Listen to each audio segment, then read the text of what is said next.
This guy just wanted to live a normal life, but life said nope. Born as the heir to the most terrifying Asura archdemon in history, even a simple sneeze from him makes people too terrified to breathe. Hell, even when he's just burning trash, people think he just cremated some poor bastard. He could only scream in helpless frustration at these chronic overthinkers. Somebody save me! I don't want to be the cult leader. That morning, shocking news hit him like a truck. His old man, the Asura archdemon, had officially kicked the bucket, and right before he died, he dumped the position of demonic cult leader right into his lap. Du Kwang could only wail in despair. Man proposes, but his old man disposes, and the reason for his death was so lame too. Just some lingering internal injuries from a massive battle years ago. Back then, in the dead of night, sharp sword aura tore through space, taking down enemies in the blink of an eye. That was the power of the rising martial arts star, Bak Vo Khuit. He rushed forward like a madman, howling in pure excitement. You finally showed your face! Ha! Asura, archdemon!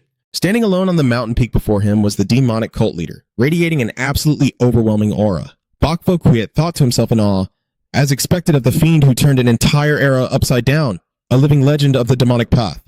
His face was cold as ice, and his glowing red eyes practically dripped with killing intent. The Asura archdemon, a man worshipped by countless cultists who would gladly lay down their lives for him, a monster who viewed the entire world as nothing but trash beneath his feet. Yet, Bak Vo Khuit felt absolutely no fear. He pointed his sword straight at the demon and asked coldly, "Got any last words?" In response to the challenge, the cult leader's arrogant laughter echoed throughout the mountains and forests. Seeing such defiance, Bak Vo Khuit grew even more smug. This fierce aura, it's the perfect sacrifice for my epic legend. Ending this in one strike would be too boring. I'm going to play with you a little before I finish you off, he roared, overflowing with bloodlust. Your arrogance ends here. Bring it on, Asura archdemon. However, in stark contrast to his terrifying appearance and those menacing glowing red eyes, the cult leader suddenly blurted out a pathetic plea. Please spare my life. Talk about looking like a fierce tiger but acting like a total Hello Kitty. This totally unexpected begging left Bak Vo Khuit completely frozen, his face a perfect picture of absolute bewilderment. He just couldn't believe that a peerless master, the infamous demonic cult leader himself, would throw away all his pride to beg for his life so pathetically. The archdemon, thinking he perhaps hadn't sounded sincere enough, urgently spoke up again. Please, just let me go this one time, okay? Turns out, he was using telepathy to hide his shameful begging from the world. The Asura archdemon desperately promised, I swear, I'll live like a ghost. I'll hide away in the deepest mountains and never set foot in the martial world ever again. Witnessing the absolute cowardice of his opponent, Bak Vo Khuit roared in fury. Absolutely not! He was pissed that his grand plan of becoming a legendary hero was ruined. I mean, there's no glory in beating up a total coward.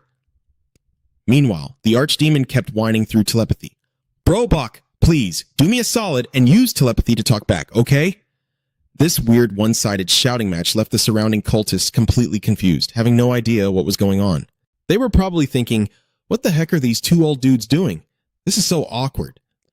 Unable to accept this ridiculous reality, Bak Vo Khuit lunged forward, his killing intent skyrocketing. If your pride is that easy to shatter, then just die. The Asura archdemon panicked and cried out, Bro Bak, please reconsider. Bak Vo Khuit's rage hit its absolute peak. He screamed, if you're gonna act like this, what the hell did I even train my martial arts for? Facing the lightning-fast strike, the Asura archdemon only had time to gasp in pain. Gah! Is this the end? A massive explosion rocked the sky. Victory and defeat were decided in a single flash. But the result was completely unexpected. The one so full of confidence, Bak Vo Khuit, was actually the one who collapsed and died after a single, solitary strike. Snapping back to the present, with his father dead, Du Kwang blankly opened the door and walked into his room, his heart heavy with dread about the future. He sighed and muttered to himself, in the end, can I really not escape this fate of becoming the demonic cult leader? But the moment he stepped into the darkness, his instincts screamed that something was wrong. Suddenly realizing the danger, Du Kwang froze stiff for a few seconds. Then, shooting a razor-sharp glare into the corner of the room, he asked casually, according to my sixth sense, seems like there's an uninvited guest in my room. Who the hell are you? Hurry up and show yourself. A towering, shadowy figure loomed out from behind him, bowing his head in a deeply mysterious manner. Please forgive my disrespect. Before Du Kwang could even process it and ask again, the stranger moved as fast as a phantom. In the blink of an eye, he closed the distance and struck hard at Du Kwang's major pressure points. Du Kwang was completely shocked, unable to react. His pressure points? When did he even move? Without giving him a chance to resist, the guy tossed him over his shoulder and said, Excuse me then, before zooming out of the room at a terrifying speed. Completely immobilized, Du Kwang gritted his teeth in extreme frustration, realizing all his pressure points were sealed, making it impossible to channel his energy and fight back. If I don't do something right now, I'm literally going to be put to sleep forever. He frantically thought about finding a way to call for backup before he got totally wasted. Right at that moment, the silhouettes of the Crimson Spirit Squad and the soul-chasing Yakshas appeared up ahead. He rejoiced internally. Yes, they're here! They can totally take this guy out. He screamed for help with all his might. Hey, over here, hurry up! But his hopes were instantly shattered when those so-called subordinates roared with murderous intent. Stop right there! We must kill Do Du Kwang! The bloodthirsty screams demanding the new cult leader's life echoed through the night. Their leader even promised a massive reward for whoever got the job done. Surrounded by this mob of traitors, the mysterious man carrying Du Kwang suddenly drew his sword and casually said, "Let's go, my lord." With just one majestic sword strike tearing through space, a massive storm of killing intent erupted, utterly devastating the area. Witnessing the elite squads get wiped out in the blink of an eye, Du Kwang was left in absolute shock. How did those elites get taken down so easily?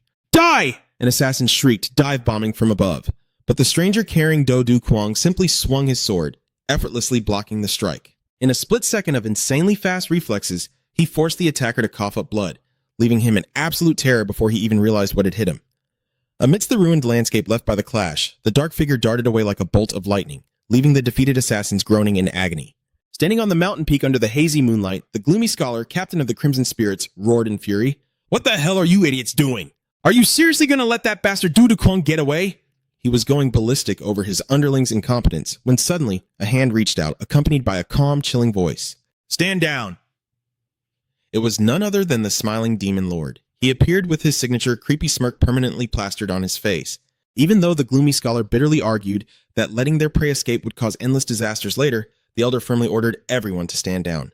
Facing this frustrating situation, the restless phantom, captain of the soul-chasing Yakshas, jumped up and urged, "Chase after him right now. We might still make it." However, the smiling demon lord insisted that taking Do Du Kwang's life could be done any time. But if they killed him right now, the demonic cult would face a true catastrophe. He brought up the final preparations made by the Asura archdemon, a hidden trump card that made them all extremely wary. That trump card was Fong Tian, the fiercely loyal bodyguard with overwhelming strength and burning eyes, the very man who was currently protecting and escorting the new cult leader out of their deadly ambush. The smiling demon lord coldly ordered the survivors to quickly clean up the corpses at the scene, while simultaneously summoning the other elders to prepare for a massive event. He declared with supreme arrogance, "The succession ceremony for the 16th demonic cult leader officially begins now." Meanwhile, deep under the pitch-black canopy of the forest, Fong Tian was still carrying Do Du Kwang on his shoulder, dashing through the trees at breakneck speed to completely escape the cult's headquarters. "Are we trekking across the damn ocean or what?" After being dragged around for a whole day, Do Du Kwang couldn't hold back his frustration and yelled, "Hey, it's been a whole day. Just who the hell are you, and why are you doing this to me?" The stranger kept trudging forward in silence, only coldly replying that they were almost at West River. Right as he finished speaking, he stopped and made a swift move. "I will release your pressure points." Feeling his energy flowing again, Du Kwang let out a sigh of relief as he finally regained control of his body. Instantly, the mysterious figure dropped to his knees and bowed. "This humble servant greets the sect master. I am Fong Tian, created solely to serve you, my lord." Looking at his unwavering expression, Du Kwang secretly guessed that this was a trusted subordinate his father had trained in secret. He looked straight into Fong Tian's eyes and asked about the biggest suspicion weighing on his mind. "I will only ask one thing. Is the mastermind behind the rebellion the smiling demon lord?" Fong Tian's yes rang out, short but carrying immense weight in the dead silence. "Is that so?" Du Kwang muttered. Memories of the smiling demon lord flashed through his mind. The man who had always stayed by his side, caring for him and acting like the ultimate loyal servant. Yet, completely opposite to the pain of betrayal, Du Kwang's face suddenly twisted. He broke into a wicked, scheming smile and blurted out, "Fantastic!" Deep down, he was screaming with joy. If the smiling demon lord wanted to steal the sect master throne, this was his golden ticket to ditch this annoying responsibility and live a lazy, peaceful life. However, glancing at the ridiculously loyal guard standing like a statue next to him, Du Kwang realized he had to find a smooth way to get rid of this guy to pull off his grand escape. He pointed his finger right at Fong Tian's face and snapped, "You are pledging your loyalty to the wrong guy. The current master of the demonic sect is the smiling demon lord. Now get lost. My only masters are the heavenly demon Asura and the young master. Please retract your order." Fong Tian firmly rejected the dismissal. Seeing that this guard was as stubborn as a mule, Do Du Kwang tried to put on a majestic front, even though he was sweating bullets. "Do you want a beating or what, you insolent brat? How dare you talk back and give orders to me?" he screamed, demanding him to get lost, but instantly a terrifying, suffocating pressure exploded from the guard. Fong Tian suddenly unleashed a lightning-fast punch into the cliff wall right next to Du Kwang's head. The horrific explosion made him cover his head and scream in pure terror. Amidst the crumbling rubble, Fong Tian bowed his head and declared, "This lowly servant shall punish himself." Witnessing that terrifying destructive power and feeling the shockwave rattling his very bones, Du Kuang trembled and shrieked, "Stop it right now! What the hell are you doing in the middle of the night?" Even as the cliff continued to shatter under the guard's fists, Fang Tian stubbornly insisted that he would torture himself until the Seckmaster forgave him. Panicking beyond belief, Du Kuang had no choice but to back down. I get it. Staring at the silent guard, Du Kuang could only secretly shudder at the absolute monster his father had raised. First, we need to find a place to rest. Let's head down the mountain. He asked about their travel funds, but Fang Tian's deadpan reply, "This lowly servant brought no money," completely shattered his soul. Du Kuang howled, cursing out his useless guard, convinced they would be sleeping in the dirt under the stars tonight. Yet, Fang Tian casually assured him that he had already prepared a cozy place to stay and delicious food. Before he could even celebrate, he froze in his tracks at the sight of a massive crowd ambushing them at the foot of the mountain. This was no warm welcome party. It was a vicious army of brutal mountain bandits. The one-eyed bandit leader coldly declared, "You bastards better drop the fantasy of making it out of here alive." Recognizing these were the elite thugs of the Green Forest Outlaws, Du Kuang panicked. Fearing that any reckless move would bring disaster, he planned to tell Fang Tian to politely apologize. But before he could even open his mouth, Fang Tian erupted in a blazing crimson aura of bloodlust. His eyes went absolutely feral as he roared in the bandit leader's face. "Shut your damn mouth! Do you have any idea who you are talking to?" Watching his psychotic guard openly provoke an entire army of bandits, Du Kuang could only scream in total despair. "Fang Tian, man, why are these two fighting like cats and dogs? But honestly, you just know they are gonna end up stuck together like glue later on." Du Kuang panicked at his hot-headed guard and frantically yelled, "What the hell are you doing? Hurry up and apologize to them. Repeat after me. I am sorry." But the overdue apology only made the bandit leader even more furious. He roared, "Son of a bitch, who the hell are you playing with? Attack!" In a flash, a deadly rain of arrows and hidden weapons shot straight toward the duo. Faced with lethal danger, Fang Tian remained dead calm. He roared out a deafening, "Shut up!" and swung his blade, unleashing a blazing crimson sword aura that violently ripped the earth apart. Talk about being totally fearless. This guy genuinely does not give a damn about anyone right now. The terrifying shockwave made the bandit leader shriek in absolute horror. "Sword aura, this guy is no amateur, retreat!" But it was far too late. Fang Tian dashed forward, grabbed him by the head, and said coldly, still acting tough. Witnessing that absolute domination, Du Kuang frantically tried to stop him. "No, you can't kill him," Fang Tian casually replied. "I am not killing him." Yet, his hands violently tightened their grip, instantly knocking the bandit out cold and leaving Du Kuang utterly speechless. "What the hell are you talking about?" Du Kuang stared at the motionless leader with a heart full of dread. He realized with horror that he was tied to an absolute lunatic. Getting stuck with a psycho is seriously exhausting. Afterward, the two were taken into the Winter Cypress Stronghold, a towering, massive fortress hidden deep within the mountain woods. Stepping into the grand hall of the stronghold, Fang Tian glanced around and scoffed. "Ha, how shabby. It is no different from a horse stable." Du Kuang quickly scolded him.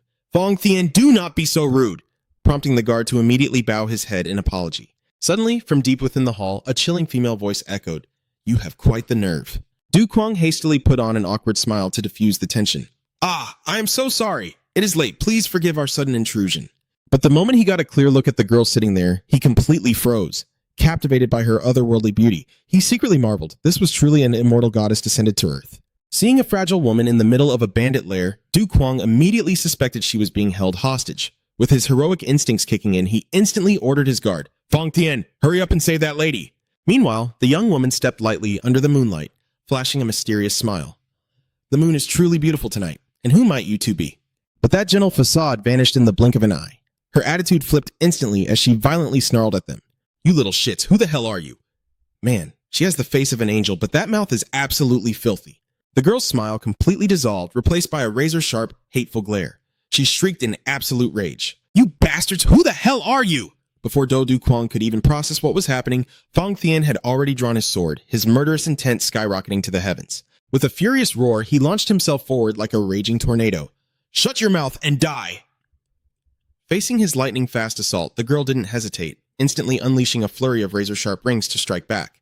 The deadly rings tore through the air, hurtling toward Fang Tian at terrifying speed. But with his eyes burning with absolute focus, the loyal guard calmly swung his blade, effortlessly deflecting every single strike in the blink of an eye. Sparks exploded in every direction as their explosive powers collided, turning the stronghold's great hall into a spectacular battlefield. Gripping his hilt tightly, Fang Tian spun into motion, unleashing a massive, overwhelming wave of sword aura that completely engulfed the room. Witnessing that absolutely unreal move, the girl's eyes widened in sheer terror as she screamed, "Oh my god, what the hell is that?" Boom! A massive explosion ripped through the hall, The sheer force blasted her through the air, sending her crashing painfully to the floor. As the smoke cleared, she lay helpless amid the rubble, gritting her teeth in bitter frustration. "You damn bastard!" But before she could react, a grip like solid steel instantly locked around her head from behind. Fang Tian stood over her like a towering mountain, his gaze utterly overwhelming as he coldly declared, "This is the end." Yet, despite being completely restrained, the girl didn't show a single ounce of fear. Instead, she let out a defiant, mocking laugh. "Ha ha ha! You really think so?" In a flash, the tables turned completely. A mob of bandits suddenly swarmed in, pressing razor-sharp blades right against Do Kwang's throat, holding him hostage. Their leader roared fiercely, "Get your hands off our boss, or I will chop this little brat's head clean off!" Seeing his master trapped in such deadly danger, Fang Tian panicked and screamed out, "My lord!" The bandit girl sneered with arrogant delight. "Do you finally understand the situation now, you damn bastard, or do you want to see this kid's brains splattered all over the floor?" Glaring at the painfully smug bandits, Do Kwang gritted his teeth in sheer annoyance. "Son of a bitch! Do you annoying little gnats think this is funny?" Without giving them a single second to react, his aura flared as he suddenly unleashed his ultimate technique, the Phantom Strike. Streaks of blinding silver light ripped through the air, slamming straight into the surrounding mob. The bandits barely had time to let out agonizing groans before they all collapsed to the ground simultaneously. The fight was over in an instant, as Du Kwang glided through them like an absolute phantom, wiping out every single enemy in his path in the blink of an eye. He coldly surveyed the completely devastated hall, muttering under his breath with utter disdain. Pathetic. Witnessing the absolutely terrifying power of his young overlord, Fang Tian cheered in wild, fanatic excitement. "As expected of my lord, your Phantom Strike is truly peerless!" Whoa. But instead of accepting the praise, Du Kwang snapped, glaring at him with pure irritation. "I told you to just apologize to them. Why the hell didn't you listen?" Panicking, Fang Tian scrambled to explain that he was only trying to execute his lord's orders to make amends. And then, this absolute maniac of a guard violently slammed his own head straight into the floor, punishing himself so hard that the solid stone cracked wide open. Du Kwang threw his hands up in absolute exasperation and screamed, "Just stop it!" Watching this completely absurd comedy unfold between the master and servant, the bandit girl couldn't hold it in anymore and burst into a fit of roaring laughter. "My God, the two of you are way more ridiculous than actual bandits. I have never met anyone like you guys in my life." Du Kwang and Fang Tian just stood there in dead silence, staring in sheer confusion as she laughed her lungs out. What exactly is so funny? Seriously, what the hell is so funny? Later, under the dead silence of the night sky, a sudden piercing scream echoed all throughout the mountain stronghold. Yet, completely ignoring whatever chaos was happening outside, Do Kwang was finally enjoying a rare, glorious moment of absolute peace in a steaming hot bath. Letting the warm water wash away his exhaustion, he gazed up at the moonlight drifting through the window, sighing softly to himself. The martial world is truly a massive headache. As he slipped back into his robes, a sudden shiver ran down his spine. He remembered the vicious, venomous curses that female bandit boss had screamed at him earlier, genuinely feeling like the crazy woman had hexed him for the rest of his life. After a ridiculously chaotic night, all he wanted was just to rest and recharge his completely drained social battery. Right now, his one and only goal in life was to crash onto a soft bed and sleep like the dead. Honestly, he was pretty surprised that the aggressive bandit boss had actually given up her own bedroom for him. For a rundown mountain fort, the room was surprisingly well furnished and elegantly decorated, which immediately put him in a good mood. His gaze drifted over a beautiful landscape painting hanging on the wall as the calming scent of incense filled the air, gently melting away his stress. Unable to resist the seductive call of that incredibly soft-looking bed for a single second longer, Du Kwang excitedly threw himself onto the mattress, groaning in pure bliss. Oh yes, this right here is absolute perfection. But the very moment he settled in, his hand suddenly brushed against something completely bizarre. Something under the thick blankets was moving. Curious, he violently yanked the covers back, only to instantly freeze in pure horror. The female bandit boss was tied up so tightly she looked like a human cocoon. Her eyes were rolling back into her head, and she was literally foaming at the mouth in absolute misery, utterly traumatized by this horrifying jump scare. Du Kwang let out an ear-piercing scream. "Fang Tian!" Instantly, the psychotic bodyguard phased into the room like a ghost, bowing with absolute respect. "You summoned me, my lord?" Trembling with rage, Du Kwang pointed fiercely at the poor girl who was currently convulsing on his bed and started screaming at the top of his lungs. "What the hell did you do to the boss? Are you absolutely out of your mind? What kind of sick intentions do you have with her?" Faced with his master's fury, Fang Tian didn't show a single drop of remorse. Keeping his face completely deadpan, he bowed slightly and stated like it was the most obvious thing in the world. "Why are you panicking, my lord? I simply assumed that if you desired her, I should present her to you properly bound." Hearing this utter nonsense, Du Kwang immediately snapped in total frustration. "Are you actually insane? Enough! Go unseal her pressure points." Du Kwang finally spoke up. "Excuse me, I'm Du Kwang, And what might the camp leader's name be? The haughty girl replied, I am Ton Nuoc Lan. She then looked at him with suspicious eyes. Are you the son of some noble family? Du Kwang thought to himself, you just won't stop cursing me, will you? Exhausted, he pulled up his blanket ready to rest. I'm beat. I'm going to sleep. Ton Nuoc Lan casually agreed. Fine. But suddenly, she began stripping off her clothes, her voice dripping with seduction. We really shouldn't waste any more time. Witnessing this bold move, Du Kwang panicked, his face burning red as he yelled, What the hell? We're just going to sleep. If you're tired, just sleep. Hey, stop that. Don't... With a view like that, how was he supposed to stay calm and sleep? Seeing his flustered reaction, Nuoc Lan looked him up and down before dropping an incredibly insulting question. Huh? You're quite handsome, but... Are you a eunuch? Du Kwang's anger instantly exploded. He gritted his teeth, completely humiliated and furious. Meanwhile, Ton Nuoc Lan secretly gloated, convinced her prey had completely dropped his guard. She prepared to deliver a fatal blow right then and there. You dare let your guard down in front of me? I'll kill you. Ha ha ha ha! But just as she was about to strike her deadly blow, Du Kwang moved like lightning and snatched her wrist. He roared in absolute fury. You dare call me a eunuch? Showing no mercy whatsoever, Du Kwang unleashed a massive surge of power, blasting her right out of the room. Get the hell out! We don't even know who's the predator and who's the prey yet, sweetheart, and you're already rushing to attack me? A massive explosion echoed across the entire sky, making even Fang Tian, who was standing outside, gasp in sheer awe. Ha ha! As expected of my master! Meanwhile, in the dead of night by a roaring waterfall, Du Kwang sat completely spaced out. Exhausted, he muttered to himself, I can't even get a wink of sleep because of that crazy woman. He let out a heavy, miserable sigh as a harsh truth dawned on him. This martial world was entirely populated by absolute freaks. And the most dangerous one of them all was Fang Tian, a monster who could effortlessly brush off literally anyone's attacks. Sitting all alone by a quiet stream under the dead of night, Du Kwang stared blankly at a fish swimming peacefully in the water. Out of nowhere, he flicked a razor-sharp blade that tore right through the air, though his mind was clearly wandering somewhere far away. He knew damn well that, with his current level of strength, stepping out into this cutthroat martial world was a guaranteed death sentence. The image of that poor fish getting skewered by his blade felt like a grim omen of his own bloody, miserable future. The terrifying reality of Fang Tian's power, a guy who could snap his neck at any given second, weighed heavily on his mind. It made him feel completely insignificant against the massive conspiracies swallowing up the demonic cult. Seriously, why does my guy have to suffer so much? If he kept overthinking every little thing like this, the stress alone was going to kill him.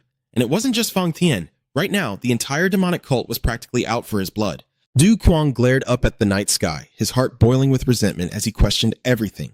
My old man conquered the entire martial world, yet the only thing he taught me was the spectral palm strike. Just why? He clenched his fists tight, his eyes glowing red with sheer frustration as he glared at his own reflection in the rippling water. But right at that moment, a mysterious dark silhouette darted past the trees behind him. A sudden rustle made Du Kwang flinch and whip around, but the mysterious figure had vanished without a trace, leaving only the sound of falling leaves rustling in the wind.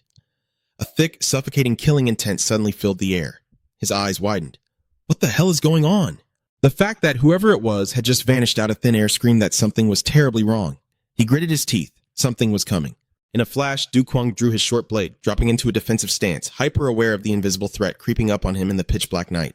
Master, it has gotten cold. You should head inside. Fang Tian's deep voice suddenly dropping from right behind him made Du Kwang nearly jump out of his skin. He let out a massive sigh of relief when he realized it was just his absurdly overpowered bodyguard.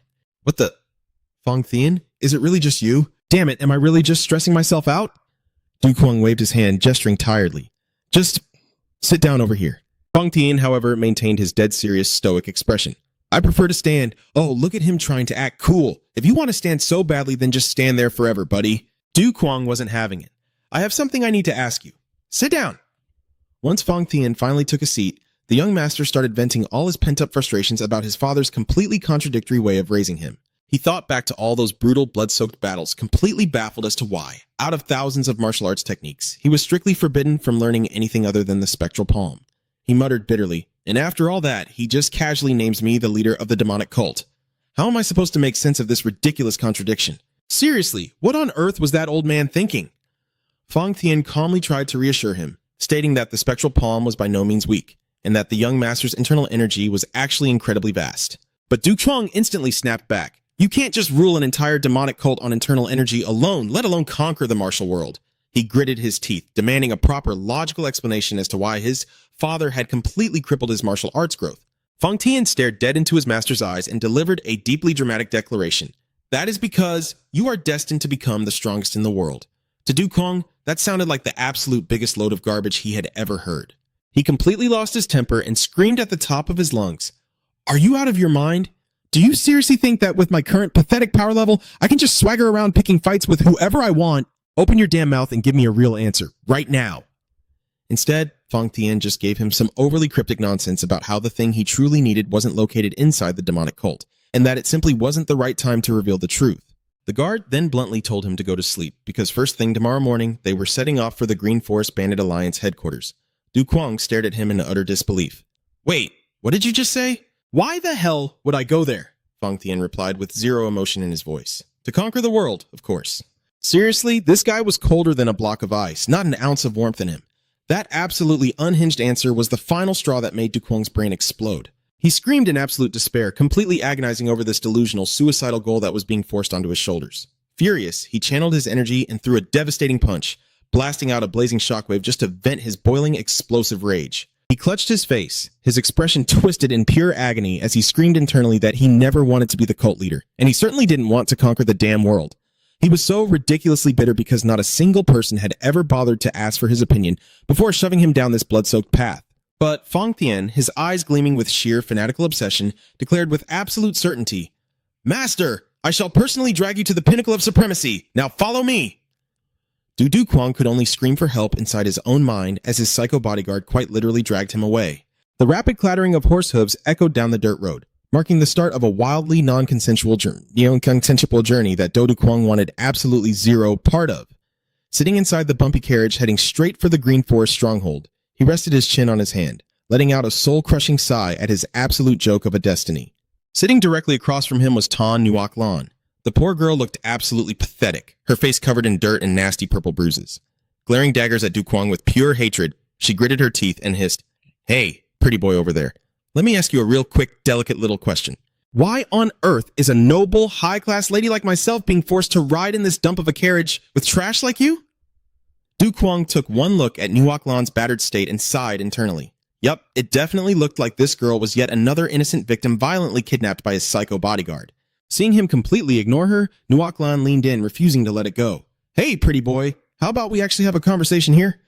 Seriously, the guy clearly didn't want to talk, but she just kept running her mouth. But before Du Kwang could even process a response, the girl suddenly went completely ballistic. She clenched her fist tightly and screeched in pure rage, "You filthy, thieving bandits! After looting my stronghold for everything it was worth, now you're trying to kidnap me too?" She haughtily stuck her nose in the air, proudly declaring her incredibly high-class status, stating that unless he was the absolute leader of the demonic cult himself, he wasn't even worthy of breathing the same air as her. And as if that wasn't enough, Nuoc Lan immediately dropped a wildly toxic, sarcastic follow-up. "Honestly, even if a pathetic wimp like you was the young master of the demonic cult, nobody would even give a damn about you." Du Kwang was literally shaking with rage. He gritted his teeth, violently screaming in his head for this annoying brat to just shut the hell up. Pushed way past his breaking point by the endless screeching, Du Kwang kicked the carriage door wide open and bellowed at the top of his lungs. Instantly, his bodyguard, Fang Tian, materialized right outside the window with his usual icy deadpan expression. "What is your command, master?" Du Kwang aggressively pointed a trembling finger straight at Nuoc Lan and snapped an absolute order. "I cannot take this anymore. Toss this annoying woman out, right now!" Hearing that, Nuoc Lan wasn't intimidated in the slightest. Instead, she fiercely lunged forward, launching a brutal kick right at Du Kwang as she challenged him. "You really think I'm just going to sit here and take orders from you?" She then furiously spun around and started screaming at Fang Tian too. "And you, Fang Tian, you absolute bastard, have you lost your damn mind? Even this so-called master of yours is just a..." Before she could even finish her sentence, Fang Tian moved like a blur, jabbing two fingers ruthlessly into a pressure point on Nuoc Lan's head. In a fraction of a second, the loud-mouthed girl completely froze, a hilarious dumbfounded look stuck on her face. A second later, Nuoc Lan collapsed like a sack of potatoes right onto the carriage floor. Her eyes rolled to the back of her head, completely knocked out cold and literally foaming at the mouth. Fang Tian casually peeked through the window and gave a deadpan report. "It is quiet now, master. Oh my god, she was just nagging a little bit and he practically sent her to the afterlife." Witnessing his subordinate's ruthlessly unhinged behavior, Du Kwang shot up from his seat screaming in absolute despair. Whether she was quiet or not wasn't the damn point. "Are you just trying to force my hand here?" Seeing Fang Tian about to bust out his usual dramatic apology routine, Du Kwang let out a deeply exhausted sigh. "Oh, what? Are you going to bash your head into the ground to punish yourself again?"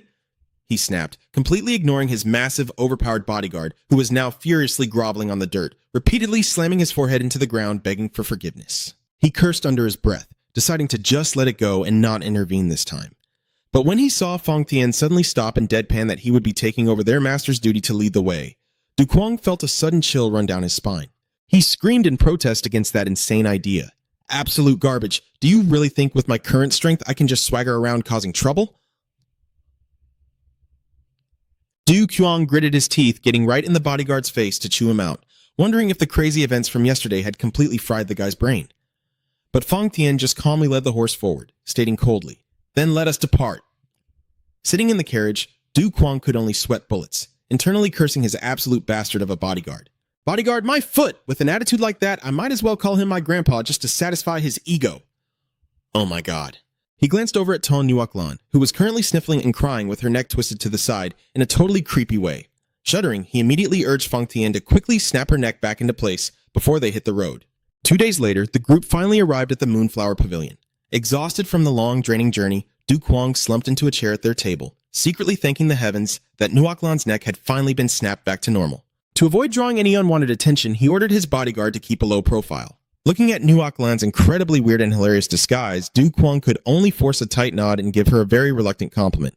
Just then, the waiter brought over a lavish feast filled with piping hot dishes, making Du Kuang's mouth water in excitement. However, noticing the waiter's nervous, sweaty face and incredibly forced smile, a hint of suspicion crossed his mind. But Du Kuang quickly reassured himself, thinking he was just being paranoid from spending too much time with these absolute lunatics, and picked up his chopsticks to dig in. But the second he was about to take a bite, Fang Tian suddenly lunged, grabbing the waiter's arm in a vice grip that left the man totally terrified. With a sharp, murderous glare, the bodyguard growled, "How long have you been working here?" The waiter stuttered in panic, saying he had been working there for 3 years, but Fang Tian's burning, oppressive gaze continued to bore straight through him. 3 years and you are this pathetic? Why the hell are you sweating so much? What? Faced with such a terrifying threat, the poor waiter could only tremble, swallowing hard in pure fear. Seeing this, Du Kuang quickly stepped in to stop the madness. "Fang Tian, you are totally overreacting. The guy hasn't even done anything wrong." Finally off the hook, the waiter hurriedly bowed his head in thanks, quickly making up an excuse that he was just dumbstruck because the young lady with them was simply way too beautiful. The blatant flattery made Ton Nuoklan giggle with glee, smugly praising the waiter for having such great taste. Du Kuang ordered Fang Tian to stand down and stop causing trouble so they could finally enjoy their meal in peace. Finally getting to eat after such a long journey, he excitedly grabbed his chopsticks, ready to chow down. But the atmosphere instantly turned deadly dark as Ton Nuoklan suddenly radiated pure killing intent and muttered, "I am being looked down upon." Before Du Kuang could even process what was happening, she completely lost her mind, slamming the table, shooting up to her feet and screaming, "Why the hell does the next table get 7 steamed buns while we only get 6? Nuoklan's utterly ridiculous tantrum sent the steamed buns flying everywhere, smacking straight into the heads of Du Kuang and Fang Tian.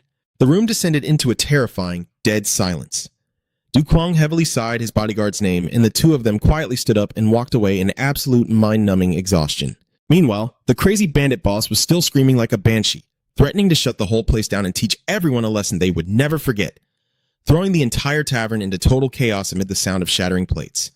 Just as Du Kuang was about to step out the door, the tavern owner lunged forward, grabbing his shoulder and screaming for him to pay the bill. The anger he had been suppressing this whole time finally exploded right then and there. Du Kuang whipped around, roaring in absolute fury. "So what if it is only 6 buns? Did you really have to start a massive riot over it?" Meanwhile, out in the dead of the silent night, a brutal and bloody purge was already underway. Ghost Phantom, the leader of the demonic sex assassination squad, was kneeling on the ground, coughing up blood before an overwhelmingly terrifying shadowy figure. The shadow coldly sneered, "Colluding with a mere waiter, is that really the best plan you could come up with?" He trembled, begging through the pain. I am so sorry. Who could have predicted she would literally flip the table over? Please, master, give me one more chance." With a short fuse like hers, it was only a matter of time before dramatic chaos broke out. The terrifying figure standing right in front of him was none other than the Heavenly Light Child. Even though he was actually over 70 years old, he still maintained the eerie appearance of a young boy, complete with glowing golden eyes and razor-sharp claws. Seeing that freakish face, the assassin leader could not stop himself from shivering in terror. "Uncle, I still cannot get used to looking at your face." There were dark rumors whispering that because the Heavenly Light Child had consumed human flesh since he was young, he was cursed to forever remain in the grotesque body of a child. Knowing full well that if he failed again, his life would be completely forfeit, the Ghost Phantom bowed his head low and swore, "This time, I absolutely will not fail." The heavenly light child glared at him with dead, icy eyes, delivering his final ultimatum. This is your last chance. Do not come back unless you succeed. Instantly, the assassin leader dashed into the deep forest, frantically calculating his new plan. First things first, the Shadow Squad needed to lure that monster Fang Thien as far away as possible. He rapidly summoned reinforcements, barking out his orders. Yin-Yang twin demons! You two are coming with me to eliminate that young sect master! Like three wraiths tearing through the pitch-black night, they bounded across the rooftops of the small town, closing in on their target. Meanwhile, back at the Moonflower Pavilion, Do Kwang was still sitting quietly by the window, completely oblivious to the fact that death was quite literally knocking at his door. From a dark corner across the street, a masked archer had silently emerged. He slowly drew his bow, aiming a razor-sharp arrow straight for Do Kwang's position. With his eyes overflowing with killing intent, his hand tightened around the bowstring as he steeled his resolve. This is our final shot. If we do not get the job done right this time, we are totally screwed. Looking down at a normal, happy couple walking below, Do Kwang could not help but feel a pang of sadness, secretly wishing he could just have a peaceful, ordinary life. But reality was way too cruel, especially when Ton Nuoc Lan yelled at him from behind. Hey brat, when the hell are you planning on going to sleep? He ground his teeth in sheer frustration over the disastrous arrangement made by his bodyguard, Fang Thien, who had forced him to share a room with this incredibly annoying woman. Nuoc Lan would not stop nagging about how staying up late would ruin her beautiful skin, demanding that he take full responsibility for it. Exhausted, Du Kyung snapped back. Oh my god, why do you keep nagging? I get it, okay? Just do me a massive favor. Shut your mouth and go to sleep.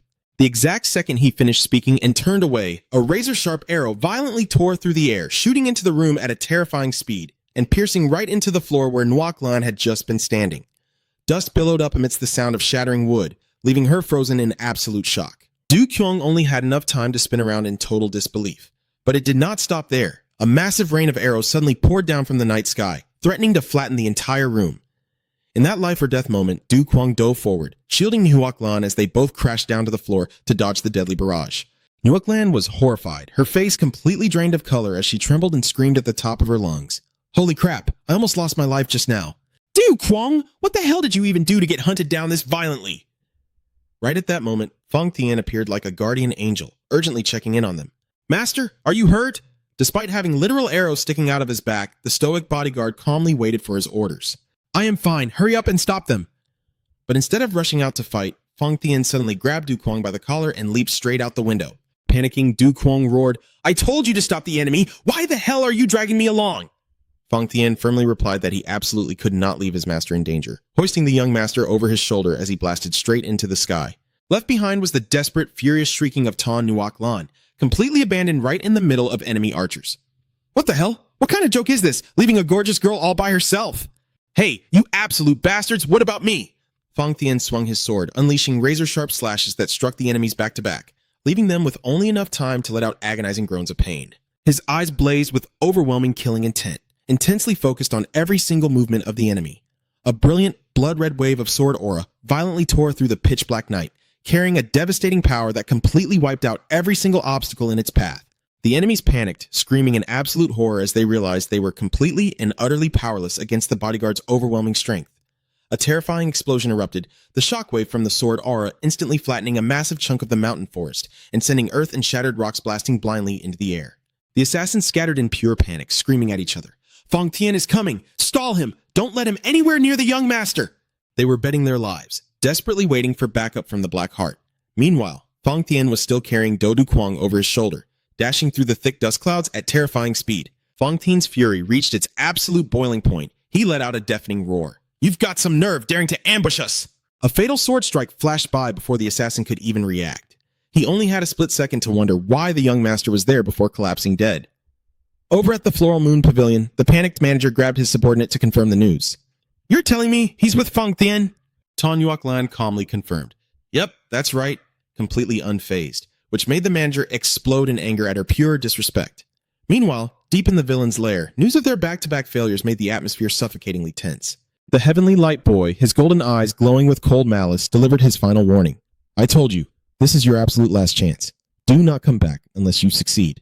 The terrified subordinates could only tremble as they took the order, quickly vanishing into the pitch-black night. Somewhere in the dark, a rugged man with a thick beard coldly declared, running is pointless. The yin-yang twin demons! He channeled his inner energy, blasting out violent beams of light that tore through the air and slammed right into his two comrades. dropping them dead on the spot in utter shock. Standing over their corpses, he roared with murderous rage, "You both have to die!" But right after that, a horrifying scene unfolded as he suddenly grabbed his own throat, choking himself to death. Having witnessed this entire gruesome spectacle, Tan Yuak-lan gasped in horror. Trembling, she stepped closer, poking the corpse with her finger as she muttered in disbelief, "Are you kidding me? Did they seriously just kick the bucket like that?"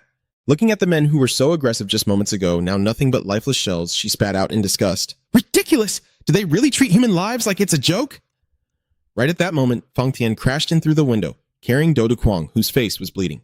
Du Kwang staggered, glaring at his bodyguard. "Fang Tian, are you trying to get me killed?"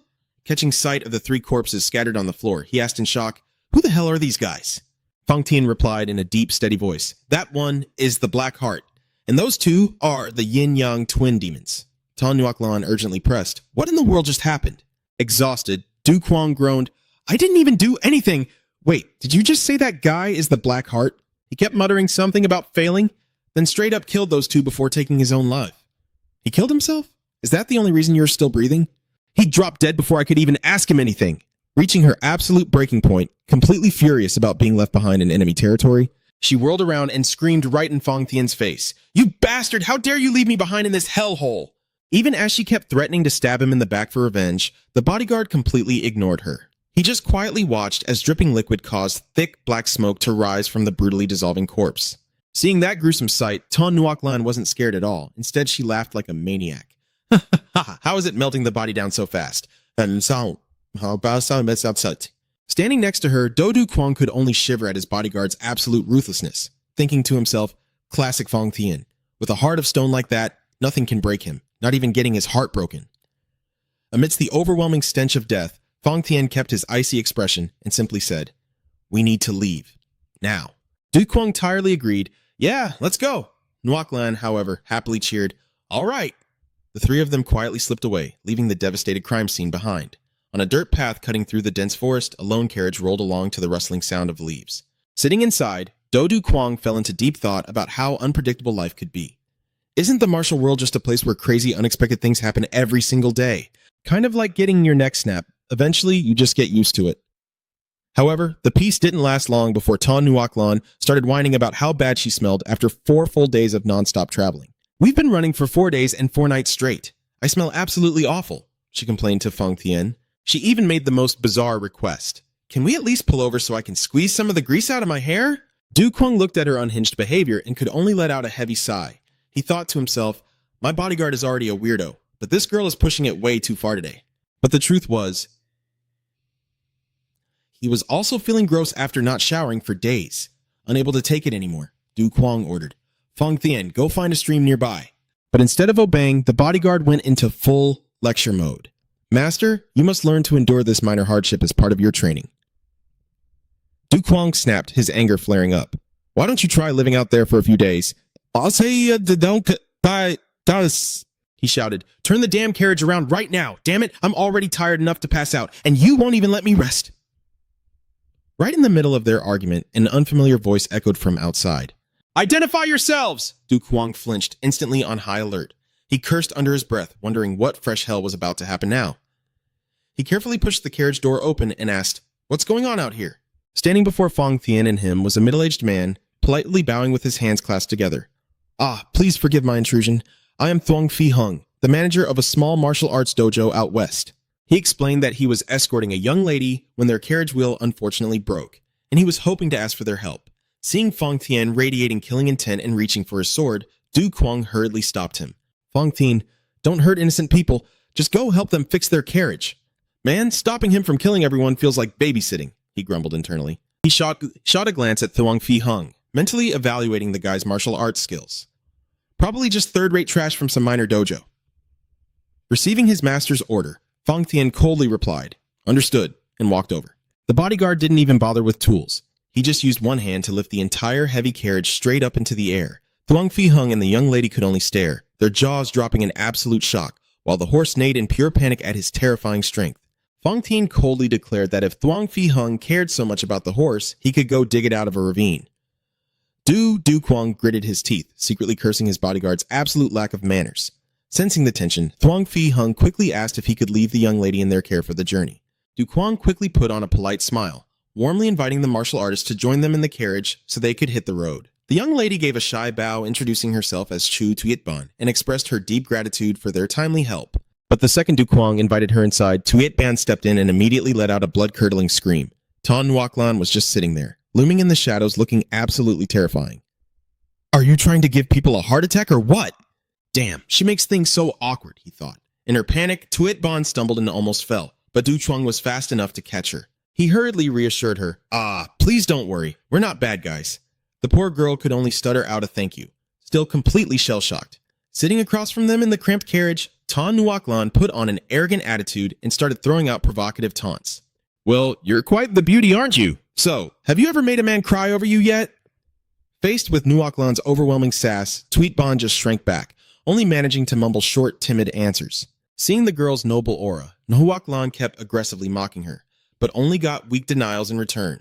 Tuitban's extreme shyness quickly made Nuoklan lose interest. She let out a snobby "humph" and just turned her head away. Watching this whole exchange, Du Kwang thought to himself, with that creepy face Nuoklan is making, it'd be a miracle if the girl wasn't terrified. The atmosphere inside the carriage became so suffocating it was hard to breathe. Du Kwang shot a quick glance at Tuitban, completely feeling the heavy tension filling the space. But right then a voice suddenly echoed directly into his mind. Young master. Du Kwang froze. His glowing red eyes went wide with pure terror as he realized his true identity had just been exposed. Du Kwang stared in shock, wondering if the beautiful woman standing before him was an assassin sent by the demonic cult to take his life. Tuitban's eyes grew incredibly serious. She used telepathy to whisper directly into his mind, I have something to tell you. Please promise me you won't make a sound. Du Kwang held his breath, cold sweat rolling down his forehead as he felt the heavy gravity of the mysterious girl's words. Suddenly, a massive explosion shattered the tense atmosphere. Fang Tian rushed in like a hurricane, shouting, Watch out, master! Before Tuitban could even process what was happening, the bodyguard's iron grip ruthlessly grabbed her head from behind. The poor girl could only widen her eyes in pure terror before being completely crushed by his overwhelming ki. Fang Tian casually held up Tuitban's lifeless head and coldly announced, This woman is dead. Witnessing his subordinate's ruthlessly decisive action, Du Kwang gasped in horror. You just killed her on your own? In the back, Ton Nuoklan witnessed the horrific scene and trembled, completely speechless. Fang Tian kept his deadpan expression, bowing his head as he explained, Yes, master, it was much faster than striking her pressure points. That spy, Thuong Phi Hung, got the same treatment. What the hell is even going on? Why, do you just send people straight to the afterlife the second they slip up, you psycho? The absolute panic made it impossible for Ton Nuoklan to keep her cool. She screamed at the top of her lungs, Hey, who the hell are you people? Why does everyone drop dead the moment they meet us? Her noisy, hysterical shouting was seriously getting on Fang Tian's nerves. He immediately spun around and delivered a clean, decisive chop to the back of Nuoklan's neck. She only had time to let out a tiny gasp before collapsing unconscious onto the carriage floor. Du Kwang let out an exhausted sigh, looking at the two corpses and one unconscious girl. You should have just knocked them out before they caused a scene. Fang Tian immediately bowed his head in apology. Forgive me, master.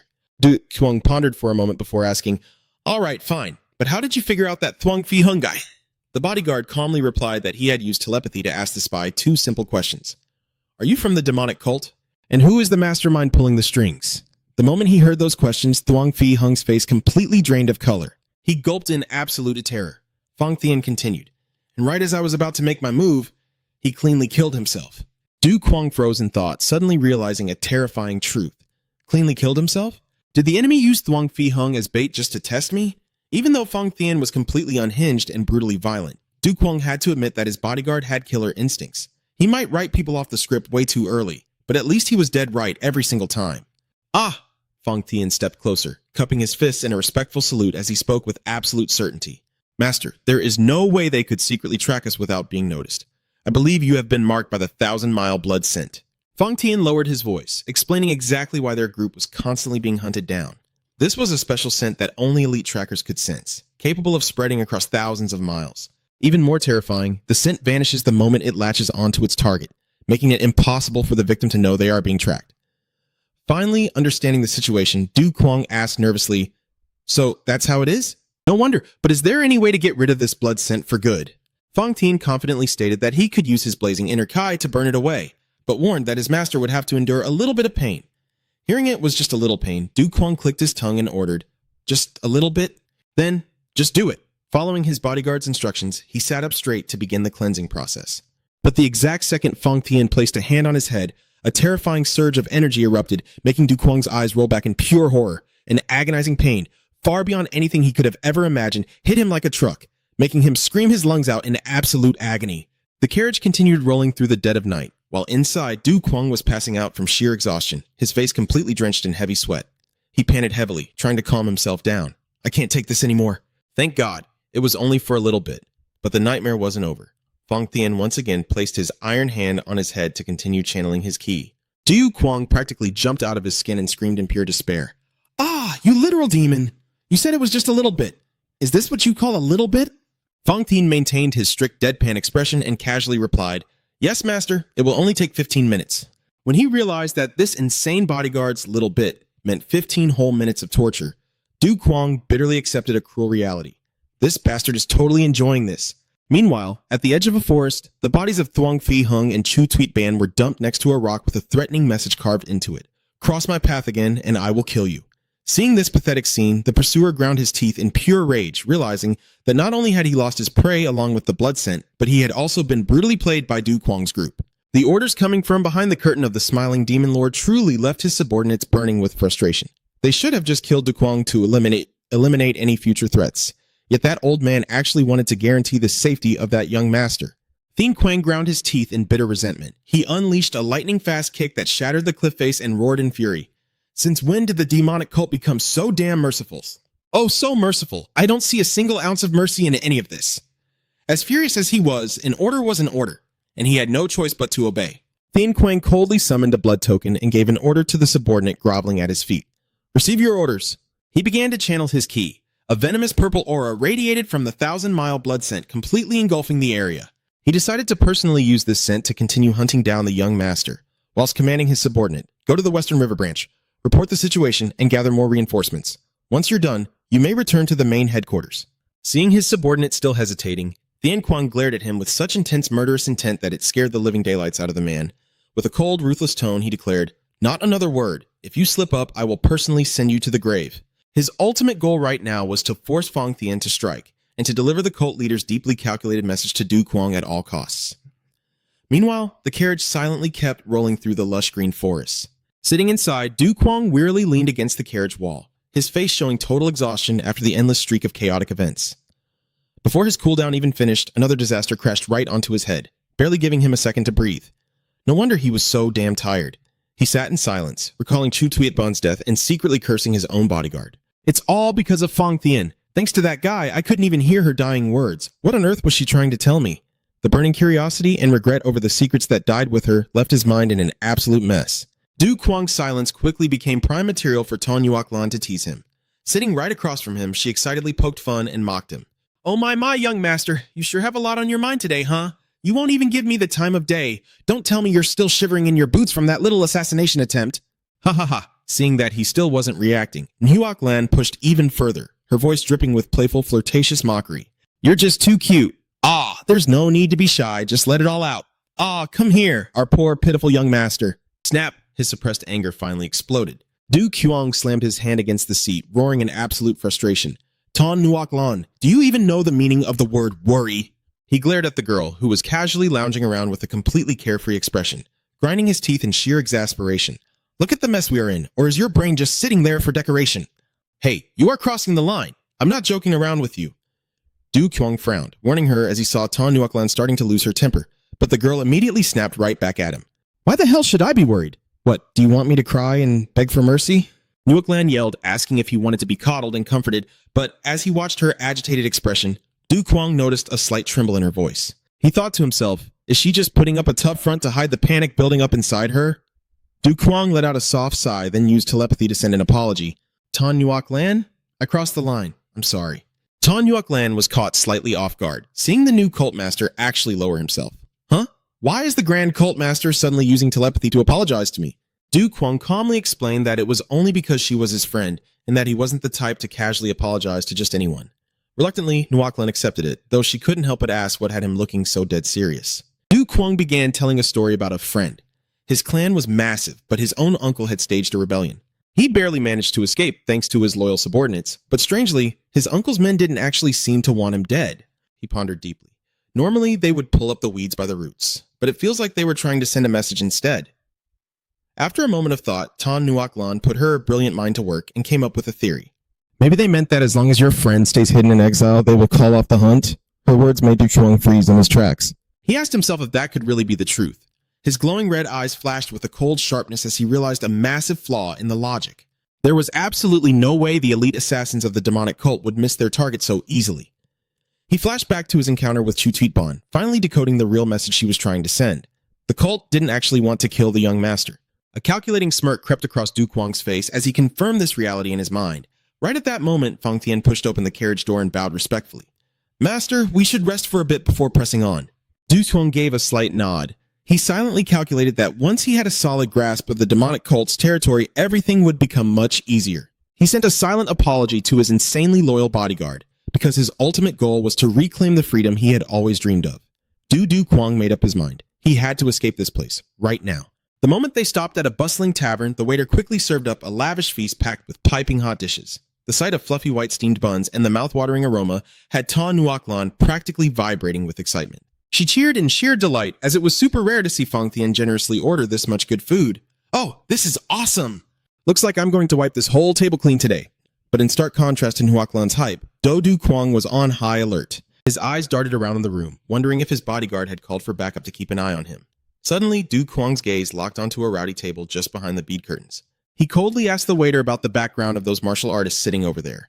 The waiter quickly replied that they were from the Tiger Cloud Gang, a notorious sect famous for their highly skilled fighters. Seeing the guest's concern, the waiter chuckled and reassured him that they rarely strike first, so he should just enjoy his meal in peace. Du Kuang gave a faint nod of acknowledgement, but deep down, a wild, reckless plan was already forming in his head. The stronger their martial arts were, the better it was for his grand escape. All right, the perfect chance is here. Gotta move fast and grab it, or else I'll be suffering for a long, long time. Glancing at Fang Tian, who was sitting totally unfazed beside him, Du Kuang schemed to turn the Tiger Cloud Gang into walking meat shields to stall his loyal guard. His plan? Use his ultimate aura strike to heavily injure Fang Tian, then vanish into the chaos. No sooner thought than done. Du Kuang suddenly shot up from his seat, pointed straight at the martial artist's table, and bellowed aggressively. What? You dare call the Tiger Cloud Gang a bunch of useless trash? How arrogant. This completely baseless insult instantly sent the gang members into a blind rage. They drew their swords in unison, surrounding his table with absolutely murderous intent. Du Kuang told himself that his aura strike had enough destructive power to shatter boulders. But against a monster like Fang Tian, he would definitely heal up in no time. Watching his subordinate casually lifting a steamed bun to his mouth, Du Kuang gritted his teeth and steeled his resolve. Sorry, Fang Tian, don't blame me for this. In that perfect moment of vulnerability, Du Kuang unleashed a lightning-fast strike, ripping through the air, aiming straight for Fang Tian. Boom! A massive explosion sent plates and bowls flying everywhere, shaking the entire tavern down to its foundations. Du Kuang's eyes widened in sheer horror, cold sweat dripping down his face as he realized his killer strike did absolutely nothing. A few steps away, Tan Nuoc Lan froze entirely, a half-eaten bun still dangling from her mouth in absolute shock. The ultimate aura strike, meant to shatter solid rock, was nothing more than a light scratch. It didn't even pierce the bodyguard's clothes.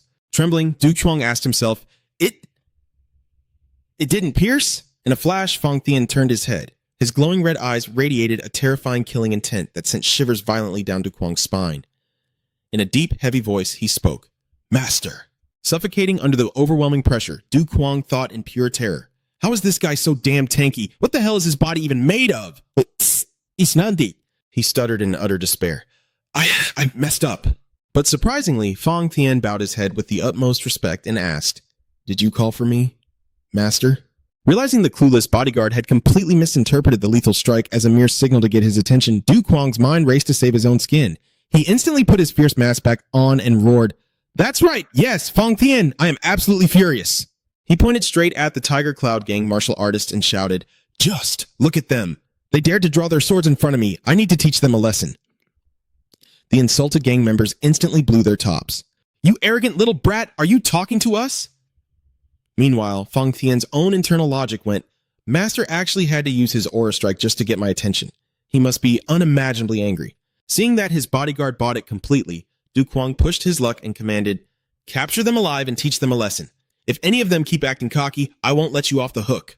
Fang Tian tightly clenched his fists and replied with a dead cold tone, Your will be done. Like a wild beast breaking out of its cage, Fang Tian charged headfirst into the crowd, roaring, You absolute scum! Do you need to bleed to learn your place? He unleashed a flurry of devastating, thunderous strikes. The martial artists barely had time to scream in agony before they were absolutely floored, one after another. One unlucky guy was stomped brutally into the floorboards, the ground shattering beneath him amidst a blood-curdling scream. Talk to big game, and now you're just a floor mat. Sucks to be you, bro. One of the Tiger Cloud gang fighters screamed in pure terror as he watched his comrades get utterly wiped out right before his eyes. Spotting this once-in-a-lifetime chance, Do Dukwang hid behind the door and firmly set his resolve. Now's my chance to run! A massive explosion violently shook the entire tavern. Thick, blinding smoke completely obscured the view, giving him the perfect cover to slip away. Dashing across the rooftops like a blur, Dukwang silently sent a quick thanks to those ill-fated martial artists. Cloud Lake gang, I will never forget this favor.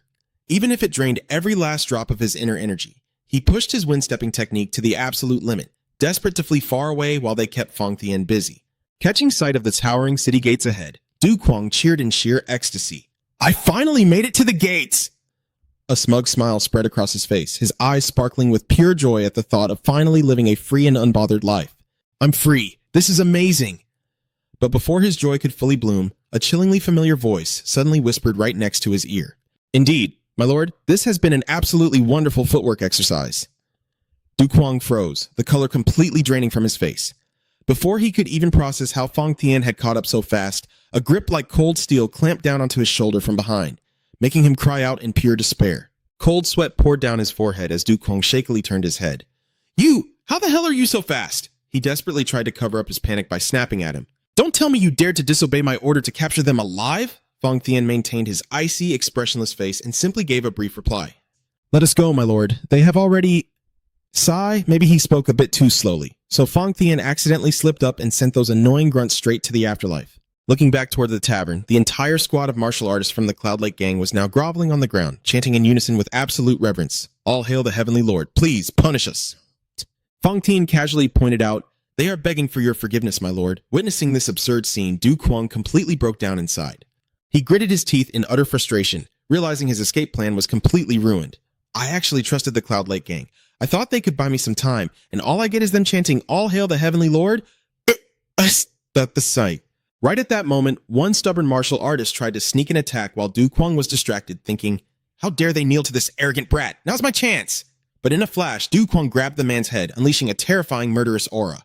Completely unforgivable, he roared in explosive rage, slamming the guy's face straight into the ground with a horrifying shockwave. So much for saving up good karma. My guy just burned through all his luck right there. Witnessing the sheer brutality of his young cult leader, Fang Thien didn't even try to stop him. Instead, he let out a deeply satisfied laugh. As expected of my master. Meanwhile, Dukwang was so utterly defeated that tears of sheer frustration welled up in his eyes. He shrieked in absolute despair, I'm going to kill every last one of you. His heart-wrenching scream echoed throughout the tavern in the dead of night, marking yet another miserably failed escape attempt. The next morning, the radiant sunrise and the cheerful chirping of birds created a falsely peaceful atmosphere, sharply contrasting with Dukwang's chaotic and miserable state of mind. Sitting alone in a quiet room, Dukwang stared blankly at the falling leaves, his heart heavy with utter hopelessness. He painfully recalled all the times Fang Thien had carried him over his shoulder like a sack of potatoes. The helplessness was crushing, knowing that neither the demonic sect's elite forces nor his own ultimate soul-rending techniques could even put a scratch on that monstrous bodyguard. The suffocating feeling of being trapped in this extreme overprotection made him shudder. Is it really impossible for me to ever escape Fang Thien? He asked himself. Just then, Ton Nuoklan gently pushed the door open and softly called out, Young master? Seeing his terribly gloomy expression, Nuoklan cut straight to the chase. Do you want to kill Fang Thien? She looked like she was just joking, but this girl already knew everything, so she just asked directly to save everyone's time.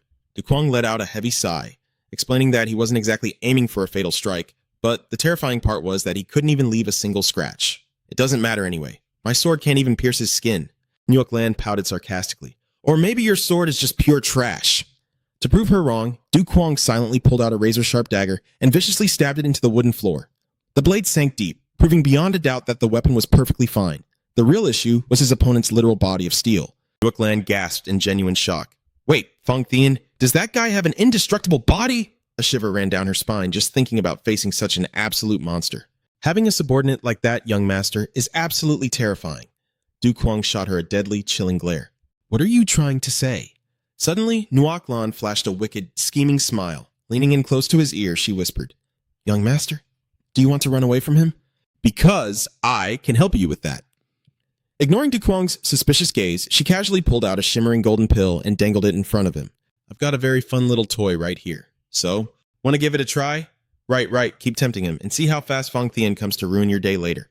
Staring at the mysterious item, Duquang couldn't help but feel highly suspicious. That looks ridiculously sketchy. What the hell is it? Nuoklan gave him a devilish smirk. It's a special purgative. It causes such agonizing stomach cramps that your guts will feel completely tied in knots.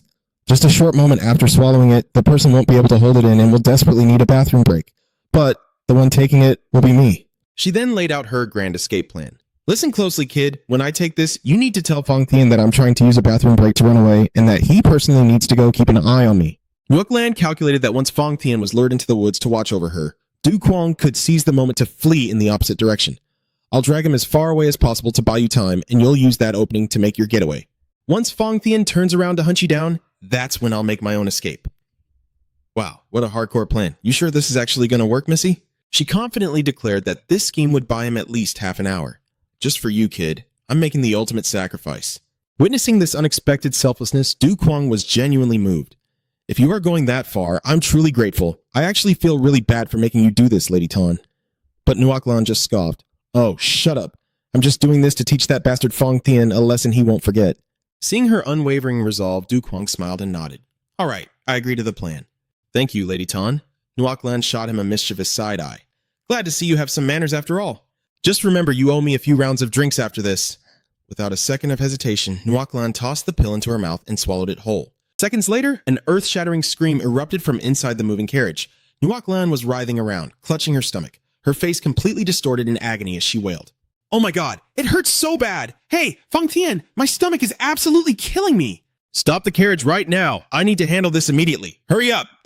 Fang Tian's gaze flickered with an icy sharpness, and he instantly slammed the brakes, making the carriage wheel screech violently against the dirt. Duquang cheered internally, buzzing with excitement. Perfect. Now, I just need to give the order to Fang Tian. He and Nuoklan waited with bated breath for their grand escape plan to unfold. But, completely shattering their hopes, Fang Tian stubbornly kept driving the carriage. His face darkened with a deeply menacing aura. He coldly spat out, "Did you seriously think I would fall for your little trick?" His razor-sharp instincts left both of them sitting in the carriage, utterly stunned and terrified. Seeing the plan rapidly falling apart, Duquang screamed in pure desperation. "It's real! She's not faking it! Stop the damn carriage, Fang Tian!" Beside him, Nuoklan was turning deathly pale as the brutal stomach cramps started tearing through her guts for real. Completely ignoring their frantic screaming, the stoic bodyguard calmly drove the horses on and replied, "Do not let her deceive you, my lord." His frustration boiled over. Duquang screamed at the top of his lungs, "I'm telling you the truth. I order you stop this carriage right now." He lunged forward, slamming his fists against the carriage walls as he roared, "You bastard, stop! I told you to stop, stop!" Oh boy, he is totally losing it. Just stop the damn carriage for him already. But the pounding of horse hooves thundered on, showing absolutely zero signs of slowing down, despite the new cultmaster's desperate attempts. Drenched in sweat, Duquang turned around to look at Nuoklan, who was writhing in agony. The poor girl was at her absolute physical limit. Her face was completely contorted, her eyes rolling back in a horrifying mix of misery and sheer pain. Oh my god, why does our poor girl have to suffer like this?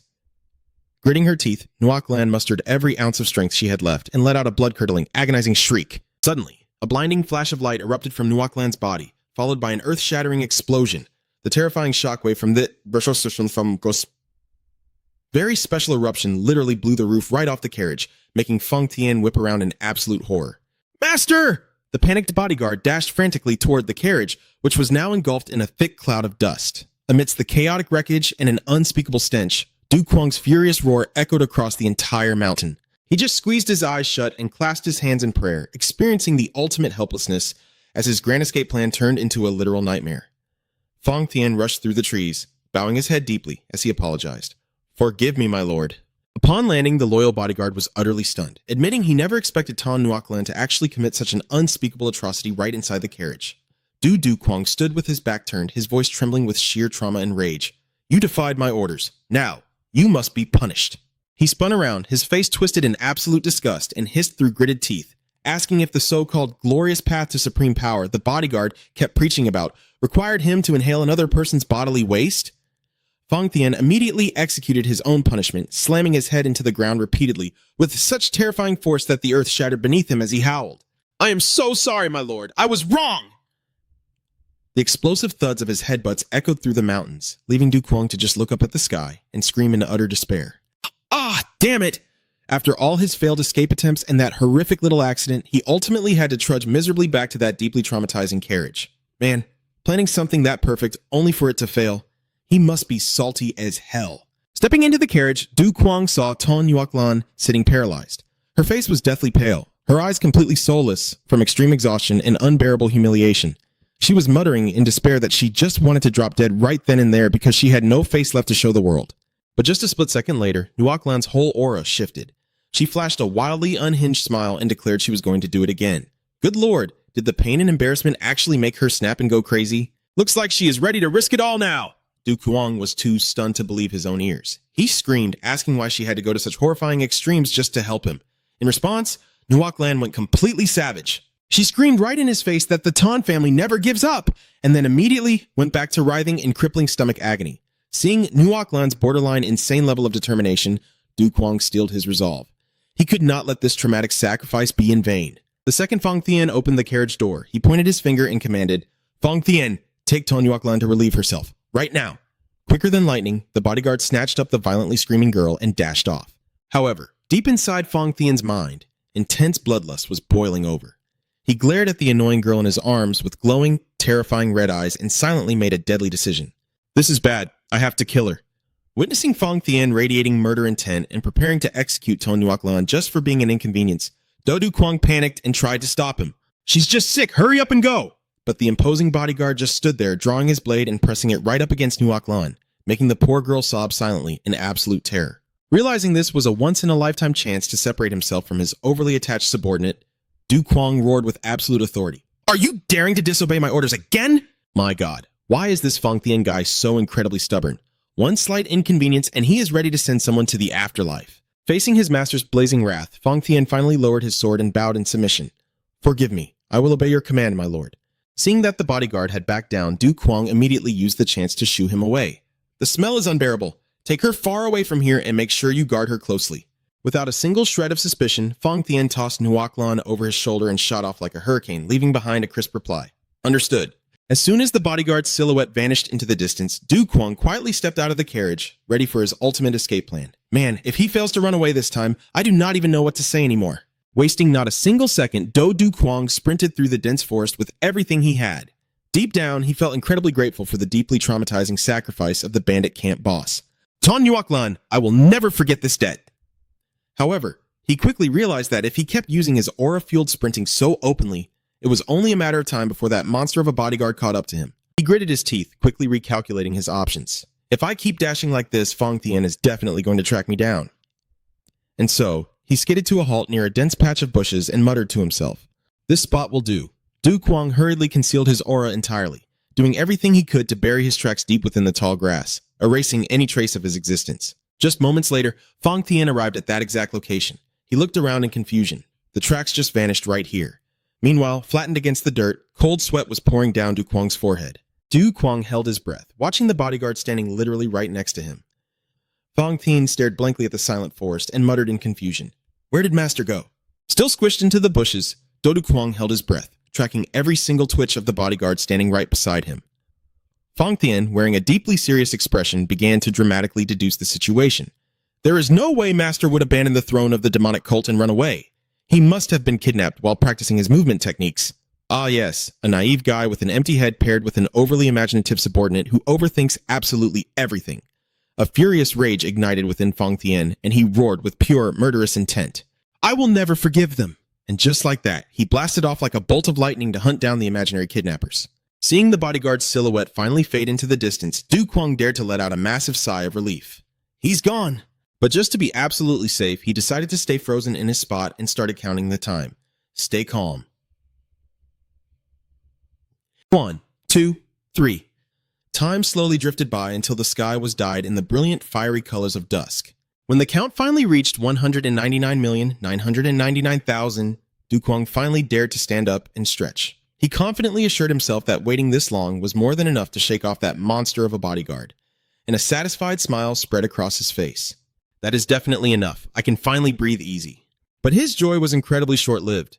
His smile instantly vanished the moment he saw a towering dark shadow standing there with crossed arms, waiting right behind him. It was none other than Fong Tian, wearing a completely deadpan expression. Oh, fantastic. Just wonderful. Having a subordinate this hyper-competent would literally make me cry. Du Kwang was so shocked that all the blood drained from his face. Cold sweat poured down his cheeks as he realized his grand escape had, once again, failed miserably. In a state of absolute panic, he could only stutter, this is... Meanwhile, Fong Tian maintained his terrifyingly calm demeanor and asked, "Were you practicing your stealth techniques, master?" Like a drowning man catching a lifebuoy, Du Kwang desperately played along to cover up his attempt to run away. That's right, the martial world is full of dangers after all.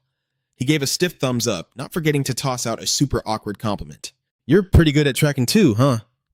Seeing that the bodyguard had totally bought the lie and was urging him to move on since they were done here, Du Kwang could only trudge miserably behind him, letting out a bitterly defeated laugh. It's gonna be a long journey. Ha ha ha! But Fong Tian suddenly stopped in his tracks, his voice dropping to a low, heavy pitch. Master. Du Kwang froze, a violent shiver shooting down his spine. He slowly turned around, only to see Fong Tian's face completely shadowed, his eyes wide and burning with terrifying extremism. With a chilling mix of self-reproach and absolute resolve, the guard stared dead into his eyes and coldly declared, "You must punish yourself, master. You must punish yourself." That ice-cold declaration left Du Kwang totally paralyzed, cold sweat pouring down his forehead. Holy crap, that sounded like a literal death sentence. He is not joking around. The towering guard, oozing an oppressive aura, brought up the dying wish of the heavenly demon lord, that his son must walk the absolute path to become the supreme ruler. Fong Tian growled, insisting that any action straying from that bloody path was an unforgivable sin. And this was already the third time Du Kwang had tried to run away. Realizing his little escape plan had been seen through from the very beginning, Du Kwang panicked. But he still tried to yell to cover up his trembling. "How dare you falsely accuse me? But Fong Tian didn't even flinch. He continued his fierce lecture, stating that a supreme ruler must never lose his absolute dignity and must always march forward with his head held high. Even as Du Kwang furiously screamed that he was the master here, the terrifying guard bluntly ordered, "Bang your head against the ground." Driven to absolute frustrated tears, Du Kwang had no choice but to grit his teeth, smash his forehead against the dirt, and make the most pathetic excuse. I was just about to do that anyway. Wait, is he seriously just going to submit to this crazy dude like that? But the nightmare wasn't over. Fong Tian began a wildly humiliating training session, forcing the brand new cult leader to stay on his knees and repeat insanely grandiose slogans. He stomped his foot and commanded, "Now, number 1, repeat after me. I am the master of the demonic cult." Du Kwang squeaked it out, dying of embarrassment, but the guard instantly roared right in his face. "Louder! Again!" Pushed to his absolute breaking point, Du Kwang screamed in pure despair. "Damn it, I am the master of the demonic cult." But Fong Tian still wasn't satisfied. He barked, "Cut the crap! Number 2, I am invincible under the heavens. I fear absolutely nothing." Du Kwang's soul-tearing scream echoed through the entire mountain forest. "I am invincible under the heavens. I fear absolutely nothing. Ugh!" Crushed beneath the terrifying pressure of his lunatic guard, he could only grit his teeth and endure the torment until night finally fell.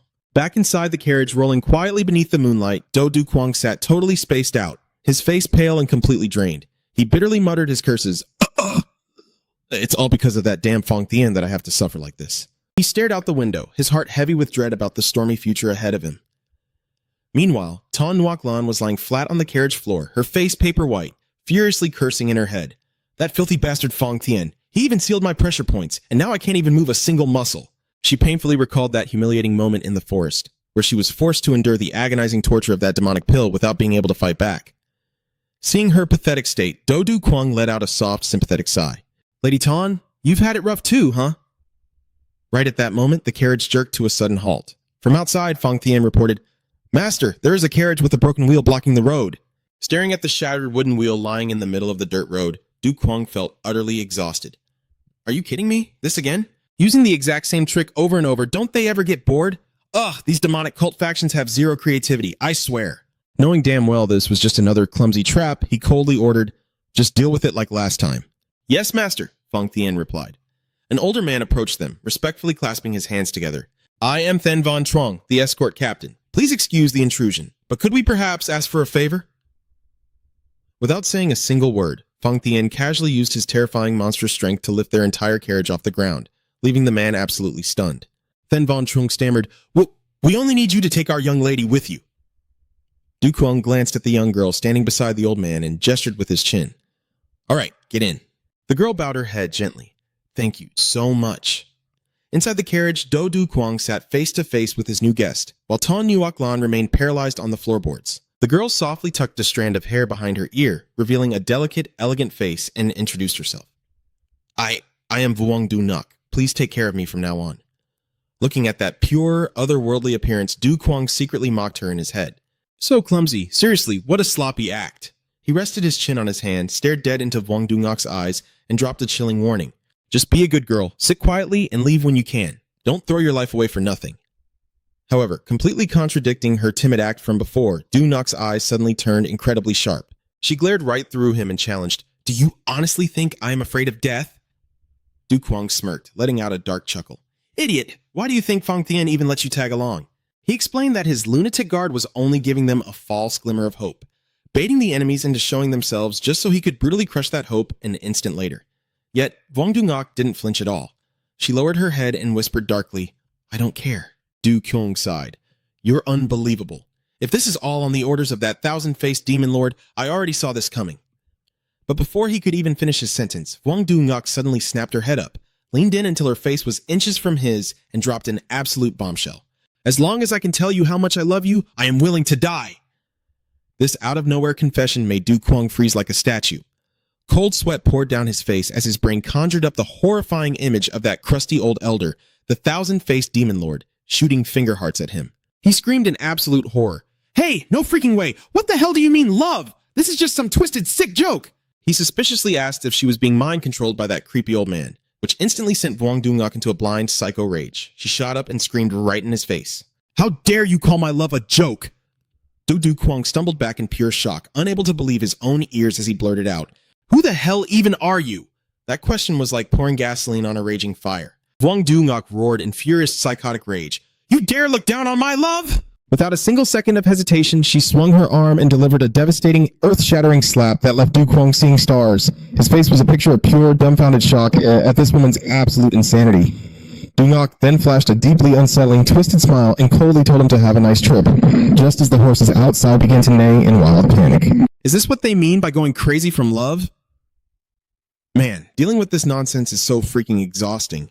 Instantly, Fang Tian crashed in like a devastating hurricane, roaring, Master, what is going on? Seeing his master staggering on the floor, the monstrous guard went utterly berserk. He grabbed the escort captain, Then Van Trong, by the throat, choking him until the old man could only gurgle in agony. Witnessing his subordinate's sky-high murderous aura, Du Kwang panicked and yelled, It's just a misunderstanding, don't kill her! He desperately tried to play it cool to calm down his psychopathic guard. All right, nothing happened, I'm fine. Du Kwang's sudden attempt to protect her left Vuong Du Nuc totally stunned. She muttered, completely dazed, You spared my life. But Fang Tian had absolutely no intention of backing down. He released a terrifying, demonic growl. You dared to lay a hand on my master? With eyes burning with pure killing intent, the guard made his chilling declaration, an unforgivable sin punishable by death, making Du Nuc tremble violently in ultimate terror. Refusing to be utterly crushed, Vuong Du Nuc shrieked, You arrogant bastard! And blasted out a blinding white wave of energy that ripped right through the air. The explosive attack blasted Then Van Trong far away, leaving the old man with only a pathetic groan before he completely blacked out. Du Nuc charged in like a madwoman, dead set on finishing him off. Die, you bastard! But Fang Tian remained terrifyingly calm. In a flash, he read her every move and launched a ruthless counterattack. Like the guy could go down that easily? She's way out of her league. Suspended in midair, Vuong Du Nuc suddenly realized she had made a fatal mistake. The moment I landed, he kicked the carriage frame to throw off my balance. That single split-second opening was all Fang Tian needed to end the fight. He brought down a thunderous stomp, carrying the weight of a mountain, crashing right into Du Nuc and shattering the ground with a deafening boom. Pinned to the floor, she could only let out agonizing groans, utterly helpless. Looming like a phantom behind her, Fang Tian locked his iron grip around her, radiating absolute murderous intent. Seeing his guard about to execute her, Du Kwang panicked and yelled, Stop! Fang Tian! By now, the razor-sharp blade was already pressing against the terrified girl's cheek. Du Kwang hastily intervened. Don't kill her! It's just a misunderstanding. Wait, why not just let him finish the job? Why stop him? To calm his bodyguard's bloodlust, Kwang awkwardly explained, I was just messing with her a bit. Put the sword away. Fang Tian's eyes gleamed with extreme intensity. He stared at his master for a long moment, weighing the command. Finally, the silent guard sheathed his blade and bowed respectfully. As you wish, master. Seeing the situation de-escalate, Du Kwang breathed a huge sigh of relief. He signaled everyone to get moving and leave this troublesome place behind. Fang Tian silently turned to follow orders, but after just a few steps, he suddenly stopped. With an icy, emotionless face, he turned back to ask, "Huh?" Du Kwang blinked in confusion, wondering what his guard had forgotten. But before he could even react, Fang Tian whipped around and grabbed Vuong Dunguk by the head again with terrifying force. Horrified by the sudden, ruthless move, Du Kwang screamed in absolute despair. "Fang Tian, no!" Well, R.I.P., guess there's no saving her now. Why doesn't anyone ever listen? The new cult leader's soul-crushing scream echoed through the vast, dark mountain forest. Vuong Dunguk sobbed helplessly, her neck twisted painfully to the side. Watching this pathetic scene, Tan Nuoklan just chuckled casually. How useless. That guy Fang Tian is a pro at snapping necks. Tears streaming down her face, Dunguk glared at them resentfully and gasped between sobs. Who the hell are you people? Tan Nuoklan kept her teasing smirk and replied, I have no idea either, but I do know how to fix you right up. Instantly, she pulled out 2 pills, a wicked glint in her eyes. Here, swallow this. It works like magic. Realizing Nuoklan was pulling her old trick with the same explosives that caused the last disaster, Do Du Kwang panicked. He grabbed her hand and roared, Are you trying to blow up the carriage again? Hey, now chill! One explosion is enough trauma for a whole year. Good lord! His frantic interference made Nuoklan click her tongue in disappointment, while Dunguk continued to shake like a leaf. Still clutching her twisted neck, Vuong Dunguk wailed, Wah, my neck, my poor neck! The noisy crying instantly triggered Fang Tian's rage. Dripping with killing intent, he growled, Shut up. Cry one more time and I'll kill you. Jeez, why so grumpy? Let a girl whine a little. Now she's scared speechless. The bodyguard's sheer ferocity terrified Dunguk into instant silence, though her tears kept falling. Seeing this, Nuoklan switched to a sweet, gentle tone to comfort the young girl. Aw, don't be so sad. Just listen to me and I'll heal you right up. I've been through this so many times, you poor thing. Feeling a sense of camaraderie from someone who supposedly shared her pain, Dunguk choked up and called out, Sister! Seizing the opportunity, Nuoklan began to pry. That's right, little sister. By the way, where are you headed? Hearing Dunguk say she was going to Mount Emi, Nuoklan squealed with excitement. What a coincidence. We're going there too. Watching this lightning-fast sisterhood form out of thin air, Do Du Kwang was completely speechless. Women are impossible to understand, he thought. Let me tell Fang Tian to let you tag along, Nuoklan offered. Deeply moved, Vuong Dunguk affectionately rested her head on Nuoklan's shoulder. Thank goodness you're here, sister. In all my 24 years of life, this is the first time something like this has happened. I was so scared. But as she nuzzled into her new friend's embrace, Nuoklan suddenly froze, feeling very weirded out, and blurted, Sister? Big Sister Vuong, let's sit a bit further apart. I'm only 21, you know. Tan Nuoklan yelped in absolute disgust, leaving Vuong Dunguk wide-eyed and tearful from the sudden insult. This pointless noise made Fang Tian snap again. Exuding pure killing intent, he roared, I told you to shut up. Guess I really have to kill you. The manic guard turned to ask for orders. Master, please grant me permission to end her. The guy just wants some peace and quiet, but dealing with these 2 drama queens is a lost cause. Sitting nearby, Do Du Kwang could only cross his arms and sigh heavily. What an absolute mess, he muttered, exhausted. The group finally halted before a majestic, mist-shrouded mountain range. Fang Tian announced that the carriage couldn't go any further. They would have to continue on foot. Looking up at the towering peaks, Du Kwang asked to confirm, Is this Mount Emi? Seeing his guard nod, he knew the journey ahead would be grueling. Vuong Dunguk, still suffering from her twisted neck, resignedly closed her eyes. All right then, I'm leaving my neck in your hands. Noticing the mysterious girl planning to split from the group, Tan Nuoklan immediately interrogated her about her true motives, scolding her for being so rude as to leave without even saying goodbye. However, the only response was a cold brush-off. I don't want to talk about it. Nuoklan's temper flared up instantly, cursing the girl for being overly secretive. Wow, laughing and chatting just minutes ago, and now they're at each other's throats already? To end the headache-inducing bickering, Du Kwang wearily rubbed his temples and ordered Fang Tian to fix Miss Vuong's neck at once. Fang Tian stepped up, placing his steel-like hands on Vuong Dunguk's head to snap her neck back into place. Deep down, Dunguk was cheering, thinking she was finally about to escape this monster's grip. But just as he channeled his energy, a squad of enemies suddenly ambushed them from the deep woods. Amidst the thick dust and smoke, a grotesque man with a long, snake-like tongue hanging out made a sudden appearance. He pressed his razor-sharp sword against someone's neck and threw out a mocking sneer. Hey there, you little brats. What exactly are you doing on this mountain? Such a handsome guy and a pretty girl getting all cozy. What a cute couple. Faced with this cheap provocation, Fang Tian's face instantly darkened. He unleashed an overwhelming wave of killing intent that left Vuong Dunguk completely paralyzed with fear. Seeing these thugs show up with weapons drawn, Tan Nuoklan fearfully hid behind Du Kwang and whimpered, Oh my god, so scary. The strange man's lackeys also started gossiping with disgust when they spotted Nuoklan. There's a really weird-looking chick here, and another guy. Trembling, Tan Nuoklan clung to Du Kwang's shoulder and asked, Young master, who are these guys? However, noticing that their aura felt somewhat different, he deduced, though, that they weren't part of the Green Forest Outlaws anyway. Not wanting to waste any more time, Du Kwang gave a cold, blunt order. Hey, Fang Tian, you have my permission to completely obliterate them.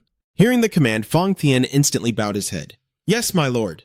The bodyguard's ridiculously over-the-top devotion made the strangers burst into arrogant laughter.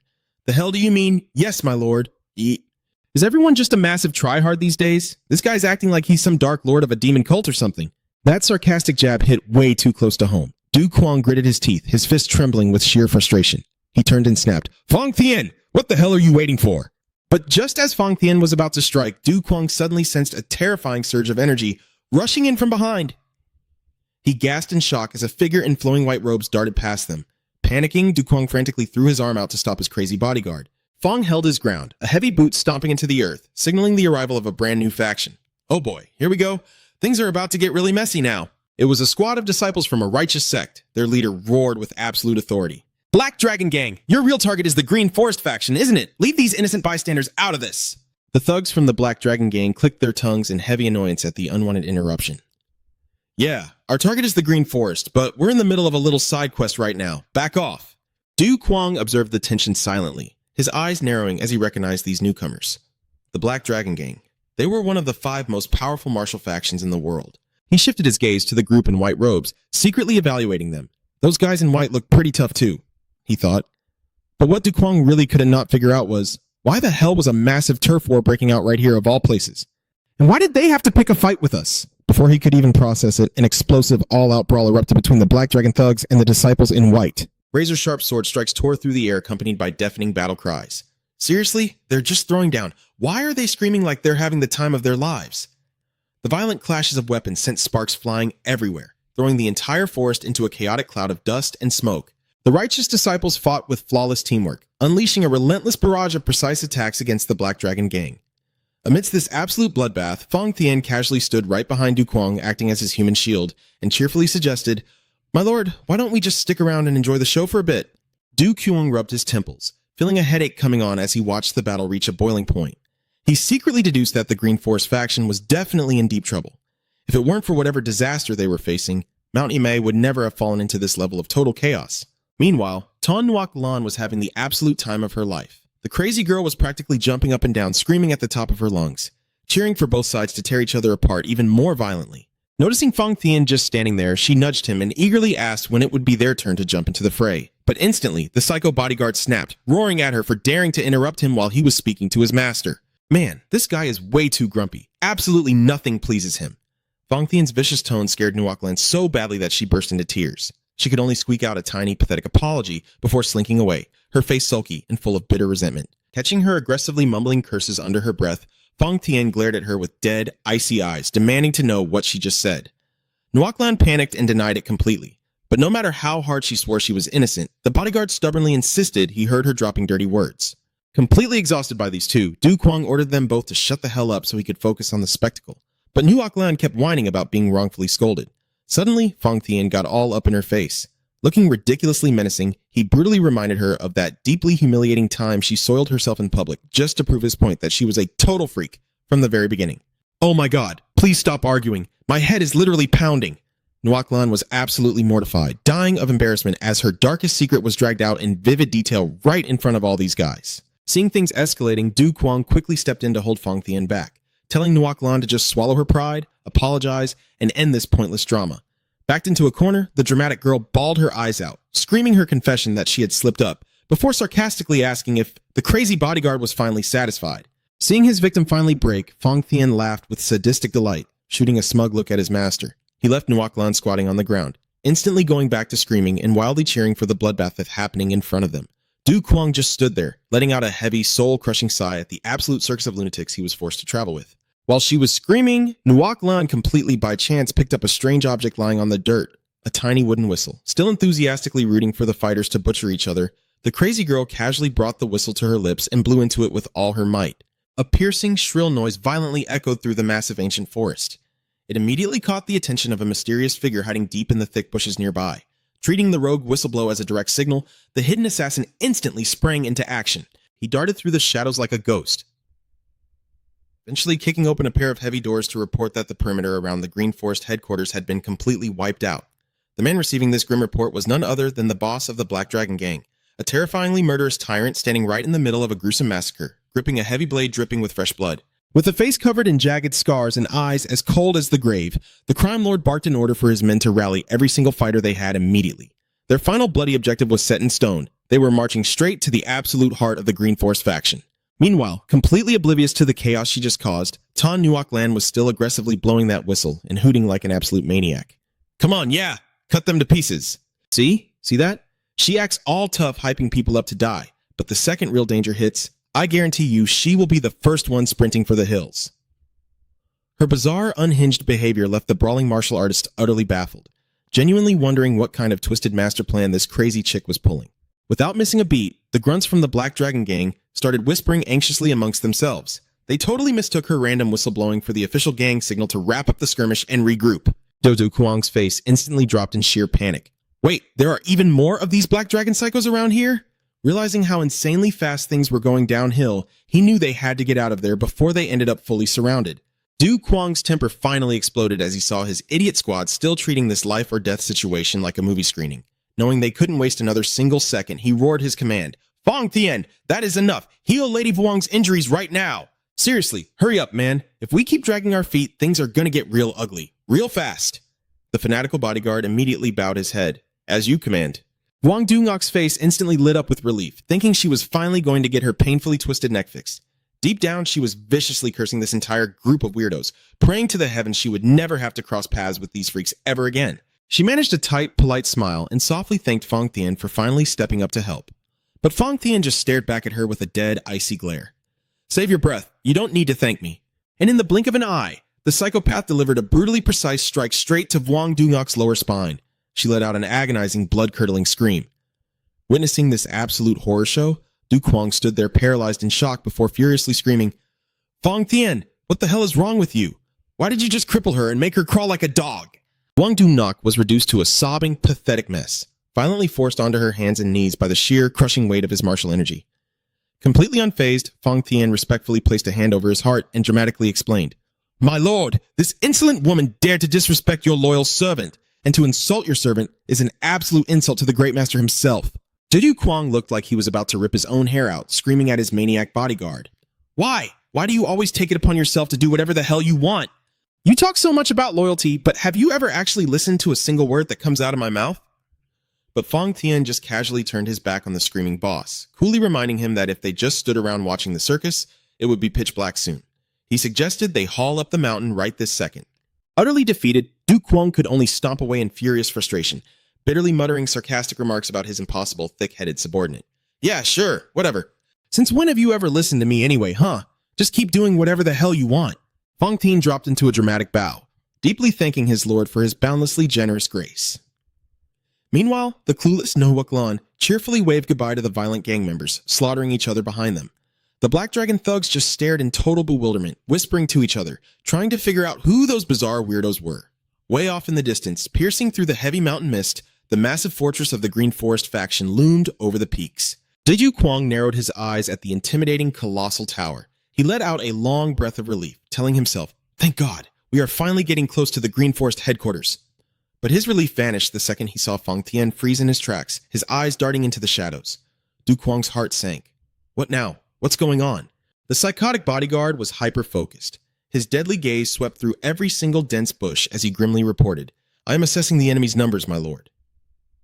In a fraction of a second, Fong Tien had locked onto every single assassin lurking in the pitch-black shadows. He lowered his voice, dead serious. It looks like there's about 500 of them. Hey, the guy might get yelled at constantly, but don't get it twisted. He's an absolute god-tier killing machine. Realizing the insane power gap between the two sides, Du Quang clicked his tongue in heavy, regretful frustration. Damn it, looks like we can't make it to the Greenwood headquarters after all. Fong Tien kept his face completely deadpan. He confidently declared he could wipe out the entire Black Dragon gang, but worried that fighting might put his master in danger. Stopped by his own subordinate, Du Quang could only huff in frustration and accept it. Fine, then I'll just wait right here. He scanned the forest for a decent hiding spot, but before he could even process anything, Fong Tien suddenly used his steel-like hands to dig frantically into the dirt. Dust and rocks flew everywhere, making Du Quang panic and scream, Fang Tian, why the hell are you digging a hole? With a beaming face full of pride, the bodyguard explained that since the master's underground hiding tactic worked so well last time, he wanted to recreate that brilliant strategy once again. Seriously, of all the things to learn, you just had to learn how to bury yourself in the dirt? Ha! Du Kuang's face instantly went pale. He gritted his teeth and asked, "So, in other words, you want to bury me alive?" Right at that moment, Ton Nuoc Lan walked up from behind. She looked at his dumbfounded expression and mocked, "Young master, why are you just standing there? Planning to pray or something?" Fang Tian coldly ordered. "Don't block the way. Move, now." Facing Ton Nuoc Lan's feeble resistance, the bodyguard didn't care in the slightest. His face darkened with a terrifying aura. Horrified as he realized his subordinate's insane intention, Du Kuang howled in sheer desperation, I can't be buried alive here." But Fang Tian had already grabbed Nuoc Lan. Ignoring her screaming, he barked coldly, "Shut up and get in!" before roughly shoving her right into the hole. Wow, talk about zero chivalry. This guy plays strictly by the rules, treating everybody equally like dirt. A massive explosion echoed out, sending a blinding storm of dust and rubble into the air. Du Kuang just stood there frozen, watching the terrifying shockwave tear apart everything around them. Beads of cold sweat rolled down his forehead as Du Kuang stared in shock at the devastated scene. Fang Tian loomed over like a phantom, calmly reporting, "Master, everything is ready." Before he could even brace himself to react, a swift kick from behind sent Du Kuang flying straight down into the deep pit. He only had time to reach his hand out helplessly and scream in utter injustice. "Fang Tian, you bastard!" Right at that moment, another deafening explosion roared across the majestic mountains. From the high cliffs far away, a scout from the Greenwood faction panicked, looking around and wondering, what was that sound? His comrade rushed over to check the situation, anxiously wondering if the Black Dragon Gang was waiting for backup from the Seven Phantoms of Mount Wu to launch an all-out assault. Tian Ung! Another Greenwood scout, equally anxious, concluded that the enemy would strike the moment their reinforcements arrived. Suddenly, he squinted down into the valley and gasped, "Looks like they're already here! Look at that guy!" The two of them trembled, wondering if the imposing figure walking toward them was one of the Seven Phantoms of Mount Wu. Man, the fight hasn't even started, and they're already shaking in their boots. Even from a massive distance, they could feel a crushing pressure and a terrifyingly profound martial aura radiating from the stranger. Waiting there was an old man with long, unkempt black hair and a gloomy face dripping with murderous intent. His piercing glare forward was enough to make anyone facing him lose their mind in terror. A trembling grunt blurted out, "Who the hell are you?" The sudden appearance of a strange man with black hair streaked with silver made the atmosphere instantly tense. The Black Dragon boss glared at the opponent with pure contempt. He sneered in a low, gravelly voice, saying there was no point listening to a dead man walking. He coldly ordered his underlings to slaughter this roadblock as fast as possible. The Black Dragon disciples roared in unison, "Yes, boss!" and brandished their swords, swarming in like moths to a flame. Facing an entire army completely surrounding him, the strange man just let out an exasperated sigh. To him, this was nothing but a waste of time. In the blink of an eye, he dashed forward like a phantom, leaving the old boss utterly shell-shocked as his elite forces were wiped out in a single beat. "Surprise, old man, he could take on a dozen more of your squads without breaking a sweat." Gritting his teeth in fury over the sudden loss, the boss roared, "You little bastard!" Yet, the stranger maintained his terrifyingly calm demeanor. Quick as lightning, he grabbed an enemy and unleashed razor-sharp sword strikes that tore right through the air. Seeing his men drop like flies, the boss angrily cursed the opponent for using dirty tricks. "Oh, come on. Play stupid games. Win stupid prizes. You lost, so deal with it. Why get all salty about it?" But the man's overwhelming power and godlike speed rendered all of the Black Dragon Gang's resistance completely useless. He glided through the crowd with a massive greatsword in hand, swinging it with ruthless precision, leaving behind nothing but defeated foes screaming in agony. "Boss!" the lackeys cried out when they saw their leader finally deciding to step into the fray himself. The Black Dragon boss swung his massive blade like a madman, unleashing a 1,000-pound slash carrying a blinding white aura, aiming straight for the kill. In the face of that explosive attack, the stranger with glowing golden eyes simply shifted his body, dodging it flawlessly. He instantly countered, blasting out a terrifying shockwave that sent the old boss flying deep into the forest. The impact was so massive that it snapped trees in half, triggering a monstrous explosion that shook the entire mountain range. The remnants of the Black Dragon Gang stood there paralyzed, unable to believe that their almighty boss got taken down that easily. Well, folks, that's all she wrote. Might as well put a bag over your heads and go home, because this is just too embarrassing. In a state of pure panic, one of the commanders screamed, ordering the entire force to attack at once to avenge their boss. Staring down dozens of blades pointed right at him, the strange man remained chillingly nonchalant. He tightened his grip on the hilt, his eyes flashing with razor-sharp focus. A mighty blazing red wave of sword aura burst forth out of nowhere, tearing up the earth and wiping out every single enemy in its path within a ring of total destruction. An earth-shattering explosion wiped the slate clean. The two Greenwood scouts were completely dumbstruck, refusing to believe their own eyes. No. No way! The mighty Black Dragon Gang wiped out in just one strike? Right in front of them, Fang Tian stood tall amidst a battlefield of corpses, radiating an oppressive aura that made the very heavens and earth tremble. Witnessing that terrifying display of power, the shivering scouts realized that with such overwhelming strength, he definitely wasn't one of the 7 phantoms of Mount Wu. Who on earth was this guy? Realizing how critical things were, they scrambled to flee. We don't have time. We have to warn the Greenwood faction immediately. Meanwhile, from behind a tree trunk, a mysterious woman was also secretly watching the whole bloodbath unfold. She had been so confident that she could assassinate the Black Dragon King herself, but seeing the stranger's monstrous power made her waver. She silently calculated the odds. What if she had to slaughter the entire army and kill the Black Dragon King within 10 seconds? Staring at the crimson demonic aura wrapping around Fang Tian, she realized in absolute shock. Just as I thought, this is the work of the heavenly demon. Have you already united the martial world? Could I even drag him down to hell with me? The woman could only let out a hollow, despairing laugh in the face of such an impossible power gap. At the exact same time, over at the Greenwood headquarters on Mount Emi, the atmosphere was buzzing with hype. The scouts who just rushed back breathlessly delivered their report. Because of that monster, the Black Dragon Gang is going to be wiped off the map. Hearing this glorious news, the heavily bearded Greenwood boss let out a hearty laugh. The Black Dragon Gang is finally getting what they deserve. Excellent. Anyone who dares to stand against the Black Dragon Gang is a true friend of Greenwood. Ah, the classic enemy of my enemy is my friend trope. Let's see how this plays out, eh? He immediately ordered all his men. Welcome them to Greenwood with our grandest honors. Meanwhile, after completely erasing the Black Dragon Legion, Fang Tian quietly returned to his master's side, looking as respectful as ever. He bowed his head and reported, Master, I have dealt with the Black Dragon Gang. My apologies for failing to provide you with a more comfortable hiding spot. Seeing his absurd nonchalance, Du Kuang saw red. He exploded in sheer rage. You have the nerve to say that after burying me alive?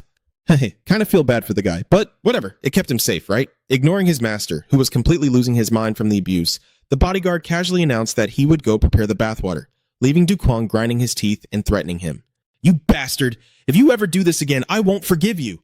Witnessing the bodyguard's outrageous behavior, Tan Yuaklan couldn't hold back either. She pointed right at his face and scolded, Fang Tian, you really are a jerk! Wow, she really just waits for the perfect moment to jump in and join the roast session, huh? But before the scolding could even finish, Fang Tian moved like lightning, delivering a decisive strike that knocked the girl out cold, sending her crashing to the ground. The bodyguard then coldly announced that someone was approaching. Right after that, 2 bizarre-looking figures draped in wolfskins appeared. They bowed respectfully and introduced themselves. Greetings, we are the scouts of the Greenwood faction, Kwang Sa and Thian Ung. We've come here under the orders of the Greenwood King. Seeing Ton Nuoklan lying motionless, the 2 scouts panicked, thinking she was a corpse. But immediately after, Kwang Sa looked at Du Chuang with excitement and asked, Are you by any chance the benefactor who wiped out the Black Dragon Gang? Hearing the words wiped out, Du Kuang was still totally confused, but Fang Tian suddenly unleashed a terrifying, bloodthirsty aura. Glaring with eyes so furious they looked ready to pop out of his skull, he stared at the 2 scouts and growled, Master, don't try to stop me. I'm going to gouge their eyes out or I won't be satisfied. Du Kuang, completely bewildered, asked why, only to receive an incredibly extreme answer. A supreme lord must always be flawless, and absolutely no one is allowed to see his current, mud-covered, messy state. Du Kuang's temper finally exploded. He roared, scolding Fang Tian right in his face. You're the reason I'm in this mess to begin with, and about wiping out the Black Dragon Gang. Didn't I tell you not to just go around killing people randomly? Was the Black Dragon Gang really that fierce? Then I guess you really had no choice. This casual remark made the 2 Greenwood scouts standing nearby turn pale with absolute horror. They were screaming internally, Are you seriously believing this guy? It was obvious that this monster had slaughtered everyone in sight, even innocent bystanders. Before they could even recover their wits, Fang Tian suddenly called out, You 2, boys, don't make me lose my temper. I'm trying to score some points with the boss here, and you're ruining it. Are you trying to get me killed? This made the 2 of them tremble as they replied, Yes, sir. With a dark, menacing look on his face, the imposing bodyguard gave his order. Take us to the Greenwood headquarters. The 2 scouts could only frantically obey, mentally crying that they had really stepped into a massive pile of trouble this time. Eventually, the group set foot at the Greenwood headquarters. A colossal tower piercing through the clouds. Standing at the top of a long flight of stairs, an old man with a thick beard and an imposing, majestic aura was happily welcoming them. Oh, so you're the benefactor who annihilated the Black Dragon Gang. That was the Greenwood King himself, eagerly declaring his presence. Whatever you want, I will grant your every request. However, in stark contrast to that burning enthusiasm, Fong Thien, who was currently carrying Ton Nuoc Lan over his shoulder, just looked straight up at the old man and coldly dropped 2 words. Kneel down. The clan leader was stunned, grinding his teeth in pure fury. Did I hear that right? You want me to? But before the old man could even react, Fong Thien let out a thunderous roar that made the very air tremble. I said kneel! Do you have any idea who is standing behind me? The Greenwood King's fury violently erupted. How dare you act so arrogantly in my territory? Are you tired of living? Just as the tension reached its breaking point, Fong Thien suddenly let go, dropping Ton Nuoc Lan straight onto the floor. The poor girl could only let out a pained groan. Ugh. Seriously, you treat me like a literal punching bag. One little slip and my whole body aches. But the moment the Greenwood King got a clear look at the fallen girl's face, he turned deathly pale in absolute shock. You're... Ton Nuoc Lan gently lifted her head, flashed a bright smile, and casually greeted him. Huh? Long time no see, father. This earth-shattering revelation made the 2 scouts scream in panic. Lady Nuoc Lan? Meanwhile, Do Kwang was completely frozen in disbelief. Ton Nuoc Lan is the daughter of the Greenwood King? Even after realizing his precious daughter was in enemy hands, the stubborn old leader gritted his teeth, clenched his fists, and roared. Even if you take my precious daughter hostage, I will never kneel. I am the Greenwood King.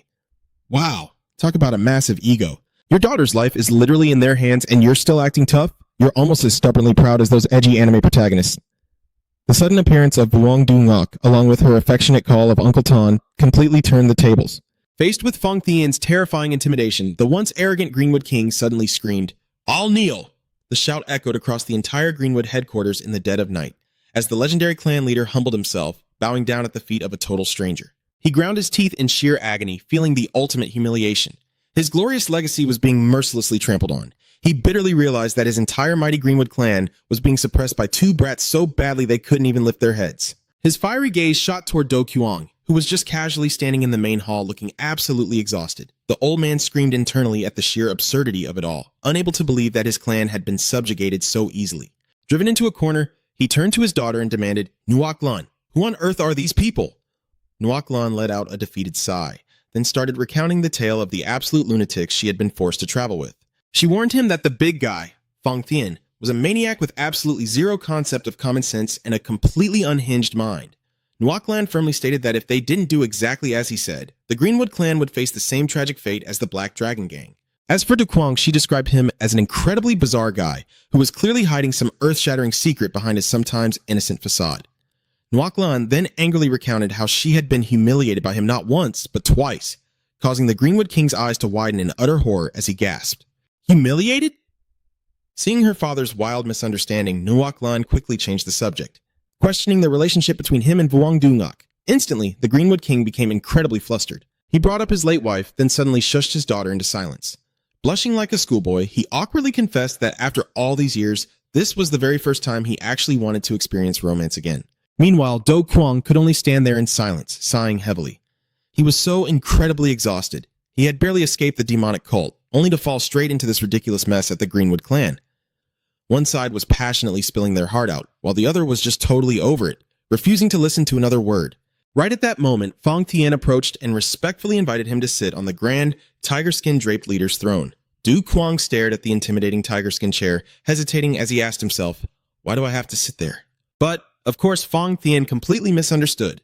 Thinking his master was disgusted by how shabby the chair was, in an instant the bodyguard roared, Understood, master, and unleashed a thunderous punch, obliterating the grand throne into 100 pieces right in front of everyone's eyes.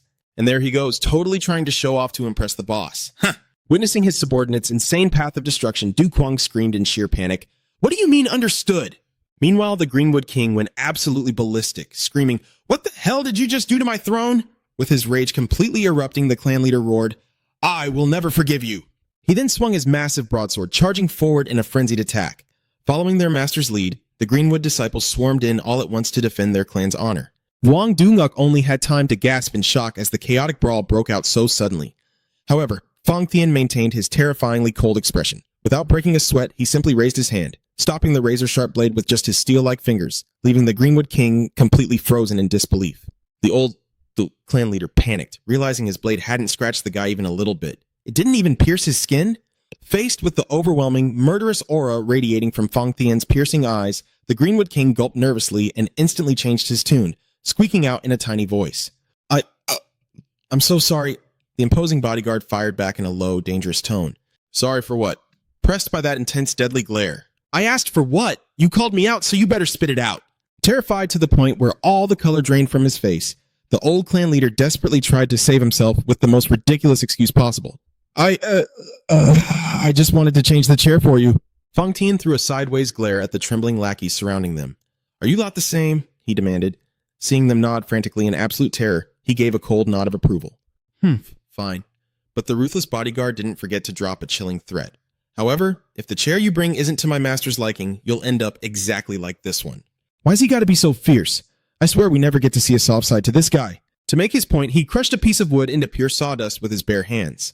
The cultists scattered in absolute panic, chanting in unison, Yes, sir! Right away! Witnessing this utterly absurd spectacle, Tan Yuaklan turned to her father with a smug grin. See that, father? Those brutes don't know the first thing about basic manners.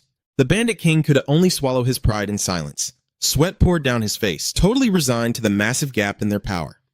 Soon after, a brand new grand armchair, glowing in vibrant crimson and gold, was hauled in to replace the destroyed one. Fang Tian bowed deeply. Please take a seat, master.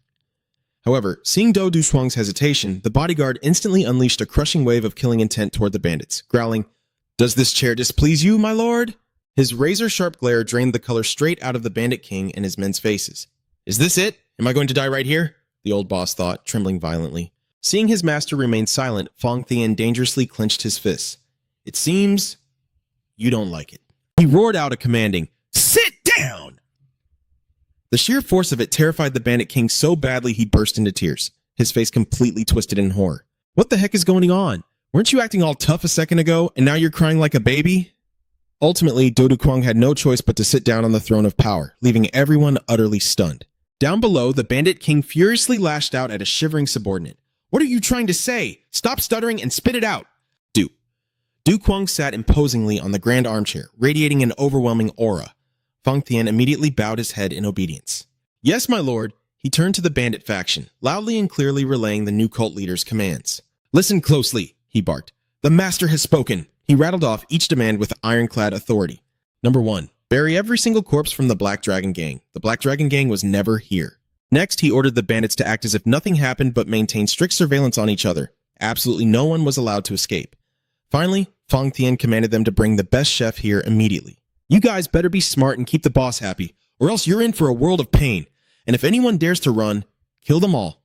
Fang Tian's icy threat sent shivers down the bandit king's spine.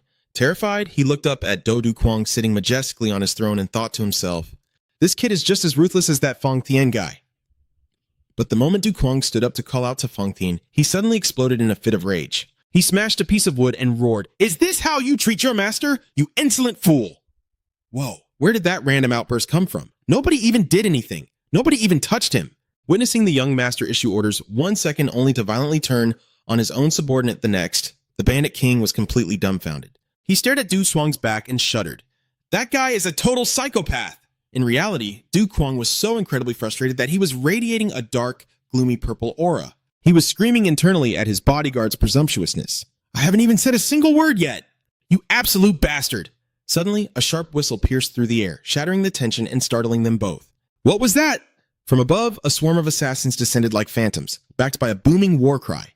It's the Black Dragon Gang! Bandits, surrender now! Facing the massive army surrounding them, a bandit scout trembled and asked, Surrender?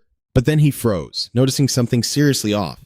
Wait, why are there only... Before the enemy could even react, the bandit king led his men charging into battle with an earth-shattering roar. Kill them all! Ooh, things are getting spicy and intense now. Let's guess who's gonna win, shall we? Heh. Agonizing screams echoed through the mountains, dyeing the silent night a bloody red. Meanwhile, in a cozy private room, a group of young elites was casually enjoying a lavish feast. The one holding a wine cup clicked his tongue. Such a shame we couldn't finish off that scar-faced bastard. I'm more curious about those other 5. They were very peculiar. That was Mo Rong Yun Tian of the Mo Rong noble family. Peng An Lu of the Hebei Peng clan laughed heartily, mocking Duquang's group. One guy was literally crawling on all fours, and that so-called beauty talked like an absolute lunatic. Shu Xiaoming of the Shuch family ate quietly before dropping a contemptuous remark. Plus, a total country bumpkin and some guy trying way too hard to look majestic. They walked right into a death trap. They're probably rotting corpses by now. Nam Gong Yuan of the Nam Gong family pondered deeply, questioning the true motive behind this war, especially since the elders merely brushed it off as a training exercise for the younger generation. but their peaceful atmosphere was suddenly shattered by the savage roaring of a bandit thug. "Where's the damn chef?" Nam Gong Yuan was completely stunned to see the bandits here. According to his intel, Mount Emi was supposed to be under strict lockdown by the Black Dragon Gang. The thug brazenly rounded up the chefs and made an arrogant declaration. "I'm borrowing the cooks for a bit. If you've got a problem with that, come find me at Mount Emi." Sensing something was terribly wrong, Nam Gong Yuan and his group decided to tail them and investigate. Observing from the rooftops, they watched in absolute shock as every single chef in the area was mysteriously abducted by the bandits. Everyone was left wondering what the hell was actually going on. Man, you can't even get some peace and quiet as a cook these days. Should have just shaved my head and become a monk. At a secret hall on Mount Ime, Ngan DMQ, one of the 10 great masters of the bandits, was pulling his hair out over Do Du Kwang's difficult attitude. He whined that despite offering every exotic delicacy imaginable, the guy flat out refused to eat. The master martial artist was completely helpless, entirely unable to figure out what this new cult leader actually wanted. Beef tripe is hard to chew, but this guy's mind is impossible to read. How is anyone supposed to know what he wants? Meanwhile, Grand Chief Gongsun Chang had just confirmed that the burial and complete erasure of the Black Dragon Gang's traces were executed perfectly according to orders. During a secret meeting of the bandit leaders, Gongsun Chang firmly declared that those two strangers were an existential threat that could plunge their faction into its darkest era. He ordered his subordinates to find a way to assassinate them at all costs, fearing that if they dragged out this fake negotiation about the faction's future any longer, Do Du Kwang would quickly grow suspicious. Right at that moment, Vice Chief Than Loi Mu Son suddenly spoke up, having a burning question that needed answers. His question was aimed squarely at Do Du Kwang, the center of all their anxiety. "Our strategy has to adapt based on Du Kwang's martial arts level," he noted thoughtfully. "The stronger his cultivation, the heavier the price our faction will have to pay." Hearing this, Tan Yuaklan covered her mouth, letting out a smug little chuckle. She confidently declared that after observing him on the road, the brat's martial arts were actually nothing to worry about at all. Even though the vice chief still had his doubts, Roland coolly brushed it off as mere speculation based on what she saw with her own eyes. "Oh, look at her acting like she knows it all. Honestly, homegirl knows a little too much if you ask me." Seeing the atmosphere growing thick with tension from the bickering, the Greenwood King slammed his hand on the table and barked, "Now is the time to unite. Stop arguing." Ngan DMQ immediately pitched the first plan, kidnapping Du Chuang. But another elder instantly shot it down, arguing that with that monstrous bodyguard, Fong Thien, hovering around him 24/7, getting close was absolutely impossible. The Greenwood King impatiently urged them for a plan B, and the ruthless answer they came up with was to plant explosives and blast both of them straight to the afterlife. However, the sheer terror of Fong Thien's monstrous strength still weighed heavily on the king's mind. He anxiously mutters to himself, "But what if that country bumpkin survives?" The hopelessly desperate answer echoed back, "Then we all die together." Like, why even ask that, man? You are lucky they even answered, because if it were me, I would have cursed you out. There was no way they could accept such a stupidly reckless gamble. Ngan DMQ roared in protest and suggested using a mystic array formation to trap them. But the harsh reality just made the Greenwood King snap. He grabbed Nyan DMQ by the head and screamed, "And who exactly in our sect can even use a mystic array, huh?" In the midst of that utter despair, right when they thought the Greenwood sect was doomed to extinction, Tan Ruolin's dark, sinister laughter suddenly echoed through the room. "Oh ho ho, why didn't we think of this sooner?" The Greenwood King froze, then desperately asked his daughter what brilliant master plan she had just cooked up. Roland flashed a wickedly devilish smile and coldly declared, "Poison, father!" Oh my god, so we are just going straight for the lethal option now, huh?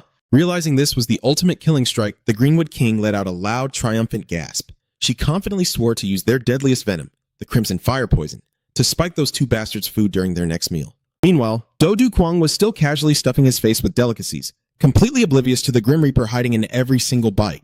The radiant morning sun shined down on the Greenwood headquarters, bringing with it the peaceful, cheerful chirping of birds.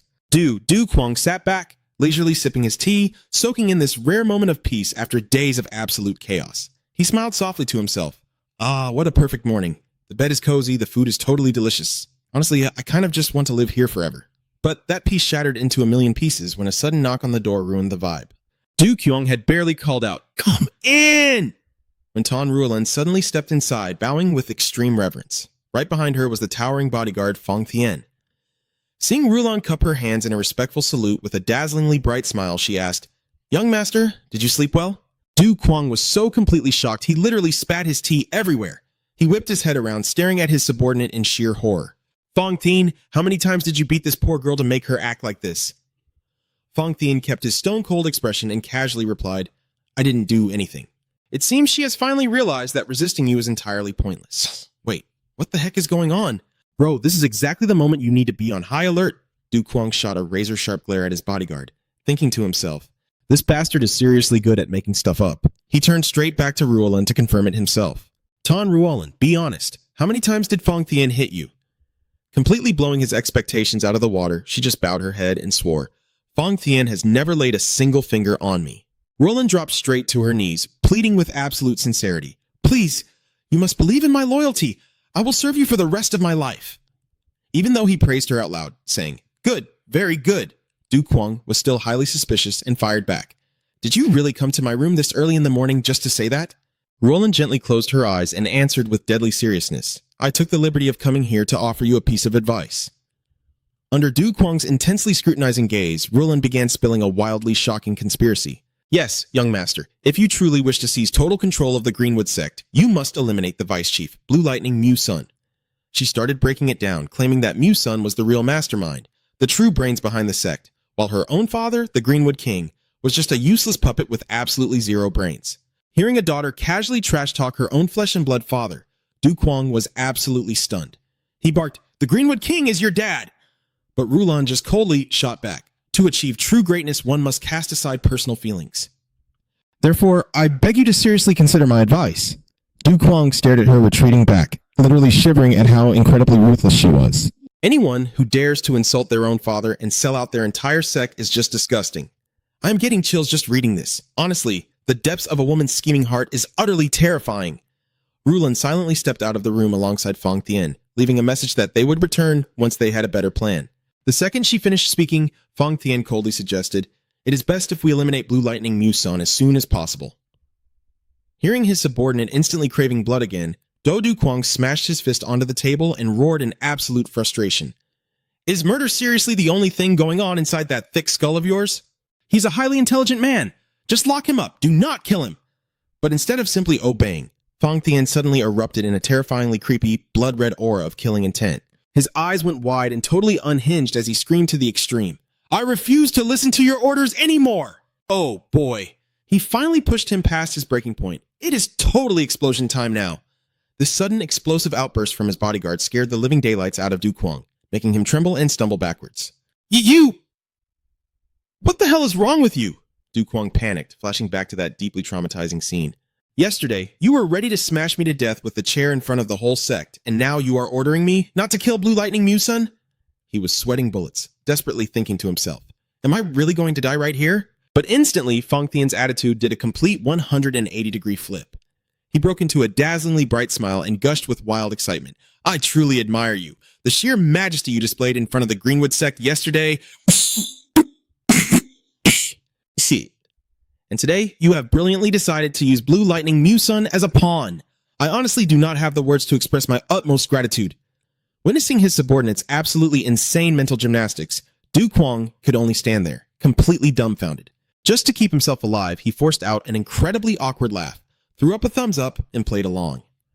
Ah, yes, Majesty, I will, regularly beat you up just to strike fear into everyone else's hearts. Fang Thien cheered with manic enthusiasm. Exactly right, my master. Even though he had temporarily dodged a bullet, Du Kuang still shuddered as he looked at his own slightly red, bloodshot eyes in the mirror. I survived, but why do I feel like Fang Thien's absolute madness is actually rubbing off on me? Seriously, at this rate, I won't even know who is the boss and who is the minion anymore. Fang Thien bowed to take his leave and begin the operation. Then please excuse me while I go persuade Blue Lightning Mu Sun. He decisively shut the door and walked off, leaving Du Kuang all alone in the empty room. Meanwhile, in another corner of the stronghold, Vice Chief Blue Lightning Mu Sun was pacing around, incredibly restless and anxious. Sweating buckets, the old man muttered to himself. Even though he had mentally braced himself for this, he couldn't stop the sheer terror creeping in about what was about to go down. It all started from the Greenwood King's plot the night before.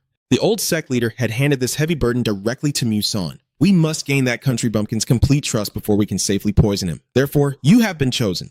Do you accept? Despite being incredibly reluctant, Mu Sun had to grit his teeth and accept. I will do my best to make it out alive. Tan Ruolan had even flashed a sinister smile to reassure him. Do not sweat it. I will be right there by your side to hold Fang Thien back. You can completely trust me. I have got this. But the reality was way, way more brutal. Fang Thien practically teleported right behind Mu Sun and coldly declared, Blue Lightning Mu Sun, I will be using your head to serve my master. Before Mu Sun could even spit out a single word of defense, Fang Tian's steel-like grip clamped onto his neck, lifting him entirely off the floor. Using his own brand of absolutely insane logic, the bodyguard roared with suffocating bloodlust. What? Are you saying you have absolutely nothing to offer my master? Without holding back an ounce of strength, Fang Tian violently slammed Mu Sun into the floor, leaving the old man with just enough time to widen his eyes in sheer horrifying shock at the overwhelming power. Fang Tian roared with absolute resolve. I will do it! He coldly remarked that Mu Sun was indeed a stubbornly tough vice chief, but that meant absolutely nothing against his unbreakable willpower.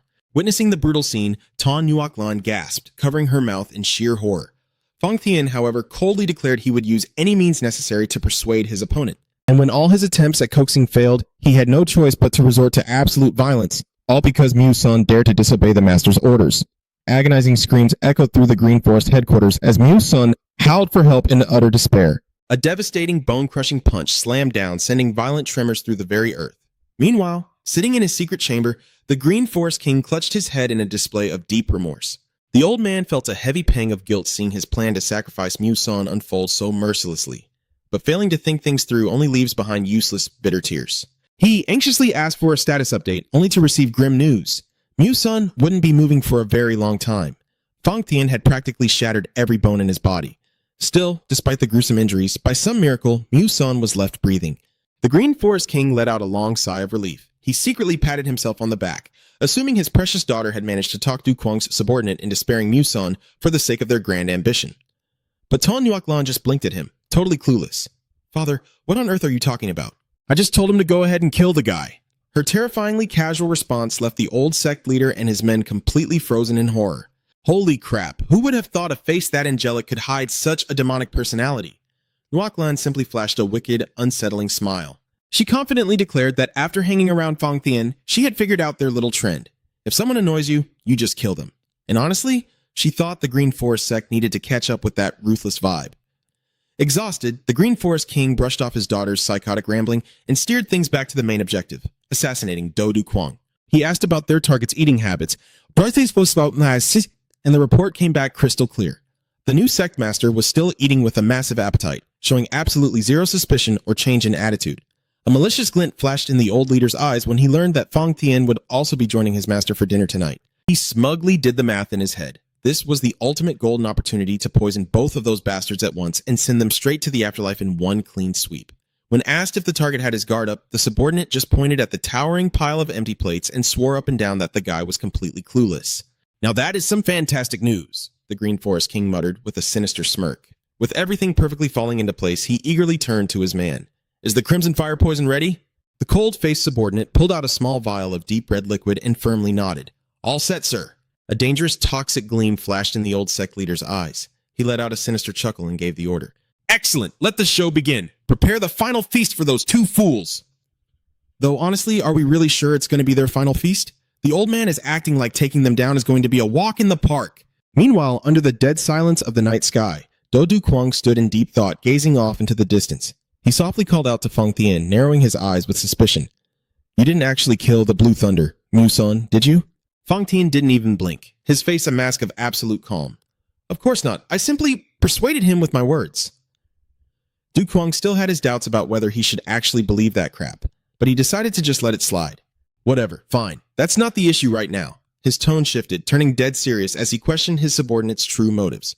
Fang Tian, there's something I need to ask you. You didn't just take over the Green Forest sect for fun. You definitely have a reason. If you never actually intended to put me on the throne as the Green Forest King, then tell me why we are really here. Deep down, he knew the idea of him ruling this faction was practically impossible anyway. Fang Tian calmly explained that he conquered Mount Ime for one simple reason. The Green Forest sect happened to be sitting right on top of it.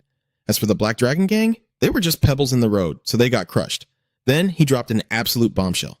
The grand design that the heavenly demon, Allah, painstakingly prepared for years, is hidden right here on Mount Ime. Hearing this mysterious final arrangement left by his own father, Du Kuang's eyes practically bulged out of his head. Like, what the actual hell? Du Kuang stood there stunned, suddenly realizing that every single one of Fang Tian's bizarre actions lately actually made perfect sense. From keeping Tan Nuoklan, the Green Forest King's daughter, around, to all the chaotic events that just unfolded, it all felt like cogs turning in his late father's terrifyingly grand masterpiece. He clenched his fists tightly, his mind spinning into absolute chaos with a million questions. What exactly did my father leave behind for me? What on earth is this grand design he planned out? But just as Du Kuang desperately pressed for more answers, Fang Tian simply lowered his head, masking his face in mystery. That is something I cannot tell you. The new sect master's temper instantly snapped. He roared with pure fury. Are you seriously playing me right now? Completely unfazed by his master's raging outburst, Fang Tian maintained a perfectly respectful yet brutally stubborn attitude. I beg your pardon, master. If that is all, I shall take my leave to discipline the Green Forest sect. He quietly turned on his heel and walked away, completely ignoring Du Kuang, who was still screaming his lungs out in the background. Tell me what my father planned before you walk away. Oh man, you know that sickening feeling where literally the entire universe is in on the secret except you? Yeah, that hurts like hell, guys.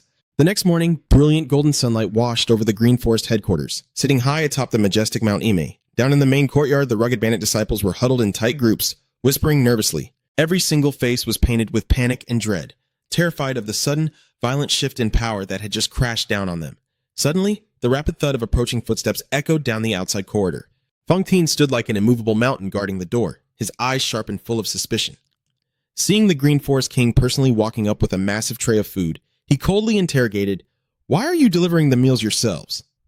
The bushy, bearded sect leader didn't say a word. Instead, his face hardened into a mask of grim determination as he hoisted the plate of food higher. It was a serving of 5-spice braised meat, beautifully plated with perfectly uniform, razor-thin slices of pork layered flawlessly. The Green Forest King stared down at the dish, flashing a deeply cryptic smile as he muttered to himself. This 5-spice braised meat looks absolutely to die for. In a flashback to a locked, dimly lit room, the head chef was currently groveling on his hands and knees, trembling violently as he gave his report to the old man. I poured my very soul into crafting this dish, my king. The old sect leader looked down at him with immense satisfaction, replying with a single, deeply chilling sentence. Delicious enough to drop dead for at any second. Damn, that sounds evil as hell. Human nature is truly terrifying, I swear. The old man threw his head back and let out a booming, arrogant laugh. He barked an order for the trembling chef to get lost, promising to finally set him free tomorrow. The second the chef scrambled out the door, the Green Forest King turned to his most loyal subordinate and hissed, "Perfect." Ngan Dim Q, his trusted right hand, quickly replied, "Yes, my king," before smoothly pulling a tiny vial from his robes. Wearing an expression of pure treacherous malice, he didn't hesitate for a second. He dumped the thick, dark red liquid straight into the dipping sauce bowl, resting right in the center of the dish. The Green Forest King watched the entire process like a hawk, lowering his voice. "Just to be absolutely certain, you tested the poison thoroughly, correct?"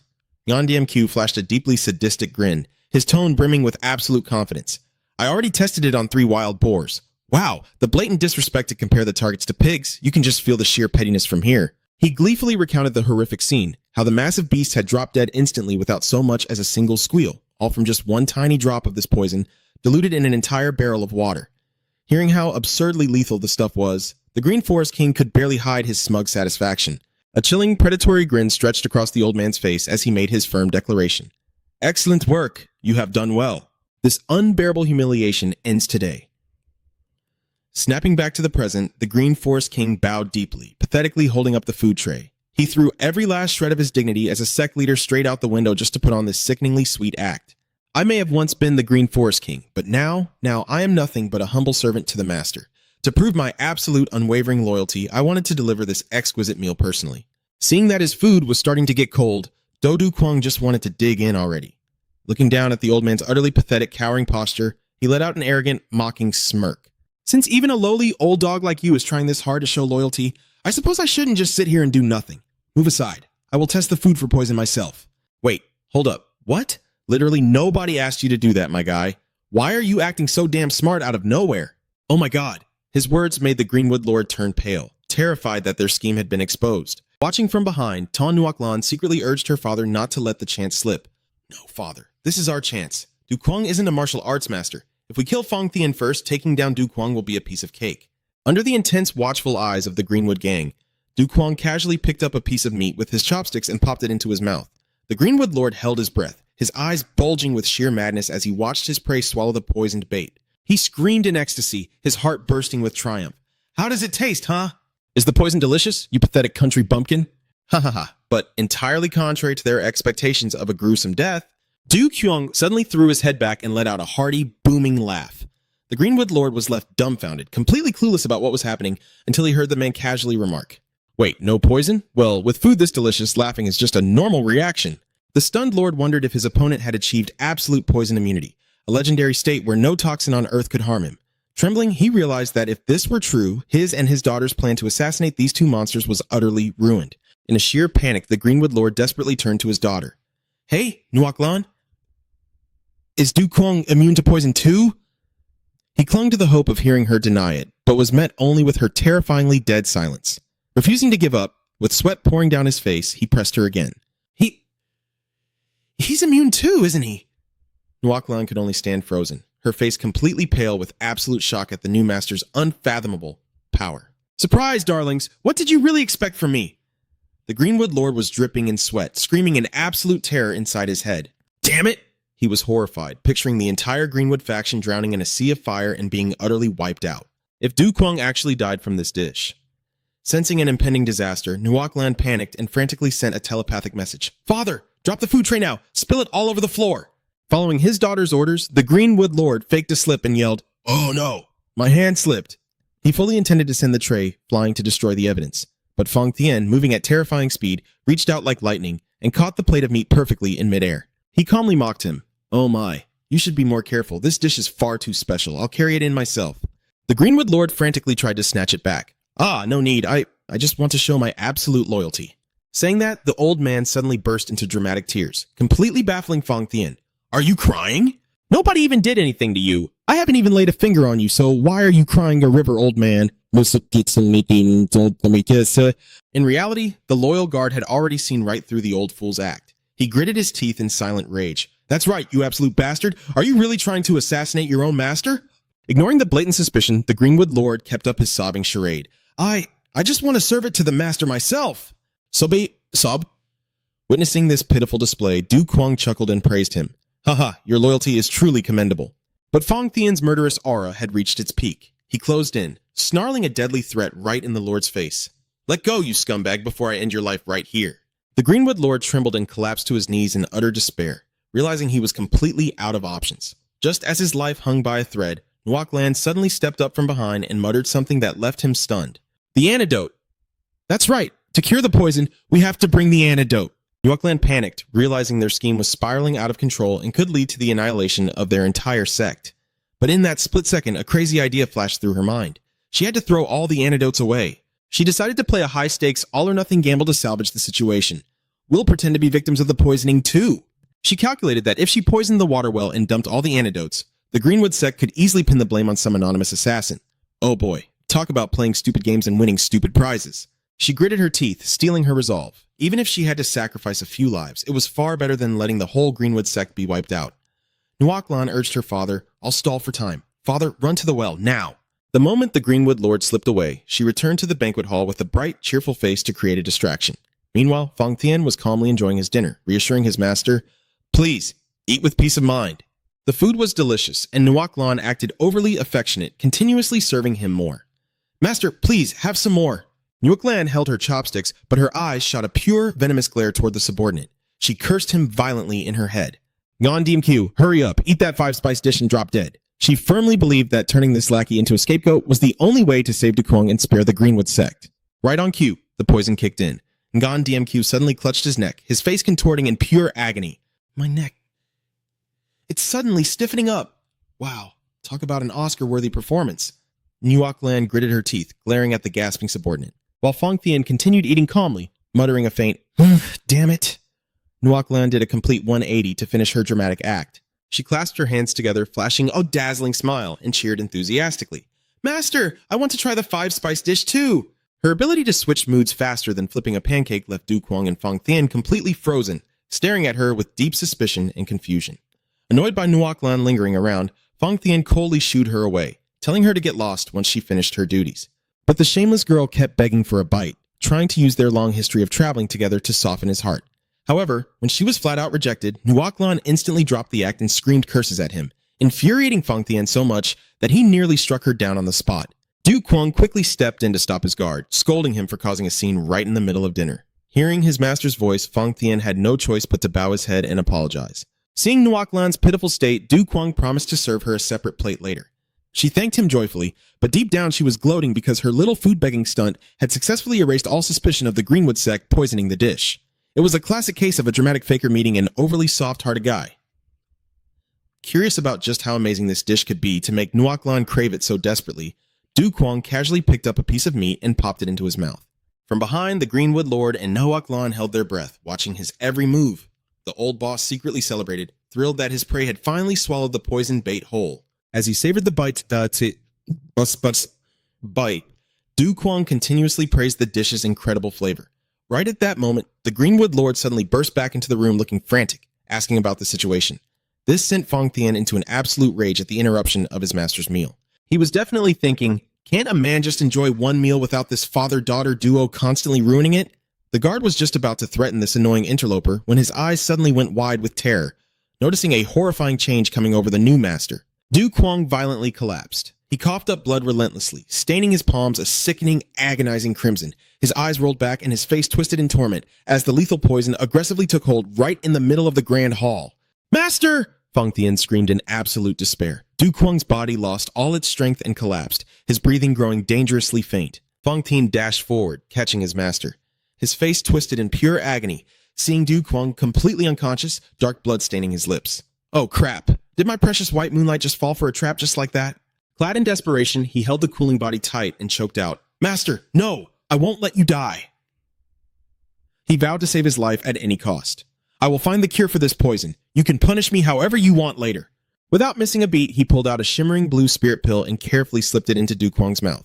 This was the Soul Essence Pill, a miracle cure matching Shaolin's ultimate healing elixir, a priceless treasure reserved only for the supreme lord of the demon cult. Meanwhile, the Greenwood King trembled like a leaf as he reported the emergency. "Someone poisoned the well. Over 30 of my men are infected too."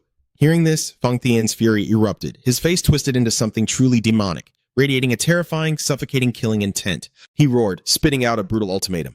"I am giving you 4 hours. If you don't drag the best doctors here right now, you can kiss this damn Greenwood sect of yours goodbye." Crushed by the suffocating pressure and the threat of total annihilation, the Greenwood King could only scream in pure terror. "Yes, sir!" Under the dead of night, Nam Kung Uyen spoke up. "We should head to the Greenwood sect's main base tomorrow." Standing nearby, Mo Dung Van Tien nodded in thoughtful agreement.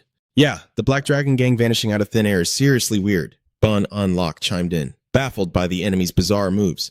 "Why on earth did the Greenwood sect kidnap all the chefs? What, are they planning to open a restaurant business now?" Jia Kat Tioman calmly stepped in. "We will find out once we get there. Just remember, we are not going there to start a war."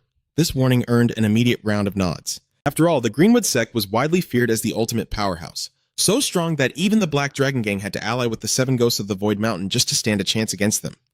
Mo Dung Van Tien smirked to himself. Just scoping out the situation would be enough, and he was absolutely thrilled for the upcoming clash. Suddenly, chaotic shouts ripped through the night air. "There are the doctors! Catch them!" Watching from above, the boys were absolutely stunned by the sheer chaos unfolding below. One of them wondered out loud, "Wait, is that one of the Greenwood sect's leaders?"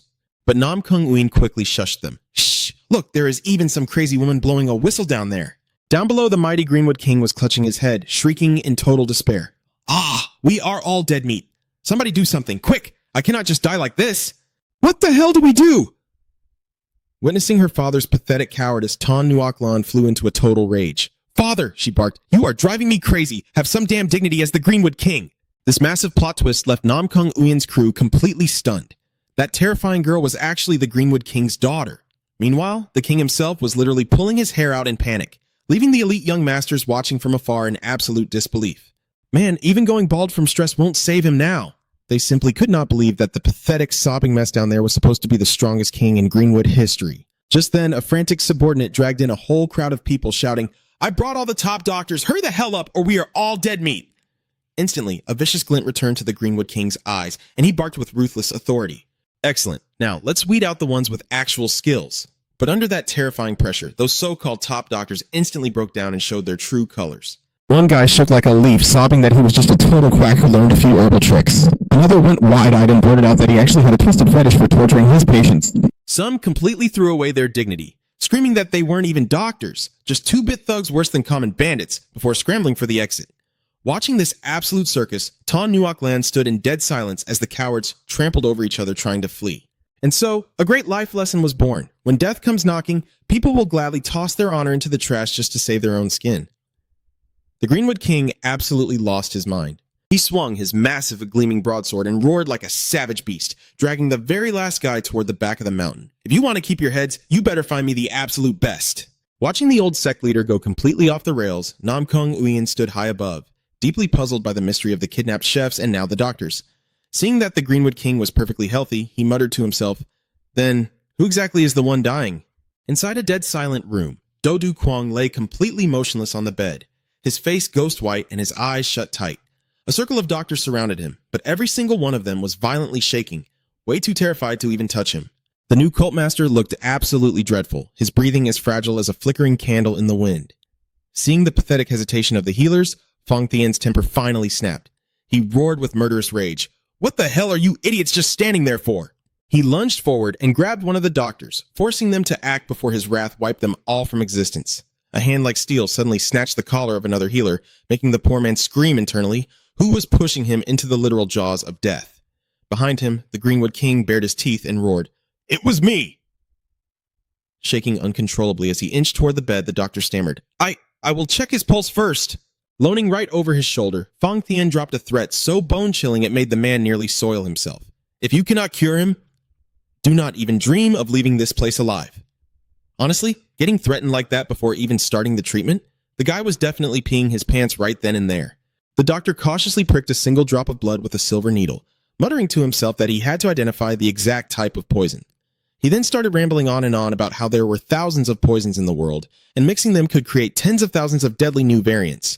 But Fong Tian violently cut him off, completely out of patience. "I do not have the damn time to listen to your lectures." Panicking to save face, the doctor bragged that he could identify any poison just by tasting it, and confidently placed the bloody needle on his tongue. But the very next second, he violently coughed up black blood and crumpled to the floor with a sickening choke. Watching this incredibly pathetic display, Fong Tian just stared down at the corpse in absolute disgust. What the hell was this old fool even trying to prove? "Is that really your best method for testing poison?" He scoffed, brutally dragging the next quack forward by the collar. And they actually called that idiot a master healer? The room was now suffocating with sheer terror, as the remaining doctors stood totally paralyzed, staring helplessly at the blackened needles tainted by the cult master's toxic blood. Finally, an elderly healer with snow-white hair stepped up. After a very careful examination, he declared that this was no ordinary toxin extracted from common plants or animals. Fong Tian instantly cornered him, aggressively demanding to know exactly what kind of poison it was. Shaking under the killer's glare, the old man confessed that his knowledge was limited, as this seemed to be a highly complex cocktail of several deadly venoms. He let out a heavy sigh, announcing that while Master Du Kwang had survived the initial shock, the real nightmare was just beginning. Fong Tian's face drained of color. "What do you mean, just beginning?" he demanded. The old healer trembled as he delivered his final, devastating diagnosis. "If we cannot find the exact antidote, this young master will be dead within 3 days." Lying perfectly still on the bed with a face as white as a sheet, Dodu Kwang faintly heard his own death sentence. Trapped in his fever dream, he bitterly cursed his luck. "I haven't even gotten to enjoy a quiet life yet. Hell, forget a quiet life. I am not even going to see the sun after 4 days." Man, do you not just feel terrible for the guy? But hey, who told him to be so blindly optimistic right when he needed to be on his guard the most? Hearing this agonizing news, Fong Tian gripped his sword hilt so hard his knuckles turned white. "Dead within 3 days?" he muttered, his voice dripping with a bone-chilling, apocalyptic killing intent. Without a single shred of hesitation, he slowly turned his head and gave a cold-blooded order to the waiting sect leader. "That is right, Greenwood King. Slaughter every single one of these useless doctors." Receiving the merciless command, the Greenwood King did not dare to hesitate. "Understood," he answered grimly. The old man swung the giant axe high into the air, making the crowd of doctors scream and cry in pure terror. Facing the deadly blade, one doctor collapsed to his knees, clapping his hands together and begging, "Please, spare my life." But Fong Tian just stared at him coldly and snapped back, "Why should I?" The Forest King let out a decisive roar, "Die!" and brought the axe crashing down with crushing force. In that split second between life and death, the doctor screamed out in pure desperation, "I know a divine healer." Man, talk about a close call. 1 second later and he'd be meeting his maker. The razor-sharp axe stopped dead just an inch above the doctor's head, draining all the color from his face. Fong Tian slightly furrowed his brows and demanded in a low, dangerous tone just to be sure. Clinging to the words like a lifeline, the doctor stammered frantically, Yes, that person can cure absolutely any illness in this world." Trembling, he revealed the name of their only savior, the divine healer, Oa Tian. Fong Tian furrowed his brows in doubt. A divine healer? The doctor groveled on the floor, shivering as he swore this was the one healer who could cure absolutely anything. Hearing this, the Forest King roared furiously, Bullshit! Hua Tian is dead! He glared at the terrified doctor, insisting that the divine healer had vanished 20 years ago. But the doctor stubbornly swore he had seen the man with his own eyes, even offering up his entire family's lives to back up his words. Fang Tian muttered to himself, "Can cure any illness, huh?" The doctor kept slamming his head against the floor, praising Hua Tian's medical skills as so godlike that even the royal physicians were nothing but a joke to him. Even comparing him to other medical legends is a total insult. The doctor clasped his hands, begging desperately, "Please, keep this a secret if you find him." But Fang Tian just brushed him off coldly. "I don't even know who you are, man." Quietly taking in this most crucial detail, he learned that the divine healer was hiding in the Water Curtain Valley, right at the foot of Dragonpool Mountain. Realizing it wasn't too far away, Fang Tian immediately barked an order. "Forest King, get me a baby carrier, now!" The word carrier completely stunned the old bandit leader and his lackeys. They panicked, thinking this crazy bodyguard was looking for an excuse to slaughter them all. "Shut up!" Fang Tian roared, silencing the whole room. He quickly explained that he needed a baby carrier so he could strap his master to his back and find the healer himself. "Come on, the guy is busy trying to save his boss. Who has the time to murder you paranoid fools?" Meanwhile, Dodu Kwang was lying on the bed, barely clinging to life. He vaguely sensed an incoming disaster and prayed in his head. "There's no need to go fast." But outside, Fang Tian was already screaming, "Hurry the hell up!" Seeing his master's condition getting worse by the second, Fang Tian panicked and yelled at the top of his lungs, "My master is dying! Move faster!" The Forest King scrambled to obey, rushing to get everything ready for the journey. The pain was so agonizing that Du Kuang just wanted to scream in his soul, "I meant take it slow!" But Fang Tian totally misunderstood his master's intentions. He snapped and yelled right in the Forest King's face, "You bastard! The master told you to hurry up!" Wow, talk about a major miscommunication. Are you just going to do the exact opposite of what I want? Man, if he gets any more stressed out, he might actually just drop dead right here. Du Kuang glared helplessly at his absolute madman of a bodyguard, totally speechless, while Fang Tian was already geared up and ready to blast off. Fang Tian reassured his boss that he would use his movement skills nice and slow so as not to worsen the injuries. He carefully wrapped a long strip of white silk, strapping Du Kuang tightly to his back. But the wrap was so insanely tight it was choking the life out of him. Du Kuang rolled his eyes to the back of his head, cursing through the agonizing pain. "Holy crap, I'm actually going to suffocate to death out here. This absolute idiot." Watching the whole circus from the doorway, the Forest King and his daughter just stood there, completely paralyzed in shock. Tan Yuek Lan nervously asked if Du Kuang was even still alive, but Fang Tian completely ignored her. He just coldly declared, "Master, we are moving out." Without a second's delay, the bodyguard launched himself with a thunderous jump, smashing right through the bedroom roof and shooting into the night sky like a rocket. The Forest King stared blankly at the ruined ceiling, stammering, I thought he said he was going to take it slow." Panicking, Nuoc Lan asked her father what that lunatic was doing. He told her the bodyguard was burning all his energy to find the divine healer and save Du Kuang's life. Hearing that the divine healer was actually alive, Nuoc Lan gasped in utter shock. Realizing that if Du Kuang died on their watch, their entire faction would be wiped off the map, she frantically urged her father, "We have to go after them. We need to act like the most loyal servants alive." The Forest King snapped back to reality, realizing just how grave the situation was. Gritting his teeth, he ordered all faction leaders to assemble and move out immediately.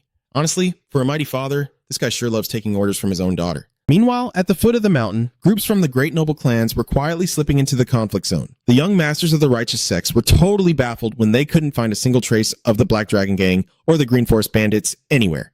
Right as their suspicions peaked, a blinding flash of blue light tore through the night sky at terrifying speed. The so-called martial arts geniuses could only widen their eyes in sheer terror as a monstrous wave of pressure blasted right past their faces. They trembled, asking each other what the hell that thing was, because that kind of speed completely shattered the limits of a normal human. One of them gasped in horror, That has to be a demon, and it's carrying something on its back." Through the dead of night, several dark figures dashed by at an insane pace, leaving the righteous young masters absolutely stunned. They quickly realized that among the shadows were the Forest King and his daughter, sprinting frantically in the same direction as that blue light. Nam Kung Ween pondered deeply, certain that something massive had gone down at the bandit headquarters, leaving them with a tough choice. Do they keep climbing the mountain or track down the fleeing boss? Right as they were agonizing over it, a tiny figure suddenly materialized behind them, making the whole group flinch and drop into a combat stance. They were wondering if those 7 figures in black who just blew past them were the legendary 7 ghosts of Vosun. But the weirdest part was that those guys didn't even seem to care that they were standing right there. All eyes locked onto the mysterious stranger who had just shown up.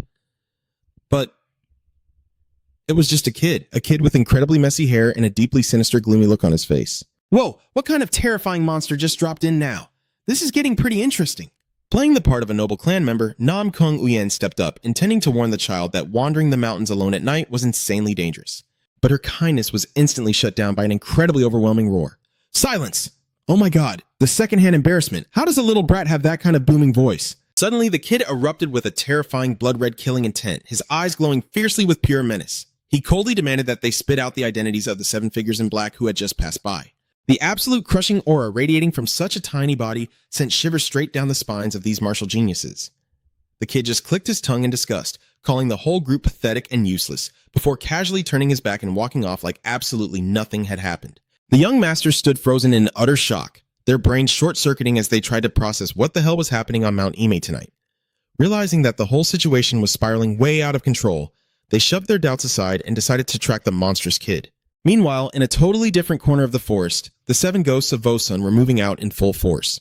The third ghost, the Soul Chaser, growled in frustration, asking his big boss just how much longer they had to keep up this siege on the Green Forest, especially when the Black Dragon King had vanished without a single trace. The second ghost, the Heaven Piercer, quickly stepped in to calm him down. Third brother, keep your mouth shut and focus on watching. They just couldn't wrap their heads around the fact that a powerhouse like the Black Dragon Gang could be wiped out so mysteriously. The first ghost, the Phantom of Impermanence, suddenly let out an arrogant, booming laugh. He boldly claimed that if the Black Dragon Gang had actually fallen, the mountain would be piled high with corpses. He firmly believed his old friend, the Black Dragon King, was not the type to just roll over and die. Still, facing the unexplained disappearance of his ally, he clenched his fists, his eyes burning with absolute murderous rage. The Phantom roared with furious conviction, swearing that if the Black Dragon King really was dead, he would make the entire Green Forest pay in blood. Feng Tian tore through the ancient forest like a raging tornado, leaving everything else in the dust as he pushed his body to the absolute limit to find rescue. But Dodu Kwang, who was currently strapped tight to his back, wasn't feeling grateful in the slightest.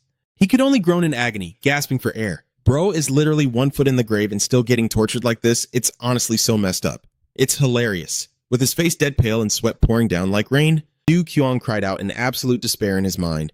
Looking for the divine healer is great and all, but if you keep this up, I'm literally going to die of suffocation first. Realizing his silence was being disastrously misunderstood, Du Kwang braced himself. I have to make this absolutely clear. He forced the words out, gasping for air. You don't need to go so fast, Feng Tian. But of course, his absolute maniac of a bodyguard only heard, faster. Even as Du Qiong desperately pleaded, ugh, I can't breathe. Slow down. Feng Tian just flashed a dangerously fanatical smile. Understood. Your meaning is crystal clear. He completely twisted his master's words. You can't breathe, so we should go slower? Tearing through the tree canopy like a missile, Feng Tian yelled back in reproach. Master! How could you say something so utterly irresponsible? Convinced that his new leader's frail body was making his spirit weak as well, the bodyguard glared fiercely and practically demanded, Promise me you will never speak such weak words again. Good lord, these two are an absolute comedy duo. The ultimate chaotic survival pair, huh? Meanwhile, poor Du Kwang could only curse internally in pure frustration. No, you idiot! I'm literally suffocating to death! You bastard! But Feng Tian came to an absolutely horrifying conclusion. If you are this exhausted, master, I will just have to search even faster. Stomping down to gather momentum, he launched himself into the air, soaring across the towering mountain peaks under the starry night sky. Suspended in the howling wind, the young leader, his face deathly pale from sheer exhaustion, could only grit his teeth and swear a blood oath in his mind. Feng Tian, I am going to kill you! Elsewhere, the Bandit King led his disciples, smashing through the forest and leaping over waterfalls, pushing themselves to the absolute limit so they wouldn't lose the trail. He was panting heavily, but his eyes burned with fierce determination. He silently thanked his lucky stars that he knew all the shortcuts in this area. Otherwise, they would have been left in the dust ages ago. Riding securely on her father's back to keep up the pace, Tan Nuoc Lan curiously prodded him about his mysterious disappearance right before they set off. The Bandit King gruffly claimed he had to gather the faction leaders first, but the girl just smirked, teasingly asking if he had actually sneaked off to see Wang Du Ngoc instead. Hit right in his absolute weak spot, the fierce gang leader turned beet red and roared in utter embarrassment. Hey, that is my lady's child you're talking about. Keep her name out of your mouth. See that? Just one tiny mention of his sweetheart and the big tough guy gets all flustered. Nuoc Lan giggled softly before shifting to a much more serious topic. The divine doctor they were tracking down. She was deeply worried. Rumor had it that the snail immortal was incredibly stubborn, a man who would rather die than be forced to bow down. The Bandit King snapped back grumpily. Yeah, and I'm the one who told you that rumor in the first place. Staring out into the pitch black night ahead, Nuoc Lan couldn't help but worry, wondering if Du Kwang would even survive this ordeal. Because knowing the snail immortal's temper, if he actually refused to save the boy, that maniac Feng Tian would absolutely tear him to shreds. The Bandit King's expression turned dead serious. He stated flatly that the doctor wasn't going to die because he would stop that psycho at all costs. He knew the brutal truth. If Du Kwang wasn't cured, their entire Greenwood faction would be utterly annihilated by that raving lunatic of a bodyguard. Seeing her father's rock-solid resolve, Nuoklan smiled warmly. I trust you, Dad. Ah, look at that touching father-daughter bonding. Let's see how long that lasts, huh? Instantly ruining the moment, the bandit king roared at his troops. Pick up the pace! Go catch them! A resounding, yes, sir, echoed through the mountains as the entire squad surged forward into the dark. Meanwhile, under the blazing sun at the peak of the fragrant mountains, Dragonclaw Peak, Fang Thien was still blitzing his way through the dense jungle. But Du Kwang's condition had taken a massive dive for the worse. He had completely passed out on the bodyguard's back, his face ghostly pale, drenched in cold sweat, with every ragged breath sounding like absolute agony. Just then, they stumbled upon an old man hunched over, picking herbs by an ancient tree. Fang Thien immediately marched right up to him and demanded coldly, "Where is the Water Curtain Valley?" The old man looked up with a blank, clueless expression and stammered foolishly, I don't know who this Water Curtain Valley person is. Seeing the idiot misunderstood him, Fang Thien growled, "It's the name of a valley." But the old geezer just trembled, bowing his head and begging him to spare his precious herbs, swearing he knew absolutely nothing. Not giving up, Fang Thien glared menacingly and demanded the whereabouts of the divine doctor, the snail immortal. Playing dumb like a pro, the old man insisted he had never heard of any immortal with such a bizarre name. Deciding this country bumpkin was completely useless, Fang Thien scoffed in disgust. He spun around, kicked off the ground, and blasted away to continue his frantic search. Honestly, why even bother asking? He was better off finding it himself instead of dealing with these clueless locals. The old herb gatherer had barely let out a sigh of relief when a sudden violent gust of wind swept past, casting dark shadows right over him. He looked up in sheer horror as another entire squad of people dropped down right in front of his face. It was the bandit king carrying Ton Nuoklan on his shoulder, oozing an overwhelming killer aura. The faction boss roared with absolute authority. "Spit it out! Where's the Water Curtain Valley?" But the old man stubbornly stuck to his script, insisting that there was nobody with the last name Water living on this mountain. The bandit king bellowed in frustration, stressing that it was a valley where the divine doctor resided. Seeing the old man's hopelessly confused face, Nuoklan clicked her tongue, figuring the poor guy was just completely senile. Losing the last of his patience, the bandit king ordered his crew to move out immediately. The old herb gatherer could only sigh at his spectacularly bad luck. What a day to be swarmed by absolute lunatics. Man, he must have stepped out of bed on the wrong foot this morning to be hit with this level of terrible karma. Just as he was about to go pick some more herbs to make up for lost time, he froze yet again. A suffocating, pitch-black murderous intent suddenly swallowed the entire area. Standing right before him were the 7 ghosts of Wushan, projecting an overwhelmingly terrifying pressure. Staring down the ice-cold glare of their leader, the impermanence ghost, the old man hit replay on his usual act. He wailed that there was absolutely no place called Water Curtain Valley on Fragrant Mountain. Trembling like a leaf, he begged them to spare his precious herbs, crying that he had no idea who this divine doctor was. Hearing that name, the ghost leader's lips curled into a wicked, sinister smirk. He coldly demanded to know which way the leather-clad group had gone. The moment the old man shakily pointed his finger ahead, the demonic squad dashed off, vanishing into the deep woods in the blink of an eye. Feeling his life seriously hanging by a thread, the herb gatherer hurriedly packed up his stuff, ready to speed-run his way down the mountain to hide. But his terrible luck just wouldn't let him go. Yet another young teenager came rocketing toward him at breakneck speed. The old man stopped dead in his tracks. Honestly, he was getting so sick and tired of acting dumb. He beat the kid to the punch, flat out asking if he was also looking for the Water Curtain Valley. The teenager skidded to a halt, turning to look at the old man with a highly suspicious gaze. Nangong Yuan and his group of young masters approached the herb gatherer. He bowed politely and asked, "Excuse me, elder, but would you happen to know—" Before he could even finish his sentence, the old man totally lost his marbles and screamed in absolute rage. "Damn it, you little brats! I already told everyone I don't know the Water Curtain Valley, and I don't know any divine doctor." The thunderous screech ringing in his ears left Nangong Yuan completely dizzy. He stumbled back, blurting out in pure shock, "What the heck? What in the world was that? Did I do something wrong?" Still, he instantly memorized the 2 crucial names he just got blasted with: Water Curtain Valley and the Divine Doctor. Realizing he hit the jackpot for information, Nangong Yuan hurriedly shouted, "Thank you so much, elder!" He then rallied his group and sprinted into the forest following the trail. Watching the young men disappear, the old herb gatherer clicked his tongue. Damn it all! He decisively slammed his herb basket onto the dirt. That clueless, senile expression from before, completely gone. He stood tall, suddenly radiating the majestic aura of a true grandmaster. He fell into deep thought over the sudden, chaotic arrival of the Greenwood bandits and those noble brats. He wondered who those 7 guys in black and that sick kid were. But what really put him on edge was that absolute menace. As Fang Thien felt like his head was about to explode from all the chaos, the old master stomped his foot and blasted off at an unbelievable speed. Gliding through the tree canopy, the old man muttered to himself, So, is it finally time for me to leave this fragrant mountain? Fragrant Mountain was truly a breathtaking place, boasting majestic pine ridges and magnificent roaring white waterfalls. And yet, right in the middle of this glorious picturesque scenery, Do Du Kwang was living through an absolute waking nightmare as he was being hauled around by Fong Thien at breakneck speed. He was internally screaming in utter misery. Is this guy out of his freaking mind? What the hell? We've been running since dawn without a single second of rest. My head is literally going to explode. Totally oblivious to his master's suffering, Fong Thien just gritted his teeth and pushed himself even faster. He roared with absolute fanatic devotion. Master, please hold on. I absolutely will not let you die. Being violently bounced around on his psycho bodyguard's back, Du Kwang could only cry out in pure desperation. I'm literally going to die because of you, you absolute bastard! Leaping across the towering cliffs under the setting sun, Fong Thien thought to himself that with more people helping, they'd definitely get good news sooner. Just as his feet touched the ground, Du Kwang asked in shock, More people? Then he froze in disbelief.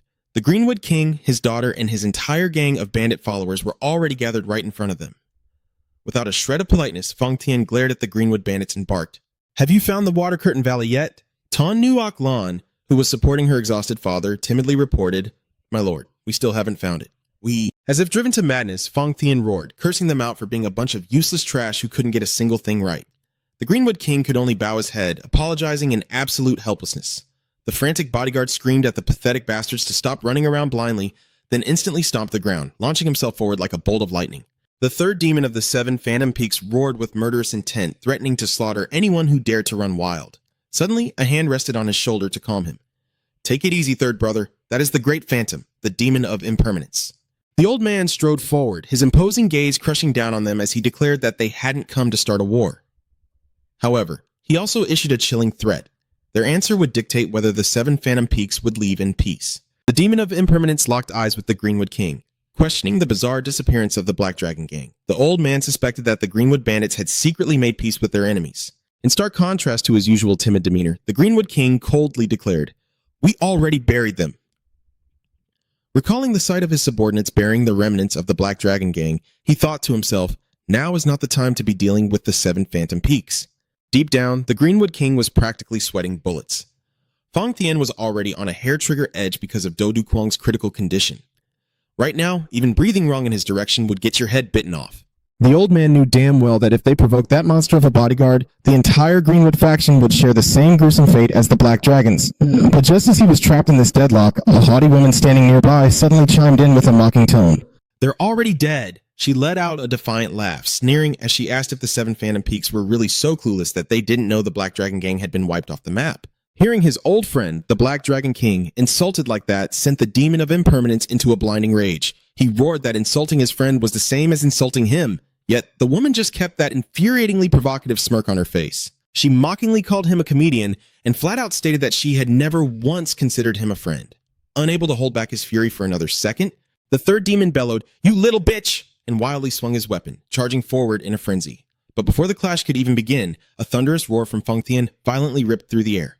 The terrifying wave of internal aura from his roar triggered an earth-shattering explosion, blasting everyone backward in sheer, absolute horror. Honestly, every time this guy makes an entrance, it feels like the whole universe trembles.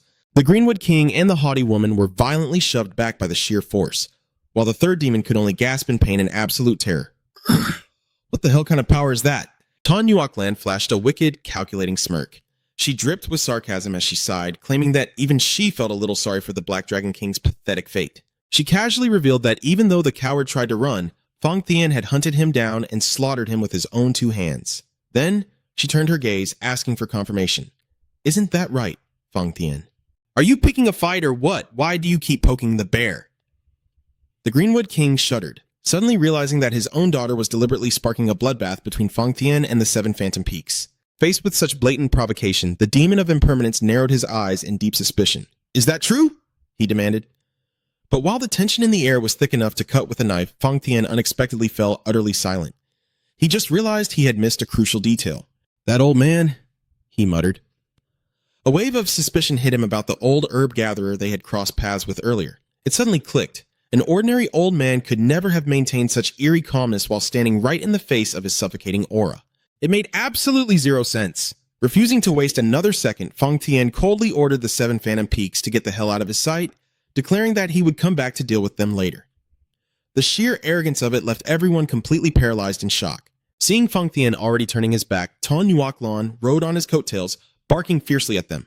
"Are you deaf? What the hell are you idiots staring at? Fang Tian told you to get lost. Did you not hear him?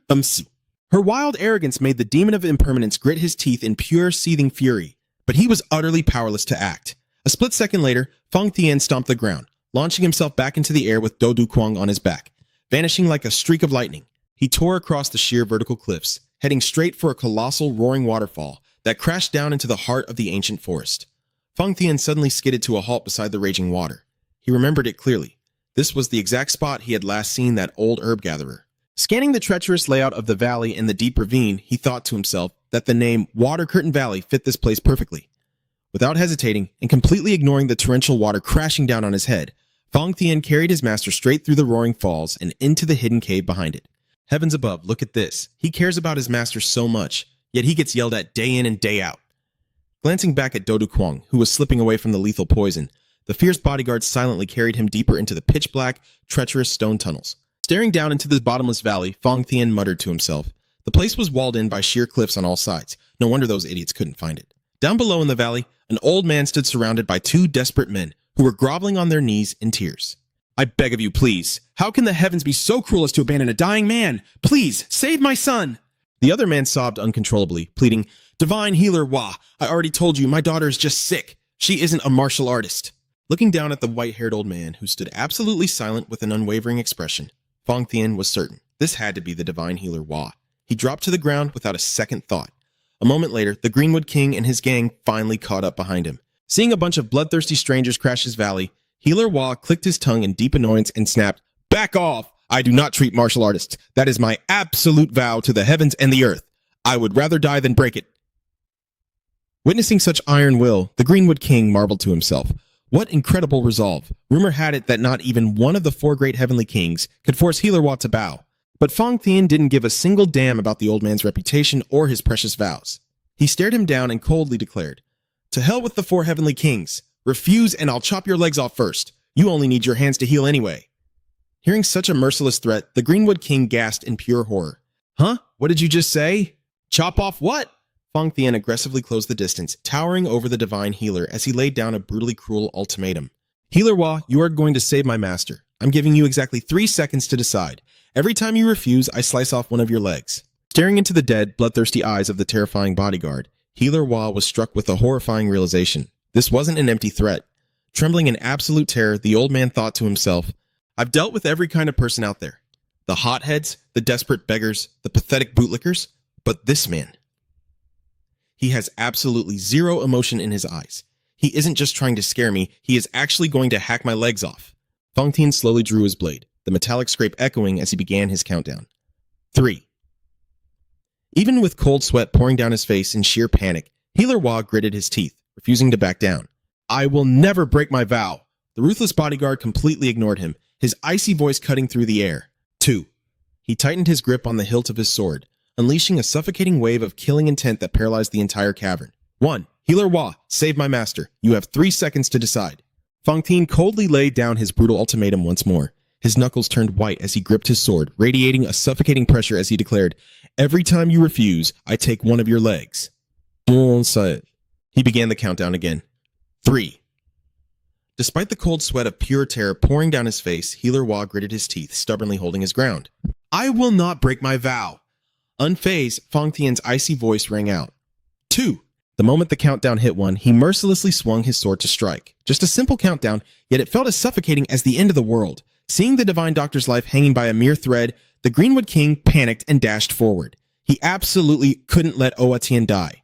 The old man swung his blade, blocking Fang Tian's deadly strike in the nick of time. An explosive clash erupted. The sheer aura from both sides created blinding arcs of light that tore through the air, making the ground tremble violently. Stepping in to save someone with timing so perfect, it looked like he was using an auto-dodge hack. The battle was incredibly fierce as Fang Tian unleashed a relentless barrage of overpowered sword strikes, forcing the Greenwood King to use every ounce of his strength just to block. The old faction leader roared, channeling all his inner energy to launch a massive palm strike, desperately trying to push back his opponent's overwhelming power. An earth-shattering explosion echoed out. Blinding light swallowed the entire forest as the two massive forces collided. The terrifying shockwave flattened everything in its path, sending rocks flying and snapping trees like twigs amidst the ruins. Witnessing such absolute devastation, Ta Nuoc Lan and the disciples could only stand frozen in pure terror. They were completely paralyzed by the realization that this power had far surpassed the limits of humanity. This wasn't a battle between mortals. It just couldn't be. Right in the middle of the devastated battlefield, Fang Tian calmly carried his master on his back. He asked softly, "Are you all right, master?" Du Duquang at this point could only let out a weak, painful groan. "Ah!" the Greenwood King shouted loudly. "Ghost Gate leader, Mr. Quan-sun!" But the only response he got was a vicious snarl. "This is none of your damn business." The old faction leader roared in absolute panic, because if they let that monster, Fang Tian, run wild, Owatin's legs would definitely be chopped clean off. He firmly declared that to save his own daughter, the Divine Doctor absolutely could not die. It turned out that both the Ghost Gate leader, dubbed the Immortal of the Demonic Path, and Mr. Quan-sun, whose martial arts rivaled the Seven Great Families, had already been brutally defeated by Fang Tian. The bodyguard maintained his deadpan expression. He bowed his head to apologize to Do Duquang, promising that he would execute the old man the second the treatment was finished. Owa Tian ground his teeth in bitter frustration, seeing that all these people wanted to force him to break his sacred vow. The Greenwood King kept urgently pressing him, begging the old man to drop his stubbornness and save the young patriarch at all costs. Owa Tian clenched his fist tightly, stating in a deep, grim voice that no one could possibly understand his agonizing burden. The old doctor began to recall a memory from 25 years ago, when a severely injured middle-aged man came to him begging for help. Believing the man had a good heart, he had exhausted all his energy and skills to save him. He hoped the man would live on and do good for the world. But man, getting hit with a brutal betrayal like that hurts way worse than any physical wound. However, reality was 10,000 times more cruel. The very person whose life he saved went on a mindless killing spree, slaughtering innocent civilians and martial artists alike without a shred of mercy. Watching that village burn in a sea of fire, seeing hundreds of lives wiped out just because of his one single mistake, Owa Tian was consumed by agonizing regret. From that exact moment, he swore an oath to the heavens that he would never, ever get involved in the bloody grudges of the martial world again. He would rather die than treat another martial artist. Choosing the wrong side just once became a nightmare that haunted his entire life. Du Quang thought to himself that he couldn't let this divine doctor die in vain. Seeing the desperate pleas from everyone around him, Owa Tian let out a soft sigh and declared that he would settle everything right here and now. Just as the Greenwood King was overjoyed, thinking the old man had finally agreed to help, Owa Tian suddenly roared, I will kill myself to keep my vow."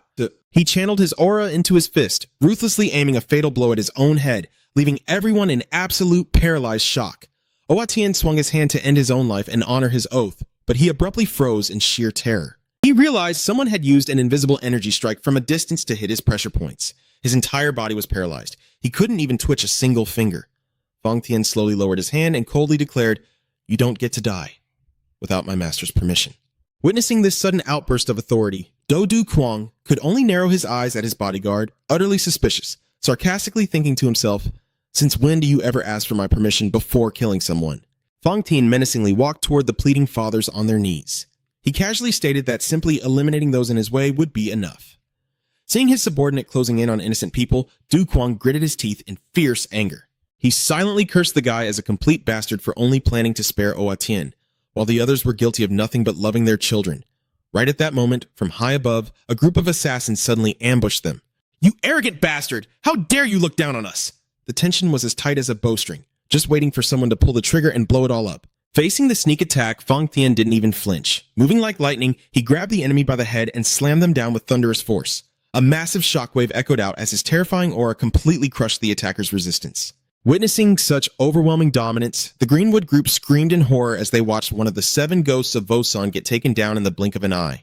They trembled, completely unable to believe their own eyes. He defeated the 7 ghosts of Vosan that easily? The rest of the 7 ghosts were left sprawling on the ground, agonizingly crying out for their boss in pure despair. Fang Tian stood tall like a titan amidst the battlefield, his dark shadow looming over the defeated losers. He coldly reminded them, "I told you trash to value your lives." Realizing his terrifying bodyguard was about to slaughter everyone, Do Duquang urgently called out his name, "Fang Tian!" The moment he heard that voice, Fang Tian instantly stopped in his tracks and respectfully replied, "Master." Duquang gave a strict order, commanding him not to kill anyone here, not even Mr. Quan-sun or the Ghost Gate leader. The guy was about to wipe the floor with them, but got forced right back into good boy mode. Even though Do Duquang was barely clinging to life on his back, he still forced out a raspy voice to demand a promise. "Answer me!" Before his master's absolute command, the bodyguard, despite practically radiating bloodlust, had no choice but to bow his head in total submission. "As you command." Fang Tian let out a breath, oddly relieved. He looked at his own hands and muttered to himself, so as long as I don't kill them, it's fine, right? Seconds later, blood-curdling screams echoed through the mountain forest. He launched a brutal assault, mercilessly snapping their bones but deliberately leaving the enemies alive, exactly as Du Kuang requested. Watching that horrific scene, the survivors couldn't help but violently shake in fear, wondering what kind of freakish martial arts Fang Tian was using to have such godlike power. The towering bodyguard marched toward the divine doctor, a smile of genuine admiration forming on his lips at the old man's sheer iron will. Suddenly, he lunged forward, violently grabbing Owa Tian by the collar. He glared into his eyes and furiously roared, "Heal him, right now!" Everyone looking at Owa Tian was silently screaming, "What kind of overpowered skill is this? It literally looks like game hacks." Tan Nuaklan also cried out in panic, begging the old man not to piss off this monster any further and to just heal the guy to save his own life. But Owa Tian remained incredibly stubborn. Gritting his teeth, he firmly declared that he had lived long enough and had absolutely zero regrets left in this world. Even if you chop off my legs or rip out my liver, I will never break my sacred oath. At those words, Fang Tian's rage seemed to hit its absolute boiling point. His eyes darkened with terrifying murderous intent. His iron grip began to squeeze tightly around the hilt of his sword. The Greenwood King felt the horrifying bloodlust exploding in the air. He screamed in absolute despair, entirely convinced that Fang Tian was about to execute the divine doctor on the spot. Owa Tian quietly closed his eyes, bracing for the fatal blow. But instead of a razor-sharp blade slicing through his neck, Fang Tian called out his name in a low, heavy voice. To the utter disbelief of absolutely everyone, this insanely arrogant bodyguard, who literally looked down on the heavens, suddenly lowered his head and choked out a deeply genuine plea. "Owa Tian, I am begging you." It was such a crazy U-turn that the entire battlefield's brains basically lagged out. Fang Tian, the icy, untouchable protector, was actually bowing his head to the divine doctor. He spoke in a deep, trembling voice, every single word carrying a desperate urgency he had never shown before. "Divine doctor, I sincerely beg of you." Witnessing this, the Greenwood King was completely paralyzed with shock. He couldn't believe his own damn eyes. A cold-blooded monster like Fang Tian actually knew how to bow down and beg? The bodyguard's extremely raw, emotional sincerity made Tan Nuaklan burst into tears. She sobbed, asking, "Dad, how could someone like him act like this? Dad, aren't you crying too?" The Greenwood King just stood there, utterly clueless as to why his daughter was suddenly so emotional. However, Owa Tian maintained his heart of stone. He coldly replied, "Don't try to play on my sympathies. If the young man on your back is more important than your own life, then I too have something I worship above all else." The divine doctor fiercely stood by his oath, ready to welcome death with open arms. "I absolutely cannot treat him, so just kill me." Faced with that infuriating stubbornness, Fang Tian silently stepped forward and grabbed him by the collar, his eyes plunging back into a terrifying, menacing darkness. He muttered under his breath, "Master, please forgive me. You ordered me not to take his life, so I won't." Instead of a quick death, Fang Tian opted for something far more brutal. "Let's see how long you can survive my torture." The Bandit King panicked and lunged forward to stop him. He knew that with a man as fiercely proud as Fang Tian, this wasn't going to be just a light beating. The old man begged frantically, "Please, just give me 1 hour. I swear I will get that antidote for you. I know the interrogation methods of our Green Forest clan are child's play compared to your demonic cult, but please." Hearing such a pathetic comparison, Fang Tian scoffed in absolute disgust. What a load of crap. But the Bandit King clung to whatever confidence he had left and pushed on. "I am just saying, I am absolutely certain I can make him talk." Fang Tian coldly delivered his final ultimatum. "I will give you exactly 1 hour. If you fail, your entire clan dies with him." The Bandit King gritted his teeth. Fine. He was betting the lives of his entire syndicate on this one desperate gamble. Moments later, inside a small, rundown cabin in Suo Village, the air grew suffocatingly heavy. The divine doctor was dragged inside, his face twisted in agonizing frustration as the harsh reality set in. It was an all-in-stakes game now. Winner takes all, loser loses their head. Watching her father roll up his sleeves, Nuaklan could not help but wonder, was their clan's idea of torture really just punching and kicking? Meanwhile, despite being tied up, the divine doctor remained incredibly stubborn. He spat out a defiant challenge, swearing he would rather be beaten to a pulp than hand over the cure. One of the goons chimed in, suggesting they use red-hot branding irons to break the old fool. Nuaklan, however, was rapidly losing her patience. She snapped at her father to hurry it up, reminding him they only had exactly 1 hour left. Without a second thought, she lunged forward and smashed her fist into the wooden wall right next to the doctor's head, shattering the timber into pieces just to make a point. Just a little warning shot, yet she hit hard enough to bring the whole cabin down. The Bandit King blinked in shock at his daughter's explosive temper. Then, a wicked grin spread across his face. He told the doctor to hold on for a second, before suddenly striking his pressure points. Nuaklan stood there, totally baffled. Since physical torture was not going to work on this guy, what was the point of hitting a sleep node and knocking the old geezer out? But then, the Bandit King calmly pulled out a glowing purple pill. declaring that it was the cure for the crimson poison. Nuoklan and the rest of the gang stood there, jaws dropped in absolute shock. She vividly remembered her father throwing that exact pill away the other day. The old boss just gave a sly smirk, admitting that he had planned to toss it, but ended up keeping it just in case of an absolute emergency. A perfect plot twist, pulled quite literally right out of his pocket. Nuoklan broke into a wicked, knowing grin. She sarcastically noted that the good doctor must have been in such a rush that he simply forgot his own cure. But jokes aside, the situation they were in was insanely dangerous. If Fang Tian found out they had the cure all along, he would wipe their entire syndicate off the map. She steeled her resolve. They had to cover their tracks, and perfectly. One of the goons started shaking uncontrollably as Nishuaklan locked her deadly, piercing gaze onto him. The gang's advisor pointed out that it would be super suspicious if the stubborn doctor just suddenly gave up the cure. They needed a stunt double to scream their lungs out, faking a brutal torture session in the doctor's place. Every single pair of eyes slowly turned toward the poor, unlucky goon, scaring the absolute living daylights out of him. The Bandit King stepped up to him and coldly whispered, "Scream like your life depends on it." Then the beating began. Horrifying, blood-curdling screams echoed through the cabin as the subordinate took a flurry of thunderous punches from his own boss. Soon enough, the poor guy was lying dead still on the floor, foaming at the mouth in an absolutely pitiful state. The Bandit King let out a huge sigh of relief, looking weirdly satisfied after his little fake but painfully real interrogation. Nuoklan flashed a bright smile, reassuring her father that from the outside the performance sounded totally convincing. She acted like she had been planning this elaborate scheme for years. Quietly, she held the tiny bottle containing the antidote. Back inside the dim cabin, the divine doctor just sat there, staring blankly, like his soul had left his body. The Bandit King held up the small bottle and burst into a booming, triumphant laugh. "Haha, as expected of the legendary doctor, so this little beauty is called the Crimson Elixir, huh?"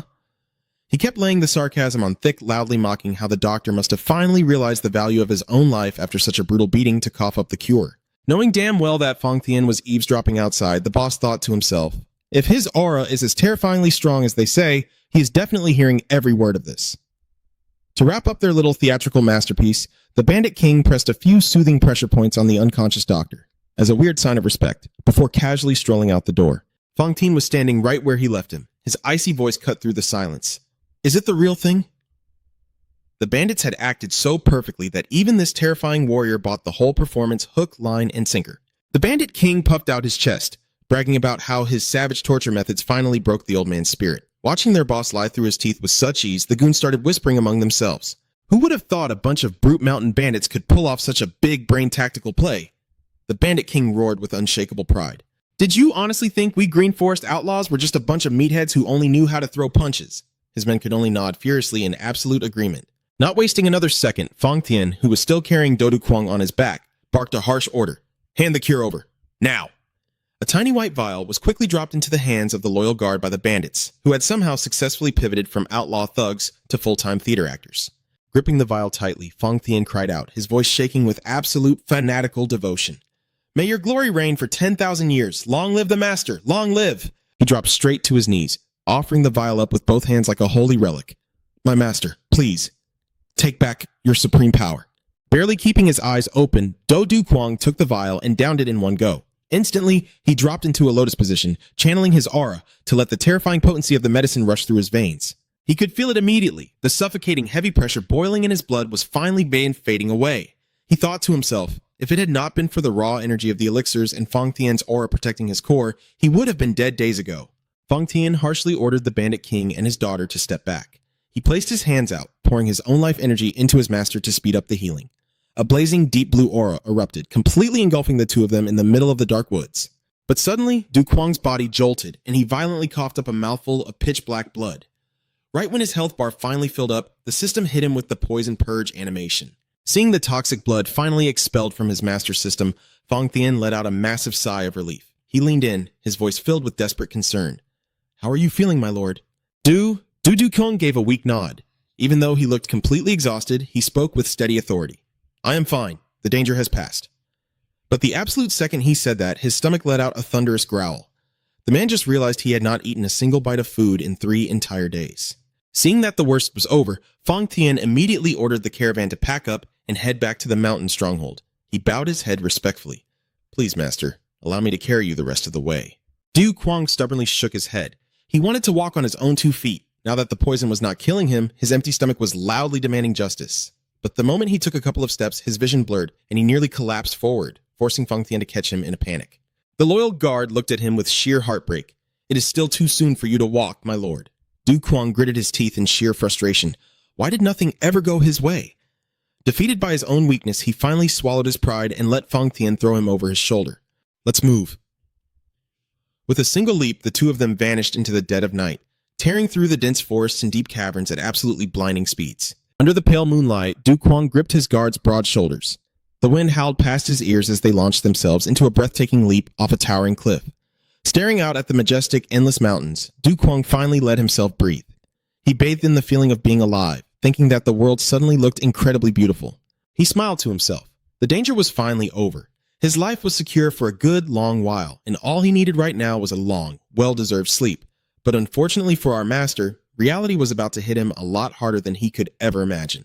The moment he stepped back into his room at the bandit stronghold, Du Kwang collapsed heavily onto the floor.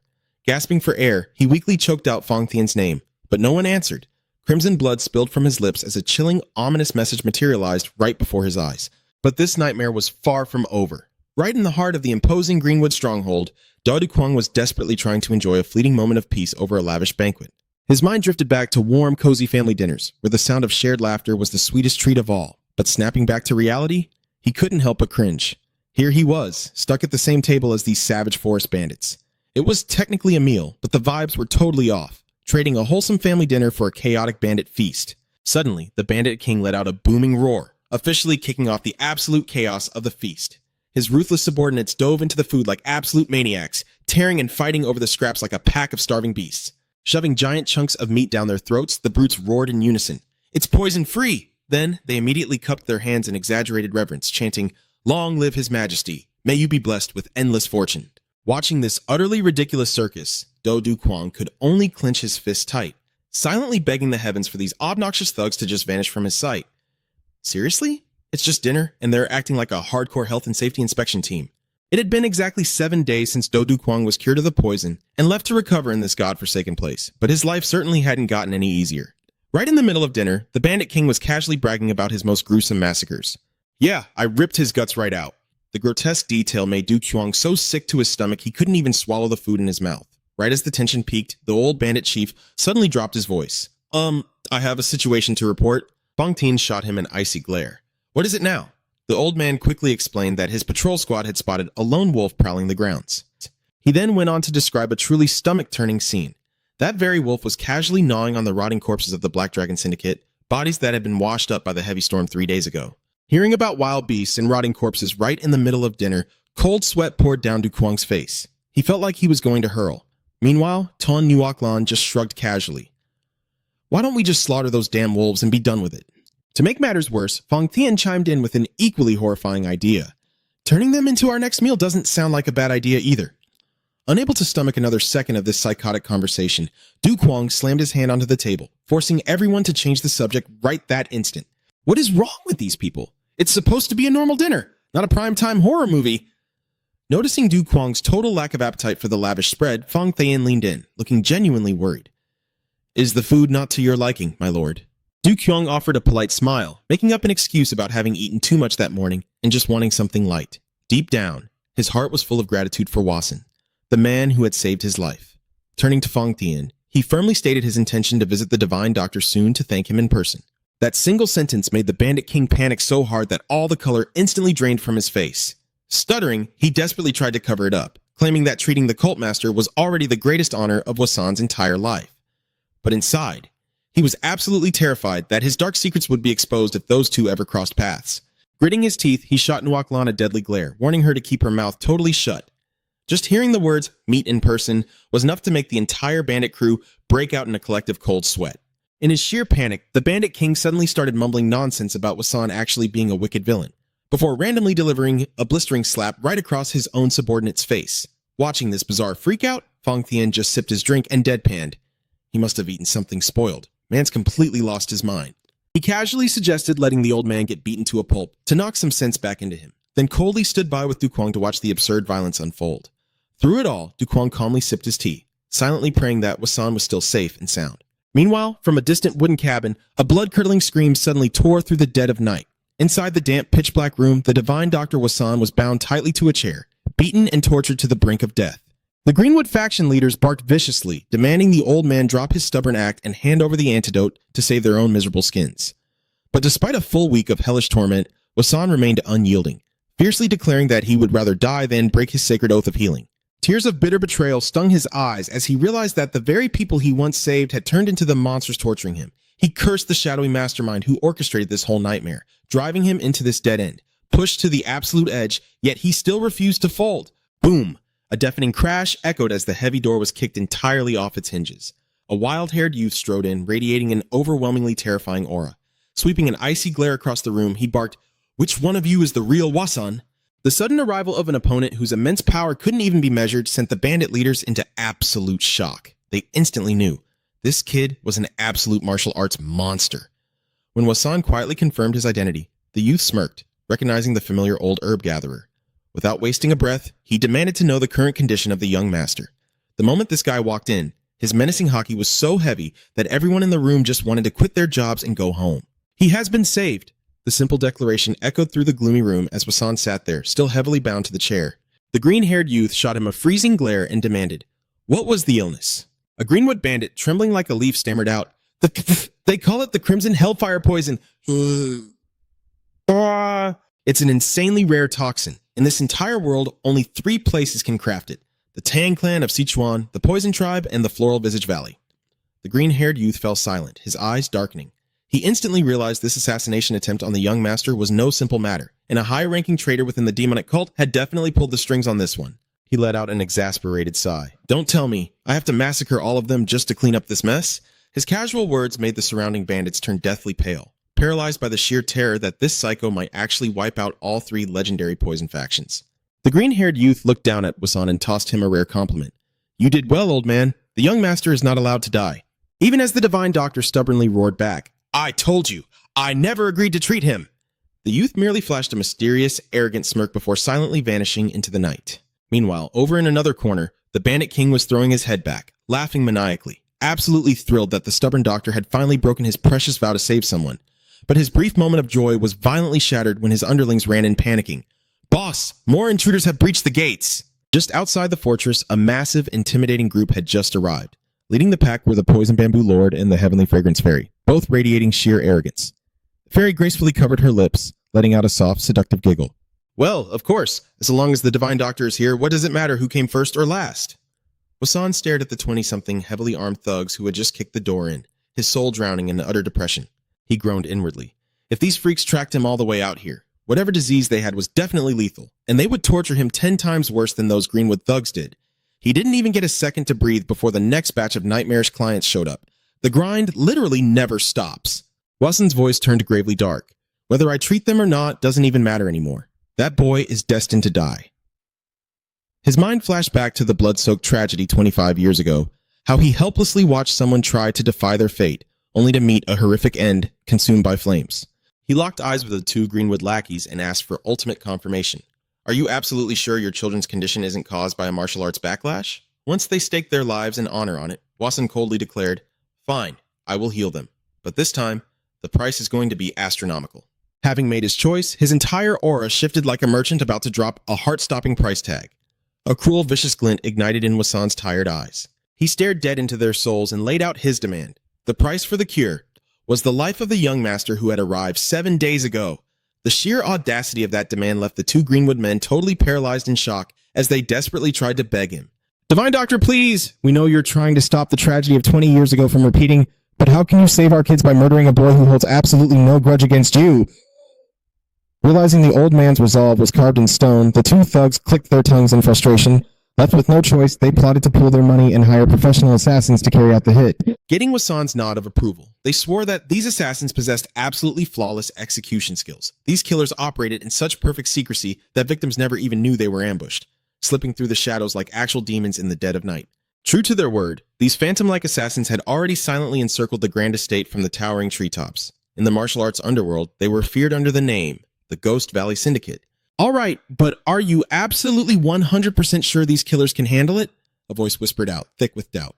The man across from him instantly shot back with absolute cocky confidence. "Hell yeah, these guys are masters of the silent kill. Nobody ever sees them coming." Mysterious black silhouettes began to materialize, gliding seamlessly through the suffocatingly silent night like literal phantoms. With unpredictable godlike stealth, they locked onto their target, the towering grand hall right in front of them. Seriously, listening to that hype, you'd think this assassination squad had a built-in stealth mode permanently activated. They were the infamous bloodthirsty slayers of the Phantom Valley. Meanwhile, totally oblivious to the creeping death above, two Greenwood grunts were casually patrolling the grounds, chatting away about what time they'd finally get to clock out and sleep. Hey, Trung-Heen, it's gonna be crazy busy once we head back to base. Let's just take a quick breather here. But his partner frantically waved him off. Are you nuts? If we get caught, the Grand Chieftain will have our heads. Little did they know, the Grim Reaper was already standing right behind them, breathing down their necks with a chilling whisper. Hurry up and move, before he loses his temper. They thought they were just on a casual patrol, completely unaware they were about to meet their maker. In the blink of an eye, a single, ruthless strike sent the bandit crashing to the ground, out cold. The assassins swiftly cleaned up the scene and moved on to the next phase. Disguising themselves as members of the Greenwood faction, Assassins 7 and 10 infiltrated the base exactly as planned. They quietly slipped into their disguises, ready to blend into the enemy's lair and execute their top-secret mission. Their orders were crystal clear. Report the situation and pull out immediately at the first sign of trouble. Understood! The two assassins whispered in unison before vanishing into the shadows of the massive fortress. Meanwhile, inside a dead-silent chamber, Do Kwang was deeply focused, regulating his inner energy and calming his mind. To him, all those past bloody battles suddenly felt so meaningless. He shot up to his feet, his eyes burning with absolute resolve. I swear, I will escape this wretched fate as the demonic cult leader. But a second later, Kwang burst into miserable tears, hit by the brutal reality that right now, escaping was utterly impossible. Remembering his two disastrously failed escape attempts, he bitterly realized that no matter how hard he tried, he was just a helpless puppy cowering under the giant shadow of a stalking tiger. A puppy trying to sneak out of a tiger's den? How pathetic. But then a thought sparked in Kwang's mind. Wait, what if that puppy becomes stronger than the tiger? If I can master the ultimate martial arts, a tiger will be absolutely nothing to me. Only by breaking free from my father's twisted arrangements will I finally taste true freedom. However, just as he was intensely focusing to break through to the next level, Fang Tian's booming roar suddenly echoed, shattering the absolute silence. Ha ha ha, the auspicious hour has arrived. Happy birthday, my master. Imagine being in deep meditation and getting blasted by a max volume megaphone. The sudden intrusion in that earth-shattering shout made Kwang's eyes widen in sheer terror, as the spiritual energy inside him violently spiraled out of control. He violently coughed up blood, clutching his chest in agonizing pain. He was suffering a deadly energy backlash. Gritting his teeth in sheer frustration, he panicked. No, no, no! If my inner energy scatters now, my core will completely collapse. Fang Tian, you absolute bastard, making such a racket at a time like this. Yet, completely oblivious to his master gasping for air, the crazy bodyguard kept screaming his lungs out. May the whole world celebrate the birthday of the Supreme Lord. Honestly, this kind of greeting was basically a literal critical hit to the heart. Kwang collapsed onto the cold floor, his breathing ragged and filled with furious resentment. Happy birthday, my foot. I'm literally dying because of you. I can't die here, especially not because of Fang Tian, my own damn subordinate. Still completely blind to the critical situation, Fang Tian kept hollering out his birthday wishes for his 19-year-old master, until he finally panicked, staring down at Kwang's convulsing body. He frantically rushed over to comfort him. Master, are you suffering from an energy backlash? Don't worry, I'll fix this right now. Fang Tian slammed his hands onto Kwang's back, channeling a surge of deep blue aura to stabilize his master's chaotic meridians. After successfully pulling his boss back from the brink of death, he casually had the nerve to lecture him. Master, if I had arrived even a second later, you would have been in grave danger.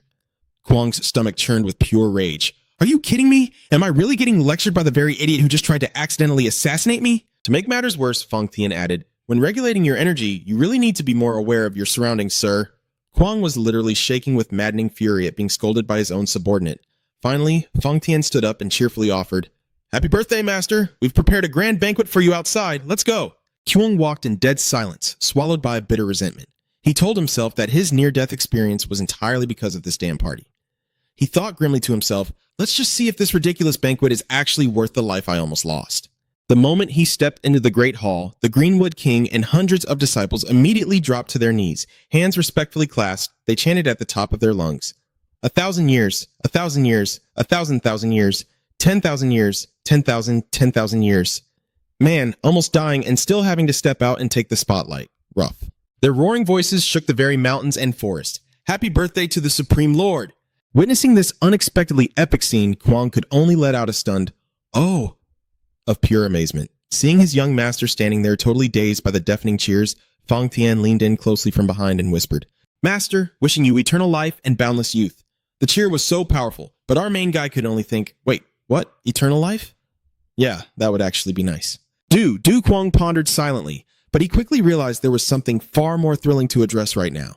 His expression instantly darkened. He coldly announced that on such a joyous day, someone had actually dared to attempt to assassinate him. Hearing that some absolute madman had the guts to do that, Fang Tian exploded into a blinding rage, roaring that he would tear that bastard apart limb from limb. Kwang began to recount the incident. While he was deeply focused on regulating his energy, he heard a loud shout screaming, "Happy birthday, my master!" But somehow, to his ears, it sounded completely different. It sounded like, "All right, just drop dead." Those exact words threw his internal energy into such violent chaos that he literally couldn't even breathe. He stated as a fact that he nearly died on his own birthday. And if Fang Tian hadn't arrived in time, he'd definitely be a corpse. Du Kwang then flashed a wickedly sinister smile and sneered, "So, do you know who tried to assassinate me yet?" Fang Tian froze like a statue. Cold sweat poured down his face as it finally dawned on him that his own over-the-top, ridiculously loyal shout had almost murdered his boss.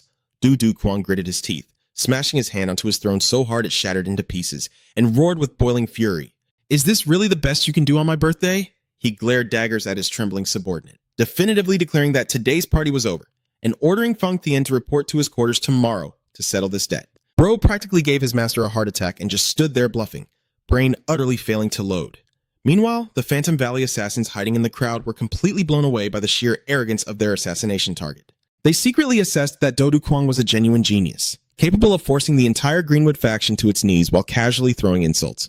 Was he really that powerful? Seeing the Greenwood King quietly approaching Fang Tian, the assassins figured the old man was trying to comfort his subordinate in front of everyone. They were convinced that after being so viciously humiliated in public, no matter how loyal Fang Tian was, he absolutely wouldn't be able to stomach it. Just looking at the scene, you could tell some massive drama was about to unfold. The Greenwood King placed a sympathetic hand on Fang Tian's shoulder and warmly consoled him. "You must be in so much pain right now." The assassins watched the scene, feeling weirdly touched. They thought they were witnessing a beautiful brotherhood bonding moment between two oppressed souls. But defying all logic, Fang Tian suddenly erupted in a pitch-black murderous aura. With the force of a thunderbolt, he blasted the Greenwood King away, sending the old man violently crashing into a stone pillar in sheer agony. Witnessing such an insane and brutal act, the assassins stood completely paralyzed, their jaws dropping in absolute unadulterated terror. Fang Tian, drowning in a chaotic mess of emotions, told himself, "I should have died today, but Master spared my life." To him, there was nothing more touching than that grace, meaning anyone else's suffering right now was just pure trash. He roared furiously, "You piece of trash, get out of my sight!" before delivering a merciless kick that sent the Greenwood King flying even further away. Terrified by this chaotic violence, the Phantom Valley assassins frantically whispered among themselves. They figured the Greenwood faction definitely wouldn't let this slide, and decided it was time to pack up and bail. But they froze dead in their tracks when they realized all the Greenwood disciples around them were nervously averting their eyes, pretending they didn't see a damn thing just to stay alive. The Greenwood King silently limped away, swallowed by utter and complete humiliation. The assassins sensed the atmosphere getting freakishly weird, but they were sure the Greenwood crew was too distracted to notice them anyway. This was their one and only shot to finish the mission. Under the dim moonlight, one of the assassins stealthily crept up to the main water well. Smirking, he pulled out cyanide grass, a lethal poison that acts 6 hours later, killing its victims without them even knowing why. He flashed a sinister grin, fully convinced that poisoning the well and making a clean getaway was a flawless, foolproof plan. His confidence was completely maxed out, acting like he was playing on easy mode. "Sorry, Greenwood, but you're all gonna have to die alongside that brat," the assassin muttered, dripping with murderous intent. But just as he was about to drop the poison, the towering, dark silhouette of Fang Tian suddenly loomed right behind him out of nowhere. The bodyguard's voice was deadly cold. "Oh, are you all here? Did you guys come here just to get a drink of water?" The sudden jump scare from this monster of a bodyguard made the assassins practically jump out of their skins, cold sweat pouring down their backs. Desperately trying to cover their tracks, one of them frantically stammered out a lie. Yeah, we just came to get a drink." Caught red-handed, but still trying to play the part, Fang Tian's face remained terrifyingly dark and menacing. He gestured toward the well with a heavily loaded tone. "By all means, go ahead and drink up." Realizing their cover was completely blown, the panicking assassins wanted to bolt, but they had no choice but to awkwardly gulp down the water to keep up the act. Forcing a painfully fake smile, they choked out, "Wow, this water is really, really delicious." "Oh yeah, the water tastes absolutely divine, doesn't it? Ha ha ha." But just seconds later, the deadly toxin violently flared up. The assassins collapsed, convulsing as fresh blood and foam poured endlessly from their mouths. In their final moments of terror, they realized the well had been poisoned. The very thing taking their lives was the crimson fire toxin, a colorless, odorless poison that kills instantly. The assassins writhed in excruciating agony before taking their last breath right at Fong Thien's feet. Watching this gruesome scene, the bodyguard gently stroked his chin, lost in thought. Truly extraordinary. He casually strolled among the corpses, sighing in utter boredom. He just couldn't understand why today, of all days, he kept running into fools so eager to throw their lives away for nothing. As the lifeless bodies of the 10 tigers and their gang lay scattered across the ground, a mysterious shadow stepped out from the darkness, his eyes burning with pure, unadulterated hatred. He gripped the hilt of his sword so tightly his knuckles turned white. With veins bulging on his furious face, he made a venomous vow. "I swear, your deaths will not be in vain." Emanating a towering, murderous aura, he resolved to take Dukwang's life at any cost to avenge his fallen brothers. That desperate, bloodshot glare was the look of a gambler about to go all in. Watching his most trusted subordinates die so pointlessly right before his eyes, the lead assassin of Phantom Valley completely lost his composure. He gritted his teeth in sheer rage, his eyes blazing with killing intent as he glared daggers at Fong Thien's back. He could tolerate the enemy's arrogance or even their bizarre antics, but watching his sworn brothers die such a gruesome death made him choke on his own fury. That bastard just stood there with his arms crossed and watched them die. I will never forgive him. His absolute rage erupting, he growled with deadly conviction, "I will slaughter that little brat, and then I will kill you." In the blink of an eye, his dark silhouette darted forward, vanishing into the pitch-black night of the Emi Mountains. Half an hour later, the assassin had silently closed in on the master's bedchamber, concealing himself high up in the branches to observe his target. He cautiously reminded himself to thoroughly check the surroundings before making his move. Though the distance was a bit far, he had absolute confidence in his ultimate technique. With the secret arts of Phantom Valley, the dark cloud stealth art will easily do the trick. A faint purple aura glowed from his eyes, an ocular magic that allowed him to see straight through every hidden corner. He smirked smugly upon seeing no ambushes waiting for him, so ridiculously overconfident that he already claimed victory before the fight even began. However, the imposing figure of Fong Thien was still standing like a monolith, guarding right outside Dukwang's room. The assassin scoffed in contempt, figuring the bodyguard couldn't possibly stand there all night. The second that guy stepped away for even a moment, he would instantly assassinate the new sect leader. But 1 hour passed, then 2 hours passed, and Fong Thien remained completely motionless, like a stone statue amidst the dead silence of the night. The assassin started to feel restless. He silently admitted that this guard was no ordinary man, but his arrogant pride in his own endurance kept him rooted. "I once endured 2 whole days hiding in a rotting cesspool. You will crack eventually." Finally, sensing the perfect opportunity, he shifted slightly to execute his killing strike, when suddenly an icy voice whispered right into his ear, "Just what exactly do you think you're doing?" The assassin was so paralyzed with shock that his heart nearly stopped. He whipped his head around, only to realize in sheer horror that Fong Thien had been standing right behind him all along. With his face darkened by an overwhelming, suffocating aura, the bodyguard coldly declared, "I have been waiting for you for a very long time." In a state of absolute panic, the assassin drew his twin blades with lightning speed and launched a desperate suicidal attack. "I'll send you straight to hell right now." He channeled every ounce of his strength into a fatal slash, but the blade merely sliced through empty air. His eyes widened in absolute terror as he realized he had just slashed through a phantom afterimage. Fong Thien loomed right behind him like a literal ghost, signaling a tragic, unavoidable end. Turning your head just to find the final boss standing right behind you. Yeah, there is no saving this guy. Fong Thien mocked the man, stating he clearly wasn't a top-tier assassin, since he didn't even have the guts to kill himself upon being discovered. After ridiculing the enemy's sluggish speed, he instantly grabbed the assassin by the head, coldly demanding the name of the faction backing him. The assassin groaned in agony, but stubbornly tried to keep his mouth shut, causing Fong Thien to tighten his crushing grip and roar with terrifying pressure. "Who hired you?" Terrified that if his skull got crushed any further, he would never be able to speak again, the assassin broke. He frantically confessed. But upon hearing that the divine healer Oa Tien had hired Phantom Valley from the enemy's own mouth, Fong Thien wasn't satisfied. Instead, he harshly berated the guy for being a useless coward who spilled the beans after barely getting tortured. He roared in disgust. "Do you even deserve to be called an assassin of Phantom Valley?" Then, with a brutal snap, he violently twisted the assassin's neck. The poor guy was absolutely terrified, not even understanding what had just happened. Before he could even try to keep his secrets, he spilled everything and got deleted anyway. Game over for him. The assassin felt so wronged. He had confessed and still got his neck snapped sideways. But Fong Thien coldly ordered him to crawl back and deliver a message to Phantom Valley. He declared that since today was his master's glorious birthday, he would spare his life, but he made sure to drop a chilling threat. If they ever dared to show their faces here again, he would annihilate their entire sect. Fong Thien vanished into the night, leaving behind a mocking remark about this useless trash is sheer luck.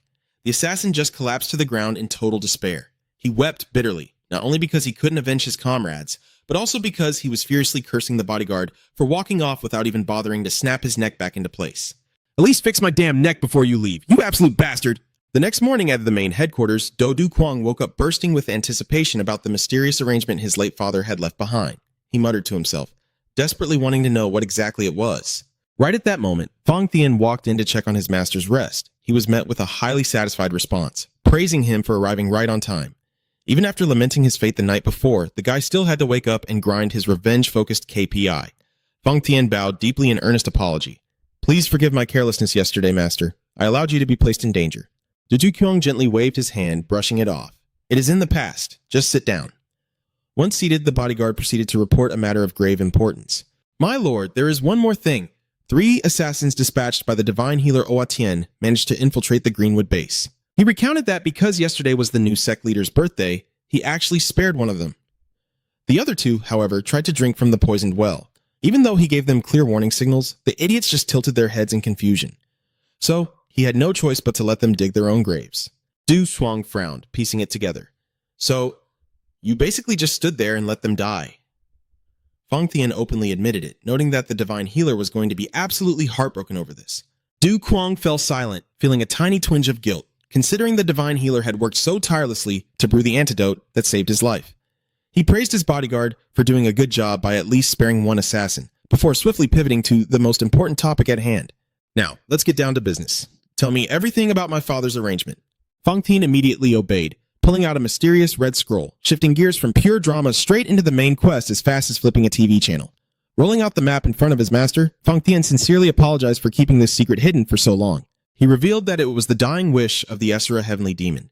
Du Kwang was only allowed to seek out this inheritance once he turned 19. Unable to contain his anticipation, Du Kwang asked, "This arrangement, is it a martial arts manual?" Fong Thien firmly confirmed that it was. Du Kwang's eyes lit up with burning ambition. He strongly believed that this had to be an ultimate world-shaking martial art, one that would finally grant him the true freedom he had always longed for. Fong Thien pointed at the map, explaining in great detail, "This right here is our current location, and if we head northeast from here, this is the exact location of the inheritance. Chu Du Peak." He explained that if they descended the cliffs of Chu Du Peak, they would find a hidden cave concealed right in the middle of the ridge. Even though the cave entrance was sealed by an incredibly intricate mystic illusion array, the bodyguard's eyes flared with intense confidence, fully prepared to shatter the seal using his terrifying brute strength. Just hearing the description made it clear. This was a side quest, but with final boss level difficulty. Fong Thien confidently stated that he had already figured out how to break the formation and had personally gone inside to inspect it thoroughly. When Du Kwang curiously asked what kind of martial art it was, the bodyguard quickly bowed in apology, explaining that peeking at the master's secret technique would be highly disrespectful, so he only surveyed the surrounding environment. He did reveal, however, that deep inside the cave lay the corpse of a giant spider. Hearing this, Du Kwang mused to himself, "A giant spider? How incredibly mysterious." It seems this arrangement truly is an ultimate martial art. With a smile full of sky-high expectations, he commanded, "Excellent. Right after breakfast, we head out immediately." Fong Thien instantly clasped his hands together in obedience. The breakfast soon took place, joined by the Greenwood King and his child. As Du Kwang said his goodbyes before leaving, Ton Nuoklan and the Greenwood King couldn't even hide their absolute relief at escaping death. But then, Fong Thien casually dropped a line that completely froze the atmosphere. "The Greenwood bandits have outlived their usefulness, so I shall wipe them out." Seeing the absolute terror on the father and daughter's faces, Du Kwang snapped at him. "Hey, the Greenwood bandits literally just chanted 'Long live the Lord' for you." Thanks to his intervention, the two were finally given an incredibly grand farewell by the bandits, though they were sending off their guests with their hearts jumping out of their chests, terrified they were about to be slaughtered. Behind them, the Greenwood King was screaming orders at his men. "Throw the salt! Use every last grain in the storehouse!" Witnessing this ridiculous scene, Du Kwang was absolutely speechless, muttering to himself, "A grand farewell, huh? Throwing salt like this is an exorcism, not a send-off." A half hour later, they arrived at the majestic peak of the Vermilion Spider Mountain, standing right at the edge of a sheer, dizzying cliff. Fong Thien bowed respectfully and asked, "My lord, are you ready?" Du Kwang stared straight ahead and answered without hesitation, "Absolutely." He was only one step away from uncovering the secret his father had left behind. Du Kwang steeled his resolve. This was the final step to taking back his true freedom. Fong Thien gave a subtle nod. With eyes burning with fierce determination, Du Kwang boldly declared, "Let's do this. Time for a little life or death parkour. Let's go!" With that decisive command and zero hesitation, both of them threw themselves off the plunging cliff, tearing straight through the thick, heavy fog. Quick as lightning, Fong Tian drew his sword and slammed it violently into the cliff face to slow their fall. The steel blade ground against the rock, sending a massive shower of sparks flying everywhere, while the deafening crunch of shattering stone echoed throughout the entire valley. The bodyguard's terrifying strength allowed them to safely touch down in a mystical, hidden space halfway down the cliff. Staring at the shimmering, surreal landscape before him, Do Kwang was completely blown away, wondering aloud, is this an illusion made by a mystic array? He carefully studied the hazy, ethereal mountain peaks surrounding them and gasped, incredible! It feels like we are literally floating in midair. After making their way through a treacherous, winding tunnel, Do Kwang finally breathed a sigh of relief as they arrived before an imposing, ancient stone gate. Finally, we made it. Running this dungeon had my shoulders tighter than taking a final exam. Fong Tian gently held out a hand to stop him. Please wait a moment, my lord, he explained cautiously. I must conceal the cave entrance so no one can spot us from the outside. With that, the loyal bodyguard channeled his aura and cast a secret technique, weaving a mystical veil that completely erased the cave's entrance. This guaranteed absolute secrecy for the new cult leader's quest for peerless martial arts. Max level caution, hiding the door like it was his secret stash of cash. My lord, everything is ready. Fong Tian cupped his hands, reporting with absolute solemnity. He was totally convinced that, from this exact moment on, the new cult leader was going to hold the entire martial world right in the palm of his hand. Do Kwang flashed a confident smirk, his eyes glowing a vibrant crimson, unable to hide his excitement as he stepped through the mysterious stone gateway. Oh yeah, this was only the beginning. Deep down, he was literally screaming with joy, believing this was the true start to the life of freedom he had always dreamed of. Meanwhile, standing at the very top of the peak and staring down into the bottomless abyss, the Heavenlight Tracker was in total shock, absolutely bewildered by what had just happened. His eyes went wide with disbelief as a wildly bizarre thought popped into his head. Holding each other while jumping into a bottomless gorge like that? Wait, don't tell me they actually caught feelings for each other. He literally imagined the scene, a frail, teary-eyed Du Kwang weeping into Fong Tian's strong arms, the two of them betraying the demonic cult and choosing to jump off a cliff in a tragic lover's suicide. But he violently shook his head to scrub that crazy image from his mind. No, he muttered to himself. There is way too much suspicious stuff going on here. The Heavenlight. Tracker narrowed his eyes, analyzing the situation. At first, he thought they were trying to rally the Greenwood bandits to rebel against the cult, but it turned out they had just gone their separate ways. He pressed his hand against the cold earth, sensing the lingering tracking aura of the 10,000-mile blood scent. Yet, the strangest thing was, there was still no news or backup sent from the demonic cult. He mentally calculated the odds. To deal with an absolute monster like Fong Tian, the cult would need to send at least the 5 demon gods just to stand a chance. Suddenly, a realization struck him, and the color instantly drained from his face. Hold on. Did they just jump off the cliff to shake me off? Boiling with pure rage, he shot off like a rocket without a single second of hesitation. Damn it, there is no way I'm letting them get away. Meanwhile, deep inside the pitch-black tunnel, Fong Tian quietly led the way, calling back over his shoulder. My lord, we are almost there. Du Kwang narrowed his eyes, his guard completely up as he stood before a massive stone wall, deeply carved with the grotesque image of a blood-red spider. He lowered his voice, asking for confirmation. So, whatever was prepared for me is right behind that wall. Seeing his loyal bodyguard nod, Du Kwang anxiously tracked his every movement. Fong Tian placed his palm directly onto the glowing crimson gem set right in the spider's center. A heavy, harsh grinding of stone echoed through the cavern as the secret door slowly split open, unleashing a blinding burst of white light. Opening this door was seriously as intense as cracking an endgame vault. Stepping inside, Du Kwang was completely awestruck by the sheer, majestic scale of the secret cavern. He tilted his head up toward the ceiling, muttering in absolute disbelief.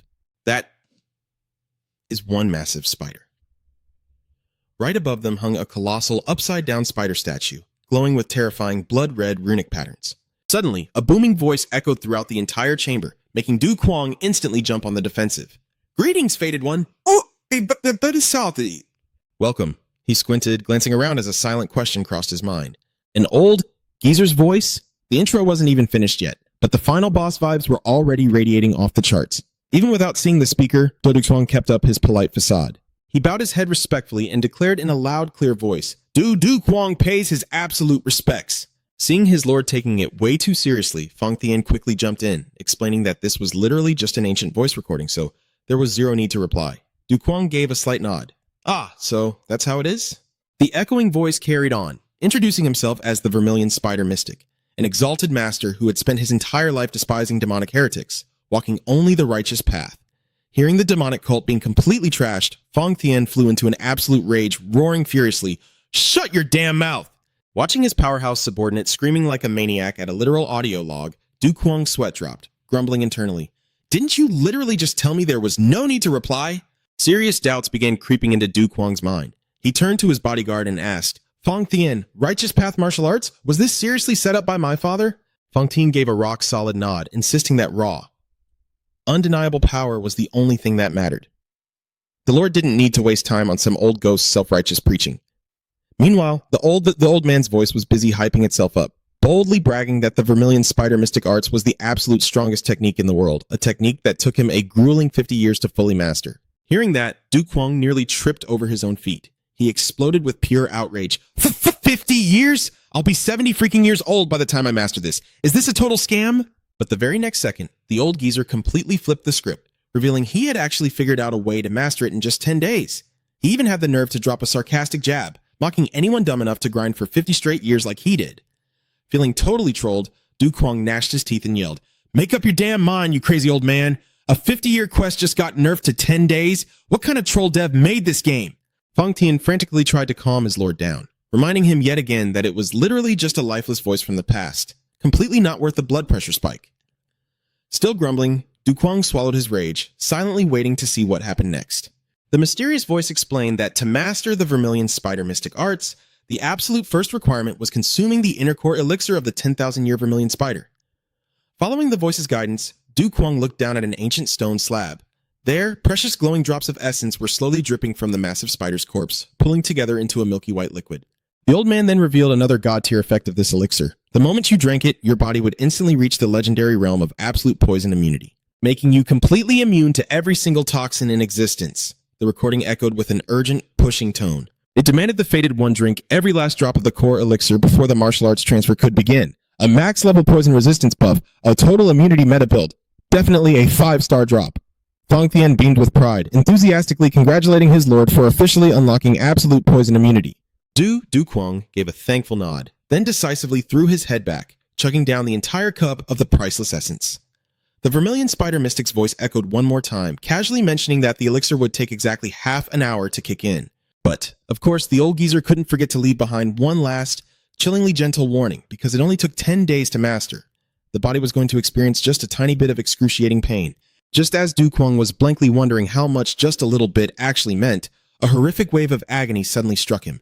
He screamed miserably. This little bit felt like an endless torture combo that left him foaming at the mouth, unable to even catch his breath. In absolute agony, Du Kuang cried out for help. Save me, Fong Tien! The frantic guard rushed forward, but the old man's voice echoed with a strict warning.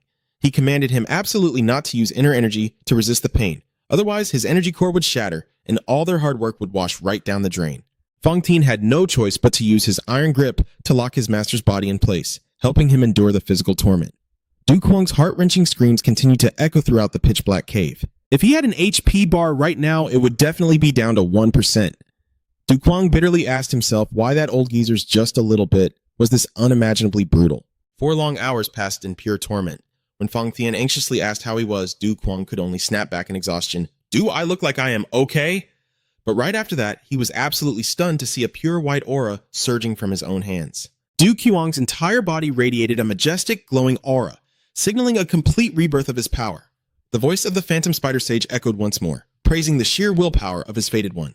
The old sage guided Du Kuang to stare intently at the wall, letting the inner energy flow automatically. According to him, after one long, deep sleep, the Phantom Spider Mystic Arts would be officially mastered. Faced with this life-changing chance, Du Kuang's eyes sparked with wild hope. He cheered in his heart. Finally, freedom was right in front of him. It turns out, getting a free ride to greatness was actually a real thing. Right at that moment, the peerless martial art was automatically burning itself into Du Kuang's mind. First came the core energy circulation of the Phantom Spider Mystic Arts, followed by the Phantom Dash, a lightweight movement skill that let him sprint effortlessly across walls and ceilings. Not only that, he also grasped the Phantom Dragon Grip, a devastatingly powerful grappling technique, along with the soul-shaking Soundwave, a sonic attack that would strike absolute terror into any opponent. The download process continued with Phantom Senses, massively heightening his sight and hearing, letting him sense danger and perfectly conceal his battle aura. Finally came the Phantom Heartbreaker Palm, an ultimate move that pushed his attack power to the absolute limit. Du Kuang slowly opened his eyes, feeling this brand new power surging through his veins. He was completely confident that with these skills, he could utterly defeat Fong Tien.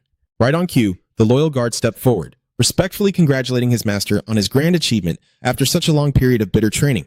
unlocking the full damage combo tree. Just looking at those skills hurt. Du Kuang asked in surprise, long period? Hasn't it only been 1 day? But Fong Tian immediately corrected him, stating that today was actually the 10th day since he started his training. That number left Du Kuang absolutely stunned, because not only did he feel zero hunger, his body was bursting with endless energy. What a miraculous martial art. Seeing his subordinate looking a bit haggard, he asked with genuine concern, "What have you been eating this whole time?" Fong Tian smiled warmly and replied that since his master was so busy with his great cause, he couldn't possibly indulge in food. Just witnessing his master's success felt like eating 1,000-year ginseng. Du Kuang gave a soft nod. Yeah, you've worked hard. Deep down, he was genuinely touched, realizing that Fong Tian hadn't taken a single step away, guarding him for 10 whole days, surviving 10 days without food. That is some max-level buff of absolute faith. He thought to himself, if Fong Tian wasn't forcing him to be the sect leader, maybe the two of them really could have been great friends. Wanting to test his new strength, Du Kuang looked straight at his guard and proposed, "I want to see the results of my training. Please, be my sparring partner." However, right before starting the match, Du Kuang coldly declared there was one thing he needed to take care of first. He decisively drew his sword and unleashed a basic yet terrifyingly powerful slash, tearing the giant spider statue in the cave to absolute pieces, then stood silently staring at the rubble. "Do not hold back during this spar," Du Kuang coldly commanded his guard. He declared decisively, "Then, let us begin." Instantly, his eyes flared a glowing red, and his battle aura rocketed forward at a terrifying speed. Fong Tian was momentarily amazed by his master's progress. "I see it," he noted, but Du Kuang had already closed the gap, hyper-focusing on his opponent's every single movement, launching the combo straight into a full-on team fight, no countdown needed. Seizing an opening, Du Kuang threw a direct strike right at Fong Tian's chest. He channeled every ounce of energy from the Phantom Spider arts, executing the ultimate Phantom Heartbreaker palm, sparking an earth-shattering explosion of inner energy. Watching his guard get blasted away, Du Kuang couldn't help but feel incredibly smug. "I actually just sent Fong Tian flying. As expected, this destructive power truly lives up to the pride of the Phantom Spider Sage." Critical hit, giant red damage numbers popped up like a perfect bullseye. But right before the dust even settled, Fong Tian suddenly appeared right behind his back. He softly murmured with absolute admiration, "I am truly in awe of you, my lord." That iron hand suddenly clamped down hard on Du Kuang's shoulder. The overwhelming surge of energy from the guard completely shredded his clothes. A violent earthquake of inner energy erupted, blasting a horrified Du Kuang away. Glancing at the giant spider statue that had been cleaved in two, Fong Tian calmly remarked, "That surprise attack was excellent. Now, draw your sword." He slowly rested his hand on his sword hilt, coldly declaring, "Then, excuse my offense, master," and unleashed a blazing red slash of sword aura that tore right through the cave's space. The suffocating pressure from the strike left Du Kuang sweating bullets, barely able to block, while Fong Tian stared straight at him and commented, "It seems you are very angry." But the battle wasn't over yet. Du Kuang immediately tapped into the Phantom Spider arts, activating the Phantom Dash to move at completely untraceable speeds. He closed in on his opponent in the blink of an eye and roared with absolute resolve. "It is over, Fong Tian." His hand rapidly shifted into the Phantom Dragon grip, slamming a critical bone-locking hold onto the guard. An earth-shattering boom exploded as the sheer force of the blow crushed the ground beneath their feet. The thick smoke finally cleared, revealing Fong Tian lying totally motionless in the rubble. Du Kuang was panting heavily, but his eyes burned with extreme thrill. "I finally beat Fong Tian." In his mind, a massive victory sign flashed, just like he had finally cleared a boss. He started daydreaming about his bright, free future. "I will sell that glowing pearl for cash and run far, far away. Best to head to Hainan, way at the southern edge of the Central Plains."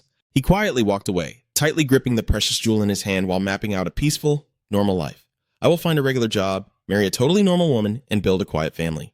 This whole ruthless demonic sect leader nonsense ends right here. A plan so completely flawless, it was only missing one step. Logging out, he walked away feeling completely triumphant, leaving the fallen man behind. "You just get some rest." A Fong Tian, but instantly, a deep, raspy voice sounded right next to his ear, making his entire body freeze in terror. "Let us go, master." Du Kuang snapped his head back in absolute shock, his face drained of all color. You can still move?" Even covered in brutal injuries, Fong Tian loomed up tall with fanatical, extreme loyalty. "There is no need to push yourself, master. I can still endure it. I will follow you absolutely anywhere." Du Kuang's face twisted in pure, agonizing frustration. He gritted his teeth and cursed out loud. "Fong Tian, you absolute bastard! Were you just pretending to lose to encourage me exactly like back at the Green Forest?" The bitter feeling of being totally played made him scream in pure despair. What an absolute scam! Without a single second of hesitation, he activated the Phantom Dash once again, sprinting away frantically to escape this absolute monster of a guard. As he desperately scaled up the sheer cliff face, Du Kwang screamed in pure outrage. You said this was the strongest martial art? Come on, no. Is this all part of my father's grand setup? If I cannot even beat Fang Tian, how the hell can you call this the strongest? From the deep abyss below, Fang Tian relentlessly chased after him, shouting loudly, Master, please wait for me! Pushing himself to the absolute limit, Du Kwang unleashed his new movement skill, blurring past the steep cliffs. Seeing the gap between him and that bodyguard finally widening, he rejoiced, thinking to himself, is Fang Tian actually falling behind? At this rate, I can actually shake him off! He thought he had just pulled off a max-level escape move, but his newly kindled hope was instantly shattered by a deafening roar from right behind him. Master! Lord On! Fang Tian's overpowering roar echoed through the entire valley, sending a violent shiver down Tan Yuaklan's spine even from a distance. Trembling, she muttered to herself, Ugh, why did I just get the chills hearing Fang Tian's yell? I threw so much salt to ward off evil already. Is it still not enough? The bad luck was clinging to her like an absolute leech. Convinced she was completely cursed, Nuaklan decided to find a fortune teller to break the jinx. Right on cue, her subordinates reported that a few seers were heading up the mountain, which finally brought her some relief. But the reality was far more brutal. Those two old geezers claiming to be fortune tellers were actually Kong Lin and Chui Long Tu, elite assassins from the Phantom Valley. They had come to finish the assassination on Du Kwang that Not Hao had botched, smugly declaring that the new sect leader was as good as dead. Meanwhile, Nuaklan couldn't care less about the future of the Luklan faction, casually telling her subordinates to just go bother her father about it later. With a mischievous, knowing smile, she led the two disguised assassins toward a room. Come on, step right in unless you guys have a death wish. The moment they stepped inside, the two assassins froze dead in their tracks, utterly paralyzed by shock. Sitting right in front of them weren't just the outlaws of Luklam, but the legendary Master Kotruk, Fairy Thian Huang, and the absolute top geniuses of the 5 great righteous families. Sweating bullets, Chui Long Tu looked around in absolute terror, screaming internally about what kind of freakish, impossible gathering this was. Meanwhile, Nuaklan cheerfully shoved the two fake fortune tellers deeper into the room.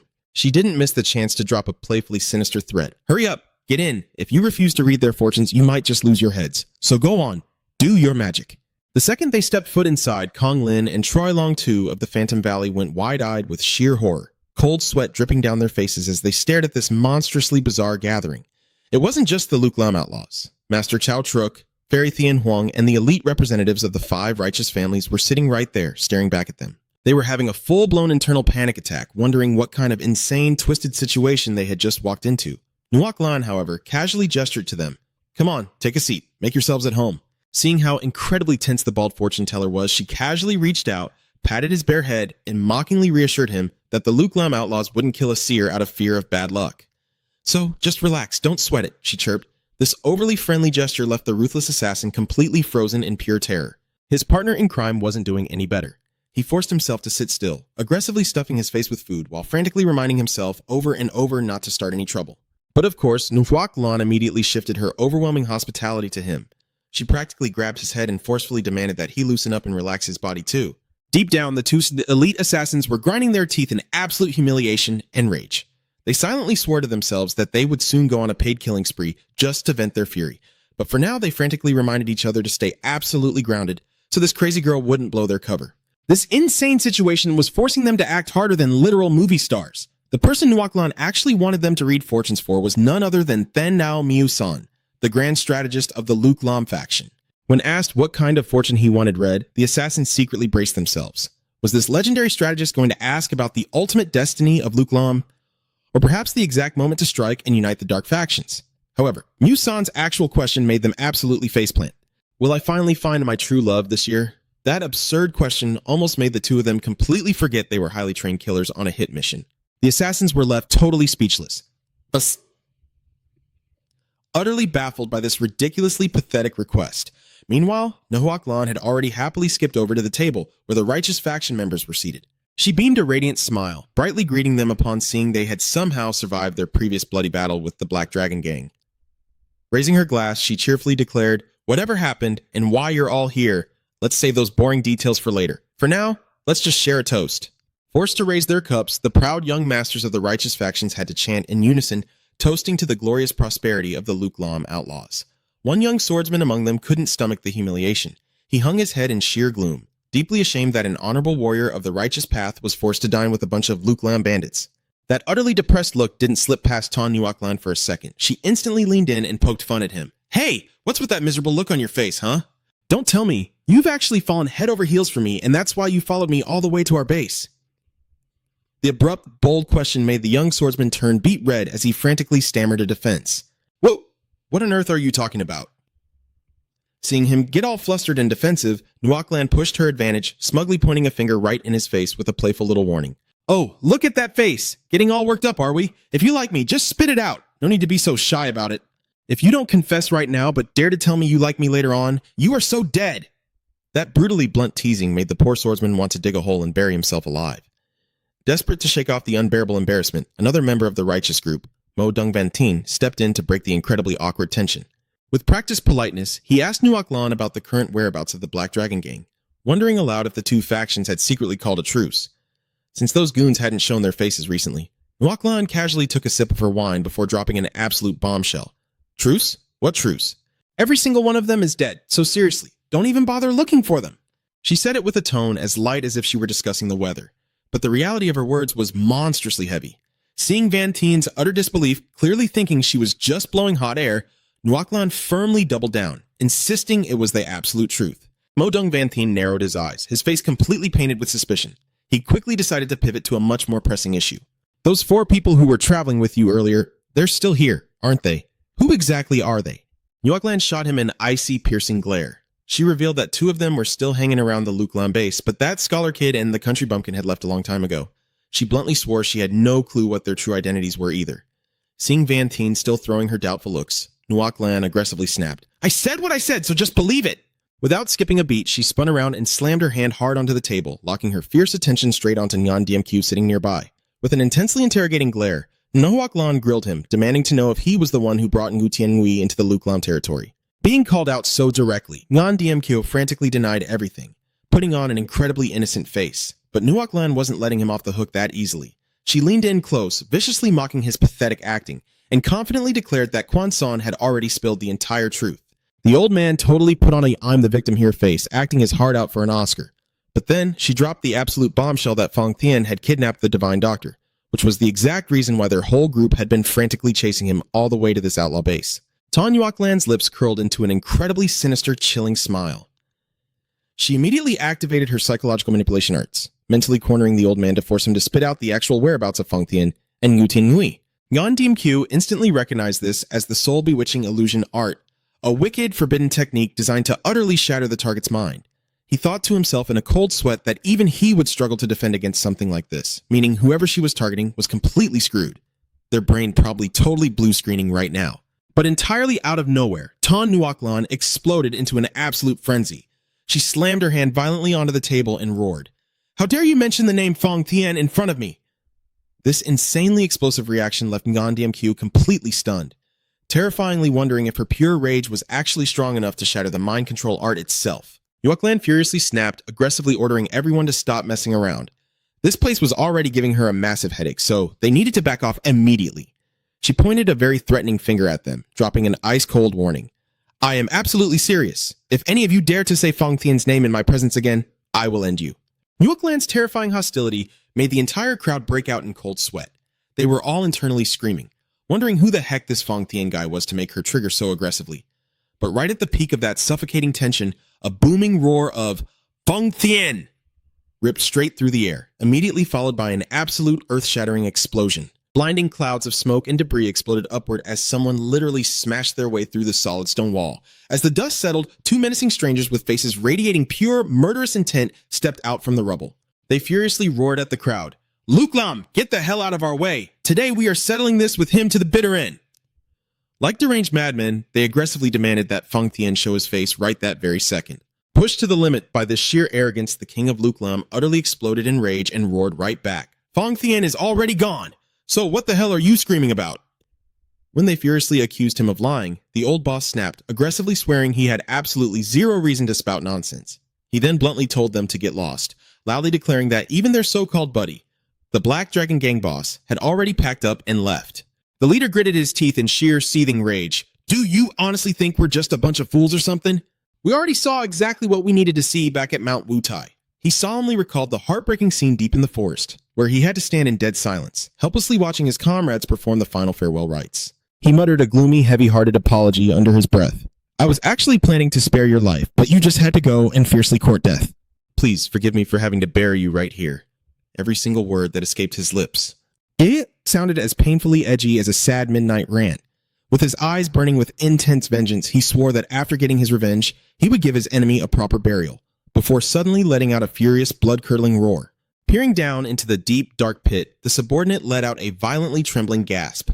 Seeing him stammering and completely speechless, the leader snapped at him in utter annoyance. What the hell are you panicking about? Screaming your lungs out like you just saw a damn ghost. But to be fair, it was a literal jump scare, so screaming was totally justified. However, the dark reality laid bare before them made even the old leader freeze completely in absolute shock. Down at the bottom of the pit lay the mutilated corpse of the Black Dragon Syndicate's boss, the very man who was supposedly wiped out without a single trace by Feng Tian. The shocking news of the Black Dragon Syndicate's total annihilation quickly spread through the Grand Hall, leaving the young masters of the righteous sects entirely paralyzed with disbelief. Wait, the Black Dragon Syndicate has actually been fully wiped out? They frantically began whispering about the terrifying name Feng Tian, the absolute monster who didn't just obliterate an entire faction, but also brazenly kidnapped the Five Poison Master. Everyone violently shuddered, quietly asking themselves, is he really that insanely strong?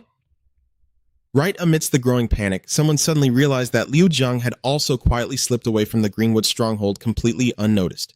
Out of nowhere, Sun Rulin pointed straight at the door and shouted at the top of her lungs, "Hey look, the great hero Feng Tian and his crew are right over here!" That single disastrous prank caused the vengeance-crazed man to roar in unhinged, wild excitement. "It really is you, Feng Tian, so this is where you've been hiding." He violently lunged forward like a moth darting into an open flame, making a terrified Rulin scream out in absolute panic. But in a split second, the man's physical appearance morphed into something utterly grotesque. The Greenwood King quickly pulled his daughter back and frantically explained, "Stay back. That is the explosive chi technique." The old man revealed that it was an incredibly extreme martial art. Once pushed to its absolute limit, the user's very own flesh and blood would violently erupt outward like deadly projectiles, and once activated, it simply could not be stopped. Suddenly, a deafening explosion shattered the air, blowing the reckless fool to bloody pieces right on the spot. Roland stared at the bloody aftermath in pure horror. She never could have imagined that her innocent little joke about Feng Tian being there would trigger such a catastrophic ending. The massive blast violently shook an entire corner of the Greenwood Syndicate's headquarters. Thick plumes of smoke fiercely billowed into the broad daylight sky. From a high tree branch far off in the distance, a mysterious figure coldly observed the chaotic scene and scoffed in sheer, utter contempt. "I came all the way to the Greenwood stronghold to find our cult master, but it turns out this place is just crawling with absolute idiots." He aggressively clicked his tongue, wondering aloud where the young master could possibly be before vanishing swiftly into the shadows. Meanwhile, over at the secret spider cave, the chaotic traces of a brutal battle and the battered corpse of a giant spider still littered the ground. Two shadowy figures, draped entirely in pure white robes, suddenly materialized right at the cave entrance. Peering inside, the young disciple gasped in awe and asked, "Master, what happened here?" The old master, sporting flowing white hair and a matching silver beard, quietly inspected the deep scorch marks on the stone walls before concluding that someone had clearly beaten them to it. The heavy tension in the air felt exactly like a boss room that had just been fully cleared. Squinting his eyes with dead serious intensity, the old man firmly declared that this unknown intruder had the sheer audacity to touch something completely forbidden. Du Yeonjin gasped in utter disbelief as he witnessed the devastated state of the cave's interior. "Master, just look at this destruction." Scanning the leftover wreckage, his master's expression turned incredibly grim.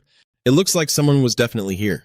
The whole area was so utterly trashed that it looked exactly like some dirty cheater had just violently swept through and looted the entire place. The master of the Seven Heavens cult, Mayong Shin-gun, silently surveyed the ruined scene. He gritted his teeth in seething, fiery fury. He dared to lay his filthy hands on something strictly forbidden. How dare he steal the Heavenly Lord's sacred artifact? He was utterly suffocated by raw anger, having spent 3 grueling years just to locate this hidden sanctuary, only to have someone else arrogantly snatch the prize right out from under his nose. He bitterly cursed himself for being foolish enough to believe that this massive secret would stay completely buried forever. Brutal memories of the legendary mountaintop battle from years ago came violently rushing back, reminding him of his sacred vow to never let history repeat itself again. Back then, he was absolutely certain that the Heavenly Lord would force the Heavenly Demon Cult Master to his knees in utter, humiliating submission. Because no matter how terrifyingly strong the Heavenly Demon Cult Master was, his opponent, Baek Mugyeon, was an actual, true-born son of heaven. It genuinely felt like every single thing in this world had been created solely to serve that glorious Heavenly Lord. With his dark aura cranked up to max level, just him standing still was enough to cast an overpowered buff across the entire map. But instead, incredibly cruel reality delivered a crushing blow, that entirely shattered the old man's absolute faith. After witnessing with his own two eyes his beloved lord violently lose to the heavenly demon cult master, Mayong Shingun was left so utterly traumatized he couldn't even speak. He agonized over it relentlessly. How could the heavenly lord possibly lose? Why didn't his grace just unleash his absolute ultimate technique right from the very beginning? The one and only reason for that catastrophic defeat was his devastatingly massive ego. He had stubbornly saved his ultimate skill for the late game, only to get instantly wiped out before he could even cast it. Myong Shingun lowered his voice, delivering a brutally stern warning to his disciple. If the Heavenly Lord had just used his absolute strongest martial art right when the clash began, the final outcome would have been completely different. Believe deeply in your own power, but remember this, never let arrogance blind you.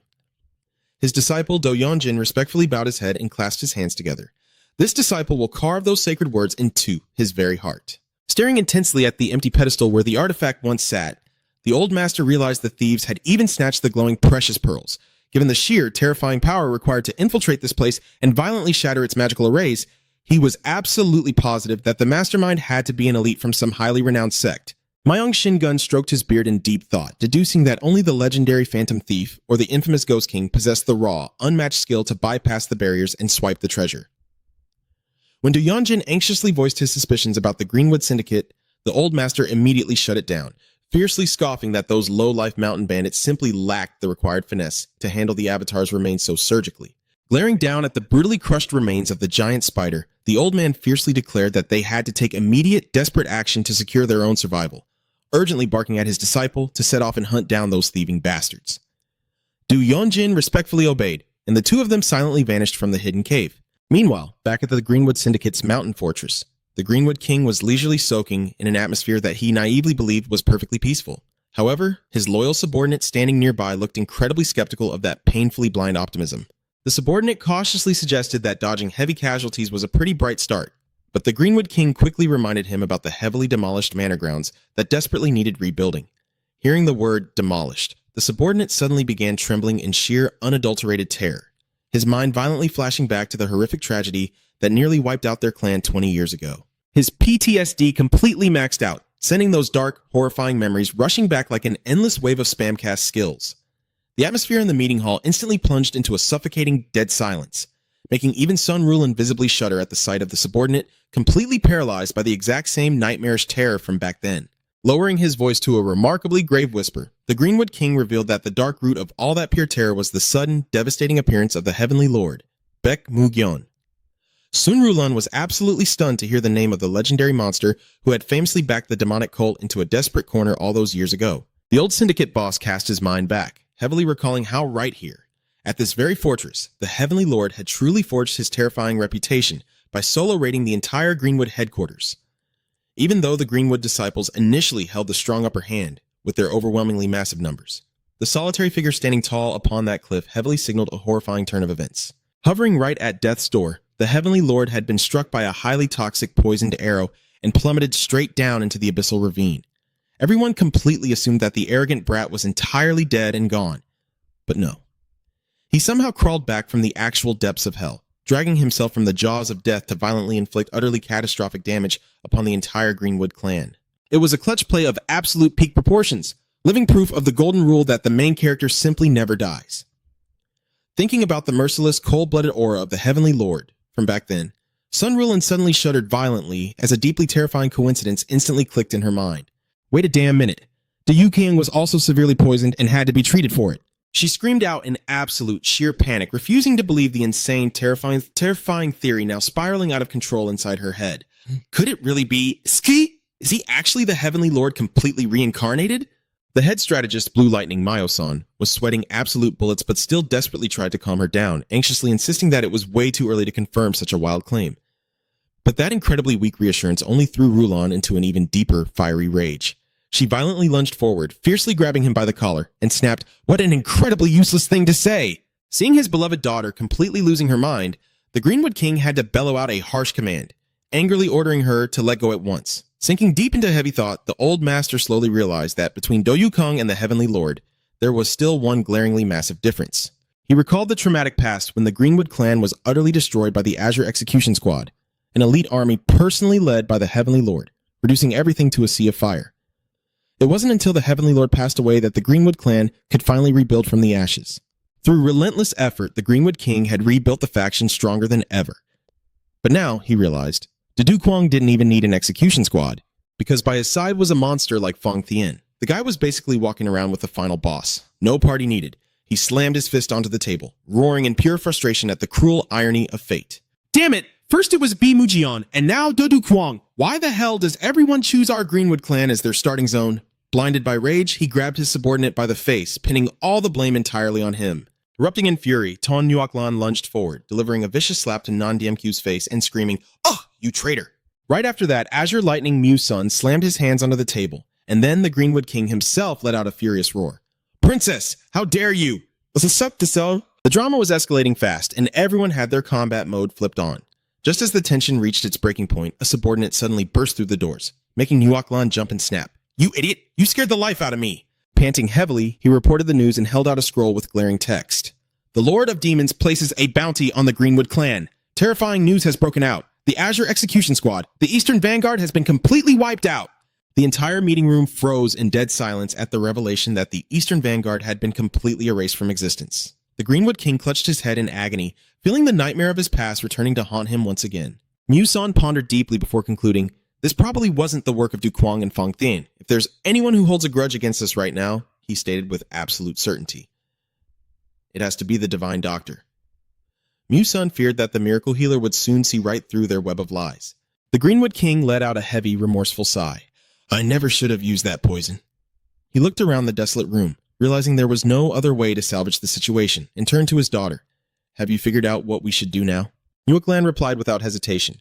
"If we want to stay out of the rain, we need to hide under an umbrella. We have to go find Du Kwang."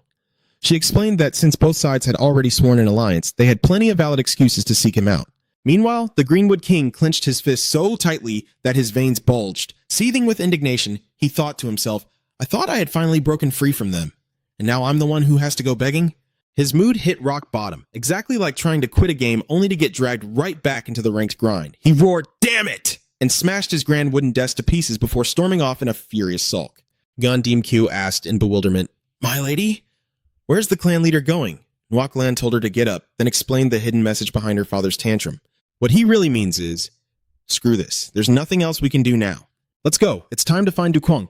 The scene shifted to the majestic gates of Mubeo village. A young man with flowing romantic black hair appeared, quietly observing his surroundings. It was none other than Du Kwang.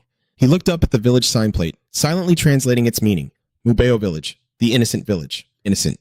A thoroughly satisfied smile crept onto his face. Now this is a great place to start. The peaceful vibe made it feel like he had just wandered into a beginner's starter map. Du Kwang stepped through the gates of the innocent village in incredibly high spirits. He looked at the 2 coins in his hand and chuckled to himself. "Ever since I split up with Fang Thien, money just falls right into my lap. Nothing but good luck." Even though he possessed a priceless luminous pearl, he felt it wasn't the right time to sell it just yet. For a whole month, while on the run from Fang Thien's pursuit, Du Kwang had been forced to hunt wild beasts and roast meat over open campfires just to survive. Stepping into a spacious, bustling tavern, he breathed a huge sigh of relief. Finally, he could have a decent meal. The moment he walked through the door, the waiter enthusiastically greeted him. "Welcome, honored guest." Du Kwang held out his 2 coins and asked, "What can this much buy me?" After the waiter explained that it was just enough to buy 3 meat buns or a small bowl of noodles, he decisively said, "I'll take a small bowl of noodles then." Since it was peak rush hour, the tavern was fully packed, but Du Kwang happily accepted the waiter's request to share a table with some strangers. No problem at all. Taking his seat, he thought to himself, "I wanted to listen in on some everyday gossip anyway. This works out perfectly." While slurping his noodles, Du Kwang paid close attention to the conversation happening at his table. One of the men was speaking with absolute conviction. "I'm telling you, it's true. There's no way a human being can just vault over a 10-foot wall. That's what you call a straight-up scam." "A scam?" The other man immediately fired back, arguing that his buddy clearly hadn't seen the traveling doctor who visited last time. The 2 of them were arguing as intensely as a heated online debate, both absolutely convinced they were right. The second guy started recounting the tale of a heavily muscled street doctor who went around performing mind-blowing feats.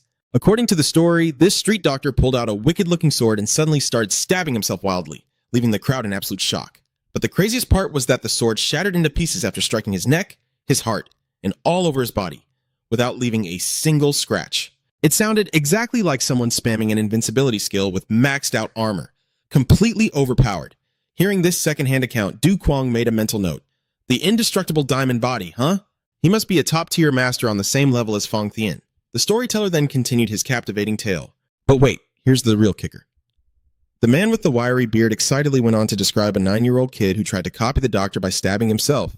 It sounded horrifyingly unbelievable, but the result actually made the street doctor run for his life. Why? Because the sword shattered into pieces upon heavy impact, yet the little kid was completely unharmed. Eating his noodles, Dodu Kwang chuckled to himself. Now he understood why this place was called the Innocent Village. It was a town completely oblivious to the world of martial arts. Seeing his interested reaction, the man kept bragging about some guy running up a mountain cliff as if walking on flat ground, which made Dukwang nearly choke on his noodles. Seeing the young man coughing up a storm, the guy quickly patted his shoulder to reassure him. Take it easy, young man. Eat slowly. The old man sitting across from him also chimed in, asking if he was a traveler from out of town. Receiving a nod from Du Kwang, the old man excitedly announced that he had arrived at the perfect time. Starting tomorrow, the Dragon Cloud Manor was hosting a massive birthday banquet for one of the village elders. There would be 3 whole days of lavish feasting, turning the entire village into a lively festival. The old man let out a hearty, triumphant laugh, saying that thanks to these 3 consecutive days, no one would have to go hungry. He even planned to starve himself all morning just to gorge at the banquet, going all in on this feast and letting tomorrow worry about itself, in true, laid-back farmer fashion. Witnessing the sheer innocence of the villagers, Du Kwang sighed in admiration. The innocent village truly was a wonderful place, where people lived peacefully, free from worries and full of hope for tomorrow. The thought crossed his mind to sell the luminous pearl just to help these kind-hearted people, before turning to ask for directions to the Dragon Cloud Manor. Meanwhile, over in the Trong Chau region, the dead of night had completely enveloped the imposing estate of the 9 Dragon Sectmaster. Right as the Sectmaster was in a deep slumber, an ice-cold voice suddenly echoed through the room, urging him, "Wake up! I told you to get up." Getting rudely awakened in the middle of the night felt like an unannounced server reset, making his blood boil. He jolted awake, seething with absolute fury, as it had been a long time since anyone dared to break in and speak to him with such insolence. A stranger wielding a massive greatsword stepped forward, radiating a suffocating aura of bloodlust, and coldly asked, "Are you looking for death?" A sickeningly dry thud echoed out as the razor-sharp blade pierced straight through the Sectmaster's body, causing him to let out a blood-curdling scream of agony. The assassin, with eyes as sharp and cold as razor blades, glared down at his writhing prey and delivered a ruthless declaration. "You don't have the right to ask questions. Keep your mouth shut and let me do the asking. If you dare open your mouth to ask anything else, I'll gouge your eyes out."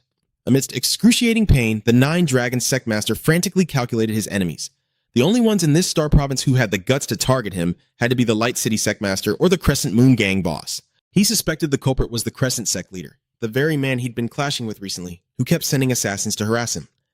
Desperate to save his own skin, he quickly swallowed his pride and begged for terms. "How much did the Crescent Sect leader pay you?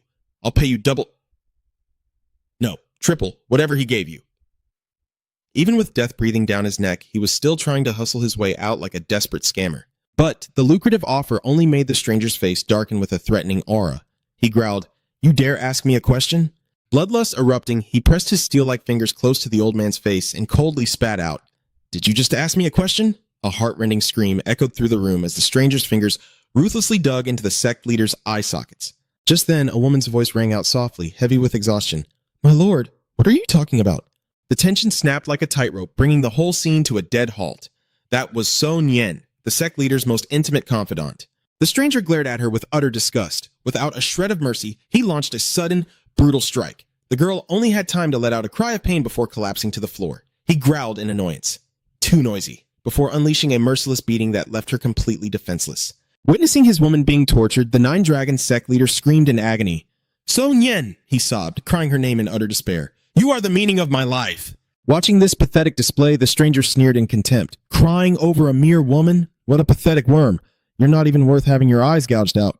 He coldly ordered the woman to drag herself over, then violently grabbed her face to show off his dominance. The 9 Dragon sect leader could only stare with wide, bloodshot eyes, frozen in sheer terror and disbelief.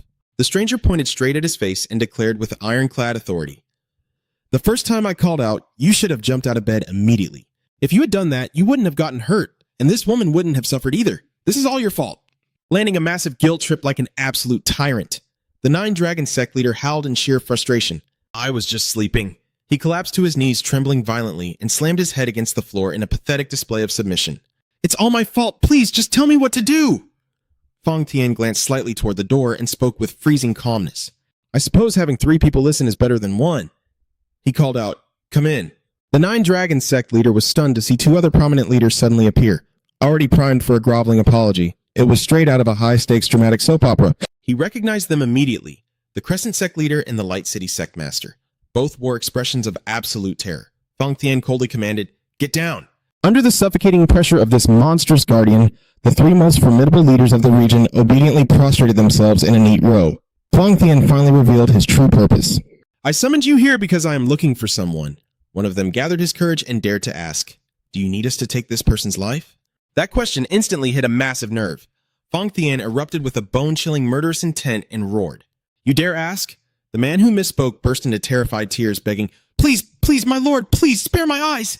Without a shred of mercy, Fang Tian delivered a thunderous kick, sending the man flying across the room, coughing up blood. He roared with fanatical rage, "Your eyes? Even being allowed to lick his boots would be the greatest honor of your miserable lives."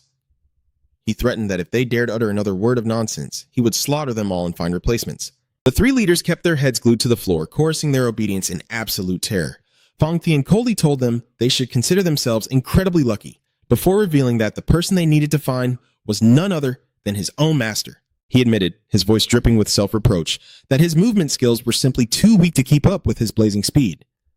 The leaders secretly exchanged bewildered glances, unable to fathom just what kind of godlike being could effortlessly leave behind such a monstrous subordinate. Fang Tian silently tossed a glowing object onto the floor, and the room went dead silent. It was a priceless luminous pearl, the very item that Do Kwang had taken with him when he fled. He ordered them to dig up every single piece of information related to this pearl and report back to him immediately. Oozing a pitch-black, suffocating aura, Fang Tian laid down his final ultimatum. "You have 3 days. If you bring me no results within 3 days, there will be no reason for any of you to exist." That kind of deadline was an absolute death sentence. Radiating a suffocating bloodlust, Fang Tian delivered his cruel ultimatum. "The limit is 3 days. If you do not find my master in 3 days, none of you will live to see the 4th. The threat left the three leaders trembling on the floor, not even daring to breathe too loudly. Meanwhile, in a remote village, the luminous pearl that Do Kwang brought had shocked the manager of the Dragoncloud Manor so badly that all the color drained from his face. He clasped his hands, stuttering violently. Who would dare to sell a luminous pearl so openly? Do you truly intend to sell this?" Seeing the old manager's utter panic, Do Kwang maintained his calm composure. He smiled faintly. "It's just a single luminous pearl. Are you really that shocked?" He thought to himself that, judging by this reaction, its value would definitely be of great help to the village. The manager, sweating profusely, confessed that he had never laid eyes on something so precious in his entire life, and therefore had no idea how to appraise it fairly. Seeing the old man so deeply flustered, Do Kwang generously suggested selling it for a low price, but the manager instantly waved the idea away. He insisted that such a thing was unacceptable, and he could never allow an unfair trade to take place in this village. The old man was adamant about inviting an appraisal expert from Zhengzhou to ensure complete fairness. This left Du Kwang feeling secretly touched. Who would have thought a simple village manager could be so kind-hearted? However, the manager apologetically mentioned a slight hiccup. It would take at least 5 days for the expert to arrive. The old man sincerely offered, "If you don't mind, please rest at the Dragoncloud Manor's guest house while we wait. Let me handle this for you." Looking at the elegant estate before him, Du Kwang felt a deep warmth in his heart. He thought to himself, "You are truly so thoughtful to a total stranger like me. Only after stepping away from the bloodshed of the martial world do I realize that a normal life can be this warm." Du Kwang quietly turned to leave, but not before looking back to remind him, make sure to keep it an absolute secret that I brought the luminous pearl here." The manager nodded, giving his solemn guarantee, "I won't breathe a word of this to anyone." Yet, the very moment Du Kwang was out of sight, the old man's true colors finally bled through. Deep inside a lavish secret room, the once kind manager now wore a face twisted with pure greed, laughing maniacally. "Some clueless brat actually walked right in here carrying a luminous pearl? What an absolute golden opportunity." The manager gleefully reported an even more shocking piece of news. But wait, the joy doesn't end there. I've confirmed that he has 2 more luminous pearls on him. The sly manager had secretly ordered his servants to thoroughly search Do Kwang's clothes while the boy was bathing, hoping to fish out more clues. The results were beyond his wildest dreams. Not only did he find the other luminous pearls, but he also discovered 2 razor-sharp daggers that the boy carried for self-defense. Judging by his actions and demeanor, the old man smugly deduced that this brat definitely came from a noble family rather than being some seasoned professional thief. This little detail made his grand plan go a whole lot smoother. He turned to the man standing beside him and asked, "Are you confident in this, Gu Wen?" The blue-haired assassin replied with cold, absolute determination, "Please, rest assured and leave this mission to me." The manor lord was out stealing things, yet he was being judged as if he were casting for some future nobleman. Gu Wen was infamous as a cold-blooded killer, one of the most terrifying master assassins in the entire region. The old manor lord promised that if he could quietly complete this mission, they would share a toast with his prized rose wine. Gu Wen smirked with utter arrogance. He was confident that he wouldn't even need to use a fraction of his true power to deal with a mere brat like Du Cheng. Gripping the short blade in his hand, he made up his mind to quickly dispose of the target and return without a scratch. Going on an assassination mission felt as casual as claiming a daily quest reward. Meanwhile, Du Cheng had been staying in this village for 2 days, completely immersing himself in its rare, peaceful atmosphere. Standing by the porch, gazing out into the silent night, he secretly wished that if he ever got the chance to visit Hainan Island, he would absolutely build a village exactly like this one. A life with a cozy bed, piping hot meals, and blending into the joyful, bustling sounds of crowded banquets. That was everything he ever yearned for. He quietly sat down cross-legged, gathering his focus to channel his inner energy and train his body. Having lived peacefully for barely a moment, he already turned on his power training mode just to avoid getting ambushed. Du Cheng realized that to truly enjoy these simple things, he needed to possess absolute power. He had nearly perfected his ultimate skill, the earth-binding dragon hand, a technique that emitted an aura like a spiderweb to completely bind and control his enemies. Staring at his hands radiating with powerful purple energy, he wondered if this move was strictly limited to just grappling. A bold idea sparked in his mind. Du Cheng decided to apply it to his silver soul blade to see what would happen. He threw the dagger, lodging it firmly into the walls about 20 feet away. He thought deeply, realizing that retrieving a hidden weapon from this distance using ordinary methods would be incredibly difficult. But if he used the earth-binding dragon hand, it would be a whole different story. He channeled his energy, and the spiderweb-like aura instantly pulled the blade straight back into his palm with perfect precision. Du Cheng smiled proudly at the fruits of his training. Haha, now this is perfect! While he was deeply engrossed in testing his new move, Du Cheng was startled by the sudden knock on the door. Knock, knock. He mentally kicked himself for being so focused on his martial arts that he completely failed to notice someone approaching. He retracted his killing intent and said coldly, "Come in." A maid gently pushed the door open, politely asking if the young master was sleeping well. Recognizing her as the one who had taken care of him for the past 2 days, Du Cheng asked, "Is something the matter?" The girl bowed her head, replying that the manor lord had specifically sent her to serve and care for him while he rested. The moment he heard the word serve, Isaru, his brain automatically went into maximum overdrive with misunderstandings. Du Cheng's gaze suddenly turned sharp and suspicious. He thought to himself, just because I'm an honored guest, you people plan to serve me right into my bed? Ikai! He looked at the girl, firmly stating that she didn't have to do this just because she was a maid. Even though the girl awkwardly explained that it was an order from the manor lord, Du Cheng still snapped at her with strict authority. He insisted that even as a mere maid, she didn't need to sacrifice herself just to please him for one night. But the maid just looked at him in total confusion, explaining, "The master told me to bring you this incense stick to help you get a better night's sleep, sir." The tension was like an action movie, but who would have guessed the plot twist was just some sleeping incense? Du Cheng froze in utter embarrassment, stammering to cover up his shame and sheer shock. "Ah, so it's a fragrance.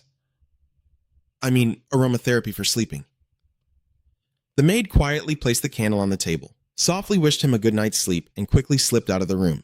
The second the door clicked shut, Du Cheng grabbed his head, his face completely twisted in extreme embarrassment. He cursed himself for being such an idiot, letting his obsession with resting create such a disastrous misunderstanding. Next time, Du Cheng told himself, I absolutely cannot let a misunderstanding like this happen again.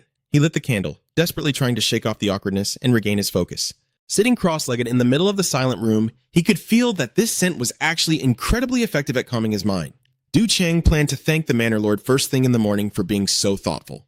He returned to his cultivation, realizing that his earth-binding dragon hand still wasn't optimized and required far more attention. Just as he was visualizing releasing those energy threads from his palms to wrap around his soul aura, the sound of footsteps and a creaking door echoed once again. He thought to himself, was that the maid from before opening the door? Why is she heading back this way? But the person who stepped inside was a masked man, making Du Cheng jolt in surprise. The man quickly explained, the manor lord specifically assigned me to come here. He replied in annoyance, I already accepted the candle, and frankly, you don't really look like someone the manor lord would send. He suspected they might have dismissed the maid and replaced her with some other servant. The guy hurriedly justified, the manor lord specially appointed me for this. Du Cheng sighed in exhaustion at all these worldly annoyances. The servant bowed and apologized for the intrusion, claiming he was sent to ask if the young master needed anything. Drama level at maximum. They were swapping people out constantly, like joining a random team in a game lobby. Du Cheng said coldly, I'm perfectly fine. You can leave. But why do you have to cover your face like that? The man brushed it off, claiming he was sensitive to scents and had to wear a mask, then urged him to get back to resting. Du Cheng clicked his tongue at the excessive care of these ordinary folks. He was just about to go back to practicing his earth-binding dragon hand when the door creaked open yet again. He flared up in anger. Are they seriously back again? Even if this was a public restroom, nobody would visit this frequently. He turned around and snapped, I told you I don't need anything. But right in front of him now was a masked man gripping a cold, sharp blade. trying to cultivate, but getting spammed by strange guests like junk mail. Du Xiang took a fighting stance and shouted, "Who the hell are you? Did the Washin sect send you here, or are you from the cult?" The assassin stayed silent for a moment before letting out a cruel, twisted smirk. Someone who's about to lose his life sure talks a lot of trash. Du Qiang broke into a cold sweat when he realized he absolutely couldn't sense the enemy's aura at all. Gripping his short blade tightly, he assessed the situation in his mind. I can't feel an ounce of his energy. This guy is definitely no joke. Du Qiang was sweating bullets, terrified to realize he couldn't detect even a sliver of presence from the man standing before him. He thought in shock that this assassin's cultivation realm had reached absolute perfection, allowing him to mask his aura flawlessly. It was insane that in such an isolated place he would run into a master of this caliber. Du Qiang felt incredibly bitter. He hadn't even gotten the chance to enjoy a normal life before having to stare death right in the face. He gritted his teeth, fiercely determined that he absolutely could not perish here. He barely even started, and the game was already throwing a final boss right at the starting zone. In an instant, a blinding white burst of energy ripped through the air, shooting straight at Du Qiang. He agilely dodged it by a hair's breadth, but his heart pounded with shock when he saw his opponent still standing completely motionless, like a stone statue. He couldn't believe this guy could unleash such a devastating attack without moving a single muscle or showing any openings. Standing totally still and still landing a hit? This guy was definitely running some kind of auto cheat. The battle grew incredibly tense as the assassin relentlessly swung his razor-sharp blade. It forced Du Qiang to use every ounce of his strength just to move and evade. He narrowed his eyes, extremely suspicious of what the enemy was really plotting behind these seemingly flawed, wide-open attacks. A shocking thought flashed through his mind. Was this bastard looking down on his strength so much that he wouldn't even fight for real? Meanwhile, deep within the secret halls of the Dragoncloud Manor, the masterminds were gloating, fully believing that Du Qiang was currently trapped in a hopeless situation. The subordinate standing nearby nodded in agreement, swearing that Brother Zhu Yun's power was so profoundly deep that even he couldn't hold a candle to it. A woman sitting next to them curiously asked if he had ever actually witnessed that strength with his own eyes, and she was met with a deeply worshipful reply. He recounted that after completing a mission, Zhu Yun immediately returned to cultivate and easily pierced a thick wooden board with just a single fingertip.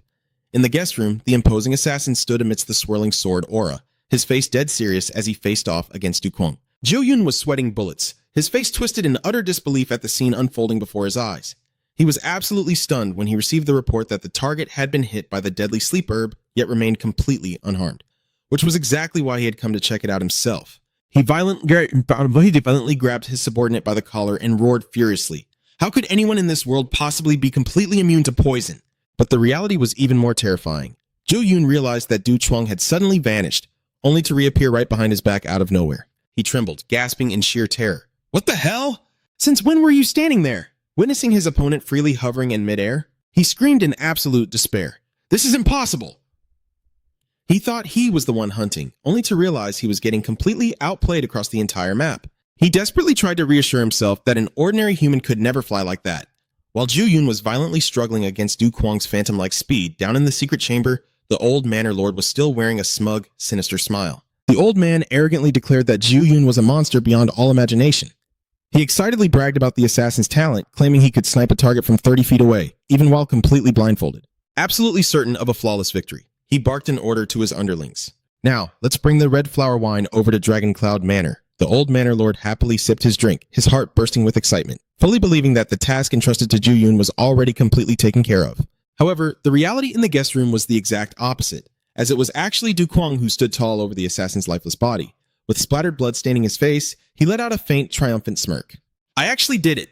Looking down at the enemy collapsed at his feet, he figured that after being stabbed this brutally, there was no way in hell the guy was going to survive. Du Kuang glared down coldly and interrogated him. Are you ready to talk now?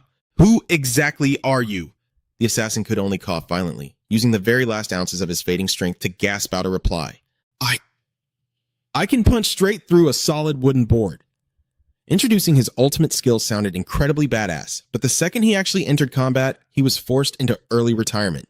This ridiculously pathetic final flex left Du Kuang completely dumbfounded. Punch straight through? He glanced at the shattered wooden board, unable to hold back his amusement at such a mediocre boast. Du Kuang yelled in utter frustration, Why the hell are you flexing about punching through a damn wooden board? He sarcastically pointed out that in the martial arts world, literally everyone and their mother could do a childish trick like that. The assassin's eyes rolled back as he died in absolute shock, finally realizing he had messed with a genuine, absolute monster. Right at that moment, a sudden thought flashed through Du Kuang's mind, making the color drain from his face. Wait, Don't tell me this guy was trying to steal the night pearl? He jumped up in a total panic and sprinted off. Oh crap, hold on. I left the night pearl with the manor lord. Du Kwang darted across the rooftops into the dark night, screaming at the top of his lungs. The manor lord is in danger. Down below Dragoncloud Manor, a massive, lavish banquet was in full swing, bustling with hundreds of guests. The old manor lord was absolutely drunk on the festive atmosphere. He burst into roaring laughter and urged everyone on. Ha ha ha ha! Raise your glasses and let's celebrate, everyone! However, hiding just beneath that glamorous exterior was an incredibly vicious plot. He smugly thought to himself, it won't be long now. The entire night pearl will be mine. Just then, Du Kwang kicked the doors wide open and stormed in, leaving the entire banquet hall in stunned silence. The fancy high-class party was instantly crashed by his sudden, hyper-dramatic entrance. Seeing a silhouette step inside, the old manor lord asked hastily, before even making out the face, "You're back already? Did Ju Yun take care of that brat with the night pearl?" But the smile on his lips vanished in an instant when he realized the person standing right in front of him was none other than Du Kwang, with blood still smeared across his face. He stammered in absolute sheer terror, The brat with the night pearl! The surrounding subordinates and guests were completely petrified, while Du Kwang menacingly marched forward. The old manor lord was so terrified that all the blood drained from his face, leaving him to helplessly sputter. What? What the hell? The plot twist hit faster than a crashing server. They reconnected only to find the final boss standing right in their faces. Not giving the old man a single second to explain, Du Kwang delivered a heaven-shattering slap that sent him crashing to the floor, roaring furiously. A peaceful village, my ass. Faced with his overwhelmingly crushing power, every single person in the manor instantly dropped to their knees, begging for their lives. Du Kwang coldly declared, "This is the very first time I've ever taken a human life. If you scumbags had just spoken up earlier, I wouldn't have had to be so ruthless." He secretly felt deeply humiliated that a proper martial artist like himself had to strike down an ordinary person, yet he also realized just how vile and treacherous this place truly was. I am a proud martial artist, yet today I had to slaughter an ordinary human. This is an absolute disgrace. To let commoners freely roam around with blades like this place is even more vicious than the actual martial underworld. He barked fiercely at the trembling crowd. Just how many innocent lives have you slaughtered under the name of Wufan Village? If you still have a shred of conscience left, spit it out right now. An old man kneeling on the floor frantically tried to explain, claiming that the young master was entirely misunderstanding things because the villagers here were incredibly honest, and that all the sins were strictly due to being severely oppressed by the manor lord.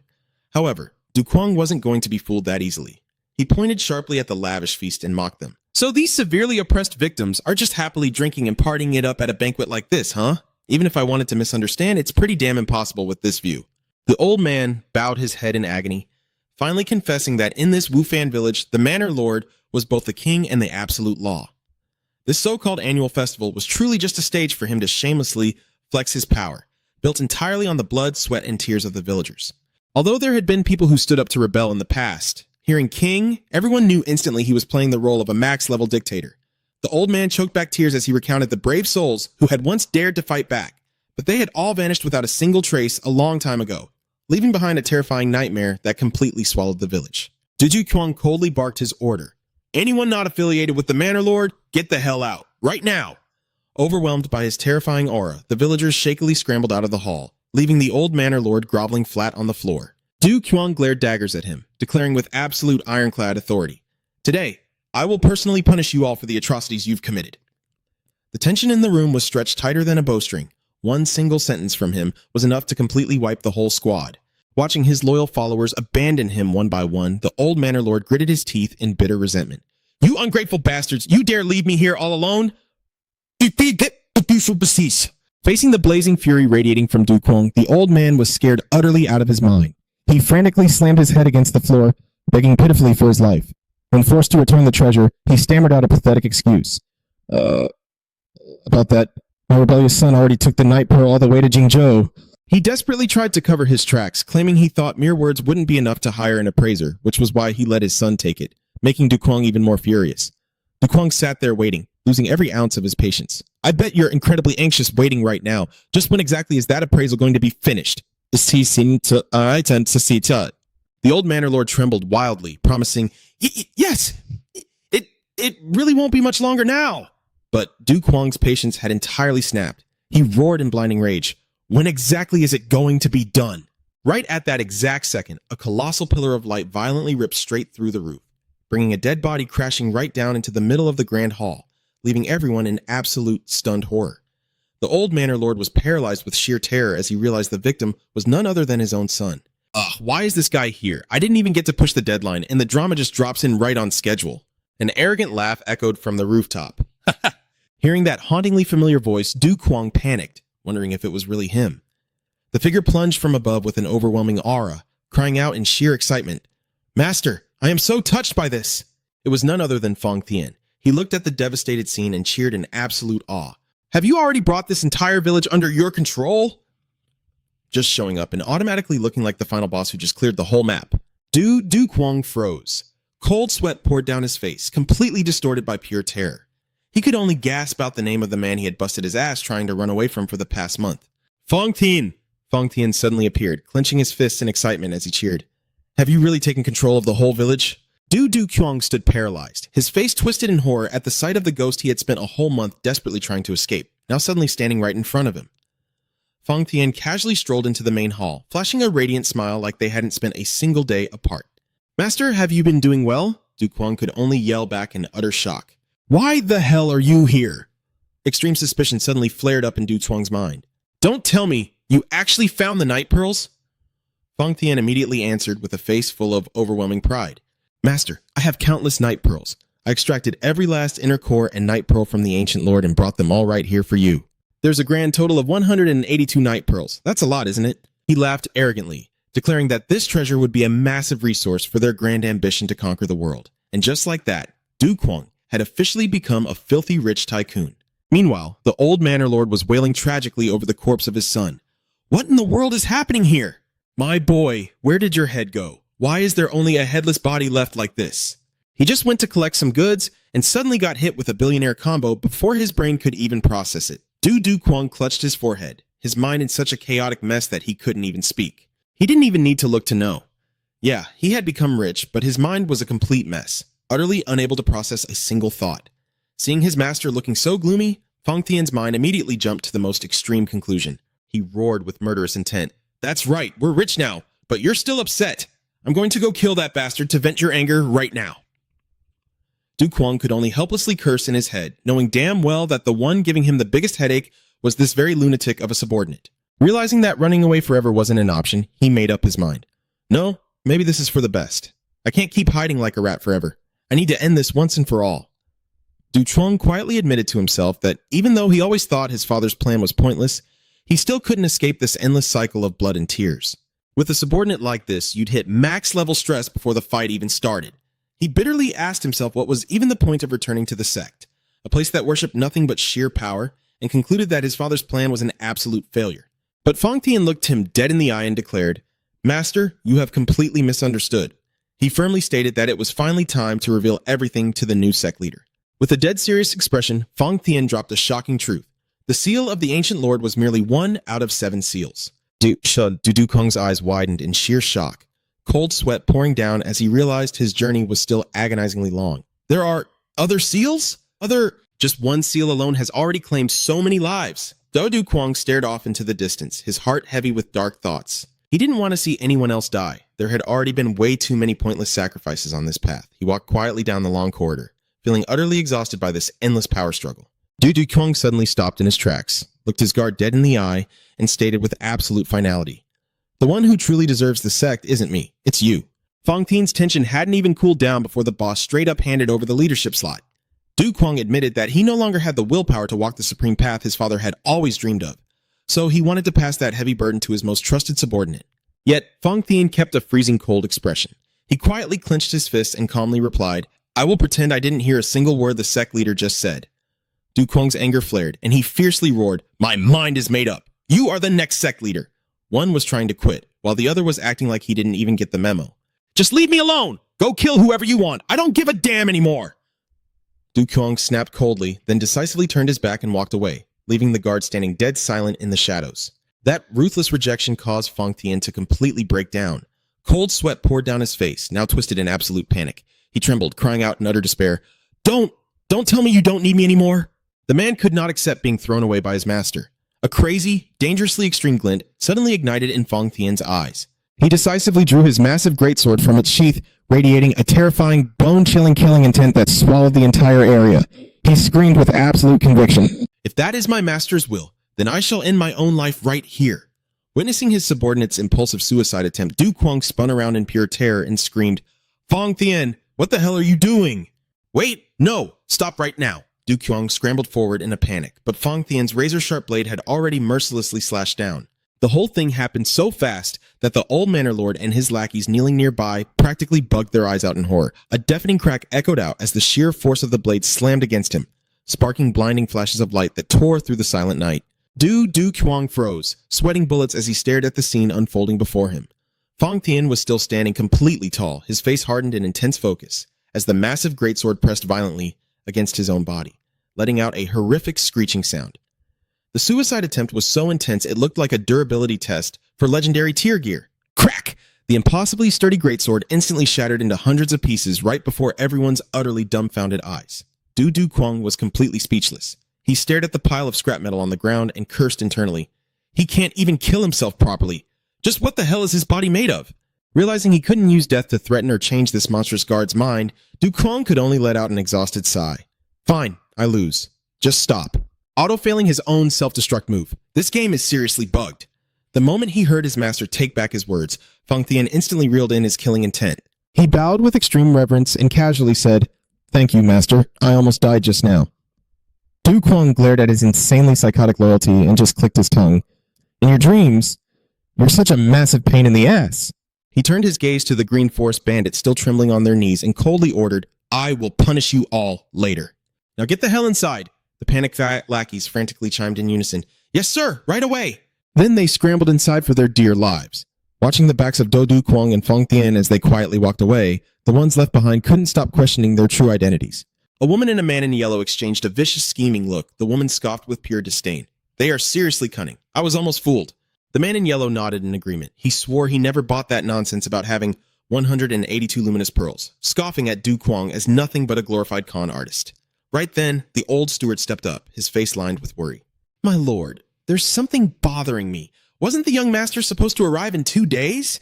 The man in yellow smirked, scolding the old steward for being far too naive to see through the enemy's cheap tricks. He picked up the broken blade from the floor, declaring that this stabbing technique was exactly like that fake doctor's trick from earlier. He recalled how that quack stabbed himself with a prop sword to fool the crowd only to get exposed, leaving him absolutely certain that Fong Thien's sword was nothing but a fake. Gritting his teeth, he declared that as long as they had proof the sword was a prop, wiping out those scammers would be a piece of cake.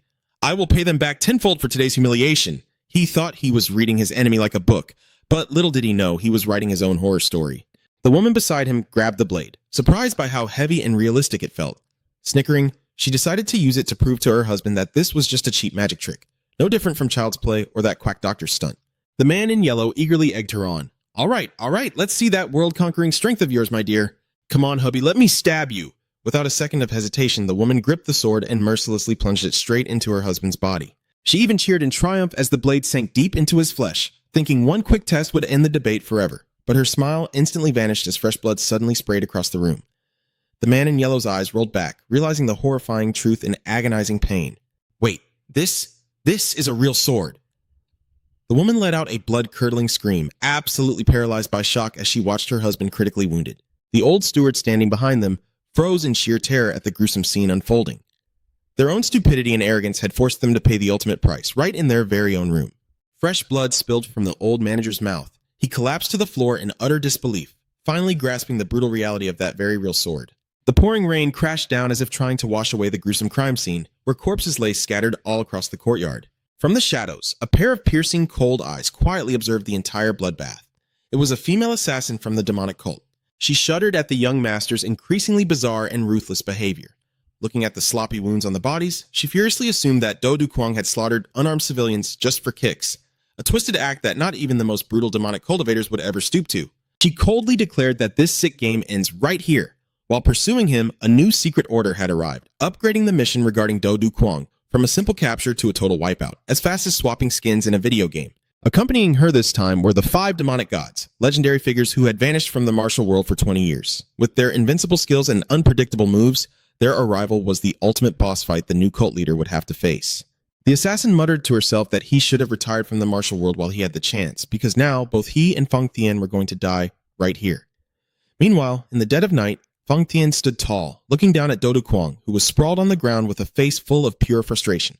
The boss hadn't even regenerated his mana before getting ganked by a full squad.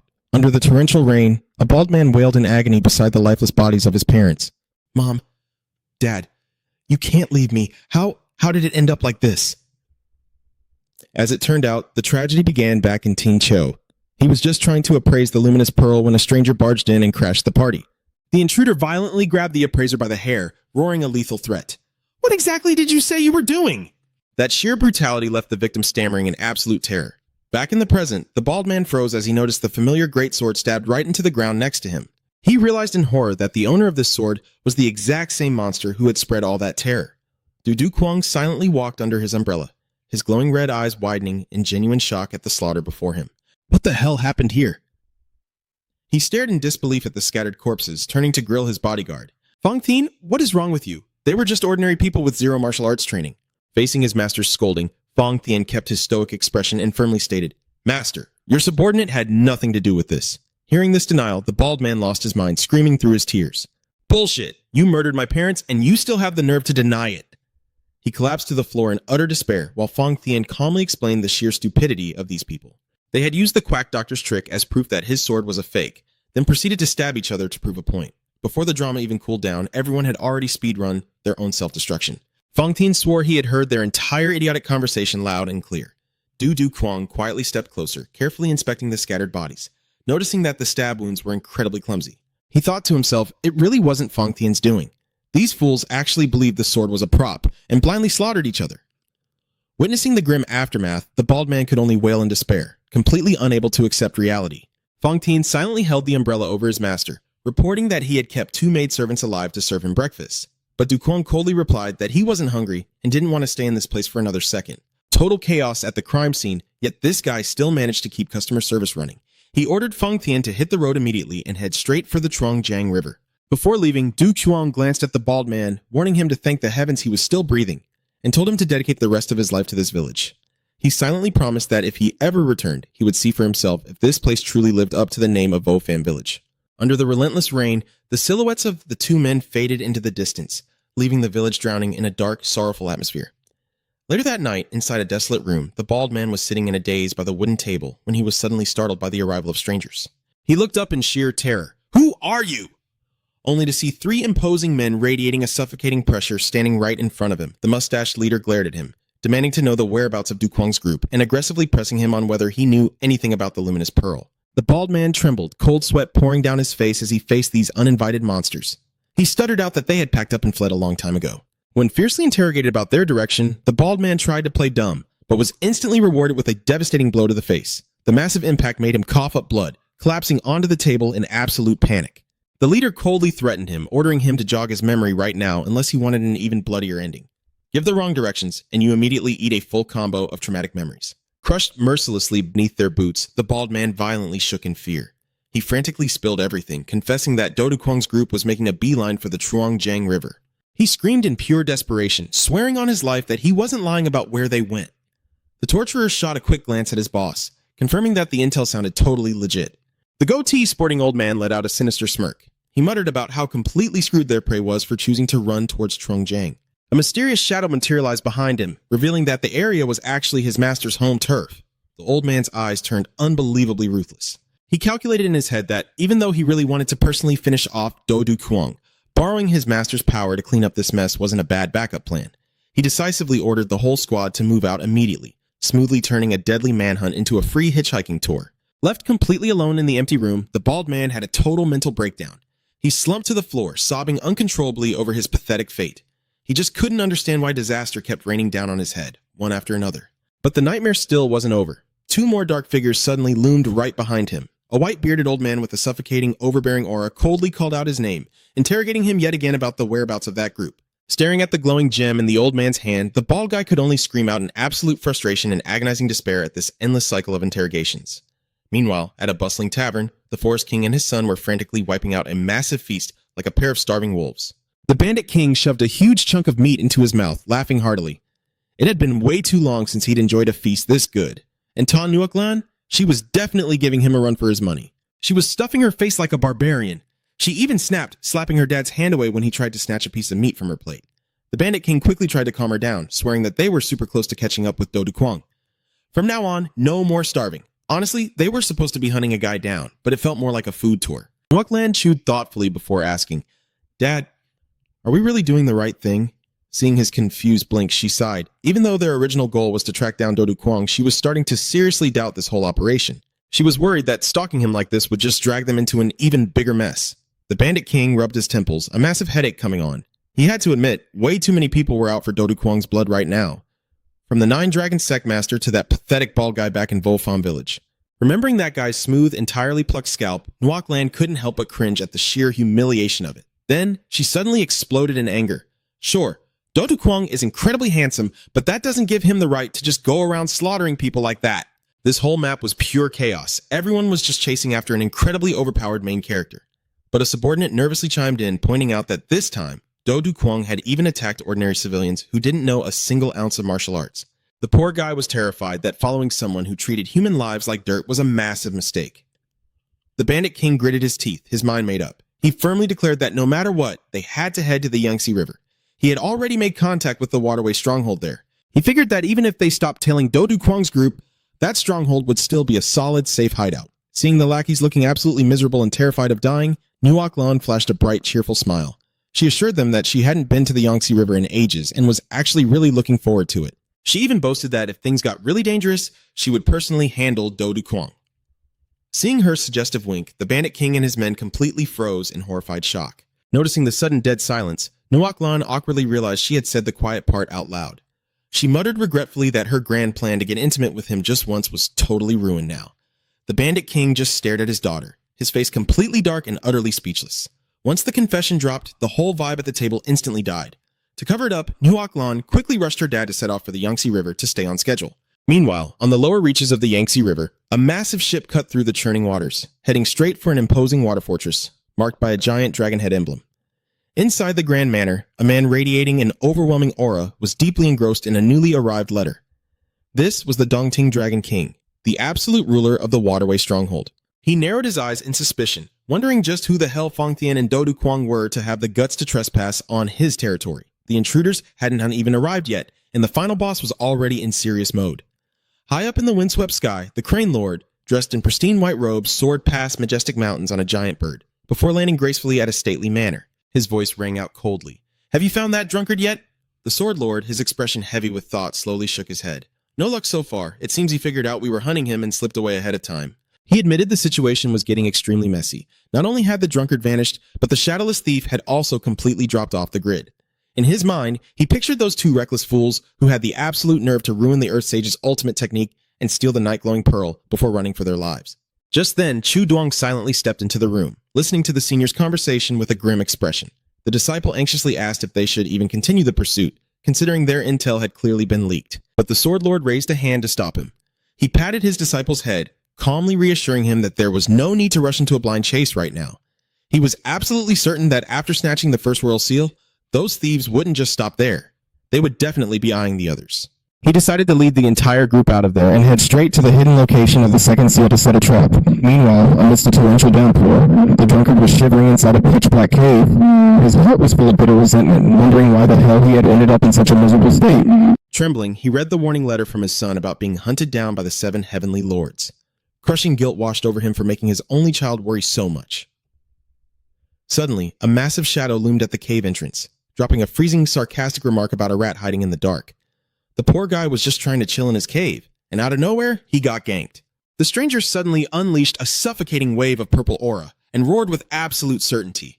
"It was you. You stole the night-glowing pearl, didn't you?"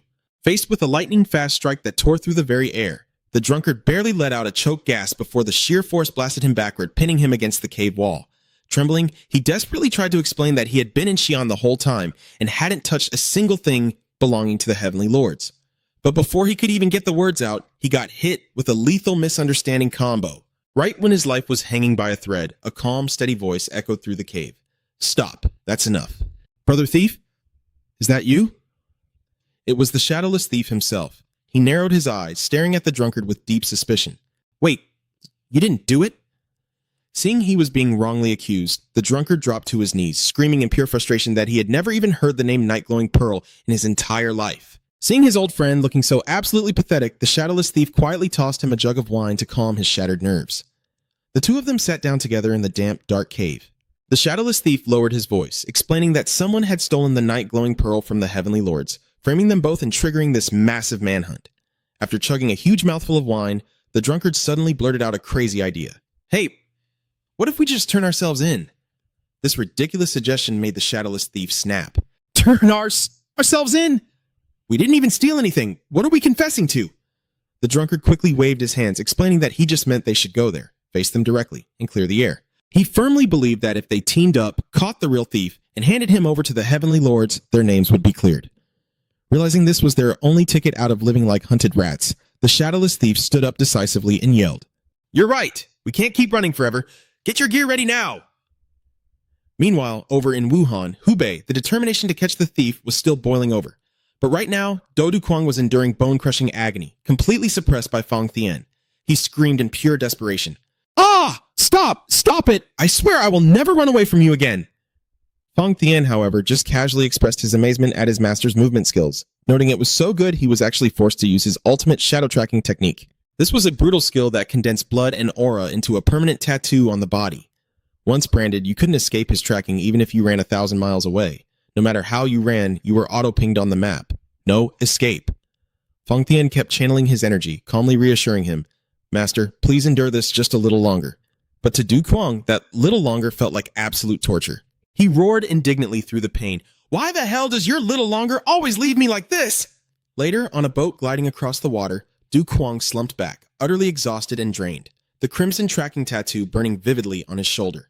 When Fang Tian mentioned they were about to get off the boat, he just groaned, complaining that boating around a lake meant they were just going in circles anyway.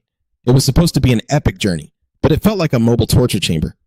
Fang Tian immediately explained that this lake connected directly to the Yangtze River, and following the current would take them straight to Dongting Lake in Hunan. That was the exact place where Do Duquang was supposed to snatch the second seal, just as his father had arranged. Hearing this, Du Kuang's mind started racing. He realized the fastest way to get out from under Fang Tian's suffocating grip was to just grab that damn seal as quickly as possible. Deep down, though, he was still incredibly anxious about the journey ahead. He thoughtfully called out to his bodyguard, admitting that this whole path didn't feel like a quest to become the Supreme Lord anymore. It felt more like a campaign to conquer the entire world.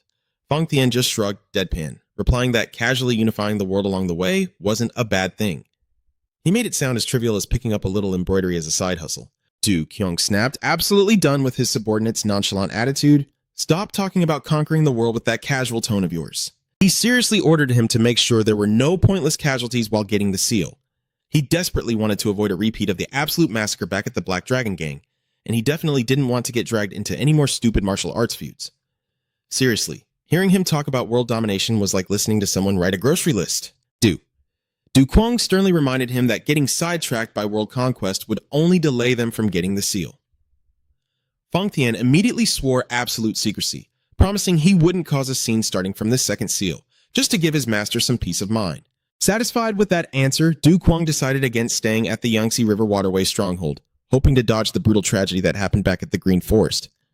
The plan sounded serious enough, but the guy was totally just making empty promises, so who knows what would actually happen. Fang Tian reported that the seal was located deep at the bottom of Dongting Lake, meaning they needed to find the Dongting Dragon King to teach them how to dive. But Du Kuang immediately shot that idea down, arguing that literally any local ferryman could teach him that. He slammed his hand on the table, roaring in anger the second he saw his subordinate about to talk back. Faced with his master's sudden fury, Fang Tian quickly bowed his head in obedience and asked for permission to go find a boat right away. Du Kuang didn't forget to strictly command him to keep things quiet, absolutely no making a scene.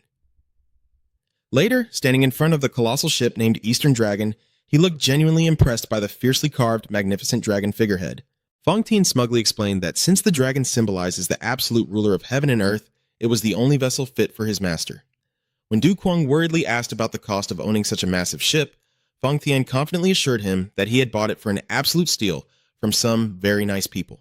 Thrilled to see his subordinate actually resolve a matter peacefully and civilized for once, Du Kuang happily praised him for finally acting like a normal human being. He stood casually on the deck, cheerfully waving at passing strangers, soaking in the absolute tranquility. Just as Du Kuang was praying for this peaceful moment to last forever, heavy iron hooks suddenly shot out and slammed violently into the ship's hull. A mob of furious thugs swarmed in, screaming for their blood for daring to steal a ship from the White Dragon Manor. The relaxed smile instantly vanished from his face. Utterly horrified, Du Kuang spun around and shrieked at Fang Tian in pure frustration. Stole? Didn't you say you bought it? I barely got to sit down and enjoy the peace. And now we're getting reported for boat hijacking.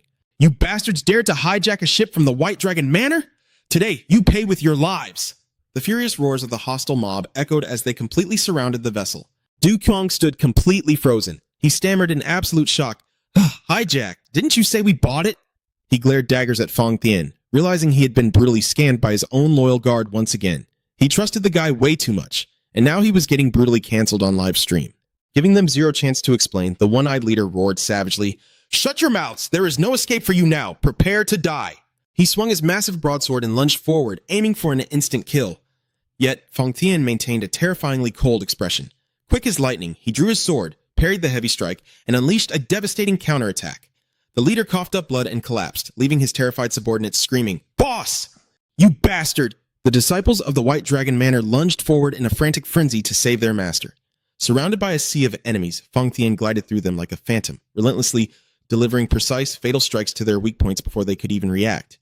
In just a fleeting moment, gasps of absolute disbelief echoed as they were effortlessly wiped out by the guard's overwhelming power. One by one, bodies plummeted into the water, sending heavy splashes across the raging Yangtze River. Gasping for air in the freezing water, the one-eyed leader desperately clutched his bleeding neck and head. He thought in sheer horror, "My entire crew wiped out in the blink of an eye?"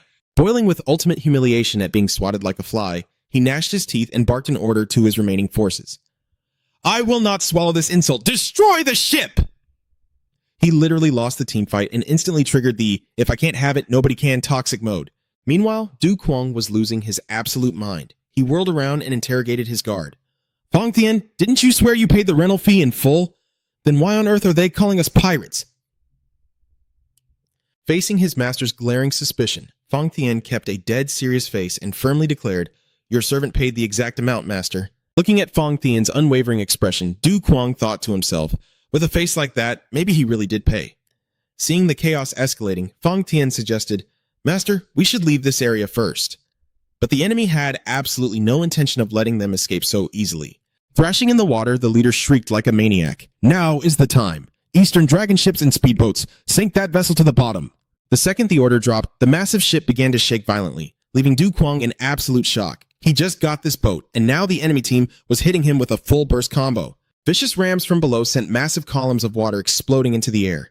Panic rising, Du Kuang muttered to himself, "Damn it! At this rate, we're going straight to the bottom." In a blind panic, he urgently asked, "Fang Tian, do you know how to dive?" Down below, the one-eyed leader was laughing maniacally with a twisted, suicidal grin.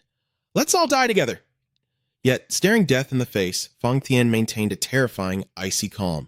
He looked straight into his master's eyes and boldly declared, "Master, we must repair the ship immediately." Gripping the rails as the boat violently rocked amidst the vast river, Du Kuang yelled in utter bewilderment, "Repair it? Out here in the middle of nowhere?" Meanwhile, over on the riverbank, a small family was casually enjoying the scenery. The father enthusiastically asked his son, "Isn't the view here just amazing, buddy?" The little boy beamed with pure joy. "Yeah, it totally looks like the ocean." The mother smiled warmly, pointing at the bubbling river. "Look over there, sweetie. The water is splashing everywhere. There must be so many fish right there." The kid cheered with wild excitement. "Wow, there's so many! I've never seen human-faced fish before!" But the things the innocent child called human-faced fish were actually the bloated corpses of the White Dragon Manor thugs, bobbing lifelessly on the water's surface. What was supposed to be a wholesome family trip just instantly did a 180 into full HD horror mode. The poor family on the bank was absolutely traumatized.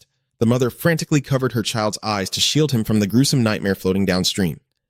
Up on the deck, Du Kuang facepalmed so hard he nearly got a headache when he heard the kid call the corpses human-faced fish.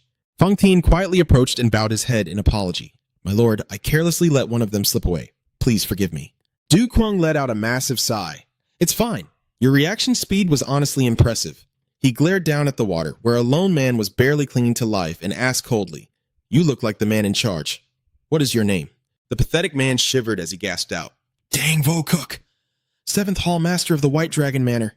Du Kuang was literally taking a river cruise and collecting near-death NPCs along the way. Du Kuang stared him down, his voice dropping to a deadly growl. "Dang Vo Cook, we paid the rental fee for this ship in full. So why the hell are you calling us pirates?" Dang Vo Cook froze. He snapped his head toward his underling struggling in the water next to him and roared, Are you absolutely sure you were the one who took the money? Sweating buckets despite being in the river, the lackey stammered, Yes, boss, I took the money. Watching this pathetic display, Du Kwang thought to himself, See, Feng Tien paid the bill. This entire mess has to be some stupid misunderstanding. Dang Vokchuk erupted into a blinding rage, screaming at his treacherous lackey. You took the cash and still dared to lie to me? You piece of trash, I will not let you off the hook. But the lackey felt just as wronged, screaming back in pure desperation. But he only gave me one single silver coin. Just one. Who the hell rents a massive Eastern Dragon ship for one silver coin? It's literally impossible. The air suddenly dropped into a terrifying, dead silence. Du Kwang froze entirely. He slowly turned his head and then exploded in absolute earth-shattering rage. Feng Tien, the unapologetic guard, calmly bowed his head and casually dropped the most insane line. Master, those peasants should be on their knees thanking us for giving them that much. Du Kwang was literally shaking with rage. He jabbed a finger right in his guard's face and roared. Shut your mouth! How many times do I have to drill this into your thick skull? Reaching our goal quickly without making a scene is the smartest move. Do you just get a kick out of bullying weaklings like the White Dragon Manor? You threw down one silver coin and acted like you were closing $1 billion corporate deal. Feng Tien instantly bowed lower. Your servant is deeply ashamed. Down in the water, Dong Vokuk was so humiliated he was actually on the verge of tears at being called a weakling. He ground his teeth and cursed silently. Did he just call us weak? You arrogant little brat. Noticing the old man was still just floating there, Du Kwang coldly reminded him, We have got a long way to go. Are you just going to lie there and take a nap? Dang Vokuk flinched in absolute terror. No, sir. The colossal dragon ship plowed forward, tearing through the thick mist of the Yangtze River, leaving the defeated gang thrashing helplessly in the freezing currents. Sure, the ship looked incredibly badass, but the internal crew drama was hitting harder than the river waves. Master, Feng Tien's voice broke through the suffocating tension. Du Kwang narrowed his eyes. He realized the situation had crossed the point of no return. It seemed a bloodbath was completely unavoidable now. There were simply no other options. Reading his master's intent perfectly, Feng Tien coldly rested his hand on his sword hilt and declared, Allow me to strike first. But just as he was about to draw his blade, a mysterious voice suddenly echoed from the sky above. Are you young Master Liu Jiang from the Five Colors Mountain? Surprised by the sudden appearance of this stranger, Du Kwang asked softly, Feng Tien, do you know this guy? The bodyguard maintained his stern expression, shaking his head. I've never seen him, my lord. Before them, the young man with light purple hair bowed respectfully. I am Ku Duong Tu from the Yangtze Waterway Stronghold. I've been waiting for you two for quite a while. This mysterious answer made Du Kwang highly suspicious. You've been waiting for us? We haven't even done anything, and our schedule is already read like a book. Kind of creepy. Stepping into the majestic main hall, they were met by an imposing old man waiting for them. This was Dong Phuong Vin, the master of the Yangtze Waterway Stronghold. He put on a fake diplomatic smile to greet them. Welcome, you two, to the Yangtze Waterway Stronghold. Du Kwang quietly took a seat, cutting straight to the chase. Thanks for the welcome, but we aren't here to cause trouble. If you don't want us staying here, we can leave right now. Talk about a guest taking charge from the get-go, straight up skipping the drama. Dong Phuong Vin stroked his beard, calmly revealing, I've heard a lot about you through the Green Forest King's letters. Please make yourselves at home and stay as long as you like. However, unable to hide his curiosity, the old man pressed further. I do have a few questions, though. Rumor has it that you wiped out the Black Dragon gang at the Five Colors Mountain. Their destruction was truly a shock. Du Kwang mentally assessed the situation. So, you just want to confirm if the Black Dragon gang is really gone, huh? Just as expected, this welcoming party wasn't going to be a pleasant one. He replied coldly, I don't want to talk about it. His tough attitude instantly struck a nerve with Dong Phuong Vin's subordinates. They glared at him, their eyes full of hostility and challenge. In a flash, Feng Tien erupted with killing intent, growling a deadly threat. You two better lower your eyes right now before I gouge them out. Seeing the situation spiraling out of control, Du Kwang quickly raised a hand to stop him. That's enough. Look, Dong Phuong Vin is paying his respects quite politely. He reminded his bodyguard, it's normal to have a few hotheads among the grunts. Just ignore them. Though still fuming with rage, Feng Tien had no choice but to bow his head in submission. As you command, my lord. Dong Phuong Vin smoothly broke the suffocating tension. All right then, you two must be exhausted from your long journey. Please, head to your rooms to rest. We'll serve food in about half an hour. Have a comfortable stay. However, the exact second the doors closed, the old man's welcoming smile vanished completely, replaced by a furious roar. Gah, those arrogant bastards! He frantically smashed the furniture in the room to vent his boiling anger. Gritting his teeth, he clenched his fist tightly. I swear to God, I'll wipe you off the map. He pulled out the Green Forest King's letter and let out a disdainful sneer. What's this? Be careful? Sun Mo, have you finally gone senile? Crushing the letter in his hand, his eyes burning with vengeful fire, he declared, what you couldn't do. I, Dong Phuong Vin, will finish for you. I'll even spike their food with the crimson blood poison. Meanwhile, in another location, Tan Nuoklan anxiously asked her father, "But Dad, you're sure Dong Phuong Vin won't actually use the crimson blood poison, right?" The Green Forest King could only sigh, replying wearily, "I already warned him. If he still goes through with it, then he's a complete fool." Kunyat Tung, the master of the Yangtze Waterway stronghold, looked smugly at the coffin being carried in by his men. He was absolutely certain that by now, Do Du Kwong and Fang Tian were already dead from the lethal crimson blood poison. The old man gloated, picturing their lifeless bodies neatly tucked inside the special coffin he had gone out of his way to prepare. So Tui Tai Kung, the second in command, suggested keeping their corpses to show off when the Green Forest King came knocking. Kunyat Tung totally agreed, convinced that from now on, the Green Forest faction would never dare to raise their heads against the mighty Yangtze Waterway stronghold ever again. Confidence level maxed out, but you just know a brutal plot twist is about to hit. Both of them laughed heartily, itching to see the horrified look on the Green Forest King's face when he saw the bodies. Kunyat Tung violently kicked the guest room doors open, roaring with sheer arrogance. "So, how is it?" "This is the price you pay for messing with the Yangtze Waterway stronghold." However, his smug smile vanished in an instant, replaced by a face utterly distorted by terror. Right before his eyes, Do Du Kwong and Fang Tian were still sitting casually at the table, leisurely sipping their tea, like absolutely nothing had happened.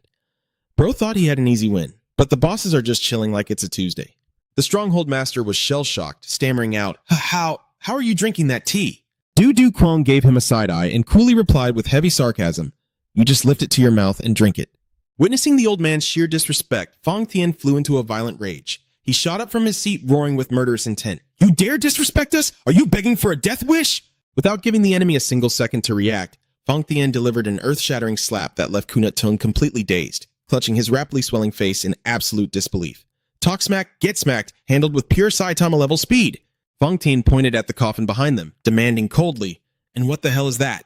The goons carrying the coffin were so terrified that all the blood drained from their faces, sweating bullets under the suffocating pressure. The fierce bodyguard decisively drew his massive greatsword, radiating a bone-chilling aura as he threatened, "I have my ways of making you talk." Trembling, Kunyat Tung realized a horrifying truth. Both of these monsters possessed terrifying bodies completely immune to all poisons. Panic-stricken, the old man thought to himself, "I can't let the Yangtze Waterway stronghold get wiped out over something so stupid." But his mind went completely blank, unable to think of a single excuse to save his own skin. Just when the tension was at its absolute peak, Ku Duang-tu suddenly stepped forward and spoke with utmost respect. "Please, allow this lowly one, Ku Duang-tu, to explain." Seeing his son's reckless move, the stronghold master sweated profusely, staring nervously at the blade practically resting against his own neck. Thinking on his feet, Ku Duang-tu introduced the massive wooden box as the Ko Duong Mat Kam, a special treasure prepared by the Yangtze Waterway stronghold as a tribute. He quickly explained, "This treasure is forged from a fusion of dark iron and mystic iron, aligned with the laws of the 5 elements. Just by lying down inside it, one can dramatically increase their inner power." Du Du Kwong narrowed his eyes, extremely skeptical. "Increase inner power, you say?" Ku Duang-tu frantically added that it would take at least half a year to feel the actual effects. At first glance, it sounded like a brilliant save, but for battle-hardened veterans of the martial world, it was obviously just a desperate load of crap to escape death. Fang Tian loomed forward with overwhelming dominance, his eyes glowing with pure danger. The bodyguard's iron grip reached straight for Ku Duang-tu, making the stronghold master scream in absolute terror internally, convinced a bloody massacre was about to break out. Boom! Plot twist! Thought they were going to throw hands, but the mood completely flipped in a single beat.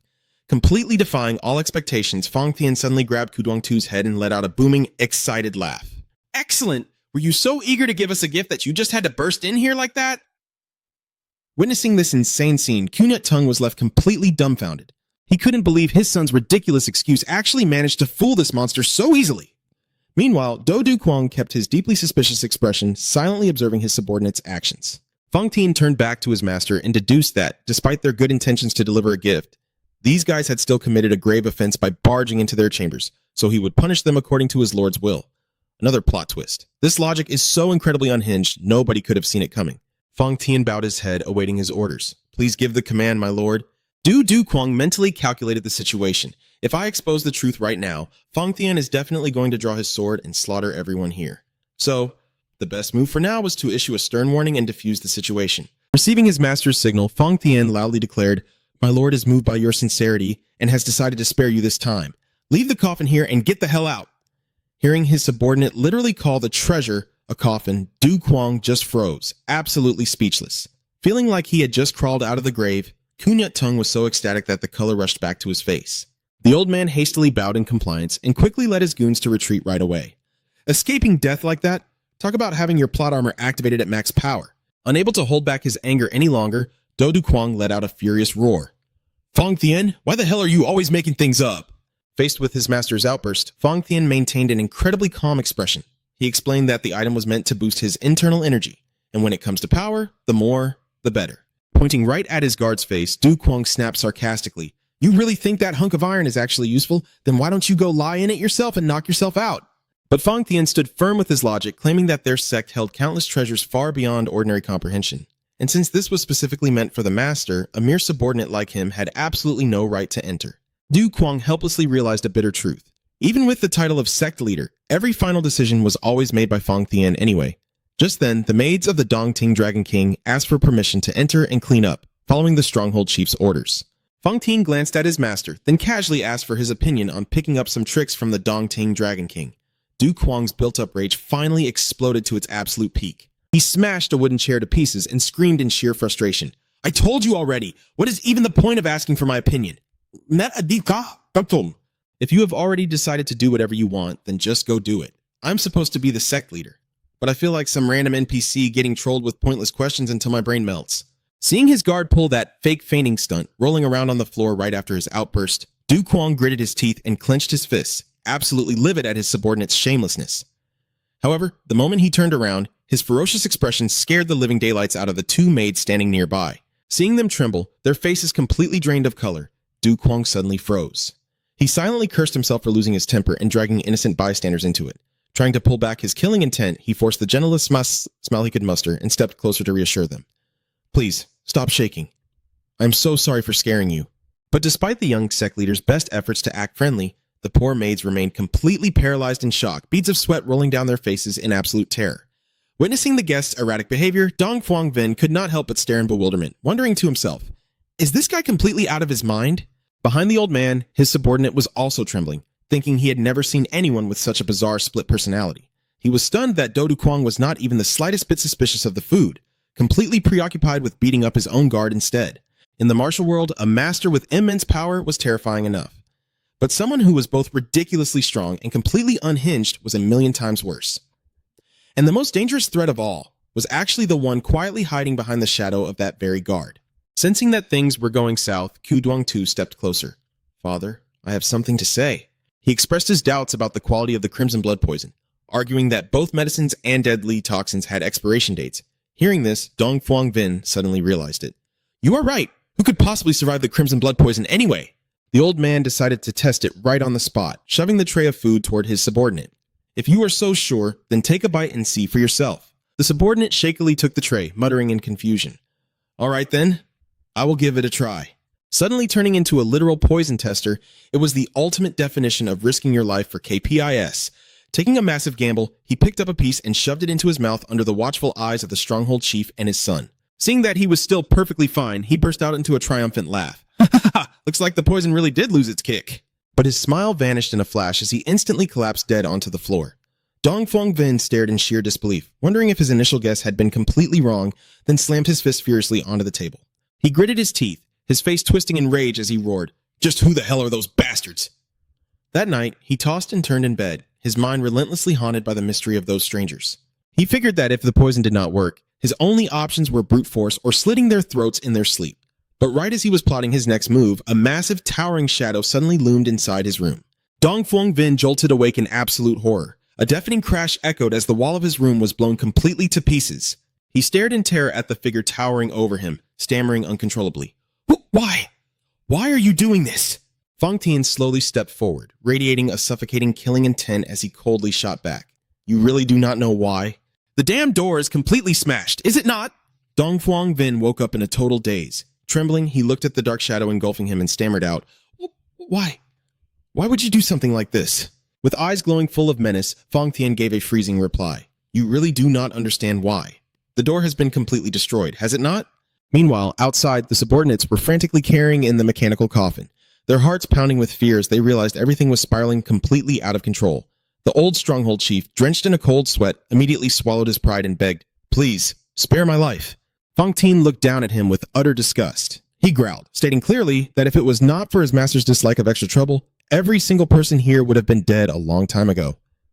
Dongfang Vin could only cower flat on the floor, silently swearing he would never dare to pull such a stupid stunt ever again. Seeing his submissive attitude, Fang Tian gave a faint smirk. That attitude is somewhat acceptable. You still have a tiny bit of use, so I will spare your miserable life this time. Surviving a full combo like this is purely based on sheer dumb luck. The exact second Dongfang Vin let out a sigh of relief, thinking he had kept his life, Fang Tian's killing intent violently erupted again. He unleashed a lightning fast punch straight into the old chief's face, sending fresh blood splattering everywhere. A merciless rain of brutal blows poured down, giving his target absolutely zero chance to fight back. The sickening crunch of breaking bones and agonizing groans echoed endlessly throughout the dark room. Literally dropping a reverse combo right after sparing him. Total 180-degree boss behavior. Dongfang Vin lay completely motionless amid the wreckage, his breath ragged and his body twitching uncontrollably. Fang Tian stared down at the limp heap at his feet and asked mockingly, "Humph, you think playing dead is going to work?" He loomed closer, leaning his face right down to deliver one final, bone-chilling warning. "You will absolutely never take any action, no matter how small, that could harm my master. Nor will you dare utter a single disrespectful word. Remember this well. My master is as important as your own miserable life." The entire room sank into a terrifying silence, where Dongfang Vin could only sob in utter humiliation and excruciating pain. A woman cautiously stepped forward to tend to the collapsed man, whispering quietly to herself, "We are incredibly lucky to even be breathing." She recalled the shocking moment when she had fully prepared herself to die, only to suddenly receive a telepathic order from that monstrous guard. Fang Tian stood tall like a mountain, a massive broadsword strapped to his back, looking down at the trembling man beneath his feet as he coldly declared, "If you know your place, I will let you live." Dongfang Vin lay there in a daze, silently admitting that every single threat from Fang Tian was the absolute truth. He told himself that he had better never cross that mysterious young master again if he valued his own life. The image of Do Du Kwang standing proudly on the dragon boat flashed through his mind, serving as a grim reminder of the man's terrifying power. The colossal dragon boat continued to carve through the waves, gliding majestically along the roaring Trongjiang River. He had escaped death, yet it still felt like he was playing on hardcore survival mode. Inside a luxurious cabin, Do Du Kwang leisurely enjoyed some tea with Fang Tian. He silently noted that the food from the Trongjiang waterway was actually quite delicious. A total upgrade from that awful poison-laced experience back at the Greenwood stronghold. Looking back at how those Greenwood bandits had been completely crushed, Du Kwang gave a faint smile, knowing they definitely were not having a peaceful time either. Suddenly, his eyes flared with sharp killing intent as he sensed an incredibly powerful aura rapidly approaching. Outside, the Greenwood King and Ton Nuoc Lan had officially arrived. He was just trying to chill and drink some tea, but suddenly got hit with a boss warning detection out of absolutely nowhere. The Greenwood King strode heavily into the Grand Hall, his face exuding an intimidating authority. Dongfang Vin hurriedly stepped forward to greet him. "It has been far too long. It is an absolute honor to see you again." The two men engaged in a powerful handshake, instantly creating a terrifying wave of pressure that radiated outward, leaving the surrounding subordinates in absolute awe. Watching the two equally matched leaders walk side by side, they silently realized that this was the crucial summit that would decide the future of both the Greenwood and the Trongjiang waterway strongholds. Amidst the heavy silence, the Bandit King leaned in and whispered into Dongfang Yang's ear, "Hey, Feng Tian beat the crap out of you too, didn't he?" Dongfang Yang's face instantly went pitch black. Gritting his teeth, the old man muttered bitterly, "Don't even bring it up. That monster beat me so hard I went flying across the floor." Hearing this, the Bandit King let out a sympathetic sigh, patting him on the shoulder. There, don't feel too bad. I got the living daylights beaten out of me too." That unexpected confession actually made Dongfang Yang chuckle, washing away a bit of the bitter humiliation in his chest. A shared trauma club naturally formed. The Bandit King then looked ahead, announcing that Liu Jiang and Feng Tian were waiting just up front. He immediately barked an order for everyone, except the Grand Master of Chu Shui, to clear out of the area at once. The Bandit King barged into the room in a panic. The moment he spotted that familiar figure, he cried out, "My lord, are you all right?" Du Cheng, who was sitting quietly at the tea table, blinked in sheer disbelief at the sudden reappearance of this massive headache. "Bandit King, what the hell are you doing here?" But before he could even process the situation, Rulon dashed forward with a radiant beam and threw her arms around him in a tight hug. "Hey, are you okay?" she chirped. The excessive clinginess instantly annoyed Du Cheng. He ruthlessly peeled her off him and snapped, "Get off me! Back away!" Rulon wasn't offended in the slightest. She just giggled playfully and teased, "Heh, why so cold and grumpy, huh?" Catching sight of the towering Feng Tian standing guard, she happily waved her hand. "Wow, Lord Feng Tian, it's been forever since I saw you." But her enthusiasm was met with a terrifyingly fast, lightning-like strike from Feng Tian, smashing straight into the floorboards and kicking up a massive cloud of dust. The hulking bodyguard glared at them, his voice roaring like thunder. "The master demanded absolute silence. How dare you barge in here?" He radiated a suffocating murderous aura, reminding them that he had ordered them to stay put. Imagine getting physically muted right after saying hello. Absolutely zero chance to speak. Sweating bullets, the Bandit King frantically clasped his hands together, looking incredibly sincere. "When you were by my side, I was blind to your greatness. But once you left, I finally realized that your presence was the greatest blessing of my life." Hearing this utterly hollow flattery, Du Qiang narrowed his eyes in deep suspicion. "Huh? Weren't you guys throwing a massive party the moment I left?" He vividly remembered how the father and daughter duo had literally cheered and celebrated his disappearance. Sensing the atmosphere turning deadly as Feng Tian slowly drew his blade, Du Qiang coldly cut to the chase. "Enough. Spit it out. What is your real purpose for being here? If you dare waste my time with any more nonsense, you won't even live long enough to regret it."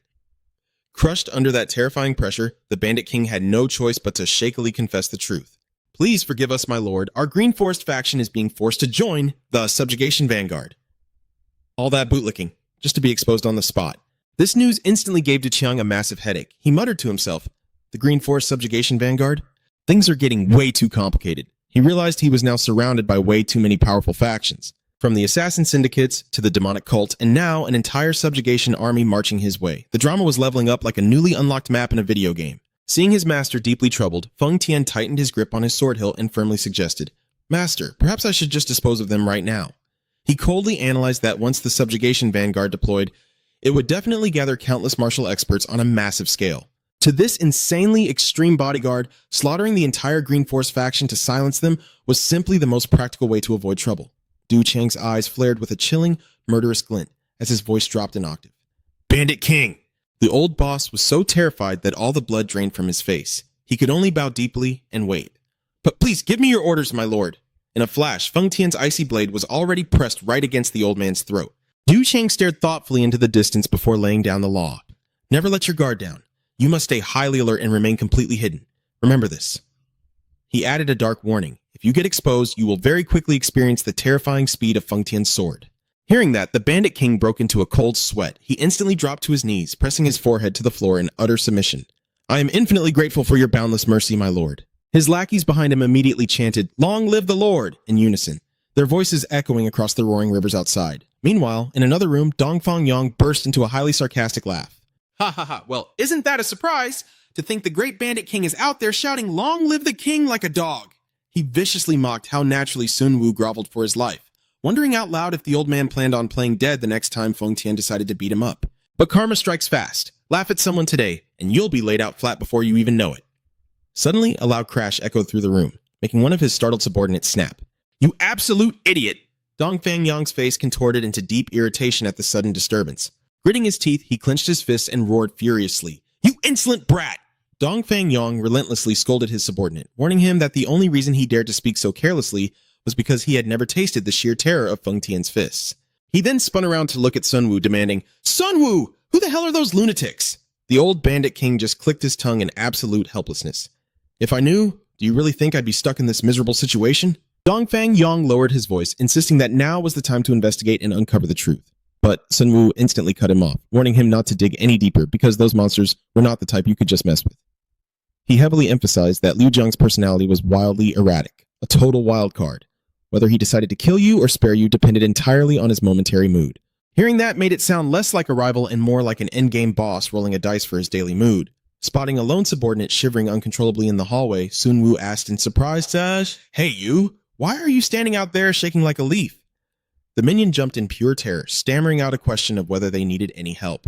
Right at that moment, the towering figure of Feng Tian materialized out of nowhere, scaring the absolute daylight out of both of them. The cold-blooded bodyguard flatly declared that he had thought it over carefully, and there was only one way for them to survive. He silently strode into the room and reported, "Master, your subordinate has brought them here." Du Qiang turned around, utterly bewildered. "Huh? Who exactly did you bring?" Right on cue, a figure wearing a flowing, delicate pink dress, adorned with elegant golden hairpins, gracefully stepped into the room. That ethereal beauty and gentle aura left Du Qiang completely stunned, a faint blush rushing to his cheeks. He blankly wondered to himself who she was, as the imposing Feng Tian bowed his head again, firmly repeating his report. "Master, I have brought them." Du Qiang, still sitting quietly at his tea table, blinked in utter confusion, asking once more, "Wait, who did you bring?" The door creaked wide open. The graceful sway of a pink dress, paired with a finely crafted hairpin, drifted in along with a faint, sweet floral scent. Du Cheng held his breath. Then his eyes bulged out of his head in absolute, unadulterated horror as he finally recognized the identity of this honored guest. Standing before him wasn't some peerless beauty. It was 3 incredibly muscular, hairy men from the Green Forest faction, cross-dressing in the most deeply disturbing way possible, faces caked in heavy makeup and giant flowers stuffed into their hair. The old boss, leading the pack in his pretty pink dress, lowered his gruff voice and made a dead serious declaration. From this day forth, we shall live our lives as women. That massive plot twist instantly silenced the entire room. Du Cheng was completely paralyzed. Huge drops of cold sweat rolled down his face, his expression violently twisting at the sheer, unhinged absurdity of these men. He was internally screaming in pure despair. Green Forest, you guys actually had the guts to do this? Seeing his master completely silent with such a horrific expression, Feng Tian asked with genuine concern, Master, are you not pleased? The massive bandits began shaking uncontrollably, every drop of blood draining from their heavily powdered faces out of pure terror. They frantically tried to explain themselves, swearing that they had tried their absolute hardest to disguise themselves as women. One of the burly men even started pulling down his dress to show some skin and look sexier, making Du Cheng scream in utter horror. No, stop, cover that up right now. Yet, the old bandit boss remained incredibly dedicated to his new role. Holding up a compact of powder, he earnestly offered to put on even heavier makeup if the master wasn't satisfied. Watching this bearded, hairy old man delicately patting powder onto his own face completely broke Du Cheng. Utterly speechless, he finally exploded, Just how ridiculous are you people trying to be? He internally marveled at the situation. He never expected the ruthless Green Forest bandits to take cross-dressing this seriously. Even though he kept telling himself to respect their heartfelt efforts and absolutely not laugh, their appearances were so phenomenally absurd that all his self-control completely shattered. Du Kwang finally let out a booming, hearty laugh. Ha ha ha! The room's heavy, menacing martial aura completely shattered, ruined by an absolutely disastrous outfit. The new patriarch's laughter echoed so loudly through the grand hall that even Feng Tian started chuckling with smug satisfaction. But a split second later, the bodyguard's tone turned dead cold. He glared fiercely, barking at the forest outlaws for mindlessly laughing along without even checking their master's mood. Terrified by Feng Tian's chilling bloodlust, the old bandit boss and his men could only force out twisted, tearful smiles. Right in the middle of this chaotic mess, Ta Nuoc Lan suddenly popped out from the back, rocking a sharp, elegant men's outfit, and eagerly showed it off. Ta-da! Look at my disguise! Laughter continued to bounce around the room as Nuoc Lan turned to look at her cross-dressing father, completely dumbfounded. Dad? The old bandit boss's eyes welled up with grateful tears. Nuoc Lan! He cried out, his voice cracking. You're the only one who truly cares about me. But just as he reached out for a hug, Nuoc Lan frantically backed away, waving her hands. Whoa, hold on, don't touch me. She couldn't hold it back anymore and burst into a fit of giggles. Oh my god, you two look so pretty. Stung by his own daughter's teasing, the bandit king practically cried in frustration, screaming, I am your father! Unbothered, Nuoc Lan proudly bragged that she was the one who had personally done his makeup. Then, bouncing on her toes, she turned her admiration elsewhere. And wow, Lord Feng Tian looks amazing. Before turning to leave, she casually dropped one last brutal comment. Sorry, Dad, but I definitely don't want to end up looking like you. What was supposed to be a tragic family drama had completely turned into a chaotic makeup review. Humiliated by the absolute chaos, the bandit king could only bury his heavily painted face in his hands, groaning, I'm going to lose my mind. The majestic dragon boat continued to cut through the vast waters, carrying the endless, echoing laughter of the crew into the distance. As night fell over a desolate, quiet dock, 2 heavily drunk men stumbled along, leaning on each other for support. One of them tripped, barely catching his balance before roaring out in a drunken rage. Hey, watch where you're going. Did you just bump into me, you little brat? He glared menacingly at a young boy who was sitting silently on the edge of the bridge, barking the question at him. What's this? A little kid like you dares to drink alcohol? Let us. Reeking of arrogance, the old drunk jerked his chin and ordered, Hand over that bottle of wine right now and get on your knees to apologize. He then muttered, dripping with disgust, A punk like you thinks he can drink?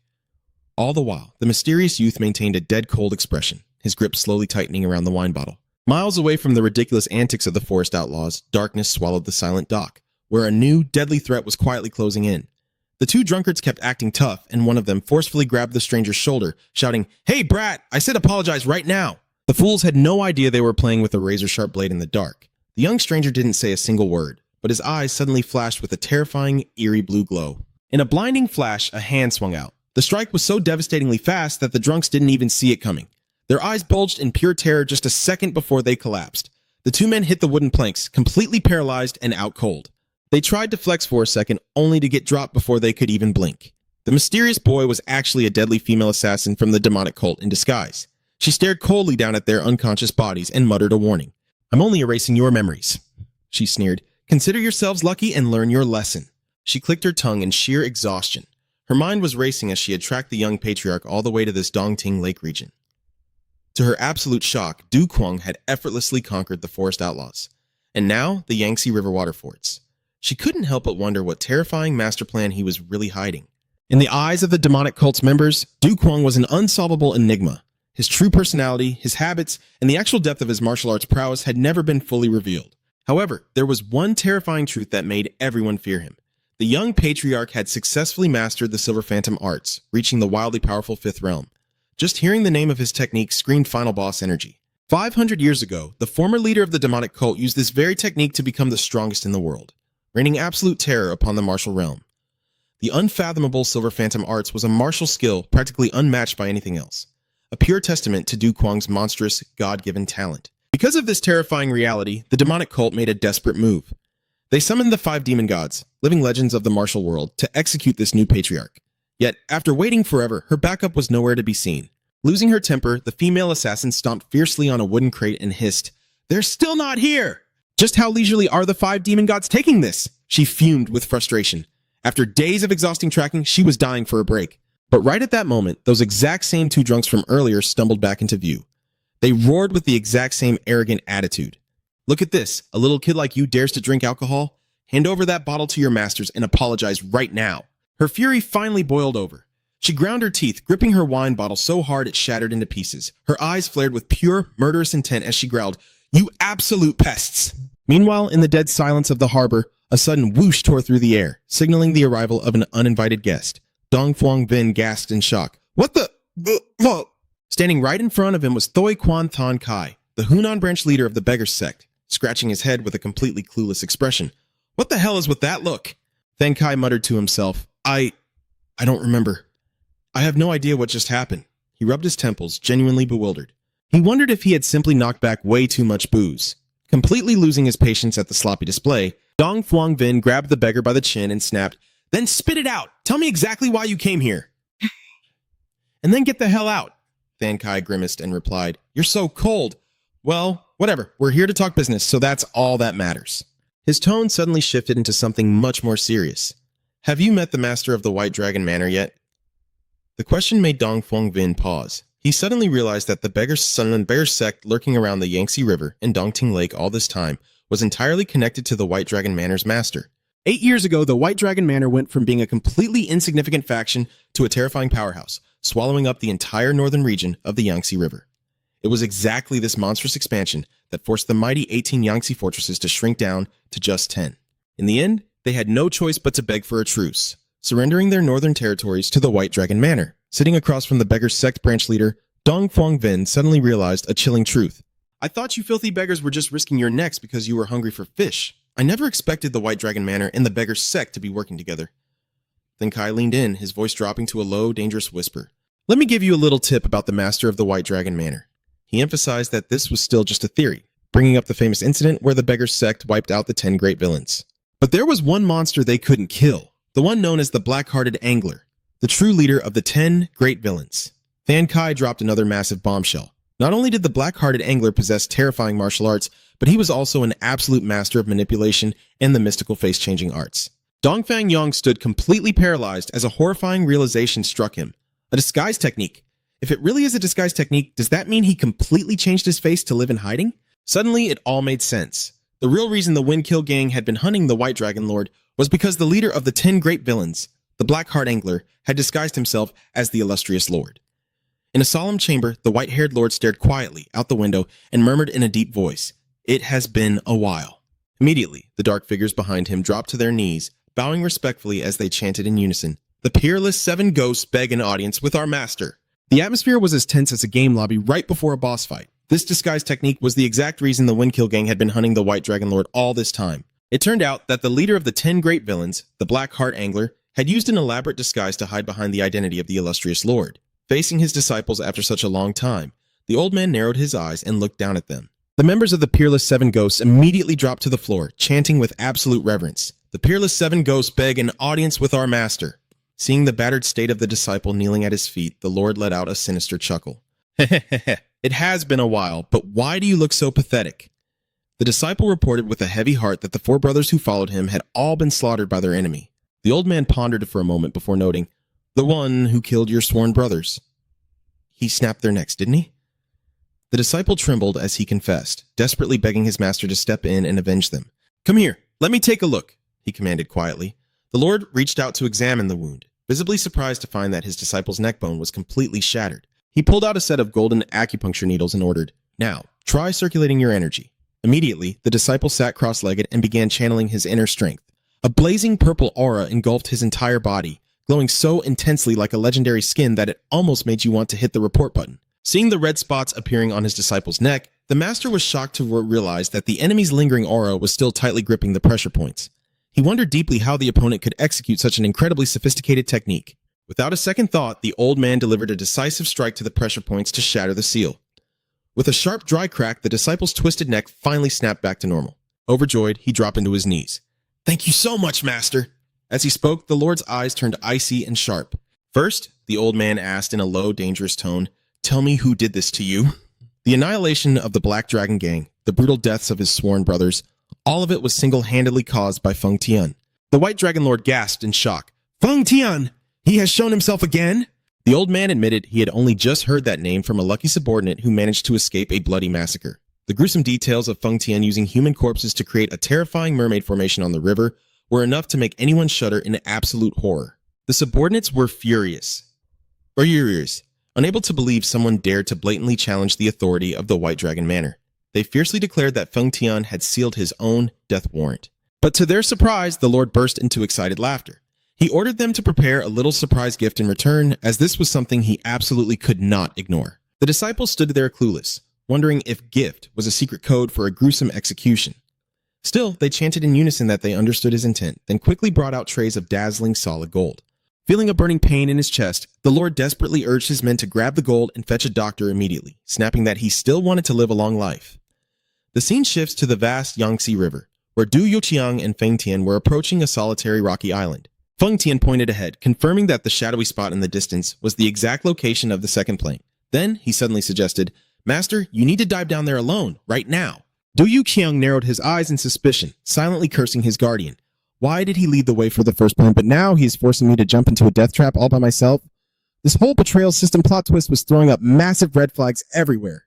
Feng Tian explained with complete seriousness that this place had a strict magical barrier, and absolutely no one practicing demonic arts could enter.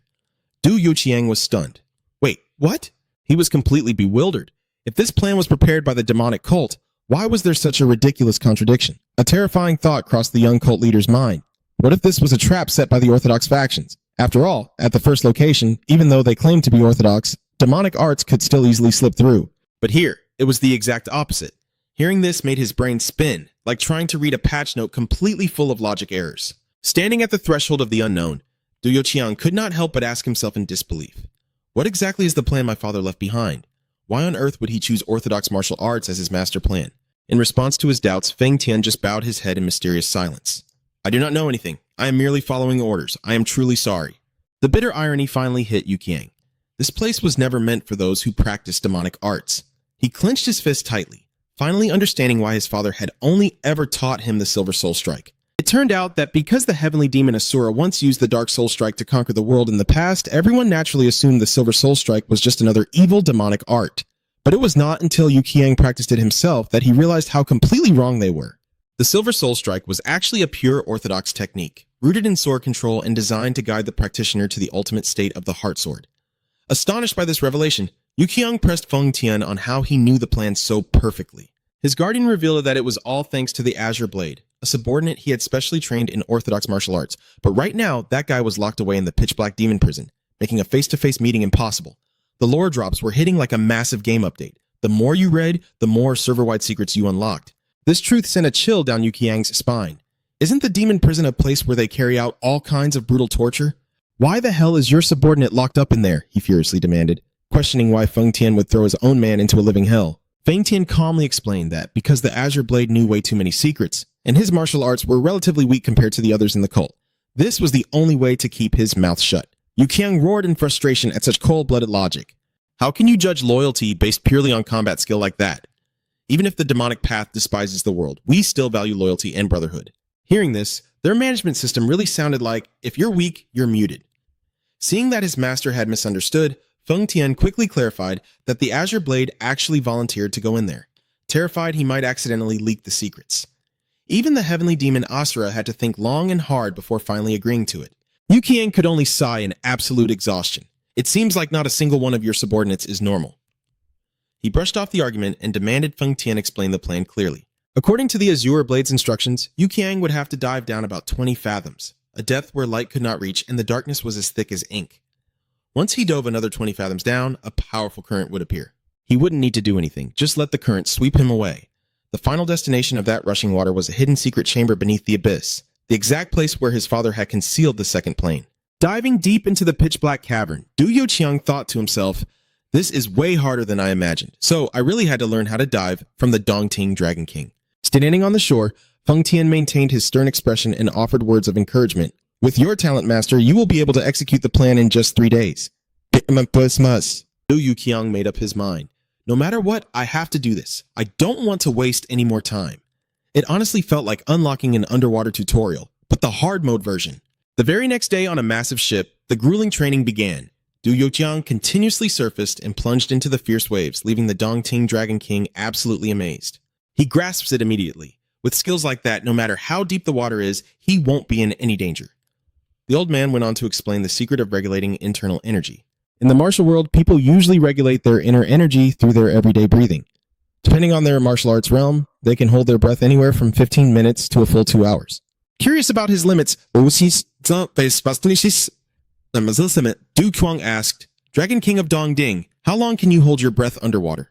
The old man replied with absolute confidence, I can stay submerged for about 2 hours. How deep does the master wish to dive?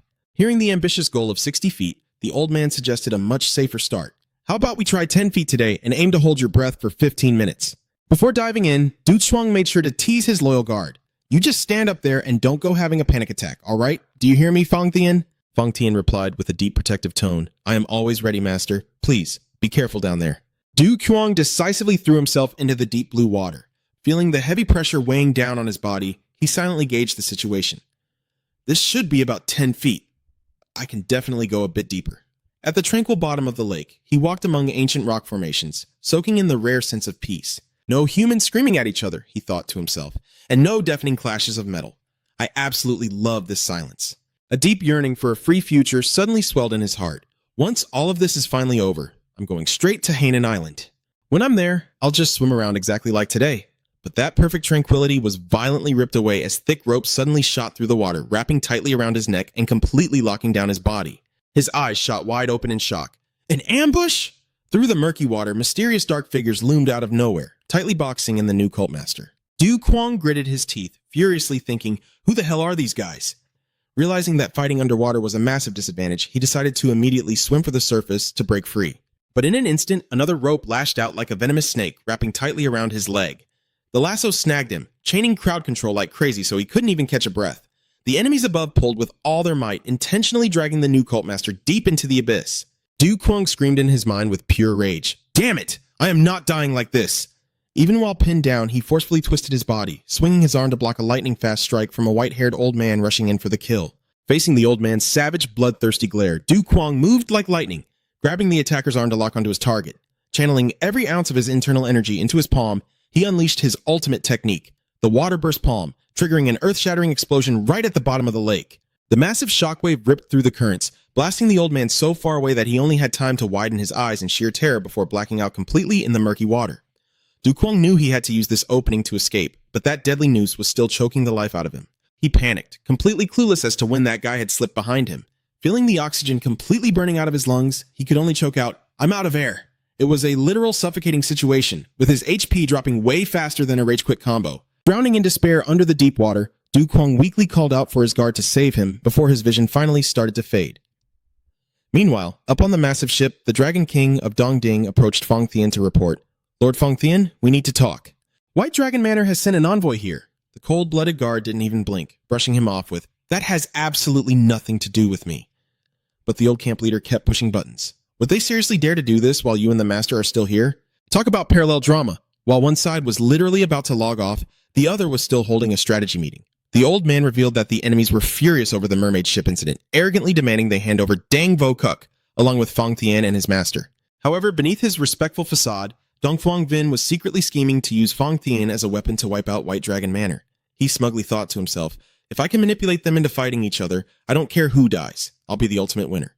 Faking absolute loyalty, the old man suggested executing Dong Vo Kuk to send a warning to the enemy, which Fong Tian completely agreed to. But the bodyguard was playing a game of 4D chess. He flipped the script and assigned the Yangtze Waterway camp the mission of destroying White Dragon Manor. The camp leader froze in sheer panic, stammering, "You? Us?" Fong Tian coldly declared, "Sooner or later, this entire world will kneel at my master's feet, and the life or death of White Dragon Manor will be decided by him alone." The Dragon King's face suddenly lost all color, and he blurted out in panic, "Oh no, I get it now." His terrified eyes locked onto the surface of the water, where a bamboo tube was furiously bobbing next to the ship's hull. Fong Tian narrowed his eyes at the strange object, wondering out loud, can that bamboo tube really stand completely upright without anyone holding it? The old camp leader rushed to explain that it could depending on the current, but he immediately realized something was horribly wrong when the tube suddenly flopped flat onto the water. The old man panicked, thinking to himself, it was just standing straight up a second ago. That one drop signal spiked the tension like a crashing server. A deeply ominous feeling crashed over him.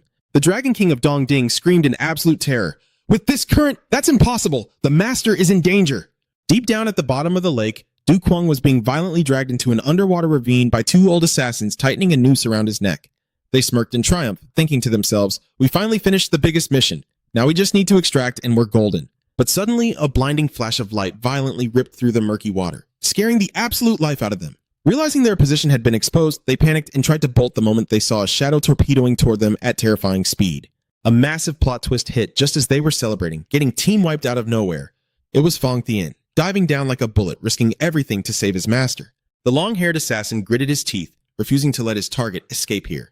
A world-shaking explosion of internal energy erupted right at the bottom of the lake, unleashing massive shockwaves that blasted everything away.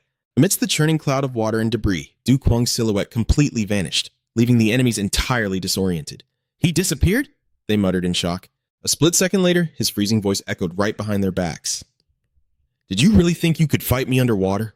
The terrified assassin realized he was behind them, but it was way too late. Moving at lightning speed, Du Kuang unleashed his ultimate technique, throwing a flurry of water-tearing strikes that left his opponents completely helpless. He decisively launched himself out of the water, landing on the edge of the dragon boat without making a single sound. Under the stunned gaze of the Dragon King, Du Kuang just stood there calmly and announced, "I've paralyzed both of their pressure points." The old camp leader looked at the young cult master and couldn't stop shivering. His mind was completely consumed by pure terror, wondering what kind of terrifyingly deep martial arts this kid had just used. Having just climbed onto the boat, Du Kuang violently coughed up the lake water from his lungs. His face clearly showed absolute exhaustion from the brutal underwater brawl. Fong Tian frantically rushed over to catch his master, his voice full of worry. "Master, how are you feeling?" Du Kuang weakly waved his hand, panning out. "I'm fine. I just swallowed a bit too much water." Seeing the new cult master still looking incredibly weak, Fong Tian gently urged him, "Master, you really need to rest. You literally just coughed up a lung hitting the shore. That's a true survival experience right there." Instantly, the loyal guard snapped his freezing glare toward the water and roared, "Dragon King, rip out their teeth right now!" The Dragon King of Dongding scrambled to obey, frantically ordering his men to drag the unconscious assassins onto the deck. Fong Tian quietly stared at the sword in his hand, then muttered, "Ah, never mind." Without a single ounce of hesitation, he unleashed a lethal slash that killed the long-haired assassin on the spot. The order was literally refunded the moment it was issued, processing faster than an AI glitch. Witnessing that horrific scene, the remaining bald assassin bugged his eyes out, his face completely drained of blood. Standing right next to them, the Dragon King shuddered in pure terror, seeing the captive executed in just a single strike. Fong Tian menacingly approached the last survivor, casually deciding, one should be enough anyway. He glared fiercely at the trembling assassin and demanded to know their origins. "Where exactly are you from?" Despite being paralyzed by fear, the assassin tried to act tough. He gritted his teeth and spat, "I won't say a damn thing. No matter how you torture me, I won't breathe a single word." In response to that stubbornness, Fong Tian let out an incredibly chilling laugh. Ha ha ha. The guard suddenly clamped his iron hand right onto the assassin's head, releasing a crushing, blood-red aura of internal energy. The assassin's blood-curdling scream echoed across the entire lake as he endured the most absolute agony. Amidst the brutal physical torture, Fong Tian, his eyes glowing with terrifying menace, coldly issued his final order. "Spit it out!" The small boat drifted aimlessly across the vast open waters, carrying Du Kuang as he lay resting after a brutal life-and-death battle at the bottom of the lake. Standing right beside him, Fong Tian radiated such an icy, suffocating aura that it left Dong Phuong Vin trembling in sheer terror. The oldest bandit chief was completely horrified, instantly recognizing the monstrous dark energy pouring out from the bodyguard. It was that signature, pitch-black power, the kind that belonged only to true disciples of the demonic cult. Deep within the shadows of the cabin, Fong Tian coldly crushed the throat of the last surviving assassin, his voice dropping into a deadly growl. "Who sent you here?" The assassin's face twisted in agonizing pain. Trembling and gasping for his final breaths, he finally coughed up the name of the mastermind. It was the White Dragon Manor. The White Dragon Manor sent us, he shrieked, begging for his miserable life in absolute despair. But his only answer was a ruthless, bone-crushing execution from Fong Tian, snapping his life away on the spot. Witnessing this entire bloodbath, Dong Phuong Vin silently evaluated that overwhelmingly pure demonic energy. A mind-shattering suspicion began to creep into the old man's head. Could it be, is Liu Jiang destined to become the true master of the demonic cult? Bro literally logged out the second he confessed, not even getting the chance to utter a second sentence. Back inside the cabin, Do Du Kwang exhaustedly pushed himself up, surrounded by the anxious gazes of his most loyal subordinates. Faced with their frantic questions about his condition, he just tiredly rubbed his face and let out a heavy, exhausted sigh. "I'm getting so entirely sick of this martial world." Shaking it off, he immediately cut straight to the chase. "I am fine. Did we find out who those bastards were?" Fong Tian stepped up, reporting that right before dying, the scum had confessed that the mastermind was the White Dragon Manor. However, Du Kwang just narrowed his eyes in deep suspicion. He instantly caught the glaring plot hole in that confession. If the White Dragon Manor really made a move, they would have definitely tried to eliminate Fong Tian as well to prevent any retaliation, instead of only focusing all their efforts on assassinating me at the bottom of the lake. The logic just didn't add up. It sounded like a trashy script rushed out right before a deadline. He analyzed the situation thoughtfully. Even the demonic cult couldn't be the ones behind this, because they knew damn well not to mess with him while Fong Tian was standing right here. Only one distinct possibility flashed through the young master's mind. This was all the doing of that divine doctor. He suddenly remembered those 3 assassins the supposed miracle healer had sent to infiltrate the Greenwood bandits a while ago. Fong Tian confessed with heavy regret, realizing that because it was the old master's birthday, he had spared one of those assassins, and that exact rat must have come back for revenge. The towering bodyguard bowed his head, utterly ashamed of his careless mistake, but Du Kwang smoothly reassured him. "It is not your fault. Those scumbags are just way too cunning." He breathed a massive sigh of relief, clearly glad that Fong Tian had completely swallowed his little theory. Yet, Fong Tian's expression remained harder than steel. He stated in a gritty, unyielding tone, "But we still cannot just rule out the White Dragon Manor based entirely on your assumptions, my lord. I will head there myself to verify the truth." Seeing the absolute stubbornness of his guard, Do Du Kwang let out a heavy internal sigh. "You still don't buy it, huh?" Right at that moment, the Dragon King of Dongdin chimed in with fierce agreement. "Lord Fong Tian is absolutely right. We cannot afford to drop our guard around the Lord of the White Dragon Manor. According to my top secret intel, the Lord of the White Dragon is actually the Black-Hearted Mourner, the very leader of the 10 great villains." Hearing such a bizarre, edgy name, Du Kwang couldn't help but ask in utter bewilderment. "The 10 great villains? Rumors about them are spreading like spam in a group chat. It literally makes my eyes cross just reading them." The Dragon King of Dongden nodded gravely. "Yes, my lord, you must have heard. Those monsters slaughtered an entire village, leaving behind an unbelievably gruesome bloodbath everywhere. You could list their hideous crimes for 10 full days and nights and still not finish." The horrifying memories of those cold-blooded butchers resurfaced, painting twisted, savage grins on their faces. However, Fong Tian had a completely different take on this. He nonchalantly remarked, "Calling them villains is honestly a bit of a stretch. The master's underlings always say the 10 great villains are actually pretty cute." It was the ultimate plot twist, rating ruthless murderers as if they were literally pop idols. Fong Tian's casual comment shocked the Dragon King of Dongdin so hard his face physically contorted. He screamed internally, "What absolute lunatic would ever say something like that?" Visions of grinning psychopaths and freaks with morbid cannibalistic tastes flashed through the old man's mind, and then it hit him with sheer terror. This guy standing right in front of him was the true maniac. When Du Kwang actually nodded and agreed with a simple, "Yep," the old bandit chief's sanity completely shattered. "The biggest psycho of them all is right freaking here. Could it be? Are these guys actually from the demonic cult?" Du Kwang decisively made his call. "If I let you go verify this, you might just accidentally wipe the entire White Dragon Manor off the map. No, I will personally look into this myself." Du Kwang stared out at the vast rolling waters, falling into deep thought. "The Black-Hearted Mourner, huh? We really cannot rule out that possibility. I need more time to think." He ordered the majestic dragon boat to dock at the settlement up ahead so the whole crew could take a much-needed break. Slowly, the massive vessel sailed into the bustling harbor of a grand, lively metropolis. Meanwhile, in an impossibly luxurious courtyard, two mysterious figures with flowing white hair walked in complete silence. One of them finally spoke up. Are you absolutely certain that the relic planted by Lord Bok Vokwit is hidden at Dongdin Lake? The other figure confirmed without a shred of doubt. Positive. The tension was cranking up to the max, heavy as the final countdown before an epic boss raid. The two white-haired elders continued their anxious debate over the rapidly deteriorating situation. One of them pressed urgently. For the sake of Nan Ni, we have to hurry. That sweet girl does not have much time left. Across the corridor, the young girl Nan Ni was quietly pacing, her beautiful face veiled in deep sorrow. Just how much longer could her frail, fragile body hold on before collapsing entirely? The deadly countdown was suffocatingly close, and the air felt as heavy as waiting for finals results. Staring down at her trembling hands, Nan Ni bitterly realized, my condition, it is getting so much worse. The cruel, cursed illness of the 7 yin severed meridians was slowly clogging every blood vessel in her body, dragging her inch by agonizing inch toward an inevitable death. If she hadn't met her master, she would have never survived this long. Her master had revealed that the one and only cure for her terminal illness was the hidden relic left behind by Lord Bok Vokwit. Flashing back to the horrific disaster at the spider cave, she fiercely steeled her resolve. I absolutely cannot let it slip through my fingers like last time.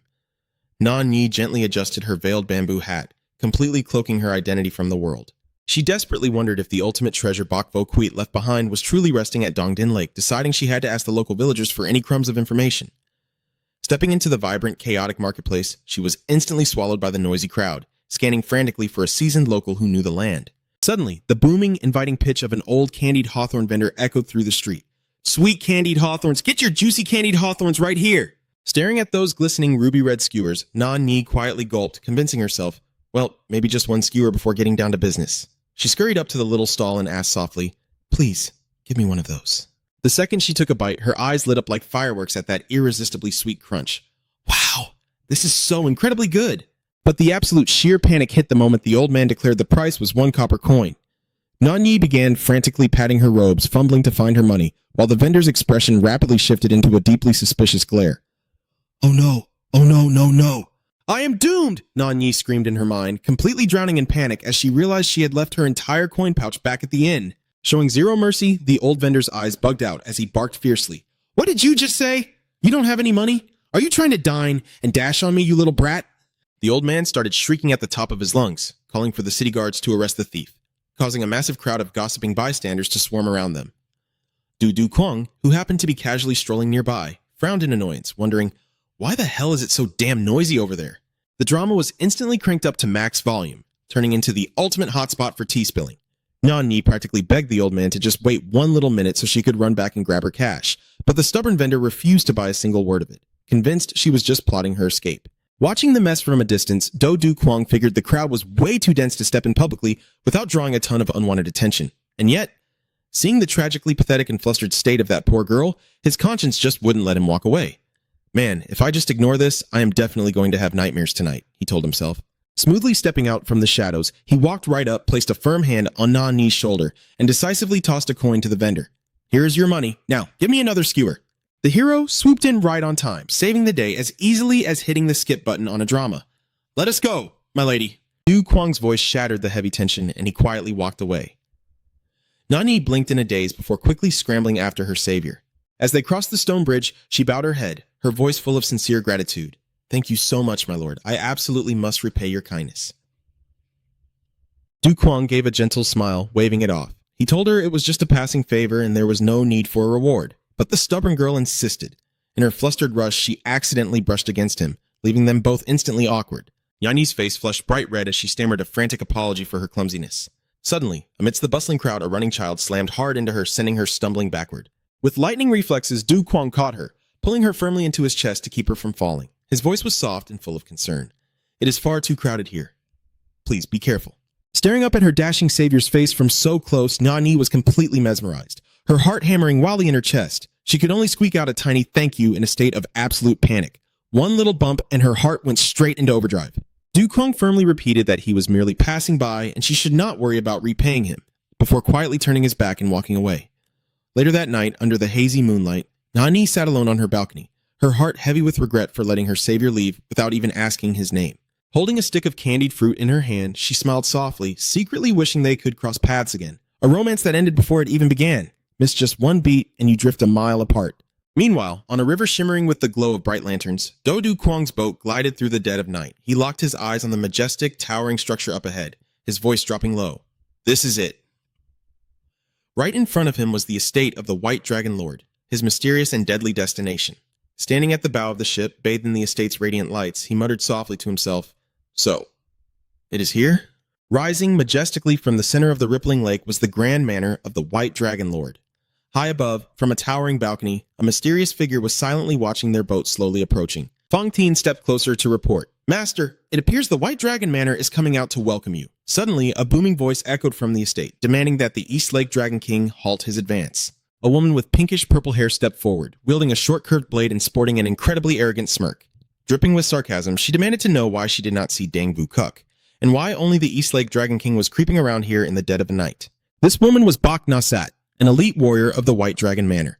The East Lake Dragon King maintained a deadly serious expression, declaring that he had an urgent matter to report directly to the Manor Lord, and demanded she lead the way immediately. Bak Na Sat burst into scornful laughter, mocking him for having the sheer audacity to demand an audience with the Lord without prior notice. She sneered, suggesting that the Dragon King must have completely lost his mind. Humiliated right in front of his master, the East Lake Dragon King gritted his teeth and clenched his fists. He tried to swallow his fiery rage, keenly aware that Lu Jiang and Fang Tian were right beside him. But suddenly, a deeply sinister idea flashed through his mind. If he could just spark a conflict and force Fang Tian and Lu Jiang to strike, would that not completely wipe out the White Dragon Manor? No sooner thought than done. He suddenly roared in absolute fury. "I am trying to speak to you with basic respect, but it seems you are begging for a death wish." The bait for drama was perfectly cast, just waiting for the explosive combat to wipe the floor with them. Startled by his sudden explosive shift, Bak Na Sat instantly drew her blade and took a defensive stance. The Dragon King gloated internally, entirely convinced that once the fighting broke out, his master plan would succeed. But just as he opened his mouth to escalate the chaos, Fang Tian moved like lightning, delivering a brutal smack to the back of his head that sent him crashing to the floor. The bodyguard glared down with ice in his eyes, issuing a cold warning. The master absolutely despises noise. Witnessing this bizarre turn of events, Bak Na Sat was left completely stunned, frozen in absolute shock. Du Du Kyung gave a slow nod of approval. "Excellent work." Fang Tian then firmly declared their intention to handle things peacefully. "We are not here to slaughter your people, so relax. Just take us to the White Dragon Lord. Once we finish our discussion, we will be on our way." Bak Na Sat ground her teeth in bitter frustration, but she was completely paralyzed by the overwhelming, oppressive aura of the new cult leader. What a massive plot twist. The combat was totally shut down by friendly fire before it even started. Catching the smug look plastered on his subordinate's face, Do Du Kwang could not help but look at him weirdly. What on earth is with that face? But before Fang Tian could even answer, his sheer arrogance had already lit the fuse of Bak Na Sat's boiling fury. She roared, exploding with pure bloodlust. "Slaughter us? Let us see if you can still spit out such arrogant words when you are a rotting corpse." She instantly barked the order to attack. A merciless rain of arrows rained down from high above, whistling straight toward the boat. Refusing to let his master suffer even a scratch, Fang Tian launched himself into the air like a bolt of lightning. With one devastating, decisive sweep of his blade, he unleashed a massive wave of energy, effortlessly blasting the entire volley of arrows away in a split second. Bak Na Sat and her lackey scrambled back in absolute terror, unable to comprehend the bodyguard's godlike power. The disciples of the White Dragon Manor shrieked and scattered as their own arrows were deflected right back at them, plunging the docks into total chaos. One single sword strike wiped the floor with them. Dude looked like he just turned on cheat codes right in the middle of a hardcore boss fight. Do. Kong watched the chaos in absolute silence, letting out a long, exhausted sigh. Is it seriously impossible to just avoid a war? But just as the all-out slaughter was about to explode, a tremendously powerful voice ripped through the air. "Stand down!" An old man with flowing white hair and a long beard suddenly materialized. Moving as fast as a phantom, he lunged forward and snatched Bak Na Sat right by the throat, choking her before she could even twitch. Witnessing the old man's terrifying entrance, a nearby guy screamed in horror. That is him! We were just getting into the sickest combo, and the final boss just jump-scared the entire cutscene. The person who had just arrived was none other than the White Dragon Manor Lord. His deep voice carried a tone of heavy remorse. "It seems these old bones of mine were far too slow to welcome our esteemed guests. Please forgive me for utterly failing to discipline my subordinates." Seeing this legendary leader suddenly humble himself so completely, Fang Tian mentally noted that this extreme politeness was deeply distracting. The arrogant bodyguard smugly assumed the old man had simply realized the absolute majesty of his demon lord, leaving him no choice but to grovel like a pathetic insect. Du Kyung shot his subordinate a side eye and fired back. "Do you honestly believe that?" He knew he had to test the waters and figure out exactly what was going on. Turning his cold, piercing gaze to the old lord, he replied, "I will graciously accept your hospitality." The White Dragon Lord guided them into the majestic, towering pagoda, its brilliant lights piercing the pitch-black night. But the moment they stepped inside, the old man suddenly dropped to his knees, pressing his head against the wooden floor in an outrageously humble bow. Taking a seat on the high throne, Dodu Kwang silently analyzed the situation. This old man's kindness was way too over the top. He told himself that someone who understood etiquette to this extreme could not possibly be the mastermind who sent assassins after him. To clear the air, he stared dead straight at the old man and asked point blank, "White Dragon Lord, were you the one who sent those men after me?" In a horrifying contrast to his previously saint-like demeanor, the old man looked up. His eyes were now pitch black with malice as he coldly confessed, "I am." That chilling answer left Dodu Kwang utterly stunned. He could not believe this guy was just casually admitting to paying an astronomical price to hire assassins to take his life. The Lord's face turned entirely to stone. Dripping with twisted sarcasm, he asked if his guest was ready to accept his next gift.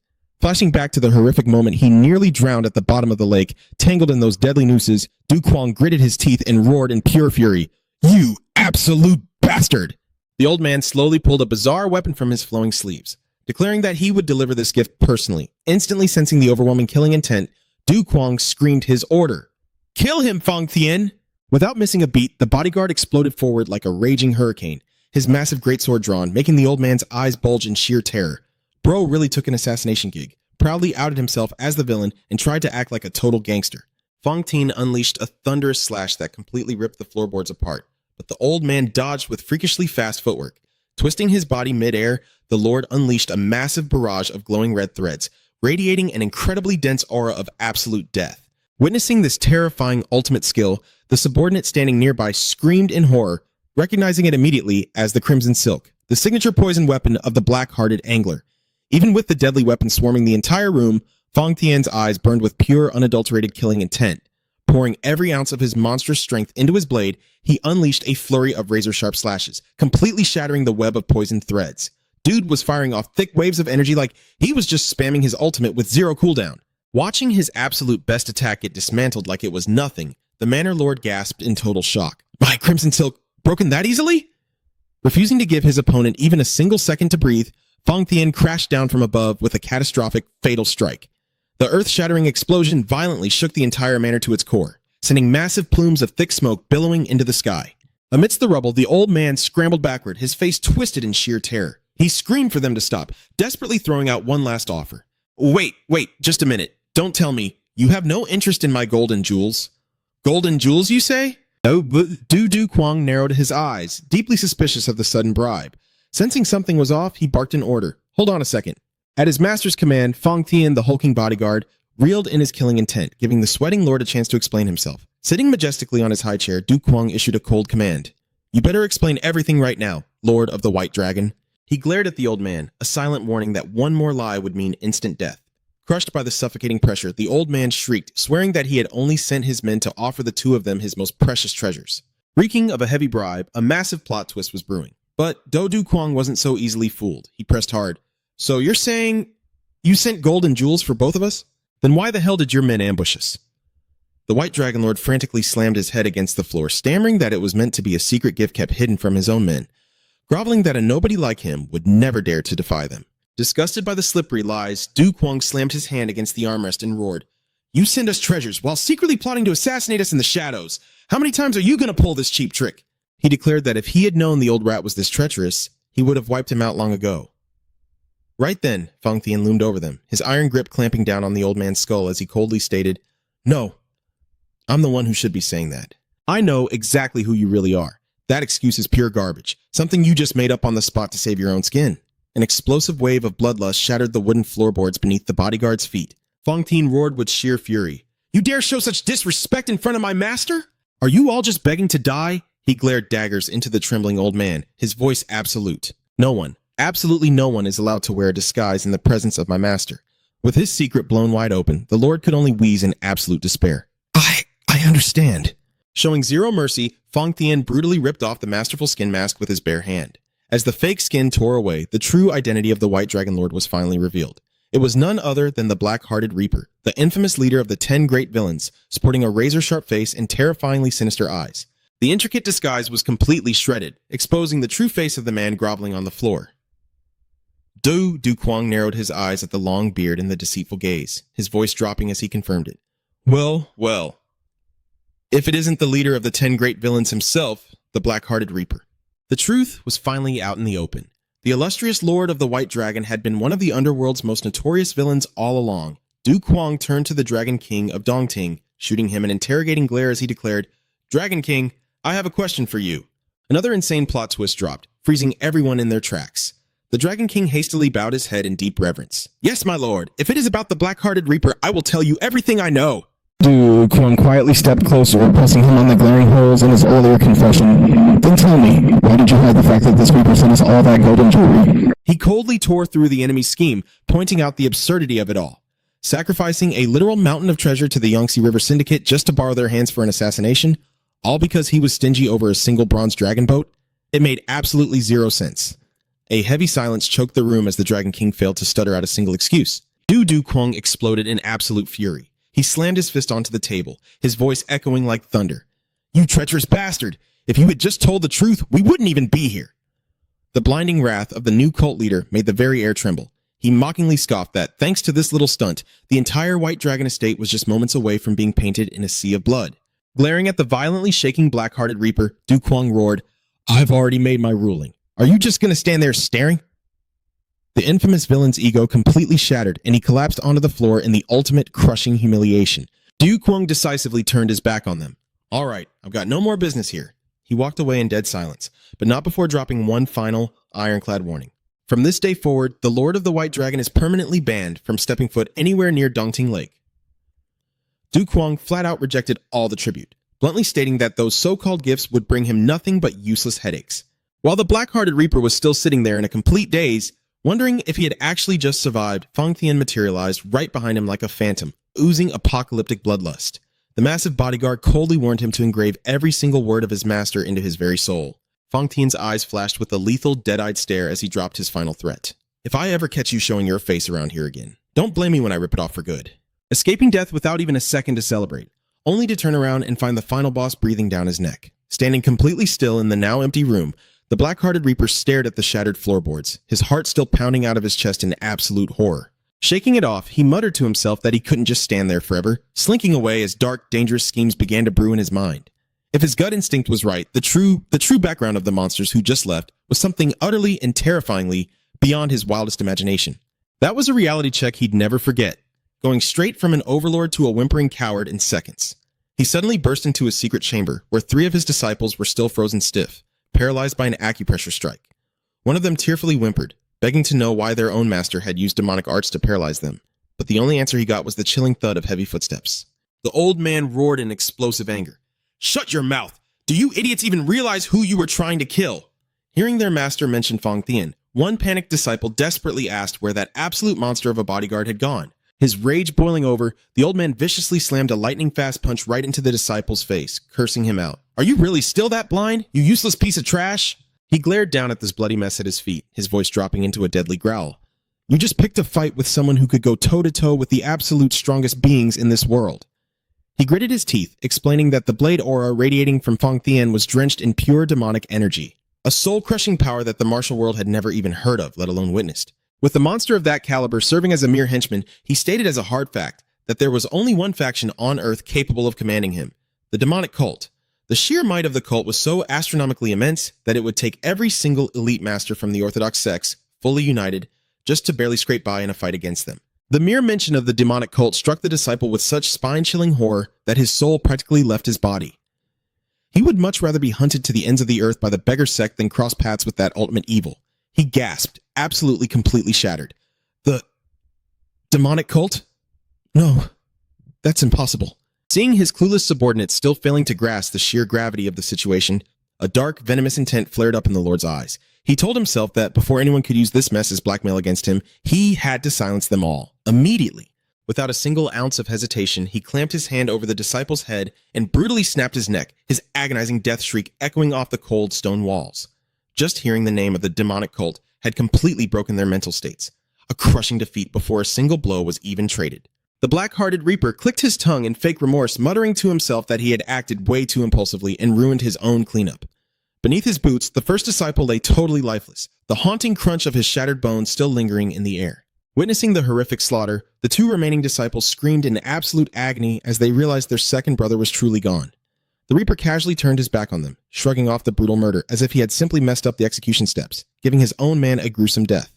The old monster coldly ordered his remaining students to shut the hell up, casually cracking his knuckles as he announced he was going to do it right this time. It sounded like he was just hitting reset on a video game after failing a quest, except the price of this retry was a one-way ticket to hell. The sheer, unhinged cruelty of their master drove one of the disciples into a blind frenzy. He threw himself forward on a suicide mission, screaming at the top of his lungs, "How dare you do this to our brother?" He channeled absolutely every ounce of his inner power into the explosive demolition strike, dead set on dragging the black-hearted Reaper straight down to the underworld with him. Sensing the suicidal onslaught, the old man twisted his body with blinding speed, effortlessly dodging the incoming shockwave. The crazed disciple swung violently, throwing fatal blows, but all of them slashed through nothing but empty air. He roared in absolute, tearing desperation, "Just die!" Just as the black-hearted Reaper's face twisted into genuine fury at his pet's biting back, an earth-shattering explosion of raw inner energy erupted. The blast completely tore through the grand estate in the middle of Dongting Lake, violently throwing up colossal pillars of water. From the deck of a boat far in the distance, Do Du Kwang quietly observed the chaotic scene, figuring the old rat must be lashing out after swallowing such bitter humiliation. He thought to himself that maybe, just maybe, it would have been better to wipe that old man off the map right then and there to cut off any future headaches. But Du Kwang just let out a soft sigh and changed his mind. He figured that taking out his pathetic rage in an empty room behind his back was par for the course for a coward like him, so he decided to just let the old rat off the hook, for now. Fong Tien immediately bowed his head in absolute submission. The dragon boat continued to cut through the waves, gliding forward as it officially left the territory of the Yangtze River water fortress. In the middle of the deck, a muscular old man stretched his arms, soaking in the fresh air after a long period of imprisonment. But deep down, he couldn't help but worry. With his absurdly distinct appearance, strolling around in broad daylight was going to be a real headache. In the dead of night, the bandit king, dressed in a ridiculously gaudy female disguise, stood staring at the brilliantly lit mansion. This whole visual was a total cosplay disaster, completely ruining the fancy vibe of the place. He wondered to himself as he saw Fong Tien still standing tall like a statue, guarding outside. Does that guy ever sleep? Seeing the bodyguard's extreme, almost fanatical loyalty, the old man couldn't help but sigh. He really goes to the absolute extremes just to protect that so-called master of his. Well, no sleep, no freedom whatsoever. He recalled the scene of Do Du Kwang flying into a blind rage and smashing a chair to pieces on his own birthday. He secretly pitied Fong Tien's fate for having to serve such an unbearably difficult master. The old man muttered sympathetically, "That guy must be suffering from anxiety. Who knows how much hardship he's had to endure?" There he was, feeling sorry for someone else, completely forgetting that he was doomed himself. But right as he was lost in his pity party, a thunderous punch suddenly smashed into him, leaving him completely dazed. From above, Fong Tien called out with a freezing tone, "Bandit King, get up here right now." Even though his heart was boiling with resentment, the old man could only grit his teeth, swallow his pride, and hurriedly reply, "Damn it all. Coming!" He trudged over, planning to just spout some nonsense and find a way to slip away early, just opening his mouth for the sake of it, then logging out of this mess as fast as possible. Seeing Do Du Kwang silently drinking alone, he gathered his courage and asked if something unpleasant had happened at the White Dragon Mansion. Instantly, he received another earth-shattering punch that practically caved his face in. A harsh voice barked out, cursing him for being a thoughtless, blabbering fool. Fong Tien towered over him, sharply reminding him that their master had just established his absolute dominance over the White Dragon Mansion, even smashing a chair over the Dongting Dragon King to show them who was boss. The old gang leader could only clutch his agonizing face, cursing himself for being so damn nosy at the worst possible time. Fong Tien roared with crushing pressure, "When the master strikes, you just shut up and take it." It sounded like an absolute server rule. Once you take damage, you don't get to ask why. He followed up with a blazing punch that sent the bandit king tumbling to the floor, then coldly ordered him to cut the crap and focus entirely on his disguise. The old gang leader awkwardly adjusted his dress, even confessing with blunt honesty that he had gone as far as wearing women's underwear just to make the cross-dressing as convincing as possible. This sudden oversharing only made Fong Tien's blood boil even more. He cursed the old man for being a filthy, useless degenerate, continuing his merciless beatdown without holding back. Fong Tien bellowed, "Change your voice, damn it! With a raspy voice like that, who the hell is going to believe you're a woman?" The relentless barrage of punches rained down, leaving the bandit king crying and begging for mercy in ultimate humiliation. As time passed, the dark night gradually faded away, giving way to a brilliant, blazing sunrise over the vast ocean. The small boat glided through the deep blue waters, heading toward a solitary, towering rocky island emerging far off in the horizon. Fong Tien stepped closer and reported respectfully, "Master, it is time." Du Kwang gave a slight nod. let's do this. He stared at the island with eyes full of sheer determination, secretly hoping that this time he would find the ultimate martial arts technique to completely rewrite his fate. He decisively gave the order, "Let's go," before abruptly throwing himself into the roaring currents to seek out the hidden underwater cave. The deeper he dove, the darker the surrounding space became. Du Kwang thought to himself, "The deeper I go, the darker it gets. I can't see a damn thing." Which means I'm nearly 60 meters deep already. Diving in this pitch-black map is a nightmare. Even a flashlight wouldn't save me now. Just as he was telling himself that it was finally time to change his destiny, he abruptly froze. A terrifyingly strong undercurrent slammed into his body. "The current is way stronger than I thought." Du Kwang gritted his teeth, fighting back, but the crushing water pressure was too much. He began to choke, gasping desperately for air. It felt exactly like being sucked into a death vortex with no log-out button. In a state of absolute panic, a chilling realization hit him. If this keeps up, I'm actually going to die down here. At that exact moment, in a majestic mansion by the lake, Duong Yun stood in heavy silence, gazing into the distance with a deeply troubled expression. Her elderly master approached and asked softly, "You seem worried, Duong Nan." "Ah, seventh master." Duong Nan hastily bowed in respect, confessing that she was incredibly anxious about their grand arrangement. She was terrified that if the shadowless master thief and that drunken fool who stole the legendary manual of the mystic sage managed to find this place, everything would fall apart. Duong Nan made up her mind to desperately practice her diving, but her old master just burst into a booming, arrogant laugh. "There is absolutely no need to rush like that. Those fools could never reach the core of our arrangement anyway." Seeing his disciples' confusion, the old man explained that at a depth of 60 meters below the lake, any trespasser would be rendered completely powerless, violently swept away by the brutal undercurrents. He confidently declared that they would be crushed to death completely at the mercy of those vicious currents, before they even knew what hit them. Meanwhile, miraculously surviving that very same undercurrent, Du Kwang desperately broke through the surface, dragging his exhausted body onto the cold stone floor of a mysterious hidden cavern. He squinted his eyes, scanning the area as he recalled the strict warning. Those who practice demonic arts could never set foot in this sacred domain. Right before his eyes was an ancient, mystical stone chamber. There, a solitary skeleton sat in eternal meditation in front of a massive landscape painting. Du Kwang wondered to himself, is this the heart of the grand arrangement? Stepping closer, he realized this had to be the remains of the legendary immortal from the past. One look was enough to tell him this guy was definitely no ordinary NPC. Even though the figure had long passed away, his righteous nature compelled him to show the utmost respect. Du Kwang respectfully clasped his hands and bowed deep. Du Longjiang pays his profound respects. I do not seek to become the absolute strongest under heaven, nor do I crave supreme power over the masses. I only wish to live a normal, peaceful life. Please, I beg of you, help me. Noticing the thick layers of dust covering the remains, he gently reached out, intending to brush it off. But the exact moment his fingers made contact, the entire skeleton instantly crumbled to dust and collapsed onto the floor. Du Kwang's eyes bulged in pure horror. He stammered frantically, "I'm sorry. Oh my god, I am so sorry. I was just trying to dust you off." In a blind panic, he hurriedly scrambled to pick up the scattered bones and piece them back together. But in his frantic state, he ended up assembling the skeleton into a completely bizarre, horrifying monstrosity. The bones were grotesquely jumbled up, looking absolutely cursed. Staring at his disastrous masterpiece, he clutched his head in total despair, crying out internally, "What the hell do I do now?" Right in the middle of his absolute meltdown, his eyes were suddenly drawn to the massive landscape painting behind the ruined bones. Du Kwang realized the scenery depicted was none other than Mount Fragrance, the exact place where he had run himself, rigid, searching for the legendary frog immortal doctor. As the memories flooded back, his heart actually skipped a beat. Even though his actual memories of that place were a pure nightmare, seeing it immortalized in the painting, it possessed an ethereal, unearthly beauty. Suddenly, he froze, his eyes narrowing with deep suspicion. What the hell? Did the painting just move?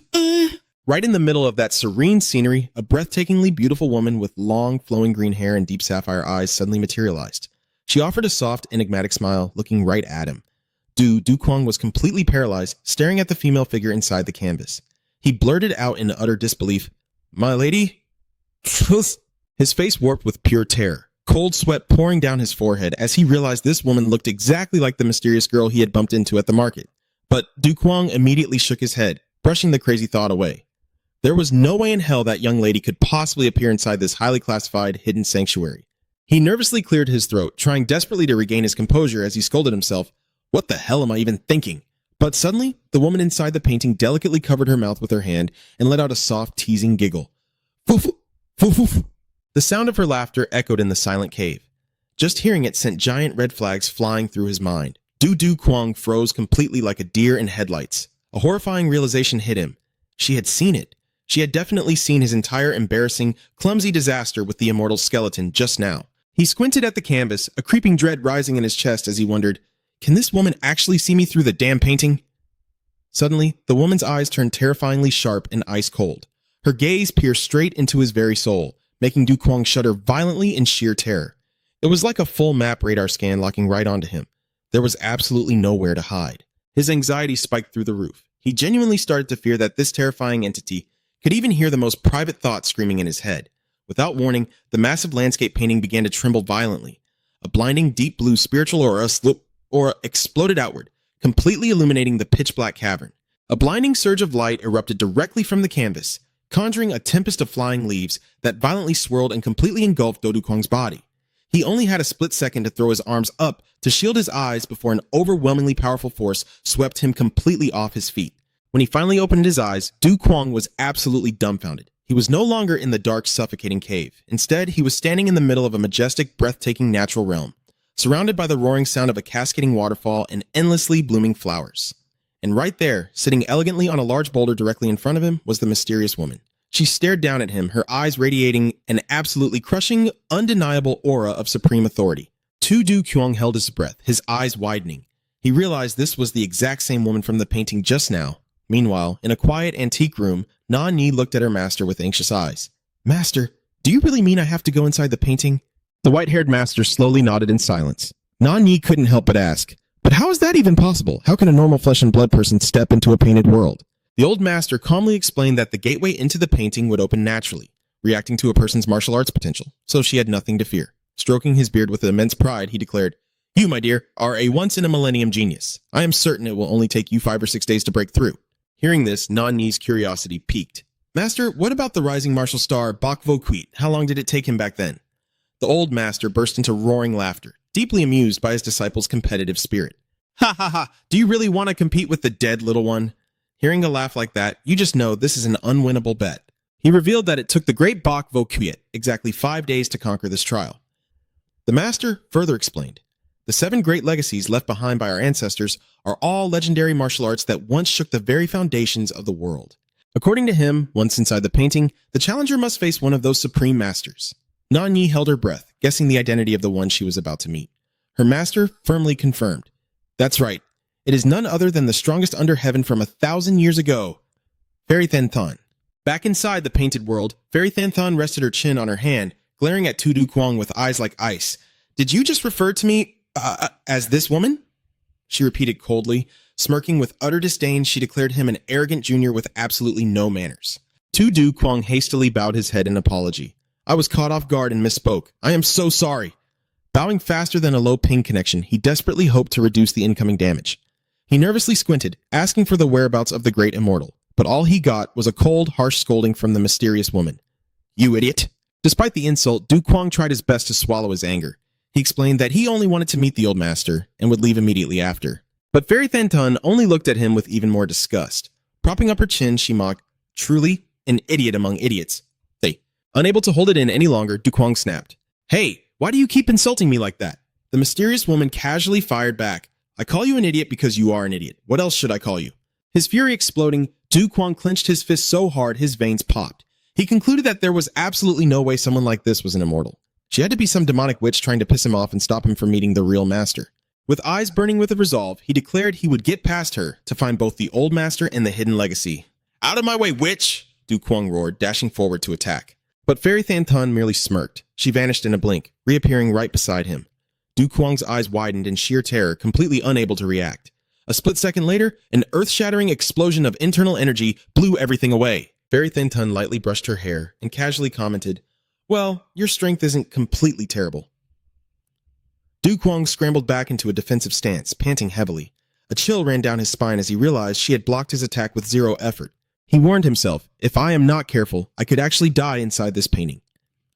Wanting to end the fight quickly, Du Kwang decided to go all out. I have no choice. I have to finish this with the roaming dragon claw and the silver soul strike. He glared fiercely at the mysterious woman and declared with killing intent, Today, you die right here. Honestly, with that tone, it sounded more like a high school drama threatening a classmate. Faced with a death threat, Fairy Thanthan kept her arrogant, unbothered composure. She slowly raised her hand, looked straight at the new cult master, and dropped a loaded, sarcastic remark. Those certainly aren't the words of a righteous martial artist now, are they? A deafening clash echoed through the quiet forest, immediately followed by the miserable, agonizing screams of Tu Du Quang. He thrashed around on the ground, crying out in pain. "Stop! I said stop hitting me, you crazy witch!" Seeing the pathetic state of the new cult master, Fairy Than Than only sneered coldly. "So an idiot like you actually feels pain?" She glared at him with absolute authority and barked her order. "Get out of my sight!" It was a total, epic fail of a combo, completely beyond saving. Du Quang gritted his teeth in utter humiliation, holding his hand out. "Give me back my soul blade!" Looking at the weapon in her hand, Fairy Than Than mused casually. "Oh, so that's what this toy is called, Soul Blade," she smirked, challenging him. "And what if I don't want to give it back?" Stripped of his weapon, Du Quang roared furiously. "Snatching an opponent's weapon during a fight is so cheap. If you don't give it back right now, I will..." His threat was instantly cut short by a bone-chilling wave of killing intent.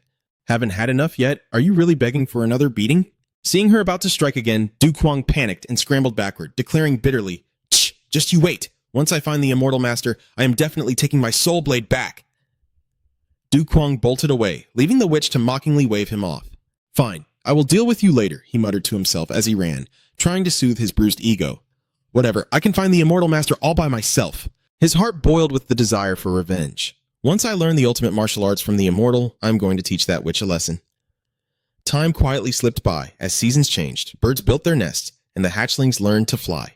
Tu Du Quang stubbornly continued his endless search for the immortal through the deep, ancient woods, completely unaware he was hitting a dead end. The journey sounded epic, but in reality, he was just running in circles like a player stuck in an offline maze game. In the blink of an eye, 2 months had passed. Tu Du Quang was now a total wreck, his face gaunt and completely exhausted. He collapsed to his knees in pure despair, panting heavily. "I haven't even seen a single hair of this immortal." Realizing his energy was completely drained and he had nowhere else to go, he clicked his tongue. This is no time for pride. Swallowing his ego, he trudged all the way back to find Fairy Than Than, who was casually relaxing by the stream. Seeing him show up with an awkward face, nervously clearing his throat, she smirked teasingly. "Oh? Isn't it that idiot from before? I see you still haven't found your precious immortal." The power dynamic was totally unbalanced. This was the ultimate walk of shame. Tu Du Quang scratched his head awkwardly. He apologized for his past rudeness of calling her this woman and cautiously asked for the mysterious lady's name. She gave a graceful little smile and introduced herself as Du Than Than. Now knowing her name, Du Quang politely introduced himself as Tu Lu Jiang. He practically begged her to help a struggling traveler like himself. Than Tun smirked, reminding him that nothing in this world is free. Desperate, Du Quang immediately promised he would do anything, absolutely anything, in exchange for her guidance. Then Tun began tossing out ridiculous demands just to test his patience. First, she bossily ordered Du Quang to go hunt down a wild boar because she was craving meat. Right after that, she decided she wanted to look at some flowers growing on the peak of a steep cliff, forcing him to climb all the way up to pick them. After making him fetch water from the river on the far mountain, she suddenly felt like eating fish, and bossed him around to catch some. And so, an endless wave of trivial chores came crashing down, leaving the new cult master spinning with exhaustion. It was like a never-ending chain of daily quests with no skip button. Heavy beads of sweat dripped down his worn-out face. Barely breathing, Du Quang asked if there was anything else. Then Tun looked at him with profound meaning in her eyes. Deep down, she was genuinely surprised that he had stubbornly done all these petty chores for an entire month without giving up, even though she initially only bossed him around hoping he would quit on his own. She gave a small nod, confirming that it was enough. Inwardly, she judged him to be a truly fascinating guy, someone willing to trade a whole month of his life just to learn martial arts. Sitting beside a majestic waterfall, Than Tun suddenly asked about his true identity before he came to this place. It was a minor plot twist, but enough to make anyone freeze for 5 seconds. Tu Du Quang stayed silent for a moment before firmly revealing the truth. He was the young master of the demonic cult. The bombshell left Than Than completely stunned. She didn't buy a single word of it. As far as she was concerned, anyone tainted by dark energy could never set foot in this domain, so she figured he was just spinning tales. But Du Quang stood his ground, explaining that his father had deliberately kept the dark arts from him just to prepare for this exact setup. He recounted the bloody rebellion that broke out after his father's death, and how a trusted subordinate had helped him escape, only to cause a massive uproar trying to force him into becoming the new sect leader. However, Du Quang firmly swore that he would never take up that mantle. This left Than Than genuinely puzzled. Why would a guy who traveled all this way to learn martial arts and get stronger completely refuse to take the throne? Du Quang quietly gazed into the distance. "To me," he murmured thoughtfully, "martial arts is just a tool. My real dream is to just live a normal, peaceful life rather than fighting to become the strongest." His words seemed to awaken a distant memory from 1,000 years ago. Back then, a young man had fallen to his knees before Fairy Than Than, begging her with absolute desperation. "I've lost. Please take me in as your disciple." But the fairy was thoroughly annoyed. She glared at him and snapped, You're nowhere near strong enough. Why do you keep bothering me? You're such a pain. Get out of my sight. Even so, the young man refused to give up. He boldly argued that his defeat was practically guaranteed. After all, before she was even 20, she had already crushed the goddess of the waves with her unique techniques and claimed the absolute title of the strongest in the world. Faced with the seeker's sheer, unbreakable stubbornness, Thanthan let out a long, exhausted sigh and finally gave in. Fine, I'll take you in. The situation took such a wild turn that it would leave anyone else reeling. Thrilled by her answer, he eagerly tried to perform the formal master-disciple bow right on the spot, but she immediately stopped him. Thanthan sternly declared that there was one crucial trial he absolutely had to pass to build his character before she would teach him a single move. He swallowed hard, completely on edge. A trial so important that we have to skip the formal bowing? What exactly do you want me to do? Thanthan flashed a wicked little smirk, then laid down her absolute command. First things first, go catch me a wild boar. This bizarre twist completely derailed all his grand expectations. And so, instead of practicing martial arts, the poor disciple ended up hauling a massive wild boar all the way back just to serve his new master. He grumbled in pure frustration. Master, when on earth are you actually going to teach me how to fight? But Thanthan just kept casually prepping their meal, brushing him off without a care in the world. I'll teach you when the time is right. Ooh, this looks delicious. As summer rolled by with the endless buzzing of cicadas, he found himself scaling sheer, deadly cliffs just to fetch her fresh fruits, instead of gathering flowers like a normal person. He whined bitterly about the backbreaking labor, pressing her again and again about when his real training would start, but all he ever got in return was his master's absolute indifference. When autumn arrived, red leaves blanketed the courtyard. Thanthan looked at their harvested food with intense satisfaction, praising her disciple for stocking up enough to survive the long winter. Time just kept slipping away, right up until the first snowflakes of the season began to fall, painting the porch in a sheet of pure white. In the dead of a freezing winter night, the two of them sat quietly by a crackling fire, enjoying the rich scent of grilled fish in the peaceful silence. Thanthan drifted into her own thoughts. Originally, she had only assigned those tedious chores hoping the guy would get sick of it and just pack up and leave on his own. But an entire year had passed. His sheer stubbornness and incredible hard work had actually forced her to change her mind. Sitting there by the warm glow of the winter fire, she made her official decree. No more chores from now on. Tomorrow, your real training begins. But instead of jumping for joy, the disciple just quietly lowered his head and dropped a massive bombshell. I don't want to learn martial arts anymore. Learn martial. Thanthan was absolutely stunned. Are you kidding me? You've slaved away by my side all this time and now you say this? Don't do something you'll regret later. Think it over. The disciple just silently kept grilling the fish. His voice was heavy as he explained that during a trip down to the village, he had caught wind of a wild rumor that the strongest fighter in the entire world was actually a girl who wasn't even 20 years old yet. He mocked how that legendary title wouldn't last much longer, tossing out utterly disrespectful remarks that made Thanthan's blood boil. Then, he dropped the shocking truth behind the town's gossip. Fairy Thanthan was afflicted with the dreaded 9-yin meridian curse. The drama had hit its absolute peak, with gossip spicier than any official history book. A flicker of sadness crossed her eyes as she asked if he was giving up, just because he knew her days were numbered, leaving no time to pass down her legacy. But the disciple completely shut that down. He fell to his knees, his heart bared open, confessing that while his initial goal was power, he had realized that this simple, everyday life with her was worth 1,000,000 times more. His eyes burned with unshakable resolve. For whatever time we have left, I just want to live this peaceful life right by your side, Master. That's my only dream now. Hearing that, you can only say it was the ultimate, absolutely chill slice of life moment. Snapping back to the present, under a shower of romantic falling petals, Thanthan looked at Du Kuang with a soft smile. I'll tell you exactly where to find the immortal you're looking for. Seeing his totally clueless expression, she nonchalantly declared, that immortal is standing right in front of you, also known as Fairy Thanthan. Du Kuang couldn't hold it back and burst into a sarcastic laugh. He figured she had to be messing with him. There was no way a grand immortal would act so incredibly unhinged. To prove her power once and for all, Thanthan shot up to her feet and commanded, seeing is believing, right? Follow me. She led him straight to the base of a towering, majestic cliff. But Du Kuang was still totally skeptical.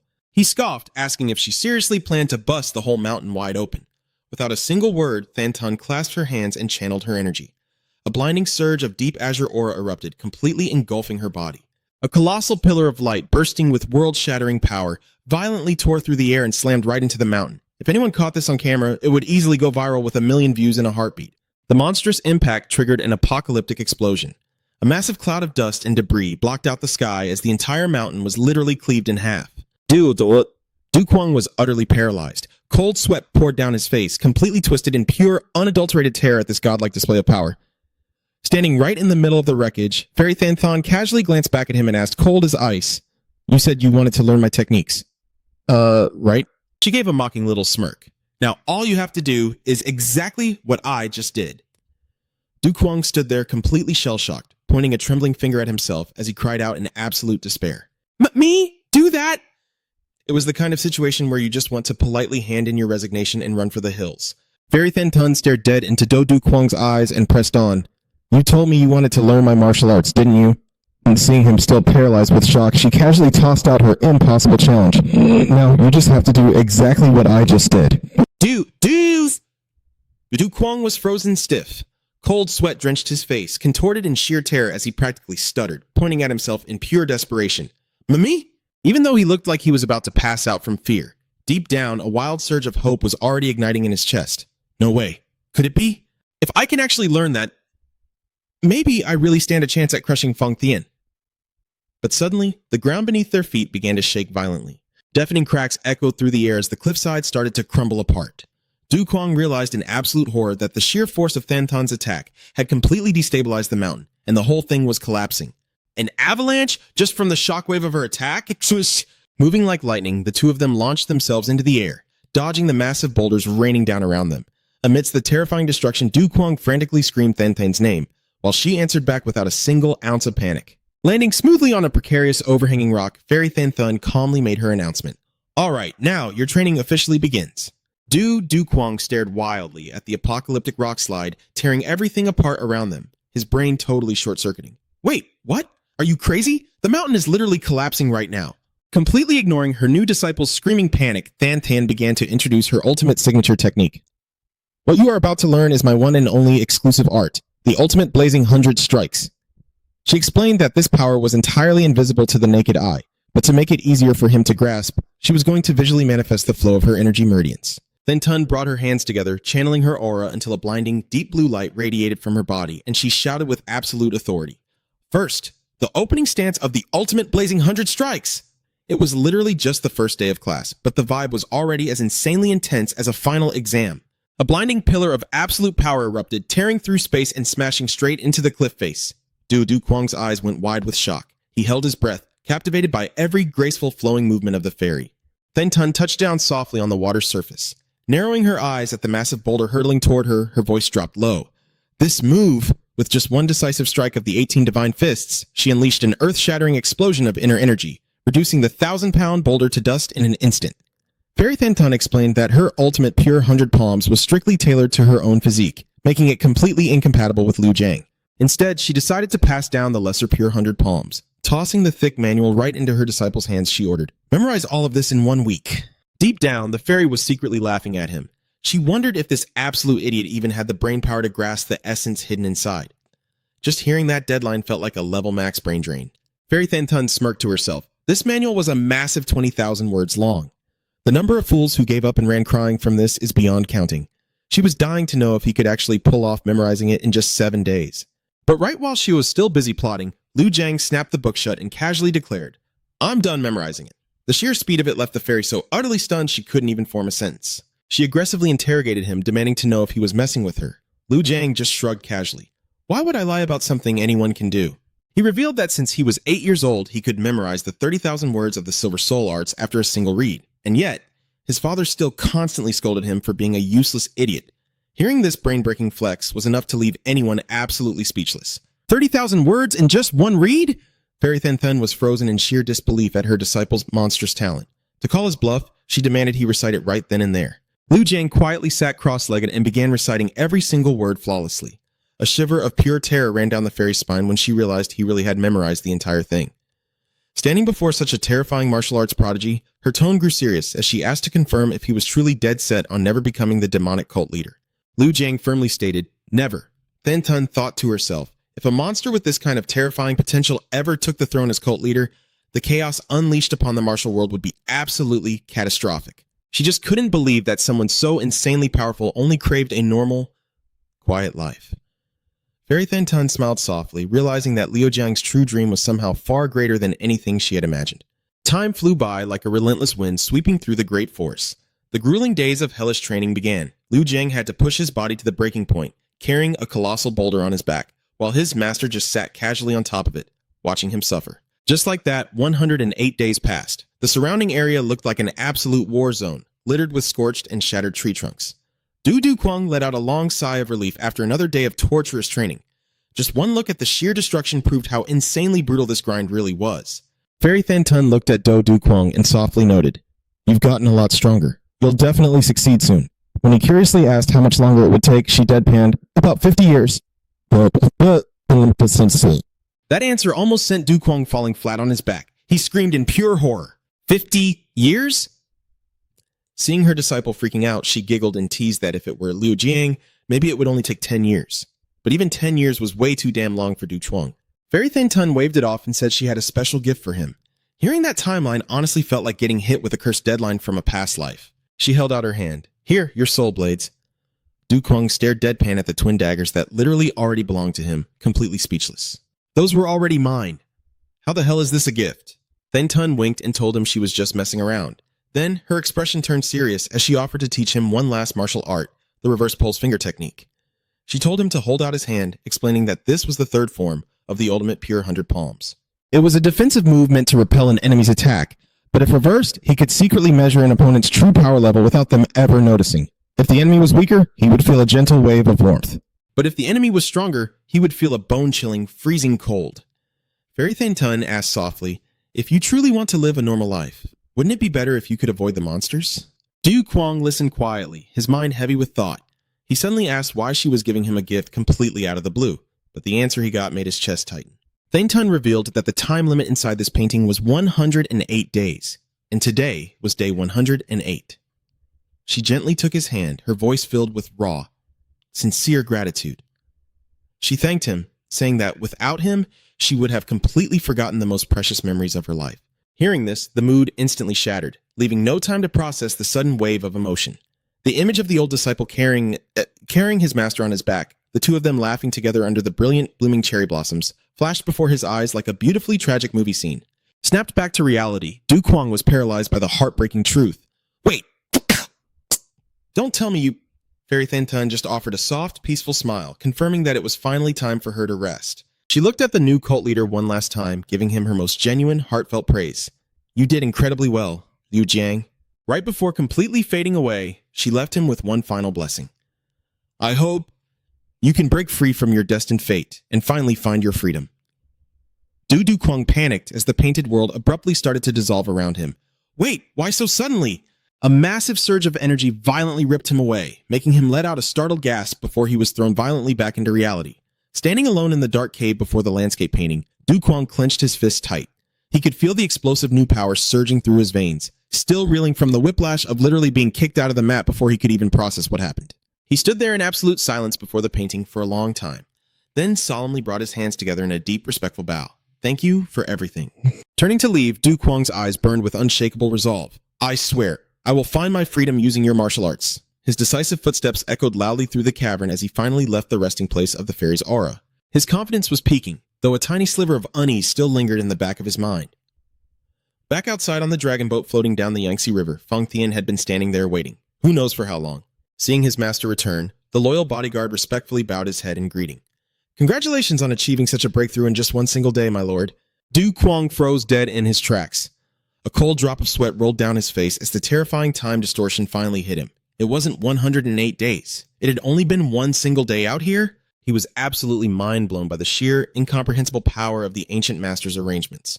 Stepping closer, he gently clapped a hand onto his subordinate's shoulder. "You've been waiting out here quite a while, haven't you? Thanks for your hard work." Deep down, a sudden itch to test out his newly acquired martial realms started creeping up on him. He thought to himself with a smirk, "Fang Tian, I can finally gauge just how ridiculously strong you actually are." Without a second thought, he secretly activated the reverse pulse finger technique, lightly tapping his finger against the bodyguard's body to probe his inner energy. Du Kwang held his breath, tracing the flow of chi radiating from Fang Tian's body through his fingertip. But the literal second he made contact, a wave of absolute bone-crushing horror crashed into him, making his hand violently tremble. Completely paralyzed with fear, his mind screamed, "What the hell is this?" Seeing his master's bizarre reaction, Fang Tian asked softly, "My lord?" Du Kwang's eyes were blown wide in absolute terror. Only one single, horrifying thought echoed in his brain. "No! No freaking way!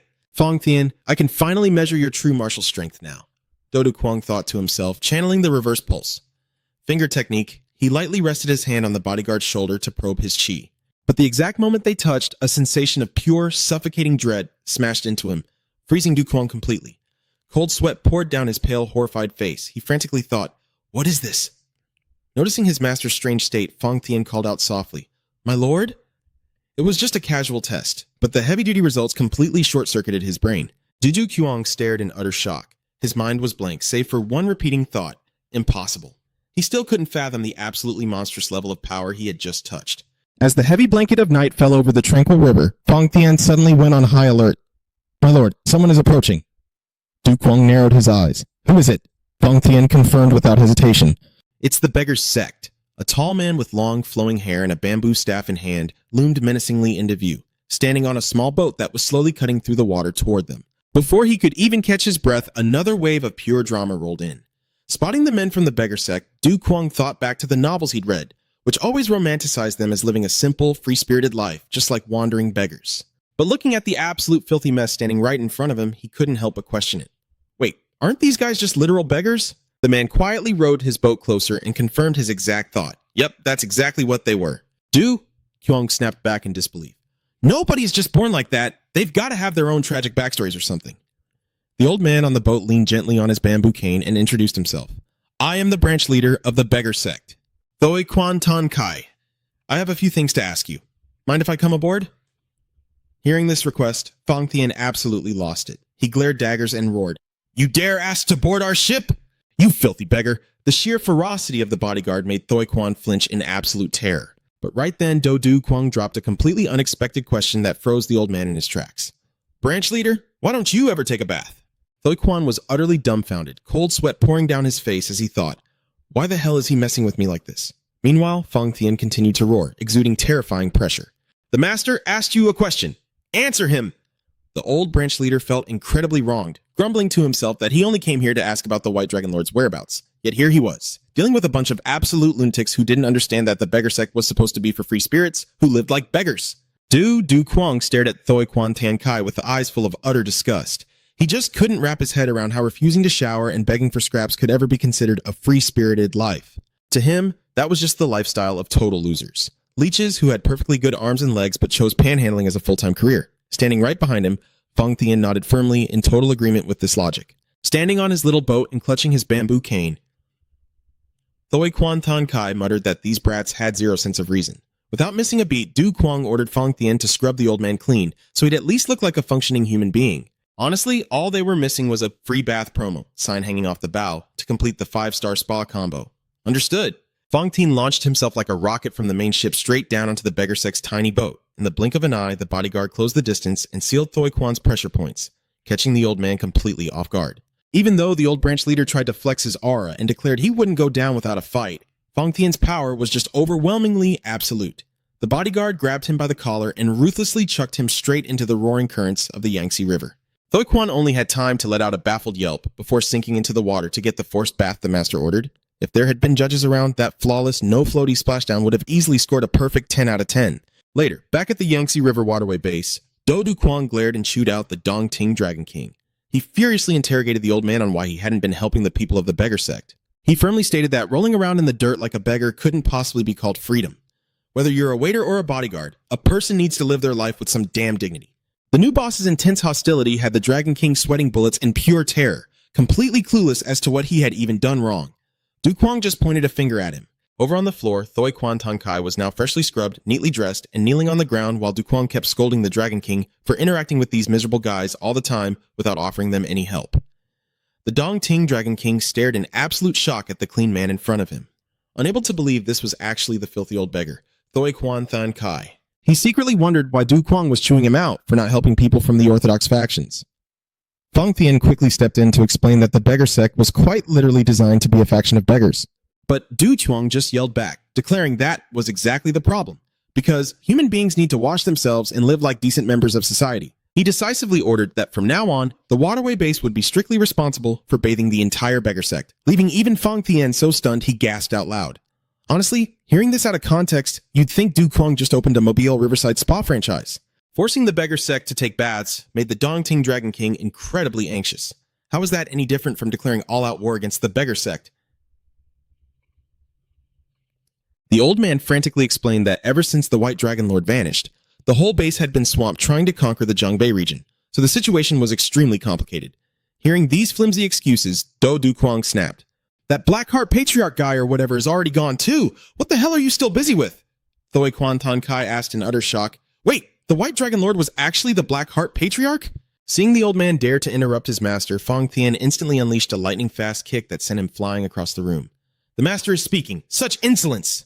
Du Qiang quickly stopped him. Fong Tian, tone it down. That kick was faster than express shipping via internal energy. He turned to look at the old base leader, his voice dropping to a serious tone. Dong Ting Dragon King, I didn't just call you here because of the beggar sect. I have a private matter to discuss with you. The Dragon King nervously swallowed. You have something to say to me, my lord? To ensure absolute secrecy, Du Quang ordered everyone else to clear the room. In the heavy silence, only the two of them remained. The Dong Ting Dragon King fidgeted nervously, wondering, what on earth is this about? Du Quang silently stepped closer, his mind still deeply haunted by the overwhelming power of his own bodyguard. When he had confirmed Fong Tian's martial arts level earlier, Du Quang realized he couldn't even match a fraction of the guy's pinky toe, and a bone-chilling cold had swallowed his mind. He told himself he desperately needed to figure out exactly what level his own martial arts were at right now, clinging to a tiny, flickering spark of hope. He figured if he could easily overpower the Dong Ting Dragon King, then it wouldn't be so bad. Without hesitation, Du Quang suddenly activated the reverse flicking force, striking his fingers firmly into the old leader's shoulder. But the results of this little power test left Du Quang completely devastated. He stood there dazed, asking himself, is my dream of true freedom really this far out of reach? He was completely crushed to realize his strength wasn't overwhelming at all. His martial arts were literally just on par with the Dong Ting Dragon King. Seeing his master's weird expression, the Dragon King asked nervously, Is something wrong? Du Qiang clenched his fist tight, his voice dripping with pure frustration. Is something wrong? Yeah. A massive freaking problem. In an instant, his inner energy erupted. He unleashed an earth-shattering attack that blew the entire room to pieces. The room was literally vaporized, while its owner hadn't even processed the shock.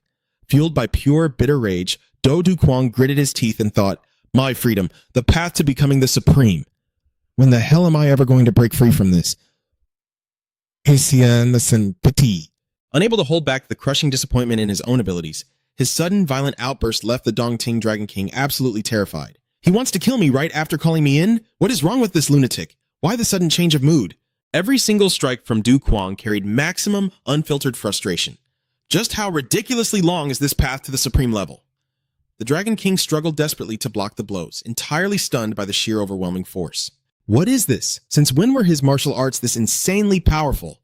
In pain, the old man screamed out, Master! At least tell me why you're attacking me. You're just throwing hands first and saving the explanation for later. Immediately, Fong Tian dashed in, gripping his massive greatsword. He roared, radiating bloodlust. You dare try to harm the master? Staring down the blade of the Grim Reaper, the Dragon King trembled and pleaded. But what did I even do? Du Quang coldly gave the order. Stand down. Fong Tian. He quietly pulled back his energy and confessed the real, pathetic reason. I attacked you because I was just so furious that I haven't reached the supreme level yet, despite everything being perfectly set up for me. Seeing that his opponent had completely lost the will to resist, he stated firmly, That's enough. Stop. Obeying his master's command, Fong Tian decisively sheathed his sword without hesitation. The bodyguard glared at the old base leader, lecturing him with crushing authority. Your vicious actions are punishable by death, but the master has chosen to show you extraordinary mercy. Hurry up and thank the master. The Dragon King, drenched in sweat, stammered through an overwhelming sense of sheer injustice. I swear I didn't do anything. But that pathetic excuse of a protest only fueled Fong Tian's absolute rage. He roared, You still dare to deny your crimes? Left with absolutely no other choice to keep his head attached to his neck. The Dragon King had to bite back his tears and drop to his knees. Damn it. Thank you. Thank you for your boundless mercy, my lord. Fong Tian stepped closer to Du Quang, practically vibrating with profound emotion over his lord's sheer willpower. Master, it brings tears to my eyes to witness your burning desire to become the supreme overlord.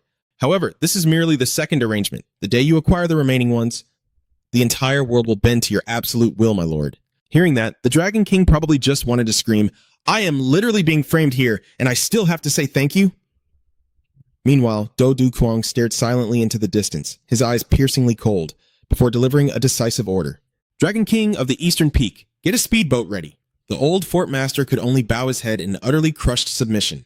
Du Quang's eyes flared with an intense burning resolve. He made a silent vow. At the crack of dawn tomorrow, the whole crew would hit the road to hunt down the third arrangement. The boat's engine hadn't even started, yet their aura felt like they were off to conquer the entire martial world. Du Kwang stood silently by the railing, his glowing red eyes locked onto the distant horizon with an unbreakable will. He declared with absolute finality, "At the first light of dawn, we ride out for the third arrangement." Meanwhile, deep within a hidden cave beneath the lake, Nan Ni had finally tracked down the secluded dwelling of the immortals.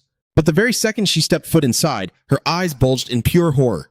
Right there sat a dirt-covered skeleton, sprawled out in the most bizarre, chaotic posture imaginable. Nan Ni gasped in sheer disbelief. "Ah! What kind of monster would dare desecrate the dead like this?" Her absolute panic skyrocketed when she spotted her seventh master collapsed on the cold stone floor, looking completely battered. She couldn't believe her own eyes. "No, it can't be! We lost 2 whole arrangements? Seventh master!" But the nightmare was far from over.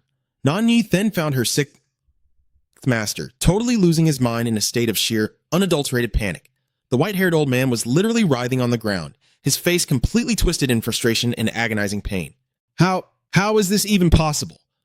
Her 2 formerly majestic, awe-inspiring masters were now reduced to grinding their teeth, mumbling absolute nonsense in a fit of pure madness. Which absolute bastard did this? Who the hell was it? Taking in the utterly devastated scene before her, Nan Yi was hit with the agonizing reality. The arrangements had been stolen, and her masters had completely lost their minds. Her eyes ignited with lethal, murderous intent as she clenched her fists and swore a vicious blood oath.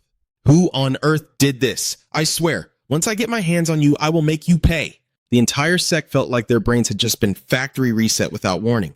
Meanwhile, over at the manor of the Great River Waterway Camp, the news of the new cult leader's upcoming journey left Tan Nuoklan completely and utterly paralyzed with shock. She practically screamed in panic, "Wait, do Lu Jiang and Fang Tian, they are actually leaving tomorrow?" The Dragon King of the Eastern Peak confirmed with a heavy, somber tone. "That is right. They literally just ordered me to prep a speedboat."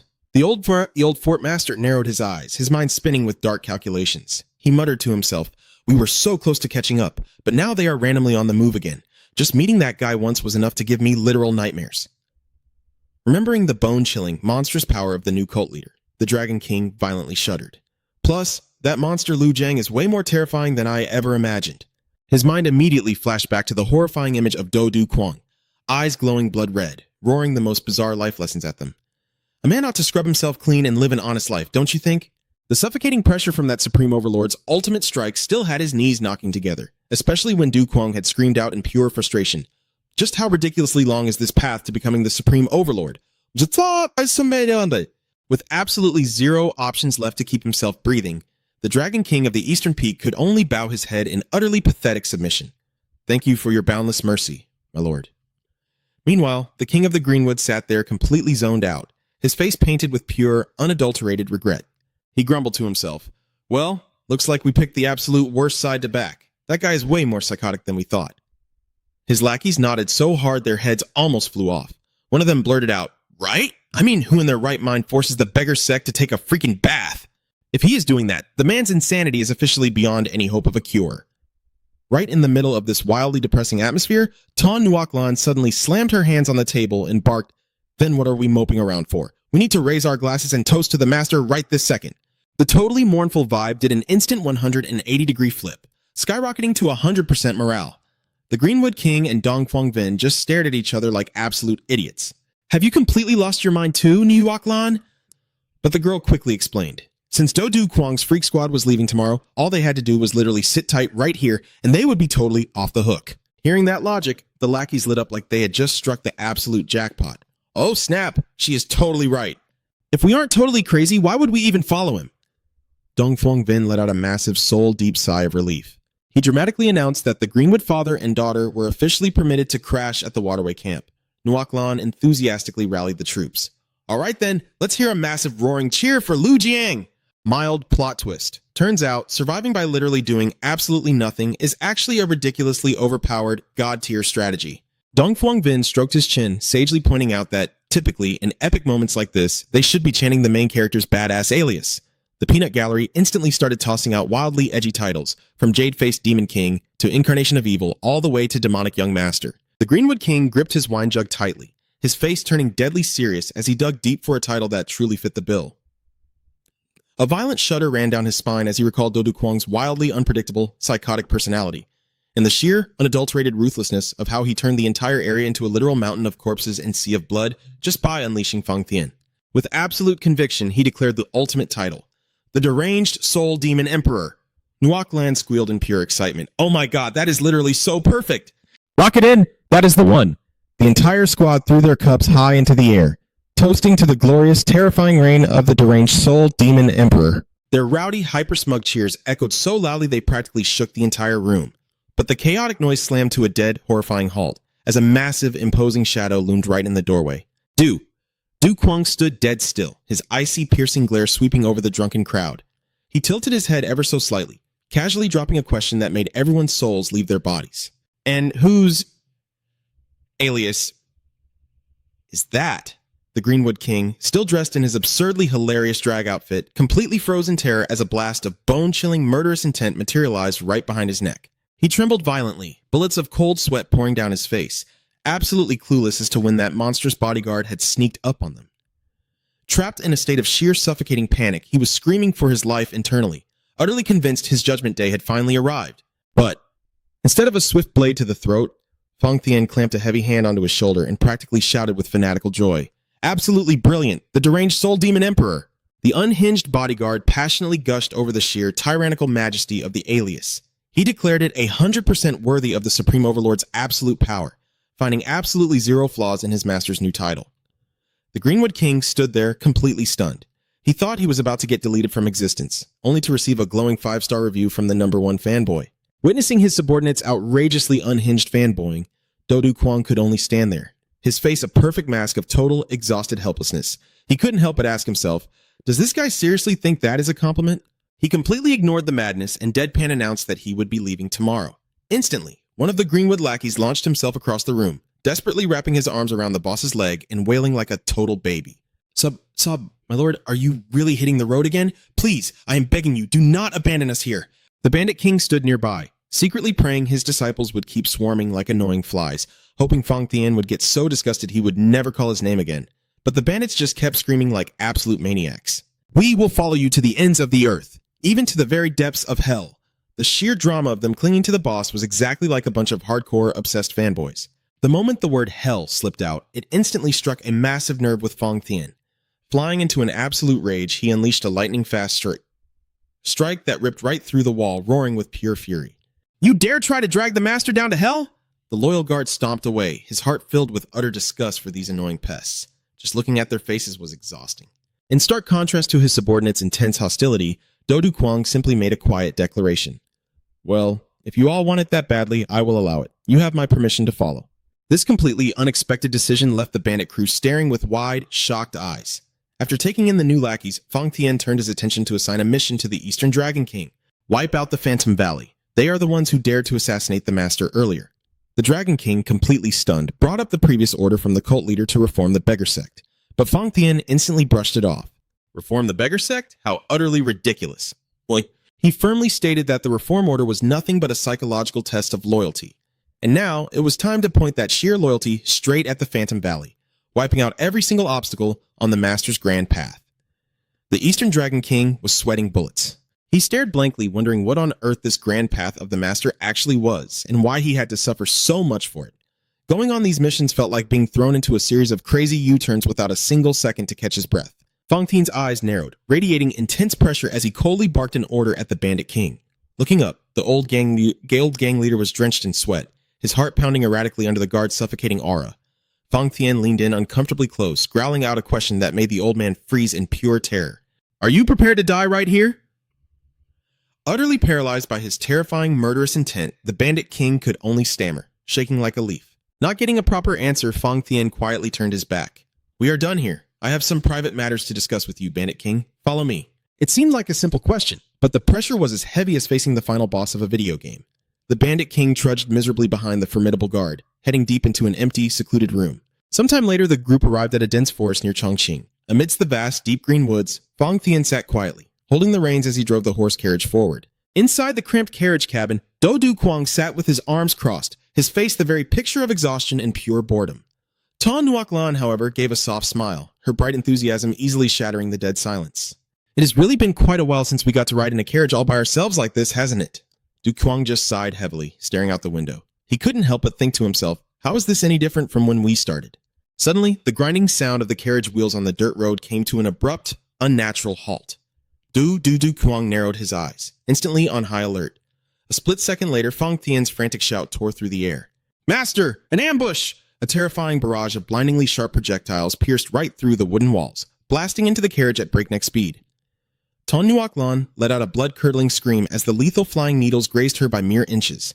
Without a single second of hesitation, Du Kuang quickly pulled her tightly into his arms, using his own body to shield her from the deadly rain of hidden weapons. He gritted his teeth, his eyes flashing with raw, burning fury at the ambush. Was there seriously another assassin after them? As the dust finally settled, Fang Tian kicked the carriage door wide open in an absolute panic. Master, are you all right? Du Kuang replied without missing a beat. I am perfectly fine. What about the assassins? Ton Nuoc Lan still hadn't completely gathered her wits. Slumped on the floor, she mumbled, trembling slightly. I wasn't even prepared for that at all. Facing his master's questioning gaze, Fang Tian quietly clasped his hands together and bowed his head in a deeply sincere apology. Please forgive me. I let 2 of them slip away. That answer made Du Kuang's eyes widen in sheer disbelief. You let them slip away? A suffocating wave of extreme anxiety instantly crashed over him. A dark sense of dread filled his mind. There was actually an assassin out there that someone as incredibly strong as Fang Tian couldn't catch? Who on earth were they dealing with? Hidden deep within the veil of the night, mysterious dark figures were still silently watching them, their eyes oozing with deadly intent. To think they were ambushed the very second they left the water fortress. Du Kuang couldn't shake off the utter shock of hearing Fang Tian report that he had lost 2 of the assassins. Considering Fang Tian's downright terrifying level of strength, failing to capture an enemy was virtually unthinkable. The sheer impossibility of it left Du Kuang tossing and turning in an agonizing state of dread. Just who the hell were these guys? This whole situation felt exactly like a ridiculously overpowered boss fight in a video game, like there was some kind of massive glitch in the power scaling. However, the actual truth behind this terrifying ambush was absolutely laughable. Hidden away in the shadows, the Bandit King was currently gritting his teeth, furiously chewing out Kong Ton Thuong for almost hurting Nuoc Lan during their little stunt. The panicking subordinate hurriedly apologized, desperately explaining that he never meant to do it, and that this entire mess was strictly under Fang Tian's bizarre orders. The old gang leader, utterly humiliated while dressed in full drag, secretly cursed that absolute psycho Fang Tian, wondering what sick thoughts were going through his mind to force him to play the role of a dead woman. As it turned out, it was none other than Fang Tian himself who had ordered the 3 lowly bandits to act as assassins to serve his grand master plan. Even though they had fiercely protested, crying out that they were just simple mountain thugs, not some highly trained professional hitmen, but the formidable guard just ruthlessly used sheer overwhelming force to brutally crush all their whining. Fang Tian was incredibly smug about his twisted, completely unhinged logic, that the master's absolute majesty could only shine its brightest when faced with enemy threats. He thought back to that epic moment when the master had ordered the annihilation of their enemies back at the White Dragon Estate, which only fueled his absolute belief in this bizarre setup. Clenching his fists tightly, Fang Tian loudly delivered his final ultimatum. From this day forward, you 3 will launch an ambush on the carriage exactly 3 times a day. This shall be the very foundation of our master's glorious majesty. Back in the present reality, as the carriage rolled smoothly through the ancient forest, Fang Tian quietly kept watch, telling himself that the perfect moment had finally arrived. Up on a high tree branch, the bandit subordinate, though looking utterly miserable and reluctant, had no choice but to make his move. He violently hurled a barrage of hidden weapons right at the carriage, the sharp glints of metal tearing through the air. The whole plan sounded incredibly serious on paper, but looking at it now, it honestly felt like they were just running through their daily theatrical drama rehearsals. A brutal storm of razor-sharp flying needles shredded the wooden walls, blasting straight into the carriage, forcing Du Kuang into a frantic, desperate scramble to dodge them all. Outside, Fang Tian played his part, shouting in wildly exaggerated panic, "Master, are you hurt?"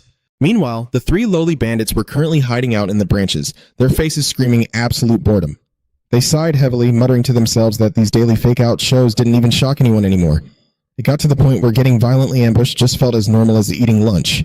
Yet, from deep within the distant thicket, 2 mysterious figures were quietly observing the entire ridiculous spectacle. It was none other than the shadowless divine thief and the drunkard. Watching the crude bandits dressed up in ridiculous drag, the drunkard couldn't help but scratch his head in total bewilderment. These guys are seriously messing with my head. Senior, are they actually women or are they men? The shadowless divine thief aggressively snapped back. How should I know? And does that really freaking matter right now? Don't you dare forget what we are actually here for! The drunkard and his companion were actually in a terrifyingly tight spot, being relentlessly hunted down by the heavenly majesty, Seven Lords cult, after being framed for stealing the legendary Night Luminous Pearl. To clear their ruined names, they had absolutely no choice but to track down the stolen treasure and hand over the real, actual culprit. The shadowless divine thief narrowed his eyes at the carriage, a thick layer of sarcasm in his voice. And yet, here they are, putting on this incredibly cheap knockoff assassin show. I am keeping my eyes glued on them. The drunkard, suddenly fired up with adrenaline, was fully ready to charge right out there and show those amateurs what a real, bloody ambush looked like. However, he was quickly held back so they could keep watching from the shadows. Suddenly, the shadowless divine thief's face drained of color as a terrifying realization hit him. There was something far more sinister, something incredibly dark, silently trailing the group. Someone whose movements were so ghostly and unpredictable that even seasoned masters like themselves couldn't even begin to guess who they really were. That was the demonic cult's female assassin, her glowing golden eyes piercing through the shadows like a stalking beast. She aggressively ruffled her hair, looking utterly exhausted. Just who the hell are these guys? Seriously, how did things end up like this? She couldn't help but sigh internally. The number of people hunting down the young patriarch just kept multiplying, while those clumsy Green Forest bandits were out here trying to play assassin. A wicked smirk crept onto her face as she thought about how chaotic the Bandit King's life must be right now. Trailing quietly behind the young patriarch, she felt like she was binge-watching a movie with way too many plot twists to keep up with. The cult's assassin continued to silently tail the carriage. Honestly, she realized she wasn't much better than those bandits, having to sneak around in the shadows like this. However, she knew the bandits weren't the real threat. The actual problem was the other mysterious factions secretly hunting the young patriarch. She racked her brain over the identities of the two mysterious figures hiding in the dark. Were they secret bodyguards or just another batch of assassins? Their stealth techniques were incredibly profound, completely on par with her own. She gritted her teeth in pure frustration. The 5 demon gods still hadn't shown up, leaving all this absolute mess dumping right on her head. Meanwhile, the carriage just kept rolling leisurely forward. Everyone was hiding, everyone was suspecting everyone else, and most importantly, everyone thought they were the main character. Inside the carriage, Sun Rulon suddenly beamed with excitement. Master, are we going to spend our wedding night in Sichuan? Du Xing let out a massive, exhausted sigh, scolding her for talking nonsense again. But Rulon just kept happily chattering away, teasing that moving this fast was a bit wild since they hadn't even confessed their feelings to each other yet. Seeing her look so dead serious, Du Chang started panicking, wondering if she was actually telling the truth. Rulon leaned in close, telling him to stop playing so hard to get, pressing against him with a dangerously seductive vibe. She revealed that it was Feng Tian who asked if she possessed the pure yin energy, teasingly adding that Du Chang must be getting really desperate for their wedding night. The newly appointed patriarch instantly turned beet red, completely dying of embarrassment. "You absolute idiot," he yelled at her, but Rulon just brushed it off, giggling that there was no need to be so shy. Furious, Du Cheng roared Feng Tian's name. He shoved his head out the carriage window, aggressively demanding to know if his guard had actually asked Rulon such a weird question. Feng Tian silently nodded in admission, leaving Du Cheng completely frozen in shock. After staring blankly for 5 seconds, his CPU totally overloaded, he fell into deep thought. Could it be that Sun Rulon was deeply connected to the next hidden arrangement left behind by his father? Seeing Feng Tian's confirming nod, Du Cheng realized his fiercely loyal guard never did anything without a solid reason. He demanded to know why such crucial information was kept secret. Feng Tian simply replied that he was worried his master might get soft-hearted and actually fall in love with the girl. Du Xing instantly shot that idea down, loudly declaring that nobody in their right mind would ever fall for a crazy girl like Rulon. Hearing this, Feng Tian quietly concluded that Sun Rulon was the absolute perfect choice for the job. Their whole conversation sounded like real-life shipping without a script. Feng Tian then coldly emphasized that to keep the plan an absolute secret, all traces had to be ruthlessly wiped out. Du Cheng was stunned. "Wait, what?" he blurted out. As Feng Tian explained the process to unlock this third special arrangement, he revealed that the entrance was incredibly bizarre. It strictly required a woman possessing pure yin energy to accompany them in order to pass it through safely. Du Cheng glanced back at Rulon, his heart filled with doubt. Does it really have to be her? The guard firmly insisted. Since the location of the third arrangement was extremely treacherous, bringing along a martial artist like her would greatly boost their chances of success. He then brought up the Cyan Blade Bombled Master, the man who willingly locked himself inside the darkest demonic prison just to protect the secret of this very arrangement. That alone proved this mission was just as important as the very lives of his loyal subordinates. Du Cheng felt a crushing pressure weighing down on his shoulders. He thought to himself, man, being hunted by assassins is already stressful enough. Looking at Rulon sitting right next to him, a wave of guilt washed over him. Now I have to sacrifice the people right beside me too? He aggressively tore at his hair, gritting his teeth in pure frustration. This is just going way too far. The carriage wheels continued to grind against the dirt road, carrying them deeper into the gloomy, mountainous forest. Suddenly, Feng Tian spoke up with a chilling warning. "Master, we've got a swarm of annoying flies." Du Cheng narrowed his eyes, quickly asking if it was those assassins again, but the guard firmly denied it. His gaze sharpened, glaring straight ahead with overflowing killing intent as he coldly made his report. "A whole 5 of them." The strangers, clad in dark robes with bamboo hats half concealing their faces, radiated an absolutely suffocating pressure. One of them slightly tipped his hat up, locking his piercing gaze onto the guard. Are you Feng Tian? It was none other than the sword demon god, one of the legendary grandmasters. Stepping up right behind him, the black demon god and the white demon god also revealed themselves, their faces dripping with arrogant mockery. Did you enjoy your little sightseeing tour around the world lately? We wonder, did you feel all the special attention we've been giving you? The slaughter demon god and the thunder demon god appeared simultaneously. They declared with icy coldness, out of respect for the previous patriarch, we'll make sure to kill you painlessly. A single leaf drifted to the ground, signaling the explosive start of a blood-soaked battle. This squad pulling up meant an automatic 5-man boss combo, straight up prepping for a total team wipe. In the blink of an eye, all 5 demon gods struck at once, their devastating blades literally tearing through the fabric of space. Massive waves of lethal energy clashed back to back, creating a chaotic and utterly deadly spectacle. A fatal, blinding sword strike swung out, sending fresh blood spraying into the air. The victim could only cough up a mouthful of blood in absolute horror, finally realizing the terrifying gap in their power levels. The ruthless killer just stood there silently, staring down at the dying prey, and dropped a bone-chilling line. Don't blame us. The martial world has always been a ruthless place.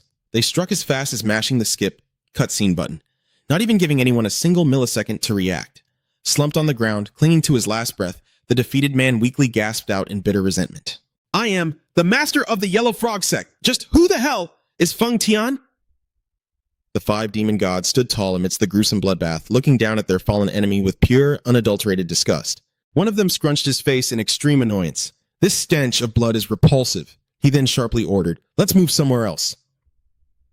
The group swiftly vanished from the bloody scene, heading straight for the majestic peak of Mount Wutai, which was completely swallowed by a thick, ghostly mist.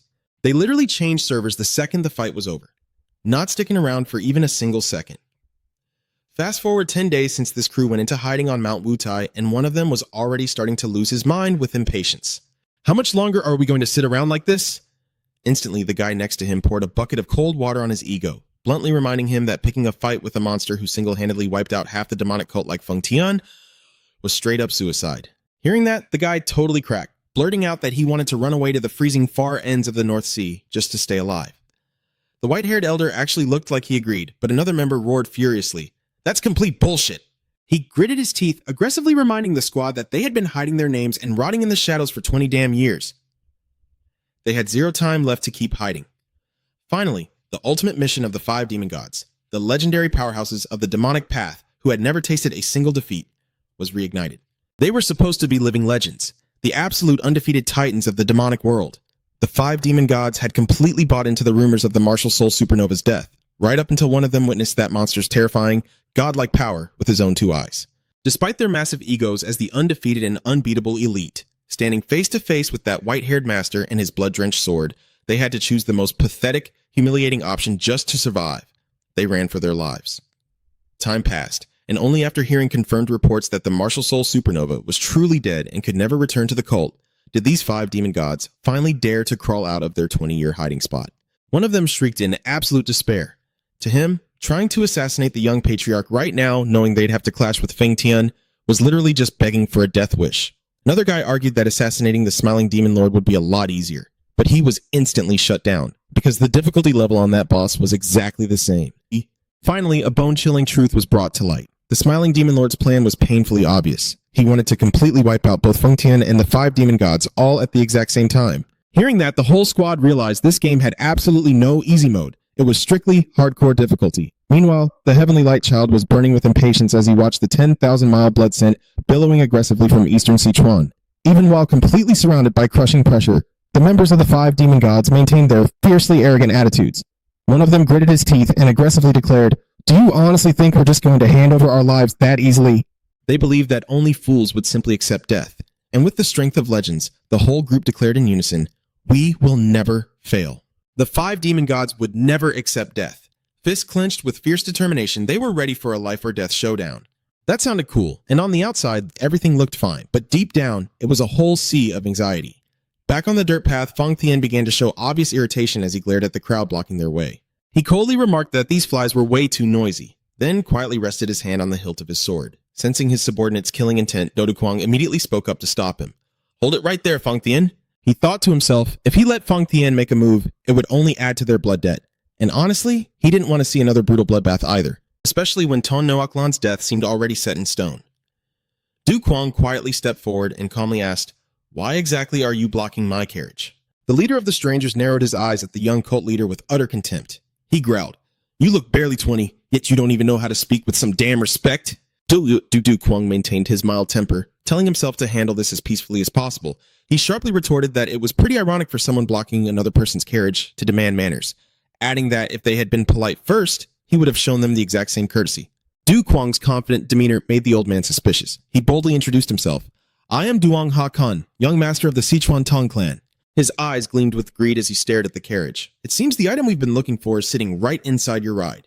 What do you say, huh? You unweaned little brat demanding things first and apologizing later. "Answer me, kid." Before Duong Ha Kun could even finish his sentence, a dark shadow loomed right behind him. In a single blink, Fang Tian struck with terrifying speed, as fresh blood violently splattered, tearing through the dead silence. The surrounding disciples of the Tang clan didn't even have time to react before being taken down one by one in a split second. Duong Ha Kun stared in shock at the dark red blood gushing out, letting out a gasp of pure terror. He didn't even realize what hit him before getting one-shotted in a single frame. Duong Ha Kun was knocked down instantly, coughing up blood as Fang Tian stomped heavily on his back. Fang Tian coldly looked down at him. "You'd better pray for my master's forgiveness." Du Kwang strode forward, his voice low and dangerous. "I am so utterly sick of the martial world's insolence. Exactly why did you block my carriage?" Pinned to the dirt, Duong Ha Kun suddenly burst into a sinister, mocking laugh. "Ha! Did you really think I just let it slide after being humiliated?" The old man frantically screamed at his men to tear their enemies to pieces immediately, as a thick wave of dark green poison gas engulfed the area. He smugly declared that the soul-shattering poison would paralyze its victims and drain their lives within half a day. This was the ultimate price for anyone daring to look down on the Tang clan's deadly toxins. Duong Ha Kun ordered he and Tiu To quickly search the carriage for the fire dragon saber. Seeing their target standing dead still in the smoke, he and Tiu clicked his tongue, assuming the guy was completely paralyzed. He urged his cronies to block the path quickly, but then suddenly froze when he noticed something way off. A towering dark silhouette emerged from the toxic fog, radiating a suffocating killing intent that left he and Tiu unable to react. Fang Tian's eyes glowed fiercely in the dark, making he and Tiu realize in sheer horror that the man could still move. Duong Ha Kun's eyes bulged in terror as he watched the Grim Reaper himself slowly marching toward him. Darkness swallowed the pathetic old man. Fang Tian stood tall with his massive greatsword in hand, glaring down at his prey with deadly eyes. It felt exactly like they had just triggered a final boss mode with an unskippable cutscene. Duong Ha Kun couldn't believe his own eyes. He panicked, thinking to himself, "These bastards should have been paralyzed ages ago. How the hell are they still moving?"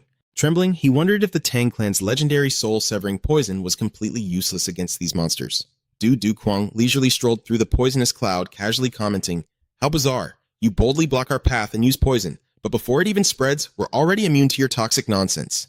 Not wanting to waste any more time, Du Kwang decisively called out.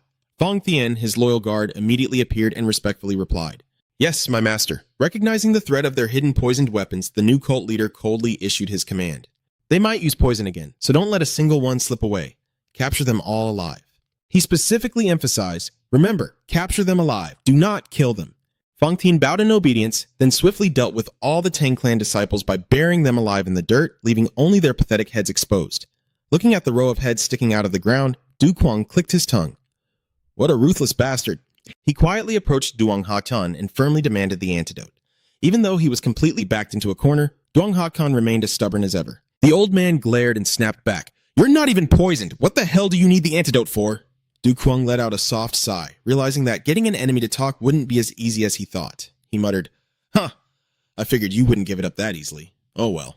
Du Kwang's eyes turned razor sharp. "Here is my final ultimatum. I will count to 3. If you don't speak, I'll have my man chop off the heads of your subordinates one by one."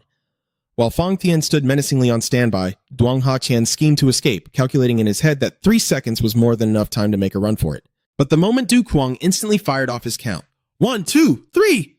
The new cult leader let out a terrifyingly powerful roar that scared the living daylights out of the old man, absolutely panicked by the blood-curdling aura. Duong Ha Kun completely lost his composure and screamed, "It's in the green pouch!" Those 3 seconds felt like surviving 3 lifetimes of pure agony. Grabbing the green medicine pouch, Du Kwang menacingly threatened the defeated man. "If you dare trick me, you'd better watch your back." He hurriedly threw open the carriage door. He was shocked to find Ton Noaklan in critical condition, uncontrollably foaming at the mouth from the poison. Without a second thought, Du Kwang fed her the antidote pill to save her life. Watching Nuoc Lan's breathing gradually stabilize, he quietly stood up, his heart heavy with conflict. According to Fang Thien, Nuoc Lan was the perfect candidate for the third arrangement, but to guarantee absolute secrecy, he would have to eliminate all loose ends once the job was done. Du Kuang let out a soft sigh, feeling the cruel irony of pouring his effort into saving this girl, only to eventually take her life with his own hands. Heading back to the guys buried in the dirt, Du Kuang coldly interrogated them. I heard you blocked our path looking for something called the Fire Dragon Saber? The leader, trembling, admitted that it was true. The young cult leader's anger flared up, and he yelled, You dare to blatantly bully strangers like this? What's so damn amazing about the Tang clan that makes you act so arrogant? He mocked that the Tang clan's poison was just painfully average, leaving the old commander absolutely stunned. He couldn't believe that for the first time in his life, someone dared to insult his clan's legendary poison arts like that. Du Kuang exhaustedly rubbed his temples, stating that since he just arrived from Henan, he didn't know much about the Tang clan, and clearly, reasoning with these scumbags was a total waste of time. He laid out his final ultimatum, forcing them to choose one of two paths. Option 1. I spare your lives, but you keep your mouths shut and get the hell out of here right now. Option 2. Every single one of you dies right here, right now, leaving no trace behind. Seeing Fang Thien tightly gripping his bloodstained sword and subtly suggesting they pick option 2, Du Kuang snapped, Are you seriously planning to slaughter people everywhere we go? The tension was thick enough to cut with a knife, yet Fang Thien still looked like option 2 sounds way more practical. Under the suffocating pressure, the old commander frantically swallowed his pride, swearing up and down that they had never even seen his group today. Du Kuang smirked, praising his smart choice, then quietly turned and walked away. But he didn't forget to drop one last ironclad warning. If they dared to break their promise, their only future would be death. Fang Thien stood menacingly over the defeated men, muttering under his breath about still wanting to chop off their heads, scaring the old man out of his wits all over again. Seeing the enemy trembling in fear, the guard casually corrected them, saying he was merely chatting with his master. Swinging his sword with absolute smugness, he cockily asked if his little stunt just now looked cool. Fang Thien walked away in silence, leaving the Tang clan with a chilling parting word. Be grateful you are still breathing. Gazing at Du Kuang's awe-inspiring back, the loyal guard was overwhelmed with immense pride and joy. Cool? Sure, it was cool, but he might have intimidated the wrong crowd. Fang Thien crushed the defeated foes with a suffocating, heavy pressure. Don't forget, my master has shown you special mercy. Next time our paths cross, that arrow won't just graze your shoulder. Tang Hakan collapsed to his knees, his eyes burning with absolute hatred as he glared at the fading silhouette of their carriage. I swear, I will pay back this humiliation tenfold. Night had already fallen, draping a deadly silence over the outskirts of Sichuan. Inside the dim room, Du Kuang sat in deep thought by the tea table, his gaze drifting out the window, heavy with concern. Tan Nuoc Lan leaned in close, softly teasing him. My lord, aren't you going to sleep? Staying up late is terrible for your skin, you know. Seeing his continued silence, she tilted her head in curiosity. Where exactly are we heading tomorrow? Why are we still stuck here at this hour? Du Kuang gripped his teacup tightly, his heart weighed down by a brutal truth. That's right. Tomorrow, the day we secure the third destined legacy, is also the day Tan Nuoc Lan must die. He lowered his head, whispering a tragic, belated apology. I'm sorry. Nuoc Lan blinked, completely caught off guard. Hey now, what on earth are you apologizing for? Du Kuang just repeated it, his voice tight with suppressed agony. I'm sorry. Feeling the heavy tension in the air, she burst into a bright smile, waving it off. Oh, come on. You're killing me with this dramatic atmosphere. I'm a pretty easygoing woman, you know. If you really feel that bad, just buy me a drink. Looking at her radiant face, Du Kuang thought bitterly to himself. This is probably the very last time we'll ever get to talk like this. He gave a decisive nod. All right, let's go. I'll buy you that drink. Nuoc Lan's face lit up with pure joy. Whoa, are you really treating me? Well then, I'm not going to hold back. Let's get the absolute most expensive wine they have. But right in the middle of her excited rambling, she suddenly slumped over the table, falling into a dead sleep. Du Kuang stared at her in absolute shock, blurting out, Wait, did she just pass out? They hadn't even ordered the drinks yet, and she was already out cold. Watching Tan Nuoc Lan literally fall asleep mid-sentence, Du Kuang was absolutely speechless, thinking to himself that this was the weirdest woman he had ever met in his entire life. Just then, Fang Thien kicked the door open and rushed in, delivering a shocking report. My lord, the entire village has been hit with a sleeping toxin. The guard explained that by the time he went out to check, the enemy had already struck and vanished. Du Kuang narrowed his eyes at the thick, lingering toxic smoke, wondering to himself, who on earth has the power to spread a sleeping mist on such a massive scale? So, the enemy's strategy this time is a mass knockout gas for the whole town? He immediately suspected this was a wildly arrogant provocation from the Tang clan. Fang Thien growled, his aura dripping with murderous intent, completely convinced those fools were courting death. He wanted to use this chance to wipe them out.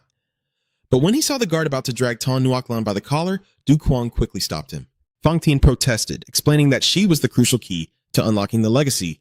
If anything happened to her, it would be an absolute nightmare. Looking at Nuoc Lan sleeping like a log, Du Kuang told his subordinate to let go of her, but suddenly froze as the word key echoed in his mind. Du Kuang lowered his voice, pressing firmly. Fang Tian, answer me this. Exactly how does the third legacy use the pure yin energy?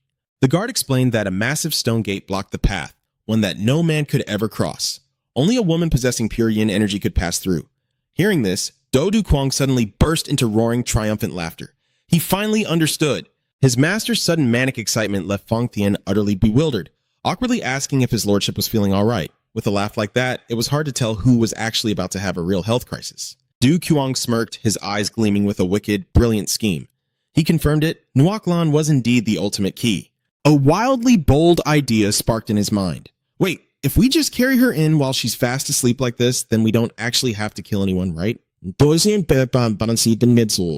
Fang Tian stood there completely stunned, suddenly realizing how narrow-minded he'd been. He had been so obsessed with the idea of killing that he completely overlooked such a blatantly simple loophole. Du Kuang firmly declared that the Tang clan meant nothing right now. As soon as Nuoc Lan was deep in sleep, they were heading straight for the legacy. Fang Tian immediately bowed in obedience, quickly rolling out the map to break down the highly detailed tactical plan. The strategy sounded incredibly brilliant, except for one tiny little detail. Did the unconscious human cargo actually agree to this? Pointing at the map, Fang Tian revealed their next destination, the deep cloud peak of Mount Zhaigong. At the very summit stands an ancient tree, and from that exact spot, one can literally step into the sky. He reminded his master how back at Zhou Yu Peak, they had pierced their swords into the void to shatter the formation. But this time, the difficulty was going to skyrocket, as the Grand Illusion Array would make the heavenly path completely invisible. To walk safely across that invisible bridge, they had to follow an impossibly strict sequence of steps. Take one step forward, then one step back. From there, move 3 steps forward and instantly step 2 paces back. Du Kuang quickly deduced the pattern. So, the next move is 5 steps forward, 3 steps back? But Fang Tian immediately corrected him. It was actually 1 step back. Based on the ancient texts, the forward steps would continuously increase, but the backward steps only ever alternated between 1 and 2.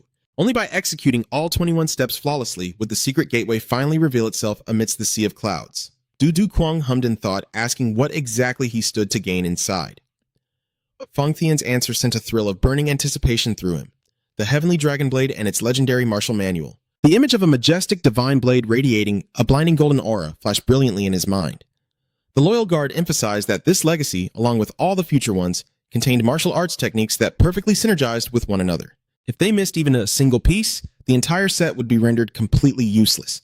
Honestly, listening to him talk, it felt like missing just one tiny step would make the entire martial arts world crash its server. Du Kuang steeled his resolve, determined to pour absolutely everything he had into this journey. Fang Tian quickly reassured him, stating that the secret realm was heavily fortified, so his master should just focus on getting some rest. Deep into the night, Du Kuang gripped his cup, his eyes burning with sharp, calculated ambition. If I can actually acquire the pure blazing 100 palms and that divine blade, then maybe, just maybe, I'll finally have a fighting chance against Fang Tian.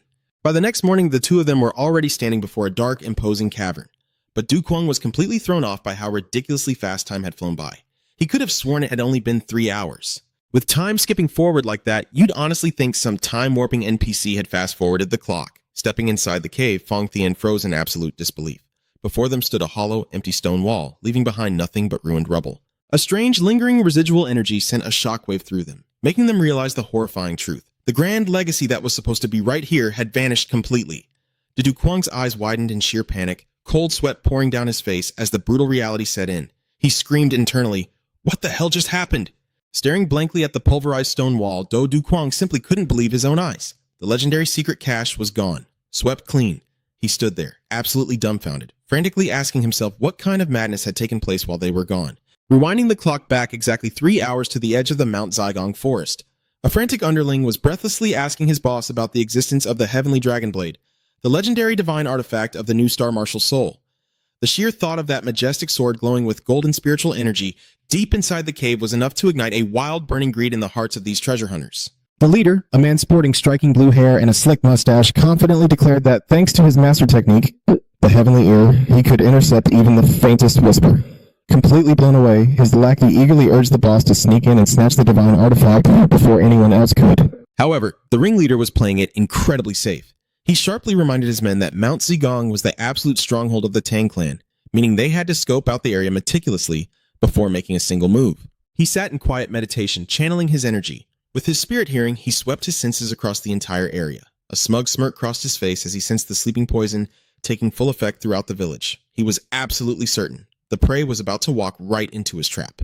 Meanwhile, at the Tang clan estate, the clan leader stood like a towering mountain in the freezing night, his face radiating pure murderous intent. He coldly brushed off his subordinate's plea to get some rest, declaring his clan's absolute rule. A favor is returned, but a grudge is paid back tenfold. The tension in the air was so suffocating that even a passing mosquito would need permission just to breathe. Bathed in the pale moonlight, the Tang clan leader let out a decisive, earth-shattering roar. He swore he wouldn't budge a single inch until his enemies showed their face. Watching his master's stubbornness, the subordinate could only sweat bullets, quietly wondering to himself, is he seriously going to stand there like a statue for the rest of his life? Realizing the Tang clan was completely hyper-focused on the main entrance, the leader of the relic thieves smirked in triumph, knowing their interference was out of the picture. Without missing a beat, he ordered his crew to move out and seize the Heavenly Dragon Blade and its sacred manual. Beneath the shower of falling cherry blossoms, two dark figures silently closed in on the majestic wooden gates leading to the secret realm. Sure, the scenery was absolutely breathtaking, but if they got caught sneaking around like this dramatic heist would instantly turn into a slapstick martial arts comedy. Stepping inside, the leader couldn't help but marvel, thinking this place was truly worthy of being a divine sanctuary. Meanwhile, his subordinate was panting heavily, whining nonstop about having to lug an unconscious body around while following all these ridiculously complicated walking formations. He just couldn't wrap his head around why they absolutely had to drag this dead weight along during such a critical mission. Ignoring the complaints, the leader silently locked his gaze on the glowing portal dead ahead. He knew full well that only pure yin energy could unlock this pathway. After a moment of quick calculation, he made the call to leave the woman behind, decisively marching forward into the portal as their time was rapidly running out. The two of them stepped through the radiant gateway, heading straight for the legendary sword glowing brilliantly in the center of the cavern. But the moment they set foot in the hidden chamber, the drunkard started trembling, pointing a shaky finger forward and stammering, "But, boss, who the hell is that guy standing over there?" Feeling the overwhelmingly pure aura suffocating the entire room, the thief wondered if this was the Supreme Master who created this secret realm. Suddenly, the white-haired figure with his back turned to them spoke in a chillingly quiet tone, declaring that he had been waiting for them for a very, very long time. The moment he turned around, the imposing old man glared at them with eyes dripping with sheer murderous intent. He unleashed a furious roar, cursing them for being the absolute bastards who dared to ruin the grand scheme of the 7 heavenly sovereigns. The drunkard screamed in pure terror as the enemy's true identity clicked in his brain. The very second they realized the final boss had just dropped in, their morale plummeted faster than a health bar in a hardcore martial arts game. Wasting zero time, the white-haired elder unleashed a lightning-fast strike that ripped through the air, forcing the two thieves to scramble desperately to dodge the explosive shockwave. He screamed in absolute frustration, yelling that because of them, his entire group had to ride their horses non-stop all the way from Dongting Lake, furiously demanding they freeze right where they stood. Running for his life, the drunkard sarcastically screamed back, "You think anyone is stupid enough to just stand still and get caught?" The phantom shadow thief quickly spotted an escape route and shouted at the top of his lungs, guiding his partner out. A chase like this required premium life insurance just to survive.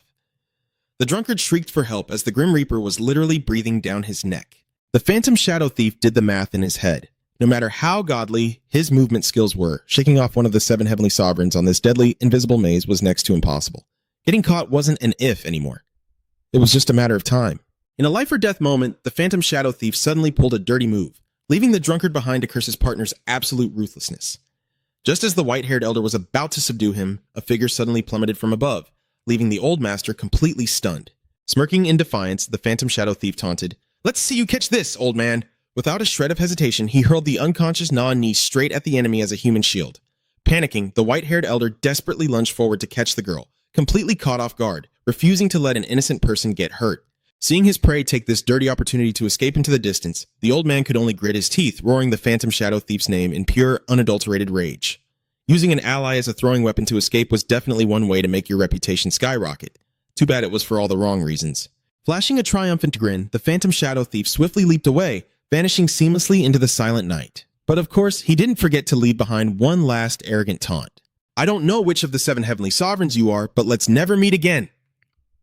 6 hours later, when Do Dukwang and Fang Tian finally managed to reach the entrance of the hidden chamber, the utterly ruined scene before them left the new sect leader completely dead inside. He blurted out in shock that his legacy was gone. Arriving just a few hours late felt like he had entirely missed the season pass for this secret realm.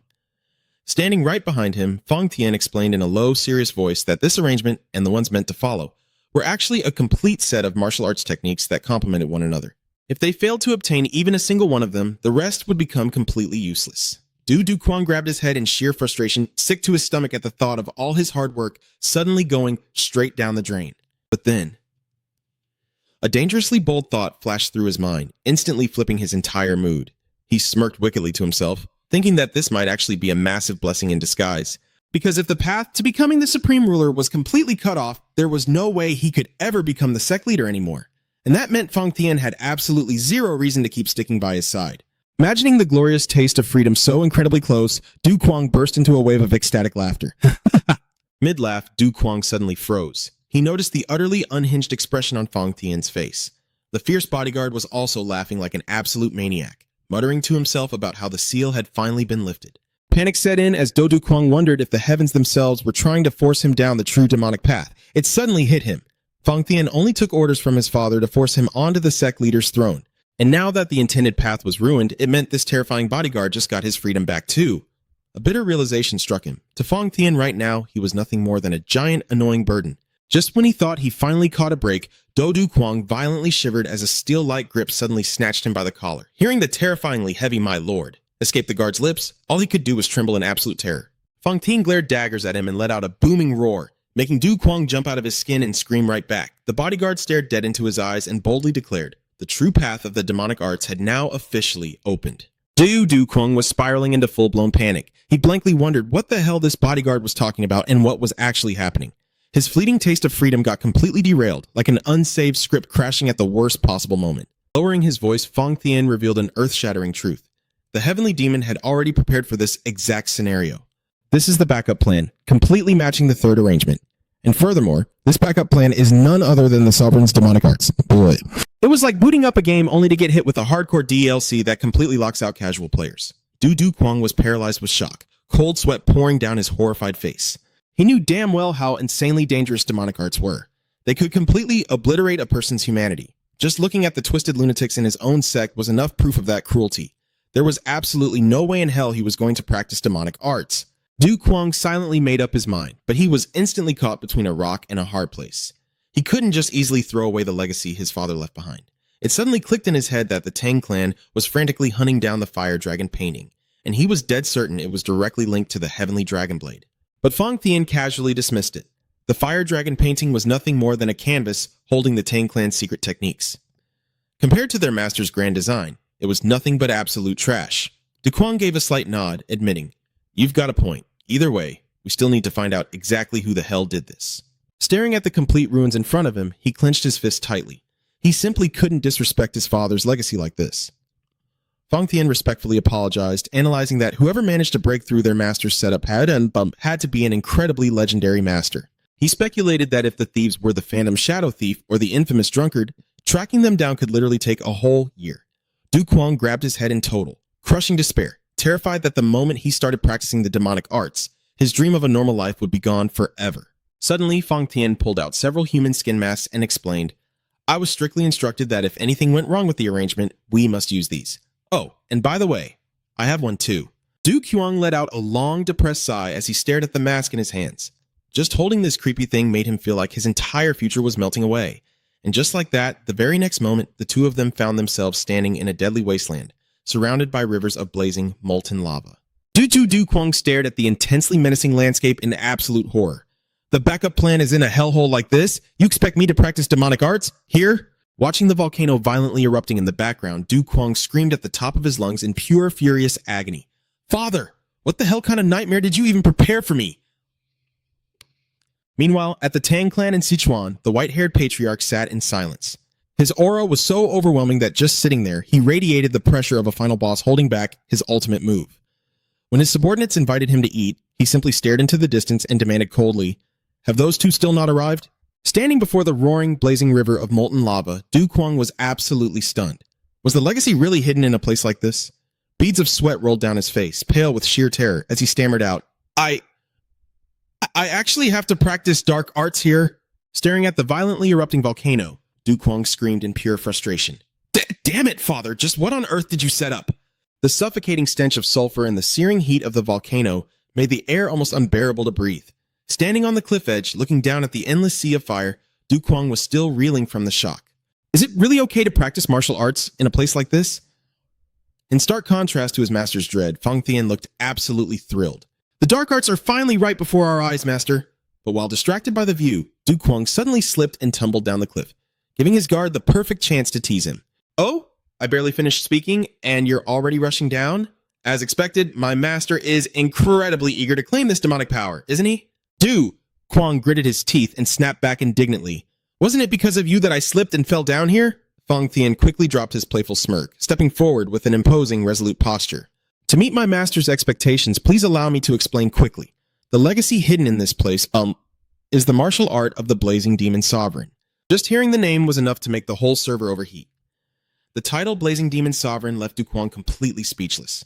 Fang Tian went on to introduce the legendary ultimate technique, the Fire Dragon Blade, a devastatingly brutal fire elemental martial art. He emphasized its terrifying power, noting that legend said no one could survive more than 3 strikes against it. However, Du Kuang instantly caught onto a strange detail in the bloody history of this technique. Wait, didn't he assassinate the previous patriarch 500 years ago? Du Kuang slumped to the ground, his mind swarming with doubt. Why would the martial art of the man who assassinated the patriarch be preserved here as a legacy? Realizing this system sounded like a massive health and safety hazard, Fang Tian quietly explained that back then, it was the former patriarch himself who initiated the duel, which led to that tragic end. He firmly stated the core value of this technique. The Fire Dragon Blade was an overwhelmingly powerful art, strong enough to threaten even a patriarch. Yet, the fear of demonic corruption still haunted the young patriarch's mind. He was terrified that his own sanity would be swallowed by dark desires. What if I go insane and start attacking my own people just like he did? Seeing his master's hesitation, Fang Tian declared with absolute confidence that his father's plan was utterly flawless. Fang Tian explained in a deep, serious tone that Du Kuang mastering the Silver Soul Strike was entirely within his father's calculations. This was the orthodox ultimate technique of the patriarch from 500 years ago, possessing a pure attribute that would protect him from being corrupted by the demonic nature of other martial arts. Du Kuang froze. He recalled his childhood, back when he first mastered the Silver Soul Strike. His father had never given him even a single word of praise, but the truth was entirely different from what he had always believed. In a faded memory, while young Du Kuang was fast asleep, his father had quietly approached his bed. He gently placed his large hand on his son's head, stroking it with deep affection as he softly whispered, "My son, Du Kuang, I love you." Snapping back to reality, Du Kuang suddenly realized that a father who loved him that much would never leave behind something that would put him in real danger. Armed with newfound conviction, he made his resolve. If this could help him surpass Fang Tian without being consumed by darkness, then he was willing to learn whatever demonic art it took. As long as it makes you overpower, just learn it. No content moderation needed. With unwavering resolve, Du Kuang stepped through the colossal stone gates, venturing into the deepest depths of the volcano. Unfolding before his eyes was a sea of glowing crimson lava, radiating terrifying heat and a suffocating aura of ancient killing intent. Meanwhile, outside the volcano, a cunning-looking man was quietly watching from a distance. The classic type of guy who stands at the edge of the map, but still wants to loot the best drops. He smirked triumphantly, absolutely confident that while his human skin mask made him impossible to track, no one should dare underestimate his true power. He was certain this place hid a priceless treasure on par with the heavenly dragon blade, his greedy gaze fixed toward his precious hidden loot. At the same time, in the outskirts of Sichuan, a masked figure violently kicked down the door and stormed into the manor, causing someone to scream in shock. "The Forest King!" The demonic cult's female assassin woke up in a room filled with motionless bodies. She gritted her teeth in burning fury. Damn it! The harsh reality left her absolutely staggered. Those bastards from the Tang clan had actually poisoned the entire village with sleeping gas. The greatest humiliation of her life was falling asleep right while tracking the young patriarch. If things kept going like this and the 5 demon gods came looking, her ending would be anything but pretty. A mysterious shadow, sword in hand, coldly declared that the price for losing the target and daring to mess with them was death. Exploding with rage, the female assassin rushed forward, viciously kicking the guy lying on the bed as she roared, "Damn it, you should have been standing guard properly, you worthless dog." That kick wasn't just physically brutal, it stung in every sense of the word. While ransacking the room, she suddenly discovered Ton Nuaklan, carefully hidden under the bed. Suspecting foul play, she muttered to herself, going out of their way to hide a woman like this, they most likely left a secret message on her. She quickly searched Nuaklan's body, and sure enough, she found a piece of paper. But instead of a crucial coded message, it was an incredibly cheesy love letter. Dear Du Kuang, from the very first moment we met, I've had feelings for you. Will you be my man? Reading these overly mushy words, calling Du Kuang her very own sun and moon, the assassin flew into a rage and shredded the letter with absolute disgust. She grabbed the sleeping girl by the collar and roared, "You crazy bitch! Everything has gone to hell, and you're still writing this garbage?" The assassin frantically tore the room apart, hoping to find a real clue, but it was completely hopeless.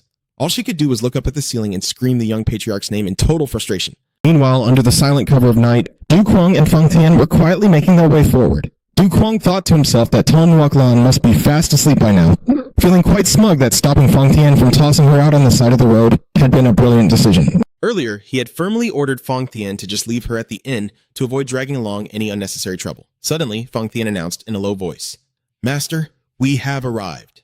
Before them lay a massive cavern filled with rivers of crimson, molten lava radiating a blistering heat. The tension in the air was so thick it felt just like stepping into the final boss arena. Feng Tian pointed ahead, confirming that the island in the middle of that sea of fire was the hiding place of the next legacy.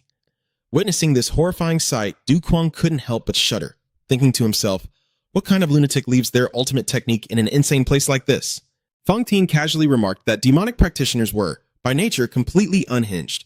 Hearing that, Du Kuang quietly gave his guard a highly sarcastic side-eye. Does he seriously not realize that he's completely unhinged himself? Feng Tian pointed toward the island, explaining that all the secrets of the legacy were hidden within those stone pillars over there. He stated that his master would have to undergo a total of 3 trial phases. For the first step, you must consume the spirit elixir crafted by the blazing demon sovereign himself. Staring at the pill glowing with a brilliant golden aura, Du Kuang couldn't help but feel incredibly anxious. An elixir? Just looking at this thing, I can tell it's not going to go down easy. He panicked, wondering if he would have to endure agonizing, bone-crushing pain all over again like the previous times. However, Feng Tian quickly reassured him that after taking the medicine, he wouldn't feel any pain at all. Instead, the hidden incantations carved into the stone pillars would reveal themselves to his eyes. Finally, after taking off your shirt, place your hand upon the true form of the fire dragon embossed on the pillar. Feng Tian continued his instructions. He confidently promised that once completed, his master would officially command the power of the fire dragon. Du Kuang silently took the spirit elixir and, without hesitation, swallowed it whole. He immediately sat cross-legged to channel his energy, feeling an unusually cool and soothing spiritual aura spreading through his entire body. He couldn't help but marvel at his father's miraculous arrangement. It was hard to believe that such dark arts could bring about a sensation so incredibly pure. Du Kuang's eyes gleamed brightly as he silently thanked his father for this priceless gift. He quietly stripped off his upper garments, revealing his chiseled muscles, and firmly placed his hands on the stone pillar to begin the final stage. Everything was set, but the tension was starting to build. Yet, the moment his skin made contact, an unexpected scorching heat surged through him, draining the color from his face. Du Kuang gasped in shock. "What is this? It's burning!" The terrifying heat from the stone pillar began to mercilessly sear his flesh. "Feng Tian, something's not right!" Du Kuang screamed in agony as he realized the pillar was heating up to an uncontrollable degree. He shot a glaring, suspicious look back at his guard, who was just sitting quietly in the distance with his back turned. "Don't tell me. You knew this was going to happen," he yelled at Feng Tian. He yanked his hands with all his might, but it was completely useless. An invisible force had him locked in place. To his horror, Du Kuang realized his hands felt like they were literally on fire, and that bizarre stone pillar was clinging to him like a death grip. Du Kuang's heart-wrenching screams echoed throughout the blistering cave. "Ah! Help! Somebody, help me!" He was spamming for help like a player lagging at 999 ping, but no one could save him in time. In the midst of this excruciating pain, the image of his father suddenly flashed in his mind. Du Kuang sobbed in overwhelming frustration and resentment. "Father, this can't be real. You said you loved me," he howled in absolute despair, unable to believe that his father's so-called love would equate to such brutal physical torture. The new master's agonizing cries for his father continued to ring out over the boiling sea of magma. Finally, the scorching heat from the stone pillars began to fade, leaving a dead silence amidst the bubbling lava. Du Kuang stood among the pillars, sweat pouring down his haggard face. Panting heavily from exhaustion, he muttered weakly, "It's finally over."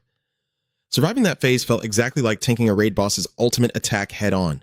However, the second he regained a shred of strength, the fury of being abandoned just moments ago erupted. Glaring at Feng Tian, who was still casually sitting with his back turned, Du Kuang gnashed his teeth and roared, "Go to hell!" He dashed forward, raining down a flurry of punches on his subordinate to vent his anger. "Your master was begging for help, and you dared to turn a blind eye? You might as well drop dead." Even after being beaten to the point of coughing up blood, Feng Tian just laid flat on the ground and took the punishment, whispering his apology. "Cough. My lord, this subordinate deserves death. When I heard my master groaning in pain, I couldn't bear it. I was terrified I would lose control and accidentally destroy the pillars." Sulking, Du Kuang pulled his hands back. He narrowed his eyes and scoffed. You sure have a smooth tongue." Then, he firmly commanded, "Get up." As the towering guard rose to his feet, the new master cut straight to the chase. So, is it all done? Where's the fire dragon sigil? Fang Tian quietly reported. It has already been engraved onto both of your arms, my lord. Astonished, Du Kuang raised his hands to inspect them, but seeing absolutely no marks on his skin, he asked skeptically, I don't see a damn thing on my arms. Fang Tian patiently explained the secret behind it. You simply need to channel your mind according to the incantation and cross your arms following the engraved formation. Then, the fire dragon sigil will manifest. It sounded like a simple game tutorial, but the difficulty was set to hard mode right from the start. Hearing this, a mix of curiosity and pure excitement sparked within Du Kuang. He muttered to himself, alright then, let me try summoning this fire dragon myself. His eyes burned with fierce determination. Clenching his fists, he loudly commanded, Prepare for a spar. Du Kuang immediately leaped backward to take a fighting stance, while Fang Tian silently rested his hand on the hilt of his sword, ready to meet the challenge. Du Kuang locked eyes with his guard and smirked. What's wrong? Are you afraid of the fire dragon? Gripping his hilt tightly, Fang Tian honestly confessed that he was indeed a bit intimidated by the sheer pressure radiating from him. Watching the blazing runic pattern slowly materialize on his arms, Du Kuang told himself that if the fire dragon was truly this powerful, then that bone-shattering pain he just endured wasn't for nothing. A fiery aura erupted, manifesting into a massive flaming dragon that coiled around his body. Smug, Du Kuang declared that he could finally overpower Fang Tian. Du Kuang's eyes glowed crimson with bloodlust as he shot forward like a flaming arrow across the magma cave. His speed was insane, like a player who had buffed all their skills and entered try-hard mode. Fang Tian hastily raised his guard, but the new master's speed was completely off the charts. An earth-shattering collision echoed out. The intense heat from Du Kuang's bare hands made the massive greatsword tremble. Wounded by the overwhelming pressure, the guard could only let out a painful cough, absolutely stunned by his master's explosive leap in power. But right then, the demonic nature of the fire dragon began to devour Du Kuang's sanity. Du Kuang shrieked in agony, Ah, it burns! His face contorted as the flames roasted him from the inside out. His eyes turned wild and completely out of control. With a savage roar, he declared he would slaughter absolutely anyone who dared to come near him. The sudden outburst of power left Fang Tian in shock. He could only stare helplessly as his master descended into sheer madness, unleashing a barrage of devastating strikes. The entire cave shook violently under the merciless force of the fire magic. In a daze, Du Kuang questioned why he was turning into this monster, as the only thought left echoing in his mind was pure massacre. Reaching the peak of his frenzy, he let out a harrowing scream and launched a fatal strike right at his guard. Fang Tian's eyes widened in terror as he saw that the dark arts had completely swallowed his master, who was now lunging at him with sky-high murderous intent. The tension was stretched to the breaking point. One wrong move, and it was game over. Blinded by his rampage, Du Kuang flashed forward, driving his flaming blade straight into Fang Tian's chest. The guard's heavy greatsword slipped from his grasp, embedding itself into the blistering stone floor of the cavern. The flames on Du Kuang's hands slowly flickered out, leaving him with hands that trembled violently in horror at his own actions. Watching his loyal subordinate collapse, Du Kuang stammered in shock. No! What the hell have I done? He realized, with utter dread, that he had fully become the master of the fire dragon. The very second he summoned the sigil, the flesh-tearing pain and the insane urge to kill had completely hijacked his mind. Trembling, Du Kuang stared at his hands, his heart drowning in regret. I just wanted to injure him and back off. I never meant to kill anyone. Just then, a deep, raspy voice suddenly rang out. My lord! Unable to hold back his tears, Du Kuang choked on his sobs. Fang Tian, I'm so sorry! But then, that commanding call of my lord echoed right behind him, making him jump out of his skin. Fang Tian stood tall and imposing, his face dead serious. He asked coldly, Just how long do you plan on wallowing in your feelings? Seeing his guard standing there completely unharmed, Du Kuang stuttered, utterly refusing to believe his eyes. Wait, weren't you just burned to a crisp by the fire dragon? This plot twist was like getting a game over screen, only to respawn with full health. Fang Tian let out a hearty laugh. Ha! The fire dragon can only be summoned 3 times, and the fire dragon sigil only lasts for 3 moves. It suddenly clicked for Du Kuang. 3 moves. That's right. He flashed back to the fight and realized a crucial detail. The thrust that pierced Fang Tian was actually his 4th move, exactly when the flames of the fire dragon had completely vanished. That was the only reason his guard managed to survive that seemingly fatal blow. Fang Tian stepped closer and said softly, My lord, it turns out that ultimate move wasn't a boss outplay. The game just forced a cooldown. Fang Tian suddenly grabbed Du Kuang's arm. His voice dropped to a grim whisper as he echoed the words of Arthian Ma. The fire dragon scroll will protect its heir in moments of life and death. But once triggered, you have no choice but to return to this very spot to replenish its spiritual energy. Du Kuang froze in pure disbelief. Huh? Now that I think about it. I didn't lose because I lacked skills. I lost because I lacked the lore. His anger flared, and he let out a furious roar. This is absolute bullshit. What kind of sick mind creates a twisted artifact like this? You're telling me it has a cooldown and needs to be recharged to work again? Do. Kwang violently kicked a boulder to vent his frustration, then ground his teeth, screaming at his bodyguard who was casually strolling away. Fang Tian, you absolute bastard, I'm gonna kill you! Once the scroll's energy was fully replenished, the two of them silently slipped out of the volcanic cavern into the dead of night. Kwang rubbed his temples in sheer exhaustion. He let out a long sigh of relief. Thank God that's over. Note to self, never use the Fire Dragon Scroll again. But suddenly, he froze. Something felt off. The young patriarch's senses had suddenly spiked to an unnatural level. Everything was hyper clear. The subtle shifts in the wind, the faint chirping of insects hidden in the grass. But right after, a blindingly white, immensely authoritative figure flashed violently into his mind.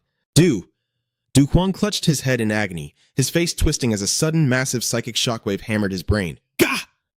Kwang jolted as the sharp screech of scraping metal pierced the silent night. Fang Tian just looked confused, having heard absolutely nothing. This made Kwang wonder, were his senses just dialed up to 11 after absorbing all that spiritual energy? The two continued silently under the pale moonlight, leaving the blazing, erupting volcano far behind. Meanwhile, just nearby, a shadowy figure lurking in the darkness panicked, realizing his perfect cover had somehow been blown. He couldn't wrap his head around it. How could a mere brat see right through his master tier shadow stealth art? Shaking off the dread, the rogue crept toward the mysterious cliff face. A wicked smirk crept onto his lips. Whatever, he thought. Who that kid is doesn't even matter anymore. Getting detected in full stealth mode? That's not a strong opponent, that's just a broken game glitch. The ultimate prize was finally right in front of him. He let out a greedy laugh as his fingers brushed the surface of the stone wall. But the second he made contact, a massive shockwave of energy violently erupted. He let out a blood-curdling shriek of pure agony. His desperate screams echoed across the bubbling volcanic crater, signaling a brutal ending for a greedy fool trying to steal what wasn't his. Talk about a tragic drop rate. He wanted the loot, but the artifact gave him a full damage reflection combo instead. Kwang's imposing figure stepped closer. He smirked. His instincts had been dead on. It wasn't an illusion after all. Fang Tian heavily praised his master's razor-sharp senses, then shot a disgusted glare at the pathetic wretch writhing on the ground. The bodyguard's voice was ice cold. My lord, unless we waste precious elixirs on him, the only way to stop his spasms is to inject demonic energy and put him out of his misery. He reached down to drag the intruder up for interrogation, but Kwang raised a hand, stopping him in his tracks. Leave him in the dirt, he ordered. As you command, my lord. Fang Tian respectfully bowed and took a step back. Kwang glared down at the dying thief. I knew it, he muttered. This is the rat who stole the heavenly dragon scroll. A ruthless, dangerous glint flickered in Kwang's eyes. Because of your little stunt, he growled, I had to endure the bone-shattering agony of the fire dragon. Flashing a darkly magnetic smile, Kwang struck without hesitation. He unleashed a brutal wave of punishment, making the thief's agonizing screams ring through the entire mountain range. Standing amidst the glowing, scorching lava fields, Kwang stared down at the trembling wreck on the ground, grinding his teeth in burning resentment. Seriously, if this scumbag hadn't swiped the heavenly dragon scroll, he would have never been subjected to the fire dragon's hellish torment. Part of him wanted to see if the thief had any more pathetic tricks up his sleeve, but honestly, Kwang was already getting bored. He shot Fang Tian a cold look. Drag him out. The loyal guard moved instantly. He hoisted the shivering intruder up by the collar and loudly announced his true identity. The Phantom Shadow Thief. The thief's eyes bulged out of his skull. He couldn't believe it. His ultra-secret identity ruined just like that? He had stayed anonymous his entire life, and now he was getting called out like someone reading off a resume at a job interview. Seeing the pathetic state of the so-called #1 thief in the realm, Kwang sighed in pure disappointment. The guy looked incredibly average. Fang Tian stepped forward silently, telling his master to keep a tight leash on their new prey. As the Phantom Shadow Thief stared in utter confusion, Kwang completely snapped. Shut your damn mouth, he roared, unleashing a furious barrage of lightning-fast punches straight into the thief's face. He threw punch after punch, screaming in raw frustration. He was venting every single ounce of the hellish torture he had endured right onto the skull of the very guy who caused it. Do you have any idea how many times I almost died? All because of your brain-dead heist? He bellowed furiously. Every heavy strike released a massive wave of pent-up rage that had been eating away at him. Once the beatdown was over, Kwang adjusted his posture. His voice turned ice cold. Fang Tian, break him. Find out exactly where he stashed the heavenly dragon scroll, and give me the name of every single person who knows about it. Fang Tian wasted zero time, instantly activating a vicious torture art. He grabbed the thief by the scalp, his voice dropping into a terrifying growl. Spit it out, now! The thief clamped his jaw shut, trying to play tough. In response, a pitch-black, suffocating aura of murder erupted from the bodyguard. Fang Tian leaned in right next to the thief's ear, repeating the command with a deadly whisper that sent violent shivers down the rogue's spine. Crushed by the overwhelming killing intent, the Phantom Shadow Thief finally broke. Du Kwong narrowed his eyes. You used your ultimate clairvoyance to track down the secret technique, but by the time you got there, the scroll was already gone. Am I right? The battered thief weakly nodded, whispering his confirmation, and then dropped a massive bombshell. The Heavenly Dragon Scroll had actually fallen into the hands of the Lord of 1,000 Cats. The thief trembled violently, confessing that his survival instincts had been screaming at him to never, ever leak this secret to a living soul. Du Kwong's eyes blazed with wrath. You insolent dog! Do you really think you can fast-talk your way out of this? You absolute scum! Right in front of him, the Phantom Shadow Thief was dangling in the air, his neck crushed in Fang Tian's iron grip. His eyes were literally rolling back into his skull. The fierce bodyguard roared, A piece of trash like you dares to lie to my lord? The sickening crunch of shifting neckbones echoed out, making the thief convulse in absolute agony. But then, out of nowhere, Fang Tian calmly reported, My lord, he's actually telling the truth. Du Kwong squinted, looking deeply confused. Then why the hell are you still snapping his neck? What are you getting at? Fang Tian's expression remained stone cold. He pointed out that the thief's neck completely lacked the sacred mark, the brand that appears on anyone who actually claims the Heavenly Dragon Scroll. The situation was spinning wildly out of control. Talk about an instant plot twist before they even figured out the first mystery. Du Kwong rubbed his chin, lost in thought. Then who in the world actually took it? Fang Tian speculated that the real mastermind could be the drunken wanderer or some other hidden elite. But my lord, he stressed, the most crucial thing right now is that we immediately set off for the fourth stage. Without wasting another second, the group vanished into the night, making their way toward a lush emerald bamboo forest. Du Kwong nodded decisively.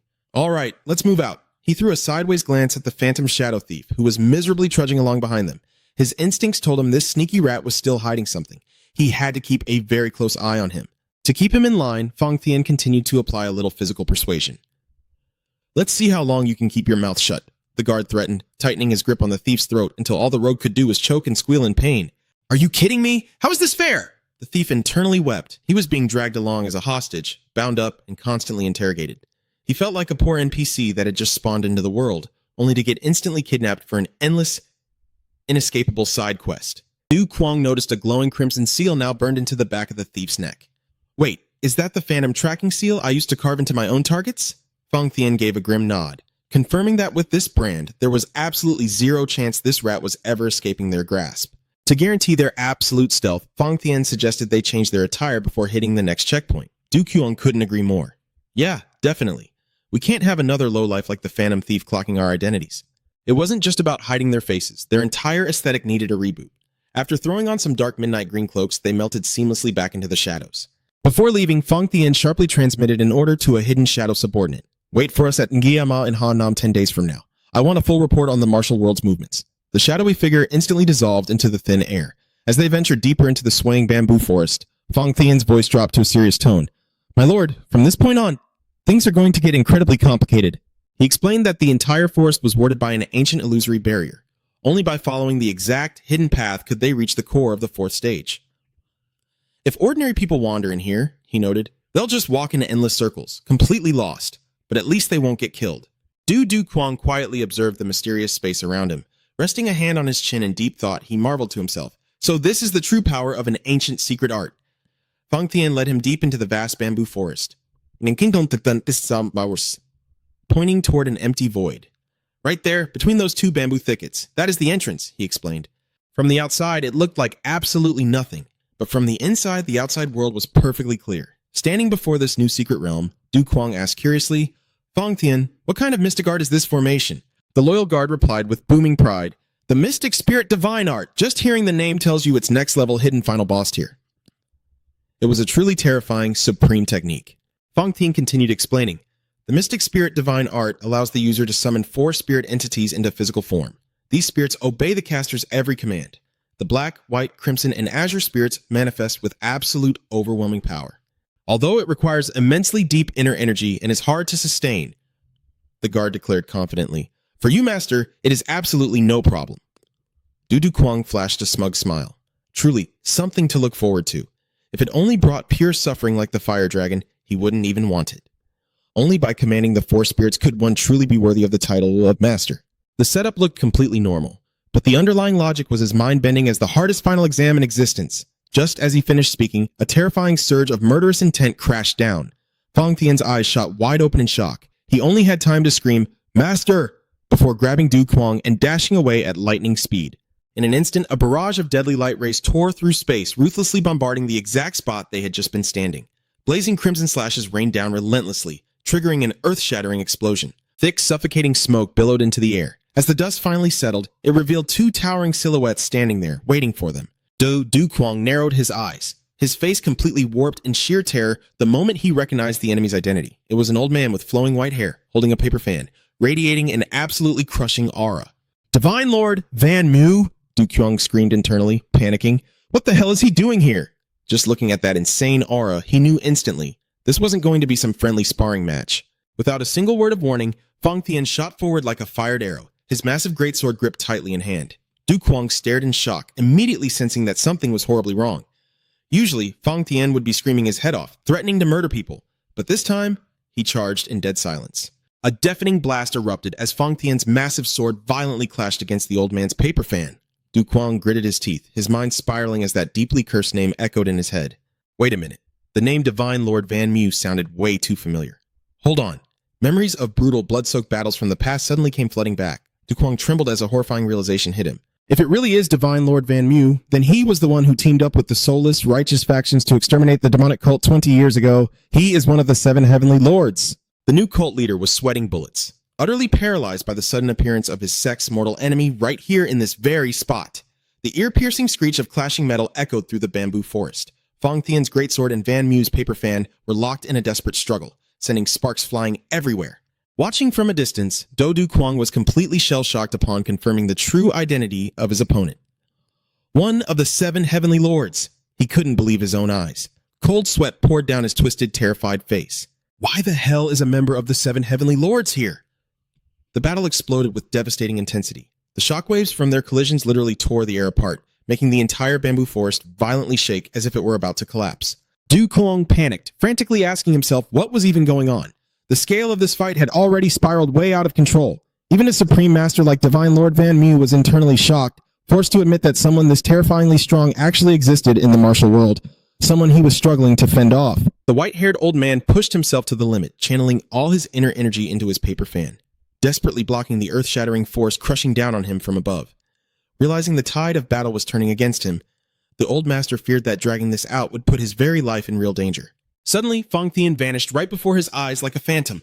The old man gasped in absolute horror. He disappeared. A freezing chill violently shot down his spine.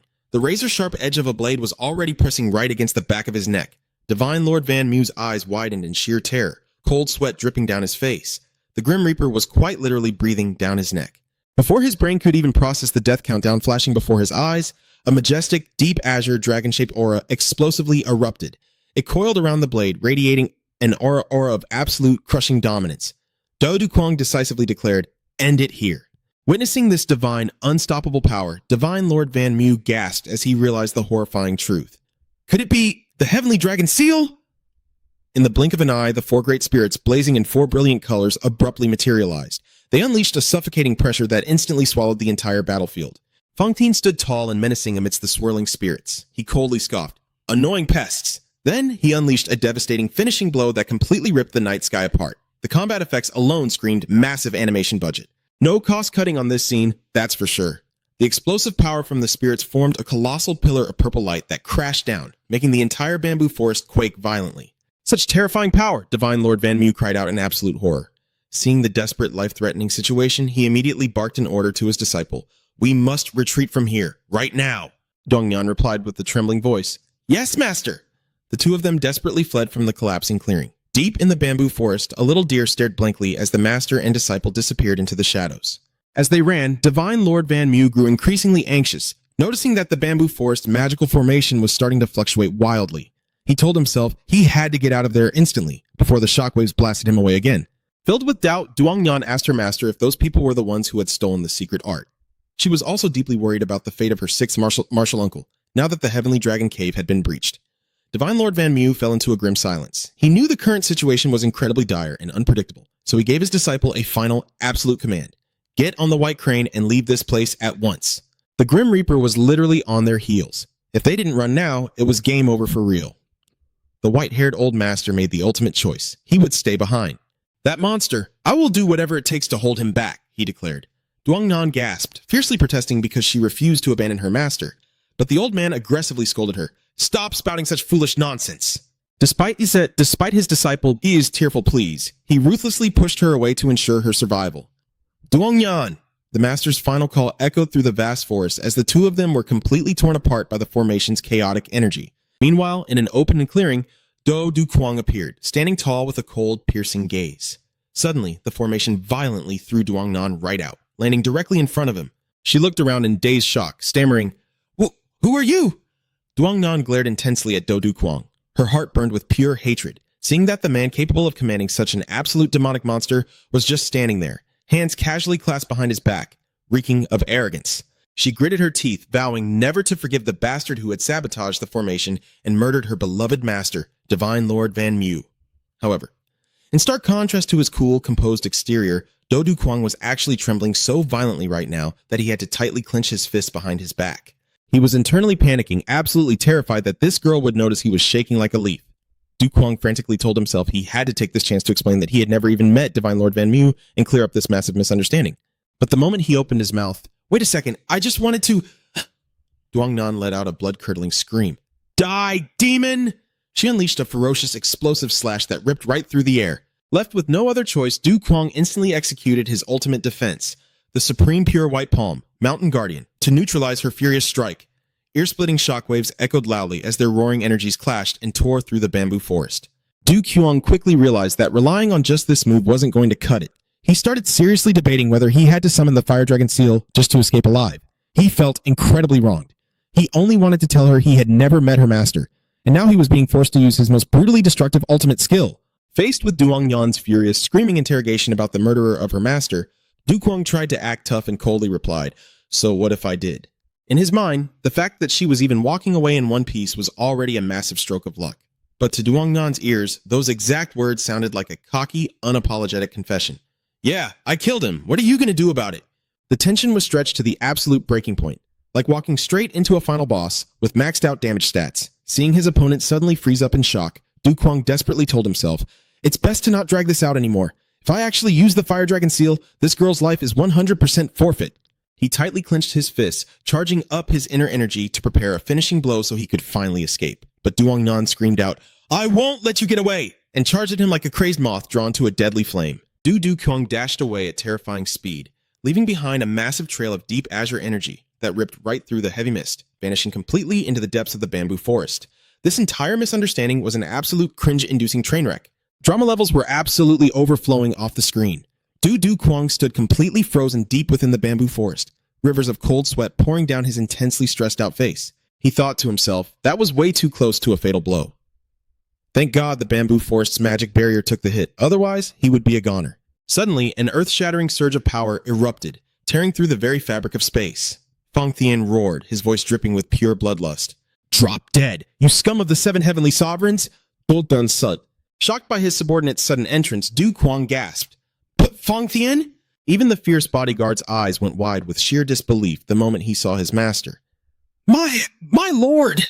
Fang Thian dashed forward like a phantom, swinging his massive greatsword in deadly, razor-sharp arcs that shredded the thick fog. Du Dukwang stood frozen amidst the rubble, cold sweat pouring down his face as a suffocating pressure closed in right beside him. Fang Thian roared at the top of his lungs. "My lord, move away!" Dukwang's heart hammered against his ribs as a horrifying realization hit him. Fang Thian's deadly strike was aimed directly at his own back. The terrifying truth clicked in his mind. Looming right behind him like a ghost, the dark silhouette of the old man with the paper fan had appeared out of thin air. His eyes widened in absolute terror as he realized his deadliest enemy was breathing right down his neck.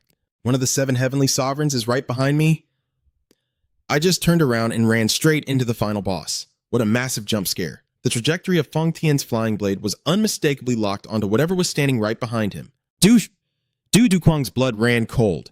The real threat is right at my back. The feline sovereign slowly emerged, paper fan in hand, radiating a suffocating aura of death that swallowed the entire area. Du Kwang's eyes bulged in horror as an invisible, crushing weight pressed down on him. He gritted his teeth, his mind racing. "So, one of the 7 heavenly sovereigns is right behind me. I absolutely cannot die here." This pressure is literally like walking into finals without studying a single word. In a split second, a blazing, ferocious aura of fire erupted, completely engulfing Do Dukwang. Facing a lethal overhead strike from the old sovereign, he roared with explosive fury. I'll tear you apart. The feline sovereign narrowed his eyes in sheer disbelief at the raging, fiery demonic aura swirling around the new young master. The demonic blade? He gasped. The old man frantically swung his fan to block the lightning-fast slashes, while the divine flames from the fire dragon art incinerated everything in sight, turning the battlefield into a blazing furnace. Du Kuang lunged forward like a meteor, delivering a devastating strike that triggered an earth-shattering explosion. The ground fractured, sending debris flying everywhere. The feline sovereign let out a pained grunt, struggling to withstand the terrifying impact. The white-haired elder narrowed his eyes, his mind spinning with dark calculations. Is this brat trying to hide his true strength? Through the swirling smoke and ruins, Du Kuang stood tall and imposing, his flaming sword gripped tight, totally ready to unleash another brutal combo. The feline sovereign glared daggers at the young leader, before suddenly launching himself into the air for a lightning-fast counterattack. The two titans clashed fiercely in mid-air, sending out massive shockwaves that ripped through the thick fog of the bamboo forest. Deep down, the old man couldn't help but feel a shred of respect. Kid, with your skills alone, I'd gladly call you a worthy companion in the martial world. Out of nowhere, a massive explosion went off, sending a giant pillar of smoke into the sky and obliterating a massive chunk of the forest. Caught in the blast, Du Kuang found himself free-falling into a seemingly bottomless abyss. Panic set in as he realized this bizarre shift in reality was probably triggered by the green bamboo forest's magical array. In a desperate move, he reached out and managed to grab a scrawny dead branch sticking out from the jagged cliff face, barely stopping his deadly fall. Man, if my hand slips right now, I'm absolutely screwed. I won't even get to say goodbye. After a frantic, sweaty struggle, Du Kuang finally managed to balance himself on a tiny, precarious ledge. Just as he was catching his breath, a desperate scream of "Master!" echoed through the canyon as a giant spirit crane swooped past. He instantly realized it was the disciple of the Heavenly Sovereign, rushing in to save the white-haired elder's life. Good lord, the drama literally never ends. I haven't even caught my breath and something else is happening. Du Kuang watched them quietly from the shadows, thinking to himself that even if the enemy managed to steal the legendary inheritance, everyone was just fighting for their own ambitions anyway. He let out a soft sigh of relief seeing that the crane sovereign was still alive. But suddenly, Fang Thian materialized out of nowhere, radiating an insane amount of killing intent. He roared furiously, refusing to let anyone escape, and launched a devastating, lightning-fast strike straight at the giant crane. The brutal blast severely injured the spirit crane, sending it spiraling violently through the air. Looking at the sheer destruction around him, Du Kuang realized the wildly unstable magic array was a clear warning. The green bamboo forest was on the verge of complete collapse. The atmosphere suddenly grew suffocatingly thick. Fang Thian narrowed his eyes, catching a whiff of a very familiar presence. With a voice cold as ice, he commanded the Phantom Thief to show himself immediately. Looming like a grim reaper behind the Phantom Thief who was hiding in the thicket, Fang Thian spoke with chilling absolute authority. I knew you were still creeping around here. Didn't I strictly order you to wait at the Southern Horse Graveyard? The Phantom Thief broke into a cold sweat, paralyzed by the horrifying realization that his brilliant plan to use the Heavenly Sovereign as bait had spectacularly blown up in his face. He just couldn't wrap his head around the fact that Fang Thian had casually slaughtered all those elite masters and walked back without a scratch. With one swift, merciless strike, the thief was knocked out cold on the spot. Fang Thian glared down at the pathetic figure beneath his feet and declared, You still have some use to me, so I'll let you live. For now. Du Kuang casually strolled over, giving a slight, approving nod. Great job, Fang Thian. The Phantom Thief trembled violently, desperately kowtowing and begging for mercy. The thief cursed his own uselessness for letting the Heavenly Sovereign slip away. Man, knocked out that fast? I literally got wiped off the server before my brain could even load. Du! Chuang waved it off dismissively. Forget about that. It doesn't matter. I have something to ask about this grand inheritance. He narrowed his eyes, gazing into the distance, and probed. Does this specific arrangement have anything to do with the Nova martial soul? Fang Thian nodded firmly, completely certain. Indeed, my lord, it does. An incredibly ironic truth was suddenly brought to light. Absolute rule of this secret cavern dictated that those of the demonic path were strictly forbidden from setting foot inside. Hearing a rule like that just screams drama. There is definitely going to be some massive chaos. Du Kuang fell into deep thought, deducing that his father must have used their demonic sect's forbidden arts to forcefully extract secrets right out of the Nova martial soul's corpse. He honestly couldn't wrap his head around why his own father would pass down a dead man's martial arts as his ultimate inheritance. A crazy, bold thought suddenly crossed his mind, making him mutter out loud, Wait, don't tell me the Nova martial soul was actually way more powerful than my old man. That single question sent Fang Thian into an absolute state of blazing fury as he roared out, That is pure nonsense, my lord! The fiercely loyal bodyguard's extreme overreaction, like a heavily guarded nerve had just been struck, only fueled Du Kuang's suspicions about the true motives hiding behind all these setups. Lowering his voice, Fang Tian recounted that he too had once risked his life to question the purpose of these very inheritances. The great demon lord Asura simply told me, Fang Tian murmured, once you claim the seventh inheritance, everything will naturally make perfect sense. Everything you have witnessed up until now is merely a shallow illusion. Du Quang stood there, completely stunned. What the hell does the seventh inheritance even mean if everything so far has just been a smokescreen? But he quickly shook the thought away, realizing there was no point stressing over it when he couldn't even claim the current inheritance sitting right in front of him. Visibly anxious, Du Quang asked, and if we fail to secure this inheritance? Fang Tian didn't miss a beat, answering with absolute certainty, then, my lord, we will simply have to go claim the backup inheritance. Remembering the agonizing brutality of the fire dragon art, Du Quang couldn't help but shiver, terrified of what kind of twisted, bizarre martial arts were waiting for him next. Seeing his master so unnerved, Fang Tian fiercely swore that he would absolutely never let the next inheritance fall into enemy hands. As Du Quang shot him a skeptical look, the fierce bodyguard revealed a massive secret. My lord, you still have one final subordinate hidden away. Oh man, just hearing that sounds way more hardcore and chaotic than the original squad. Du Quang's jaw practically hit the floor. Wait, another subordinate? I have one more. Fang Tian quickly explained that in order to truly protect his master and secure the inheritance of the Azure Wave Sword, they desperately needed someone who could act as the ultimate vanguard. Radiating a downright spine-chilling aura of bloodlust, Fang Tian declared that since they were facing the ruthless villains of the Seven Heavenly Sovereigns, it was finally time to summon the Blood Fiend. Suddenly, a glowing crimson phantom with a terrifyingly demonic face materialized in the dead of night, practically vibrating with eagerness for the upcoming bloodbath. Just looking at that creepy crimson shadow, I can already tell this battle is going to be insanely brutal. Fang Tian lowered his voice, his tone dead serious. My lord, the final subordinate is finally here. Du Quang was completely thrown off, muttering in disbelief, I seriously have yet another subordinate running around? Fang Tian gave a firm nod, making it crystal clear that the moment the Seven Heavenly Sovereigns stepped onto the battlefield, summoning the terrifying Blood Fiend was no longer an option, but an absolute necessity. The haunting image of a crimson monster with a savage grin flashed by, signaling the return of an absolute lunatic, one that Fang Tian was dead set on summoning. Watching Fang Tian's fanatical devotion, Du Quang couldn't help but feel a knot of dread in his stomach.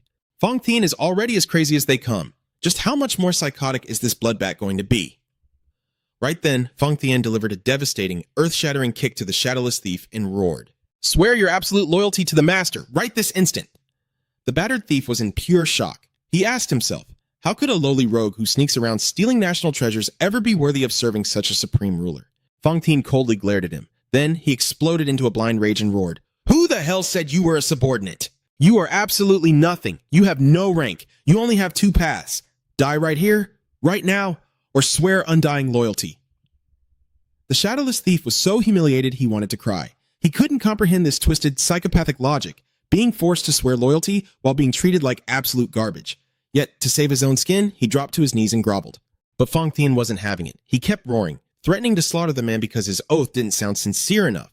He forced the trembling thief to scream at the top of his lungs, Long live 10,000 years! Seriously, this kind of twisted logic makes sense only to a raid boss. Left with absolutely no choice, the shadowless thief wailed out in sheer humiliation. 1,000 years! 1,000 years! 10,000 years! 1,000,000 years! I, the shadowless thief, pledge my absolute, undying loyalty. Watching this utterly ridiculous farce unfold, Du Quang could only bury his face in his hands, completely exhausted by Fang Tian's unhinged antics. When the thief dared to ask for the master's name, the brutal retainer delivered yet another ruthless kick, snarling that a worm like him wasn't worthy of hearing that sacred name. Fang Tian then ordered him to head straight to the Great Bai Mountains to relay the message that the Lord was waiting in Luoyang. He didn't forget to threaten that if the thief dared to wander off or disobey, he would drag him straight to hell. The shadowless thief trembled as he accepted the command, then vanished instantly into the dead of night. Du Quang watched his fading silhouette, silently amazed by the rogue's lightning-fast escape speed. Fang Tian quietly turned to his lord, respectfully reminding him that once the fire dragon aura was unleashed, he absolutely had to return to this place to restore his spiritual energy. Hearing this, Du Quang snapped back, completely bewildered. What kind of nonsense are you spouting? What fire dragon? But Fang Tian merely chuckled, firmly stating that he had seen it with his own two eyes, a massive burst of flame shooting through the sky, incinerating half the life out of the divine crane lord. Running that fast, he must have maxed out his survival skills. Fang Tian's tone suddenly dropped, gravely emphasizing that the most urgent matter right now was to prepare for their next move, because the Seven Heavenly Sovereigns had already made their move. The fierce guard boldly declared that he would sacrifice his very soul to serve his master in the treacherous journey ahead. Meanwhile, Do Du Kwang tried to channel his inner ki to check his power, but a second later, he screamed out in agonizing pain. Argh! Damn it! You son of a bitch! The scene swiftly shifted to the majestic peaks of the Great Bai Mountains, bathed in the eerie silence of the night. Tucked away in a dark corner, the shadowless thief was hiding, sweating over the phantom tracker mark planted on his body. Still, he smugly reassured himself that as long as he activated his absolute stealth at full power, not a single soul in this world could track him down. He had come all the way out here just to test whether that damn tracker could pierce through his ultimate camouflage. After 4 silent hours passed, he smirked in triumph. Not a single person had spotted him. He truly believed he had finally shaken off those terrifying demons. But suddenly, a chillingly calm voice whispered right beside his ear. Apologies for keeping you waiting. The thief's eyes bulged in sheer terror, paralyzed by the realization that his cover was blown. A man with long green hair stepped out of the shadows. He politely explained that he was delayed because he was busy observing someone else. To have max level stealth and still get completely read like an open book, talk about absolute max level bad luck. Staring at this mysterious stranger who saw right through his absolute stealth, the thief realized in pure horror exactly who he was dealing with. The Bloodbat. He was completely baffled. How could a ruthless demonic cultivator have the gentle, righteous face of a saint? The green-haired man quietly stepped closer, his voice soft. Tell me, do you happen to know a man named Fang Tian? Is he doing well? Seeing the man burst into a bright, refreshing laugh at the mention of Fang Tian's name, the thief gritted his teeth, bitterly cursing in his head. Motherfucker, they really are in the same gang. The Bloodbat then coldly demanded to see the phantom tracker mark on the thief's chest. Broken and resigned, the shadowless thief could only tremble and strip his shirt open. He might look like a gentle saint, but this guy is absolutely dangerous. The Bloodbat stared intently at the glowing mark on the thief's chest, then offered a deeply casual remark. The well insignia? I see, but so you're just a lowly pawn. The thief grumbled, resentfully asking what message the old man had sent, but instantly, the Bloodbat's aura shifted, locking him down with a dead-eyed, piercing glare. How dare you refer to him as old man? Trash like you has no right to address him like that. You are nothing but an insignificant pawn. Deeply humiliated, the shadowless thief ground his teeth together, inwardly cursing. These bastards, they're all the exact same breed of psycho.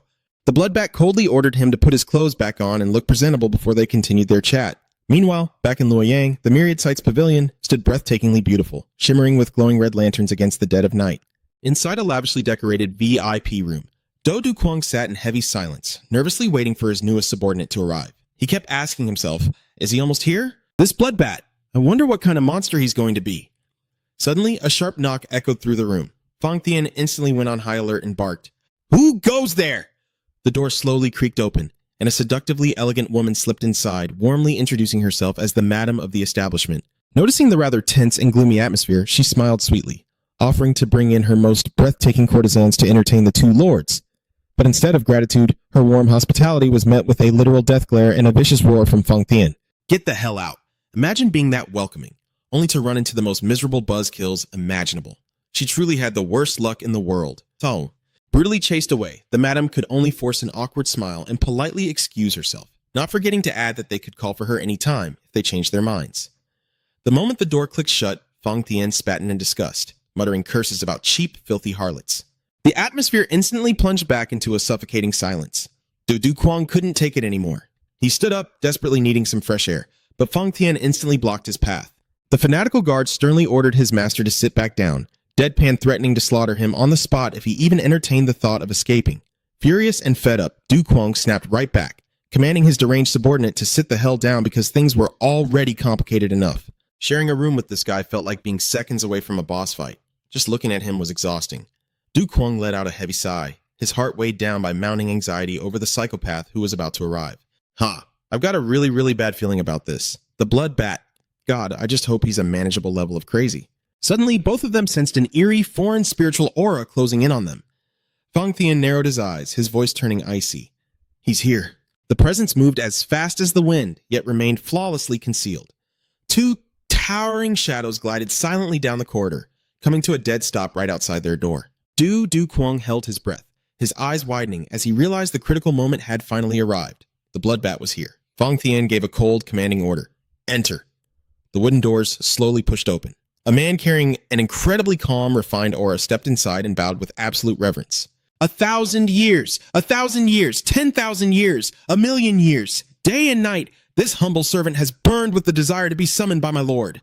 He dropped to one knee, his voice ringing with absolute devotion. The Bloodbat humbly pays his respects to the great master. Seeing his new subordinate in the flesh, Do Kwang couldn't help but celebrate internally. Filled with newfound hope, he secretly analyzed the man. A gentle face, a warm smile that doesn't look demonic in the slightest. I can't believe there's actually a normal person among my subordinates. If only I had met this guy first. The Bloodbat then gently turned toward the shadowless thief and reported, "Old man, I have safely returned the neck to the little pawn you dispatched." Hearing this incredibly twisted phrasing, the thief could only shiver in pure terror. Fang Tian menacingly stepped forward, his voice dropping into a harsh growl. "You've shown your real face to the master long enough. Put on your tracking mask, now." The Bloodbat bowed in total compliance. "As you command, old man." Yep, the moment a villain looks that kind and polite, you just know your sixth sense for danger is about to go off the charts. Immediately after, he pulled out a grotesque mask and pressed it to his face. A blinding surge of blood-red aura erupted, twisting his once gentle features into those of a savage demon, complete with a deranged grin and razor-sharp teeth. He cheered in twisted delight. "Man, it's been way too long since I put on the demon's visage. This feels absolutely amazing." Du Kwang just stood there, his face completely frozen in sheer horror at the gruesome transformation. Meanwhile, Fang Tian calmly ordered the Phantom Thief to prepare clothes, incense, and luggage for the journey, then wait for further commands at Huquan Mountain. The terrified thief could only bow his head in submission, changing his attitude faster than flipping a pancake, barely even processing what was happening. Du Kwang trembled as he demanded, "But why? You already have a normal face. Why the hell do you need that mask?" Huyet Fianfuk smirked, explaining that both of them were also wearing illusion masks, and wearing the demon's visage was the ultimate decree of the Astra Demon Lord to maintain the true terrifying aura of the demonic sect. He threw his head back and laughed maniacally. "Come on, don't you think it looks gorgeous?" "Big Brother Master!" That reckless behavior instantly sent Fang Tian into a blazing fury. Glaring with murderous intent, he threatened, "Huyet Fianfuk, if you dare laugh so brazenly in front of our lord one more time, I will personally tear you apart." Showing zero fear, Huyet Fianfuk glared right back, openly challenging him. "Old man, you want to test me right now?" A violent clash of killing intent erupted between the two supreme masters, making the very space inside the room tremble and crack. Trapped between these two absolute lunatics, Du Kwang grabbed his head in utter despair. Gritting his teeth, his face darkened as he spat out a furious declaration. "I swear I want to kill you both." The once peaceful night of Luoyang was suddenly shattered by earth-shattering explosions erupting from the Grand Pavilion, making the high-hanging lanterns swing violently in the shockwave. Inside the room, Du Kwang could only take a sip of tea, his face screaming pure exhaustion, sweating bullets over his subordinates' endless brawling. Just sitting there drinking tea felt like watching a live-action boss fight. The door kicked open, and Fang Tian stomped in, dragging Huyet Fianfuk by the collar like a sack of potatoes. He hurled the new subordinate onto the floor and roared with commanding authority, "Beg for our master's forgiveness, and never you dare speak so insolently in front of him again." Even after getting beaten to a pulp with his clothes shredded to pieces, Huyet Fianfuk still wore that twisted, sharp-toothed grin. He casually shot back, "Master, is an apology really necessary?" Realizing the tension was way too high, Huyet Fianfuk finally reined it in. He dropped to his knees and explained that the demon's visage was a unique dark art. If he didn't use it regularly, he would completely lose control and go berserk. He pleaded, "Please forgive this humble servant's disrespect." Du Kwang looked at the guy who could still joke around after being beaten half to death and was just left speechless. "Fine, I get it." But Fang Tian wasn't done yet. He pointed a finger and yelled that Huyet Fianfuk's chaos had broken their illusion masks, even demanding the guy pay with his life. Huyet Fianfuk wasn't backing down either, snapping back that everything went to hell, because Fang Tian picked the fight in the first place. Right at that moment, a woman with purple hair and an overwhelmingly powerful aura stepped in. She snapped, "You smashed my entire tavern to pieces, and now you're just standing here chatting?" Before they could even settle their internal drama, the landlord had arrived to collect the bill. Du Kwang narrowed his eyes at the woman, quietly guessing that she was the master of this pavilion. She furiously interrogated the group for daring to cause a riot right inside the Hao clan's territory. Seeing Fang Tian about to strike, Du Kwang quickly intervened, ordering his subordinate not to harm them. "Just explain things clearly. They are only ordinary people." Fang Tian respectfully obeyed, but the new master's words only added fuel to the fire. The pavilion. Master's eyes narrowed, her face twisting in pure rage. She let out a defiant scoff at being looked down upon as an ordinary person on her own turf. Every single word hit a nerve, turning the drama up to 11. "Today, I will show you just how terrifying the martial world truly is." The Hao clan leader roared with supreme arrogance and waved his hand to attack. But before their energy could even flare up, Fang Tian dashed forward like a phantom, decisively striking their pressure points in a flash. In the blink of an eye, the guard's iron grip latched onto the leader's face, scaring the absolute soul out of him. Cold sweat poured down as he realized the Grim Reaper was breathing down his neck. He didn't even get to look cool before getting instantly humbled. Fang Tian silently slammed the door shut, completely shutting out the annoying mob outside to return to his master. Du Kwang looked down at Huyet Phien Phuc, who was still kneeling on the floor, and asked in a deep voice, Huyet Phien Phuc, what exactly have you been doing all this time? And where were you? With his grotesque face hidden behind the demon's visage, the subordinate respectfully reported that he had been secretly hiding out at Dai Viet Mountain, observing the world and waiting for the perfect moment to strike. He recounted how he had quietly tracked every major shift, from the massacre of the Black Dragon Gang to the recent earth-shattering events in the martial world that gave even him the chills. Huyet Phien Phuc had been eagerly waiting for the day his master gathered all the hidden legacies to conquer the world. But he never expected the insolent meddling of those old geezers from the Seven Heavenly Sovereigns. Huyet Phien Phuc's eyes blazed with madness. He clenched his fists and swore a blood oath. No matter what happens, your subordinate will absolutely annihilate the entire Seven Heavenly Sovereigns. Du Kwang narrowed his eyes in deep suspicion, thinking to himself, a guy who just got completely trashed by Phong Thien is actually talking about wiping out those legendary masters? He asked coldly, and just how do you plan to do that? Keeping that savage grin beneath his mask, Huyet Phien Phuc firmly declared that he would kill them, no matter the cost. Du Kwang started feeling uneasy, wondering if this guy could actually be even more terrifying than Phong Thien once he unleashed his true power. Because even after being defeated so easily, the killing intent pouring out of him was still absolutely monstrous. He casually dropped a brutal conclusion.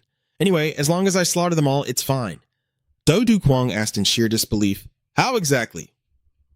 Only to get a completely psychotic reply, by killing them really, really well. Witnessing his subordinate's flippant attitude and creepy smile, Du Kwang snapped and yelled, are you screwing with me right now? Right then, Phong Thien stepped up, confirming that Huyet Phien Phuc actually possessed the terrifying killing power he claimed to have. However, the loyal guard pointed out a much darker tactic. The targets they needed to eliminate weren't just the old geezers of the Seven Heavenly Sovereigns, but the entire generation of their young disciples. Because once the next generation was completely wiped out, the enemy's foundation would be destroyed from the roots up. The plan sent shivers down the spine. They were going all out for absolute ruin. But to Du Kwang, if his father's hidden legacy fell into the hands of the Seven Heavenly Sovereigns, it wouldn't even mean anything anymore. He fell into deep thought. If he had to seize power by slaughtering innocent people, he would be no different from the ruthless demons out there. No matter how important his dream was, he flat out refused to lose his humanity to achieve it. With unwavering eyes, he firmly declared, I forbid it. Phong Thien instantly argued back, insisting that every single obstacle had to be removed and those people were meant to die sooner or later anyway. But Du Kwang growled in absolute defiance. My mind is made up. There is no turning back. Phong Thien and Huyet Phien Phuc exchanged a silent look. The guards secretly noted that, despite their loyalty, it seemed they still couldn't fully act according to their lord's wishes. He bitterly concluded that this was just the inherently rebellious nature of the demonic sect. His subordinate's stubbornness made Du Kwang completely blow his top. He slammed the table and roared, when I say no, I mean no. Do you really want to piss me off? Faced with the new master's explosive rage, both Phong Thien and Huyet Phien Phuc stood completely dumbfounded, having no idea what they did wrong to make him so furious. Du Kwang kept yelling, if I say don't kill them, you bastards. Whether they live or die is up to me. Seeing his master's sudden outburst, Phong Thien quickly dropped to his knees, fervently accepting the noble decree. Huyet Phien Phuc also panicked and apologized, blaming himself for being so disrespectful, completely misunderstanding that his master actually wanted to personally deal with those people himself. Phong Thien immediately ordered Huyet Phien Phuc to execute the decree right away, and the demon agreed with a creepy, rattling laugh. He guaranteed that the hidden legacy would belong to the master, and as for the young disciples, he would find a way to capture and bring them all back. Just one shout, and the whole gang instantly understood the rules of the game. No extra words needed. Once things had finally settled down, Phong Thien reminded him in a deep voice, my lord, we must depart. It is time to retrieve the fourth backup legacy. Du Kwang breathed a small sigh of relief. He pressed for the location of the next legacy, only to be met with mysterious silence from his guard. Seeing Phong Thien just standing there dead silent with a deadpan expression, Du Kwang couldn't help but ask, why are you being so quiet? Phong Thien quietly looked off into the distance, where a majestic ancient temple with a colossal golden Buddha statue loomed in the dead of night, before boldly revealing their next destination. Mount Song Shaolin Temple! Just hearing the name Shaolin meant things were about to get seriously intense. Halfway up Lotus Peak at Mount Song, an emergency meeting of the Greenwood Subjugation Squad was taking place inside a small cabin. The heaven-shaking Divine Lord, leader of the Seven Divine Lords, pondered deeply before asking, is everything that has happened so far really the work of this man named Phong Thien? He recalled the day they found the Divine Physician. When the healer requested to rejoin the Orthodox faction in exchange for forming the subjugation squad, suspicions only grew, especially after they discovered the body of the Yellow-Toed sect leader along with his dying words at Mount Wutai. Although the crime scene bore the mark of the 5 demon gods, causing everyone to blame the demonic cult, The truth was that the little-faced demon lord had been in power for less than a year. Stabilizing his internal affairs would definitely be his top priority. This raised heavy suspicions that a third faction was pulling the strings. From the White Dragon division of the Black Dragon Gang to the Sichuan Tang clan, they were being wiped out one by one. All of this was orchestrated by Feng Tian and the one he called his master. The abbot of Shaolin, Grandmaster Buling, softly chanted a Buddhist prayer. Namo Avalokiteshvara Bodhisattva. A true murderous demon has indeed appeared in the martial world.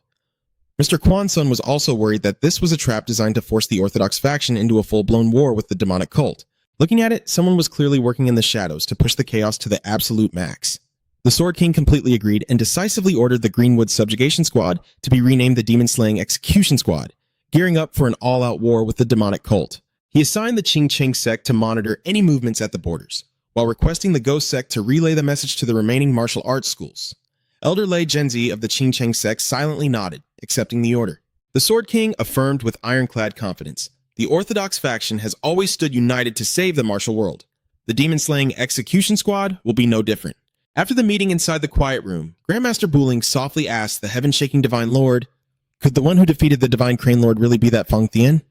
Jing Tian gently shook his head, admitting that he still hadn't been able to uncover the true identity of that person. However, looking at the map, he was shocked to realize that the movements of Feng Tian and his master eerily matched the exact locations of the secret formations. If news about these formations leaked, it would be extremely difficult to explain what really happened to the Divine Crane Lord at that site. Connecting the dots on the map like this, it was obvious someone was pulling the strings from the shadows. Greed is born from sight. Once people see the real treasure, their dark desires will awaken. Once the martial world learned of the existence of these formations, rivers of blood would undoubtedly flow once again. The heaven-shaking Divine Lord made a firm resolution. He had to make sure Duongnan secured the layout at the Shaolin Temple before things spiraled completely out of control. Meanwhile, in the forest near Mount Song, the Valley Master of Phantom Valley coldly glared at the newcomer and asked, "Are you here to hire me to assassinate that young man again?" The newcomer was none other than the Divine Physician. His voice was low and heavy as he explained why he just couldn't let it go. "I see a cruel shadow from the past in them, and even I don't know their true identities." The Phantom Valley Master gave a slight smirk, reminding him that a smart man knows when to walk away. But the Divine Physician suddenly offered bait that was impossible to refuse, the Great Restoration Pill. He revealed that by saving the Divine Crane Lord's life, the 7 Divine Lords now owed him a massive favor. The Divine Healer asserted that taking the Great Restoration Pill as a token of gratitude from them was completely justified. The moment the Great Restoration Pill was mentioned, everyone instantly went into rare item hunting mode, just like rolling in a gacha game. The Great Restoration Pill was a legendary secret elixir. Rumors said that even offering an entire fortune wouldn't be enough to buy one. The Phantom Valley Master's eyes burned with fierce ambition the moment he saw the spiritual pill radiating a brilliant emerald glow. He firmly believed that if he could just get his hands on this priceless treasure, he would have more than enough power to personally take Du Kuang's life. Seeing top-tier loot automatically triggered his greed, pushing it straight to max level. Grandmaster Buling thoughtfully asked the heaven-shaking Divine Lord if the one who defeated the Divine Crane Lord was indeed Feng Tian. Jing Tian gave a slow shake of his head, admitting he still couldn't track down the true identity of the perpetrator. He noted that the movements of Feng Tian and his mysterious master suspiciously aligned with the locations of the secret formations. If this secret were to leak, the martial world would plunge into an unprecedented state of absolute chaos. He muttered to himself that seeing the treasure gives birth to greed. Once ambition was awakened by these artifacts, blood would inevitably spill once more. To prevent this tragedy, the heaven-shaking Divine Lord was absolutely determined to help Duongnan seize the Shaolin Temple's layout as fast as possible. He quietly stepped into the infirmary, where Duongnan lay recovering, her face pale. Seeing her master arrive, she weakly called out, "Master!" in an exhausted voice. Jing Tian gently asked how his disciple was feeling. Unable to hide the deep worry in his heart for her condition, he reassured Duongnan that the Divine Crane Lord only needed time to make a full recovery. Duongnan bitterly blamed herself, feeling that it was her own incompetence that caused her 7th master to fall into danger, and the death of White Crane was just too massive of a heartbreak. Jing Tian placed a comforting hand on her shoulder, firmly stating that it wasn't her fault. It was the vile bandits and the thieves trying to steal the formations that forced Divine Lord Wan Miao to step in personally. Duongnan gave a small nod, feeling a wave of relief knowing that Divine Lord Wan Miao was still safe and sound after such a grueling battle.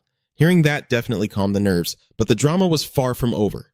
The heaven-shaking Divine Lord quietly left the room, secretly amazed to realize that the old drunkard had actually been telling the absolute truth. Another elder walked in to check on Duongnan's condition, confirming that he had used a secret thunder technique to read the enemy's memories, meaning the intel they got was 100% accurate. He pressed for the whereabouts of the other lords of the 7 Divine Lords. Jingtian reported that the Divine Sword Sage had arranged to meet at the Hebei hunting grounds, while the Third Lord was currently on standby guarding the location of the next formation. The updates were flooding in like a group chat, blowing up with alerts all over the map. The heaven-shaking Divine Lord lowered his voice, strictly warning everyone to be extremely cautious before regrouping, as their enemies were truly ruthless and absolutely not to be underestimated. Duangyan immediately geared up, and the two decisively set off without delay. Meanwhile, back at Shaolin, Du Kuang and Fang Tian had tracked down a massive cliff hidden deep within the dense forest. Seeing his subordinate fumbling around, Du Kuang asked in confusion, "What on earth are you doing?" Fang Tian replied casually, "I'm just clearing out these rocks." Du Kuang instantly recognized that this was the entrance to the secret cave housing the backup formation, but he was stunned to see that the place had absolutely no defensive arrays protecting it. The two of them quietly stepped into the pitch-black cavern. Du Kuang couldn't help but wonder aloud, who the hell created this place anyway? Fang Tian revealed, the one who created this formation is Vo Jock. He recounted that Grandmaster Vo Jock was originally thrown into the Repentance Cave to atone, but instead of feeling sorry, that old geezer secretly dug an escape tunnel. Du Kuang was absolutely floored to learn that the old man had the sheer audacity to create a demonic art right in the heart of the Shaolin Temple. Unable to hold back, he roared, "He's an absolute madman!" Hearing this, you really have to wonder if Shaolin even does background checks. Fang Tian admitted that the guy wasn't exactly right in the head, but he firmly emphasized that His Excellency, the Supreme Heavenly Demon, highly valued this specific arrangement. He reassured his master that this technique wouldn't cause any pain whatsoever, urging him to drop his prejudices against the dark arts like back at the Fire Dragon map. Even so, Du Kuang felt incredibly uneasy. Seriously, why did it sound shadier the more he listened? After trudging through the pitch-black cave for a while, Fang Tian stopped and confidently announced, "We're here, master." But honestly, the more he tried to be reassuring, the more it felt like they were about to trigger a high-definition death trap. Standing before the gloomy entrance, Du Kuang observed it in deep thought. This place felt exactly like a prison. Fang Tian firmly declared that this was the exact spot where the secret was hidden. Stepping closer to the cliff face, Du Kuang noticed dense rows of ancient scriptures carved all over the stone wall. He wondered to himself, could these be the profound teachings Grandmaster Vo Jock left behind after reaching enlightenment? Sure, the guy was infamous for creating a demonic art, but at the end of the day, Vo Jock was still a monk from the Shaolin Temple. Du Kuang began to carefully read the inscribed text. Reaching ultimate bliss is nothing special. You merely need to focus your inner energy at the core, gently push your body in, and pull it out. Repeat this rhythm. Persistently savor the sensation, and only then will you find true ecstasy. These incredibly suggestive words left Du Kuang completely stunned. He flew into a blinding rage, roaring and cursing out the bastard monk who dared to leave behind a filthy, erotic, dark art right in a sacred place of worship. Seeing his master having a disastrous misunderstanding, Fang Tian hastily corrected him. He explained that those words weren't a demonic technique at all. They were actually just the instructions to open this secret stone door. He explained that one had to continuously alternate between pushing and pulling with an even force for 2 solid hours before the wall would open. Du Kuang gave him a highly suspicious look. "Are you being serious right now?" Fang Tian nodded with absolute certainty and urged his master to just take a rest. He would handle the heavy lifting to open the door himself. Hearing that, it honestly sounded more like a gym workout than a secret martial arts manual. The grinding sound of stone echoed throughout the cavern as Fang Tian channeled his energy into the rock wall. Sitting outside, Du Kuang couldn't shake off his anxiety. To think that Vo Jock not only invented a dark art right inside Shaolin, but also left behind such bizarrely sketchy instructions. The more he thought about it, the more unsettled he felt. He decided he had to go back and convince Fang Tian to drop this whole thing one more time. But the moment he stepped forward, a blinding blood-red aura flashed in his mind, stopping him dead in his tracks. The more he thought about it, the more it chilled him to the bone, like he had just touched a cursed blade. The heavy grinding of stone echoed out, signaling that the door had finally opened. Fang Tian took a step back and respectfully announced, "My lord, it's open." Seeing Du Kuang frozen in place with a strange expression, the loyal guard called out in worry. Du Kuang slowly raised his head, his eyes burning with absolute confidence as a powerful surge of spiritual energy swirled around him. He gave a faint smile and reassured him, "Don't worry, my friend, nothing bad is going to happen." Fang Tian stood paralyzed before the stone wall, watching that immense spiritual pressure manifest. Suddenly, the silhouette of Grandmaster Vo Jock materialized, a majestic, powerful phantom illuminating the dark, damp cave. Du Kuang strolled forward, reaching out to touch the legacy node with a deeply mysterious smile. Standing behind him, Fang Tian watched in utter disbelief. His master, who had always despised the dark arts, now looked completely mesmerized by them. He thought to himself in a panic, "I even hesitated about whether I should destroy this place." Yet the master, who was just rejecting the dark arts moments ago, is now smiling like he's possessed. This can't be happening. The solemn words of Lord Asura, the heavenly demon, suddenly echoed in Fang Tian's mind. Back then, the previous sect leader had fiercely insisted that this divine soul-swapping legacy was of the utmost importance, and absolutely no one but his own son was allowed to inherit it. He had stressed that under no circumstances could it fall into the hands of the Shaolin sect. When Fang Tian asked why, the heavenly demon revealed a terrifying truth. Bojack was actually a mad monk, and the legacy he left behind was the most horrifying dark art in history. However, the true goal was never for Du Kuang to practice this forbidden magic, but rather to extract the pure essence hidden within it, abandoning the dark art itself. When a curious Fang Tian had asked for the name of this monstrous art, the sect leader's voice had boomed with absolute dread. It is called the Abyssal Night Divine Art. Now, a blinding radiant light entirely swallowed Du Kuang as the inheritance ritual began. His father's final haunting warning still echoed. If Du Kuang fully absorbed this twisted power, the entire world would be dragged straight to hell. Lord Asura had sworn to Fang Tian that they only needed to harvest its core essence, not the corrupted magic itself. Back when the guard had asked about this most terrifying dark art in history, the previous sect leader had coldly revealed its name, the Abyssal Night Divine Art. Honestly, just hearing the name made it sound like practicing it would send you straight to the afterlife. His father had endlessly warned that if Du Kuang truly claimed it, the whole world would be staring down into the abyss. Snapped back to reality in the dark cave, Du Kuang suddenly let out a low groan. Ugh. As he felt the phantom hand of Grandmaster Bojack gently rest upon the crown of his head, every ounce of anxiety in his heart completely vanished. It was replaced by a bizarre, overwhelming sense of holy serenity. Even though every instinct screamed that something was terribly wrong, Du Kuang realized he was entirely powerless to resist this energy. Is this some kind of soul-stealing hex meant to mind control me? He thought in panic. Right then, the ghostly old monk whispered, "This is but a fragment of the Abyssal Night Divine Art. Tell me, child, do you feel any pain?" Du Kuang quietly answered, "No, master, I don't." The old man smiled warmly and introduced himself. "I am Bojack." Standing before this legendary figure, he respectfully bowed. Du Kuang pays his respects to Grandmaster Bojack. Seeing the young man looking a bit on edge, the Grandmaster gently asked if he wanted to go somewhere else. He told him to close his eyes and calmly picture the place he desired most in his heart. Too bad there wasn't a safe logout button. Even though everything happening was utterly mind-boggling, Du Kuang quietly followed the instructions. Instantly, the soothing sound of crashing waves echoed around him, pulling him out of the suffocating cave and transporting him to a crystal-clear blue ocean under a brilliantly vibrant sky. Du Kuang's eyes snapped wide open in shock. Right before him were fishermen happily pulling in their nets, and the bright, ringing laughter of children splashing playfully in the cool water. Staring around in disbelief, he realized he was standing right in the middle of a picturesque, poetic beach on Hainan Island. Grandmaster Bojack explained in a soothing voice that this was the very paradise his heart yearned for, a place completely free from the bloodshed of the martial world, filled only with simple, pure happiness. Du Kuang was stunned. This old monk could read his soul. He knew perfectly well how much he desperately wanted to leave the demonic path and live a peaceful life. Bojack firmly stated that inside this realm, he knew absolutely everything in the world. Du Kuang admitted that he had totally misunderstood the Abyssal Night Divine Art as something evil. But the old monk revealed the real reason the world feared it so much. It possessed the absolute power to nullify all martial arts. Honestly, hearing that just made him want to retire from the martial world on the spot. Wait, nullify all martial arts? Du Kuang was absolutely floored by this world-shattering secret.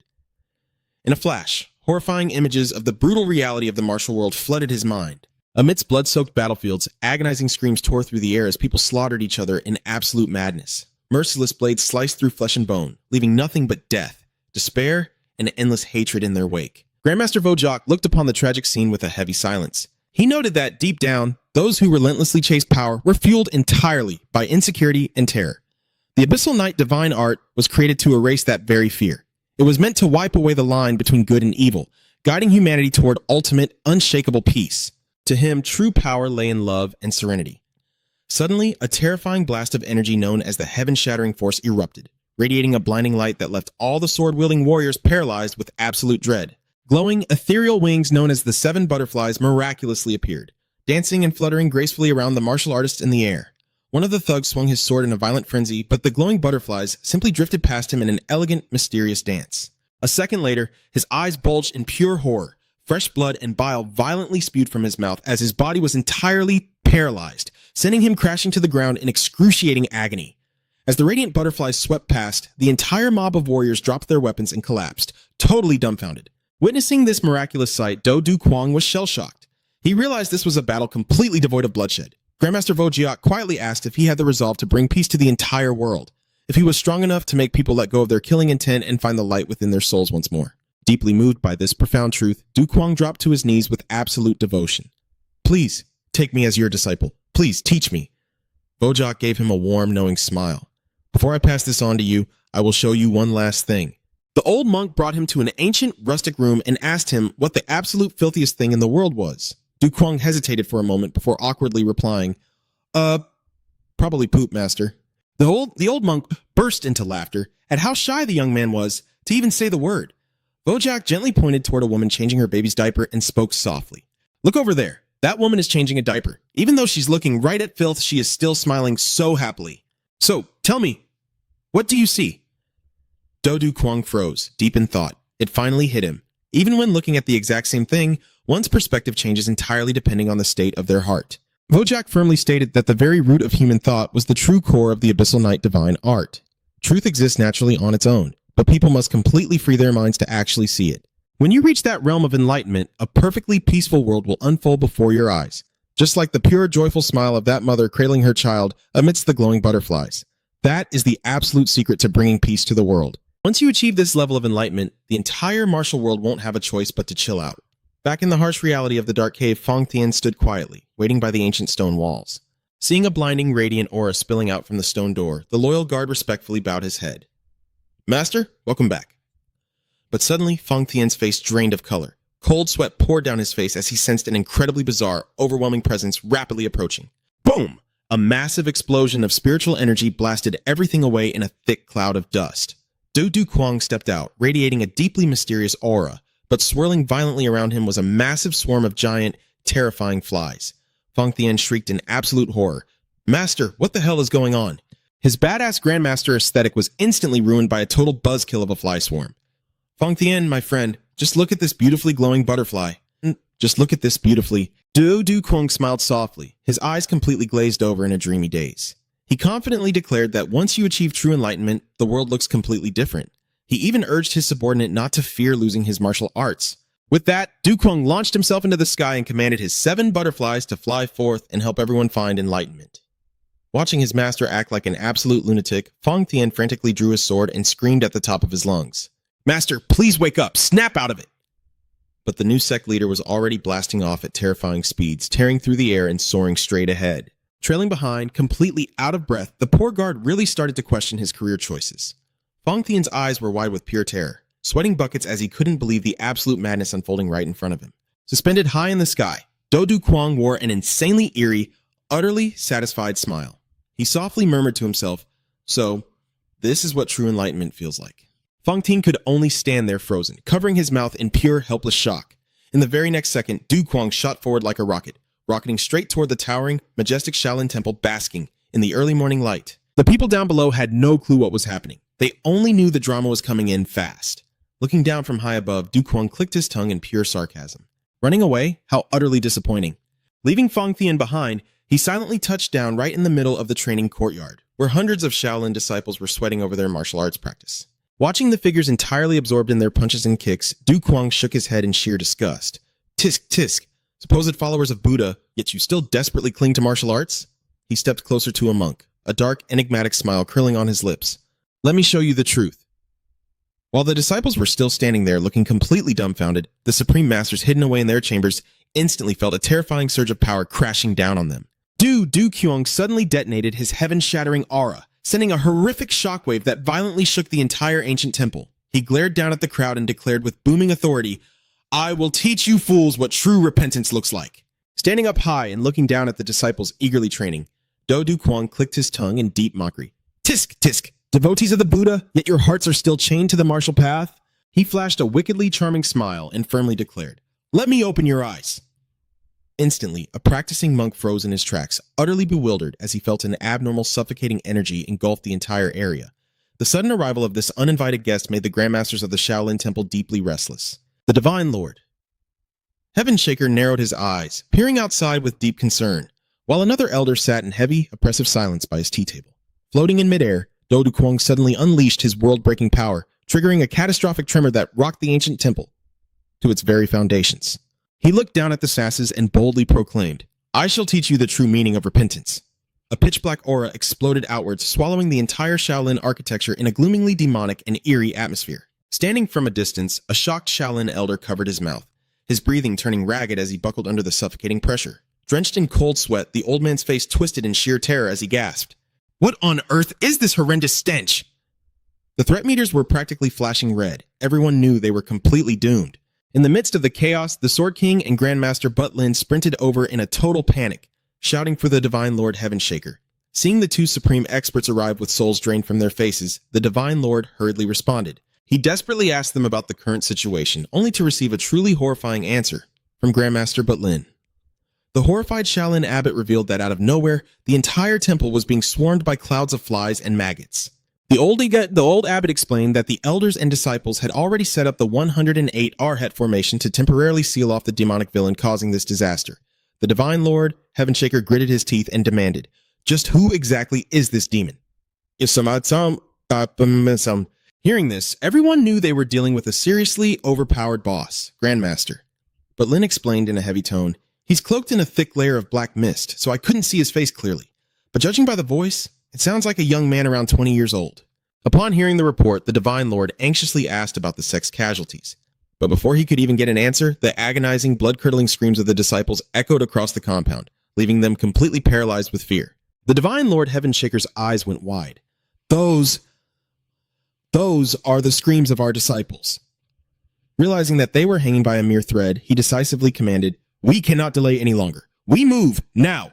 Like flashes of lightning, the three Supreme Grandmasters dashed across the cracked courtyard, which was now heavily blanketed by a deadly dark aura. Nobody said it out loud, but everyone knew this was going to be an absolutely brutal boss fight. Miserable, agonizing screams tore through the once solemn atmosphere of the Shaolin Temple. The disciples were collapsing in pure agony, wailing in utter despair. My eyes! The flies are getting in my eyes! The scene turned into an absolute nightmare as the monks violently and uncontrollably vomited out bizarre, glowing fluids, entirely draining their bodies of any will to fight back. Standing right in the epicenter of the chaos, Do Du Kwang, wearing a wickedly demonic expression and a manic grin, roared, listen well, the 108 Arhats have finally achieved freedom, all thanks to the Great Purge. He shot a piercing, bloodthirsty glare at the survivors and challenged them. Now, who's ready to purge next? Unable to just stand by and watch the disciples be brutally tortured, the Sword King gritted his teeth, drew his blade, and shot forward like a lightning bolt straight toward the monster causing this catastrophe. The entire courtyard was in a panic, realizing this boss had a ridiculously unsanitary combat style. Witnessing the opponent's sheer freakishness, the Sword King still held his ground and bellowed, no matter how freaky it is, it's still just a martial art. He rallied the other Grandmasters. As long as we strike together and take his life, this ends now. In a split second, the Sword King and Grandmaster Butlin unleashed their ultimate techniques in unison, forming a deadly pincer attack against Do Du Kwang, who was standing arrogantly atop the temple roof. Facing the two Righteous Path Grandmasters, the new cult leader simply raised his hand and chanted in a low, chilling voice, all creation, reborn. A sickening wave of pitch-black energy erupted, carrying a massive swarm of flies that completely engulfed the space around the Grandmasters.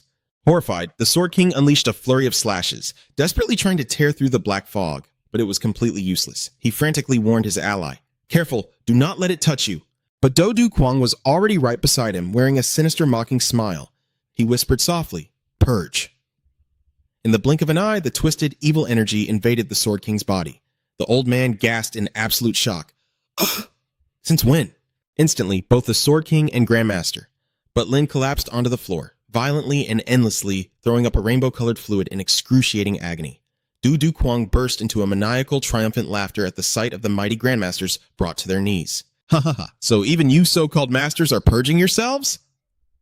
He strolled leisurely among the writhing victims, preaching to them with an utterly deranged confidence. Now, you have finally shed the heavy burden of the martial path to achieve true freedom in the realm of absolute emptiness. Glowing butterflies began to flutter around the people lying half dead on the ground, creating a bizarre, bone-chillingly beautiful scene. The Sword King struggled to lift his head, cursing in humiliated fury through his violent heaving. What the hell is this? Blurg! Meanwhile, Grandmaster Butlin seemed to have completely lost his mind, entirely swallowed by the demonic art's illusions. The old man muttered blankly, so, that's how it is. His whole vibe looked like he just finished spamming a massive combo, leaving everyone around him hit with a nasty debuff. Grandmaster. But Lin pressed his hands together in deep reverence. He kept mumbling about the truth of selflessness and liberation from earthly suffering, acting as if he had actually reached true enlightenment.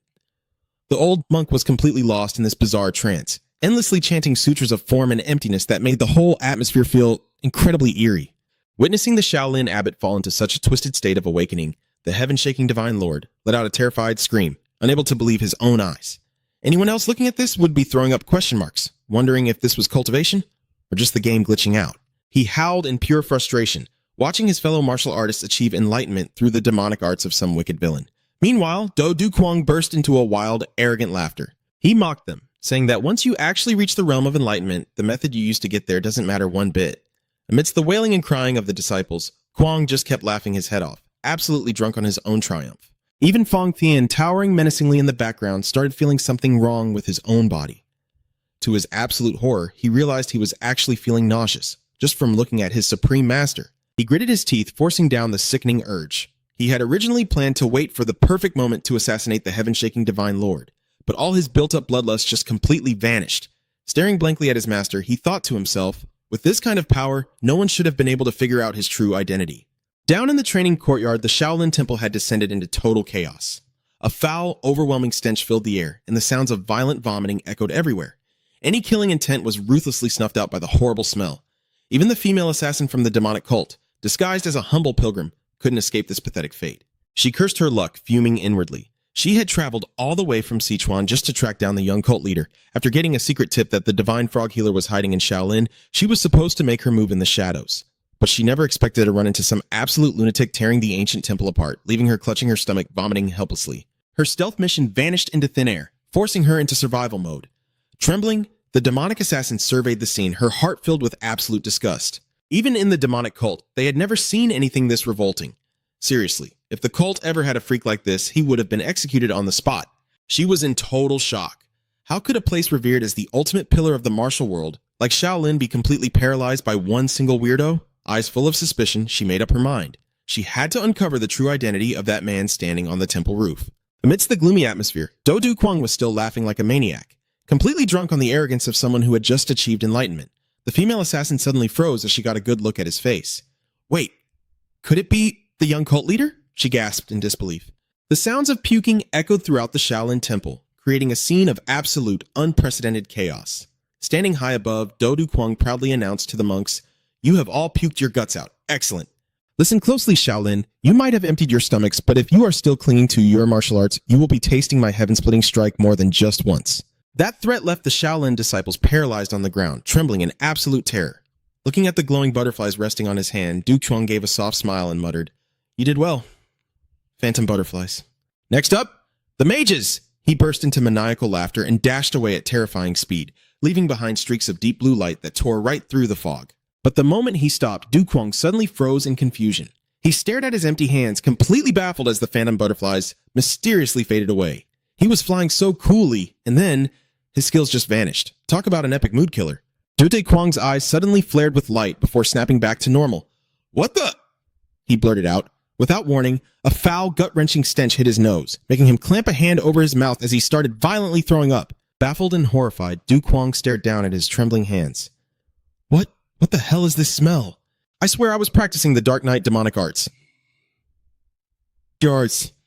Memories of the absolutely unhinged things he had just done, while hallucinating, began flooding back into his mind. He remembered laughing like a lunatic, talking about pretty butterflies and forcing the monks to repent.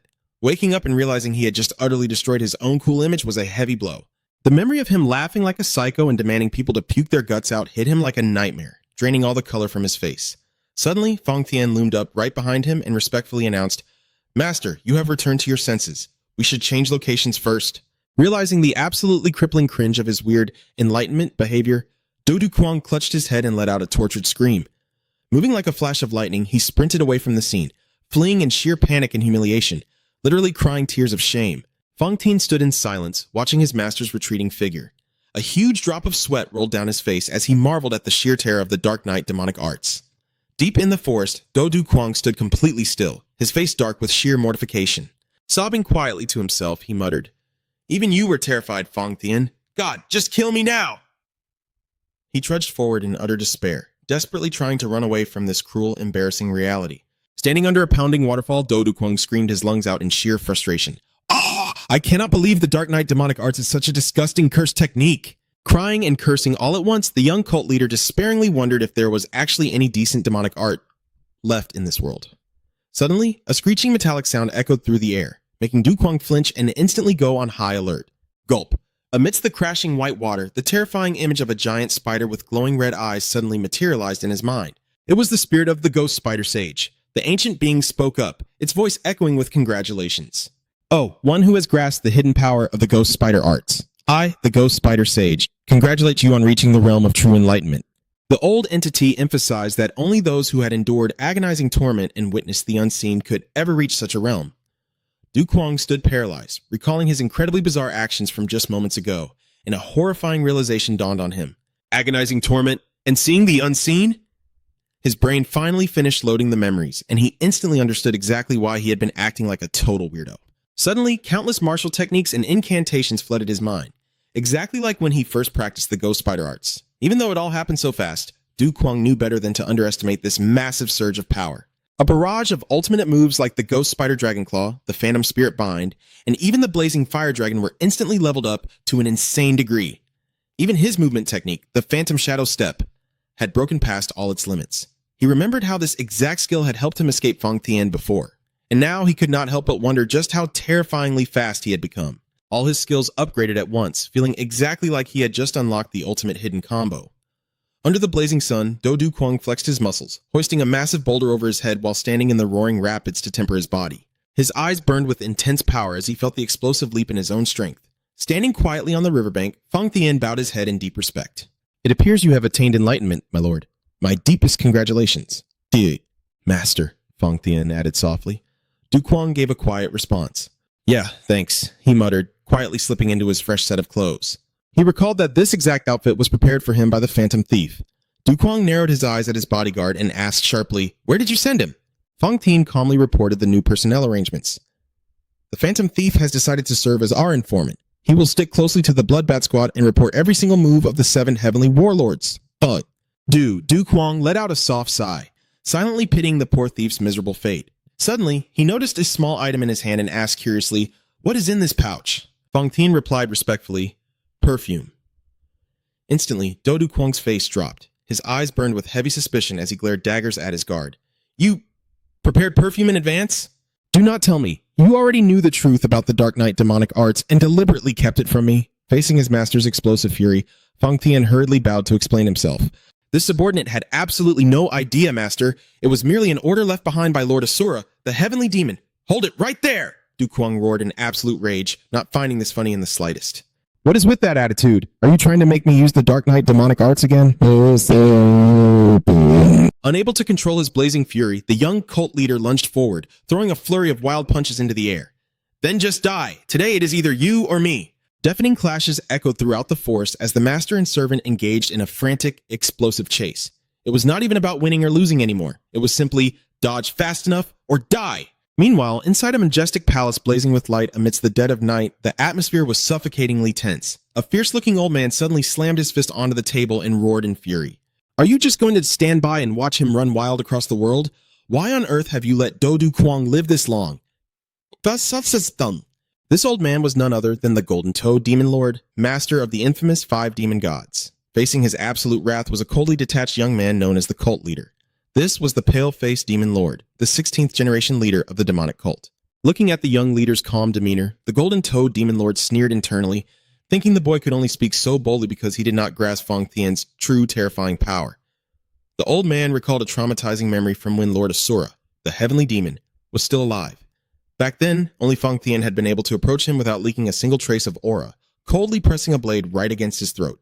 The sheer terror of having a sword to your neck without even sensing anyone coming, that was a literal critical hit to his ego. That act had not just been a threat, it was a brutal ironclad warning about the insurmountable gap in their power. The Golden Toad Demon Lord remembered how overly cautious he had to be, carefully calculating every single step, absolutely terrified of offending Fang Tian even in the slightest. Living like that was like walking on a tightrope over a razor blade.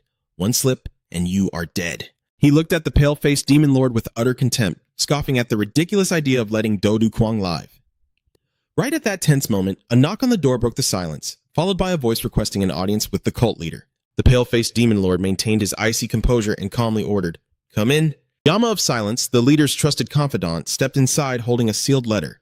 He reported that it was a handwritten missive from the Heavenly Light Child.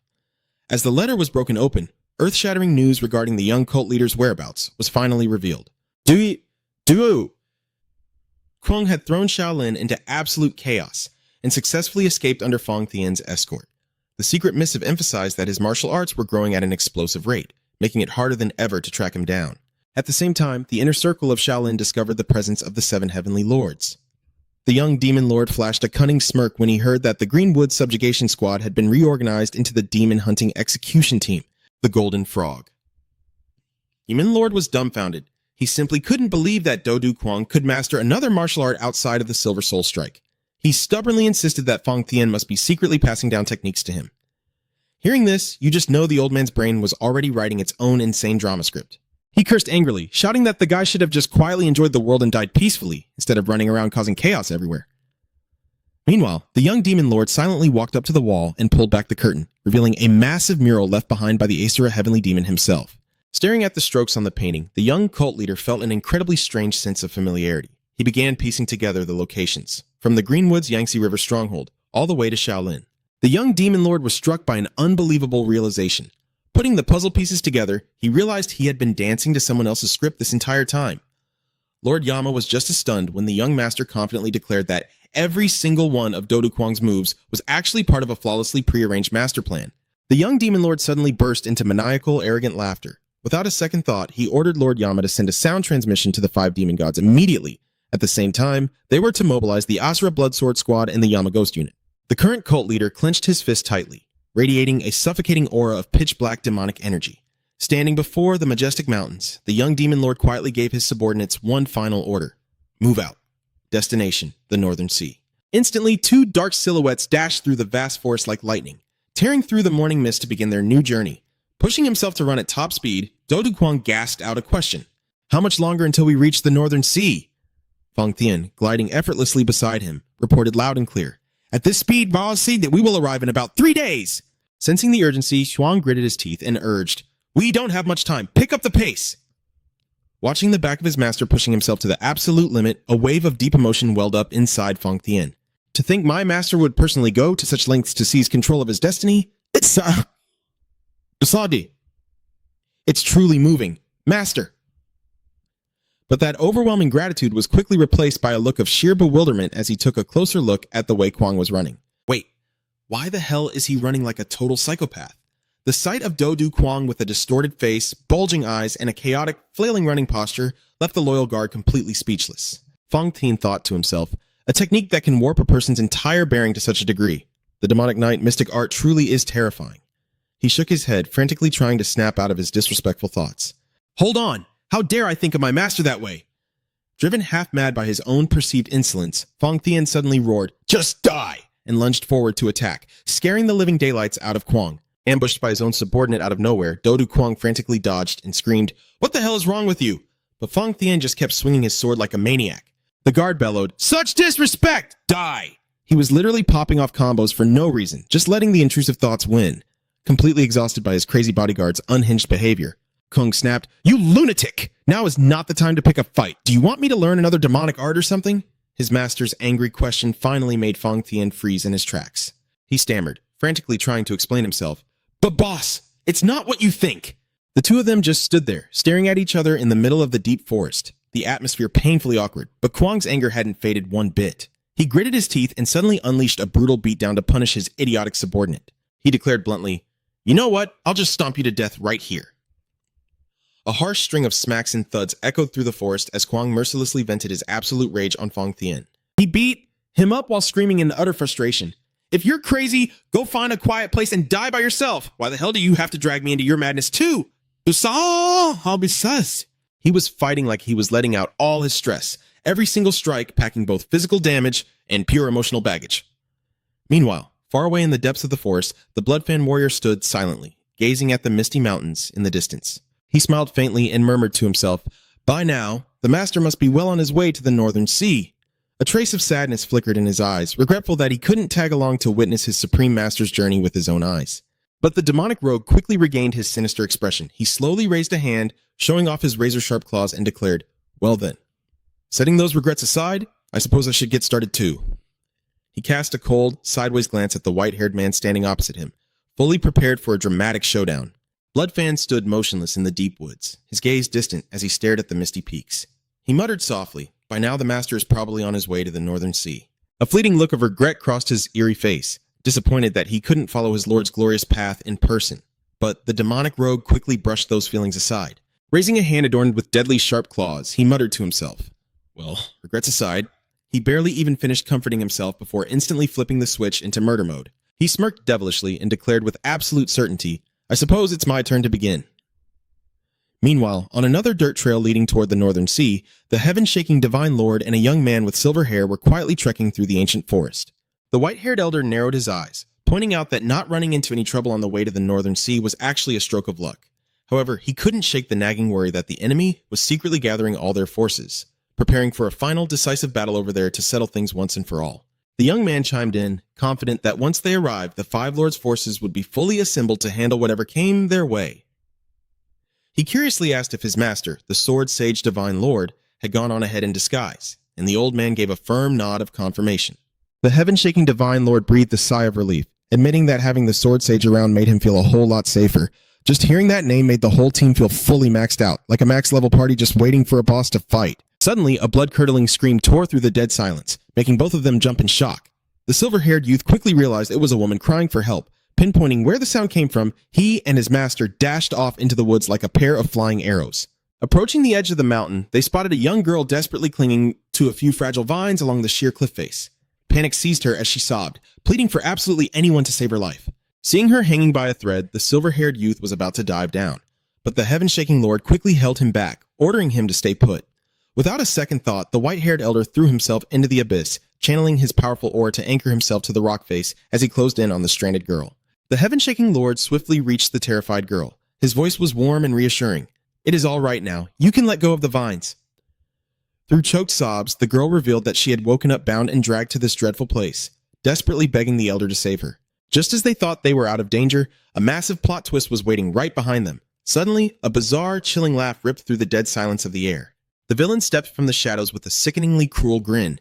He arrogantly sneered, mocking how effortlessly easy it was to deal with the so-called righteous path. His voice dripped with malice as he declared, Your little disciple belongs to me now. And quick as a flash, he snatched up Yang Ren and shot straight up into the sky. Talk about a brutal speedrun, he just showed up, skipped the intro, and ruthlessly kidnapped her on the spot. The heaven-shaking lord could do nothing but scream his disciple's name in pure, crushing despair as the enemy's shadow vanished into the clouds. Carried high above the world, Yang Ren bitterly realized her pressure points had been sealed by demonic energy. She was completely paralyzed. Furious, she screamed at him, Who the hell are you? The blood-winged fiend just smirked, coldly replying that he could not care less about who she was. He was simply following his master's orders. When Yang Ren pressed him about the identity of his mysterious master, the demon instantly flew into a blind rage. He roared, threatening to slaughter her on the spot if she ever dared to casually disrespect his lord's name again. Clicking his tongue, the blood-winged fiend muttered to himself that he could not just leak information like that, then silently spread his massive wings across the endless blue sky. Realizing he wasn't actually a bird and couldn't keep flying forever, he decided to find a spot to land and catch his breath. But the exact second his feet hit the ground, a strange, overwhelming aura put him instantly on high alert. Right behind the demon, a blazing, majestic spiritual entity suddenly manifested, releasing a suffocating pressure that swallowed the entire area. Yang Ren gritted her teeth and growled with fierce determination, Don't you dare think things will go your way! Pushing past her limits, she forced out the absolute last drop of her energy to summon her white spirit. A glowing spirit surged forward with crushing force, launching a head-on assault. Even with her magic sealed, she forced a desperate counterattack, risking it all for one final strike. The explosive clash sent shockwaves tearing through the air, blowing everything away. The Blood Fiend struggled to hold his ground. He barely managed a choked gasp before the massive shockwave sent him blasting backward. Staring at the pure white spirit, the Blood Fiend was struck with absolute horror. That was the divine decree, the ultimate power his master was supposed to claim. Seeing such top-tier loot fall into enemy hands left a bitter taste in his mouth. He couldn't believe Duangnan could still unleash a move like this with his mana pathways completely sealed. Realizing just how dangerous this girl was, the demon lunged with blinding speed. Wrapping his cold fingers around her throat, he let out a sinister chuckle. Kia Zakia.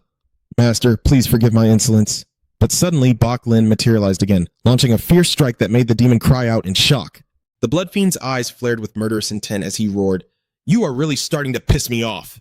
Glowing crimson threads erupted from the Blood Fiend's body, swarming and wrapping tightly around Bok Lin. With a brutal surge of dark energy, he detonated the trap, tearing the very space apart. Watching his guardian spirit shatter and fade away, Duongnan cried out in absolute despair. Bok Lin was down. Having exhausted every drop of energy to summon the divine decree, Duongnan's body was now completely paralyzed. He couldn't even twitch a single finger. The towering, shadowy figure of the demon loomed over the dying boy, leaving him to wonder, is this really how it ends? Without hesitation, the Blood Fiend snatched her up, spreading his massive wings to take flight into the high skies. But mid-flight, he suddenly froze in midair, his face twisting with suspicion. A lightning-fast strike crashed down from behind out of nowhere, leaving the demon staggering and heavily wounded. Catching sight of the familiar figure stepping in to save them, Duongnan cried out in pure joy, "Master!" An elite martial artist had intervened right in the nick of time, stopping the kidnapper dead in his tracks with a devastating blow. The Blood Fiend silently dropped to the ground. Standing tall amidst the vast forest, he broke into a savage, blood-curdling smile. "Kia, Kia!" That godlike strike crushed its target in a split second, leaving nothing but bitter dying curses echoing into the void. Meanwhile, sitting by a warm campfire in the dead of night, Du Kuang quietly asked about the Blood Fiend's whereabouts and current power level. Feng Tian stared silently into the flames, confidently stating that the demon's strength rivaled one of the 7 heavenly sovereigns. Hearing this, Du Kuang narrowed his eyes with a hint of concern. So, he's not as strong as I thought?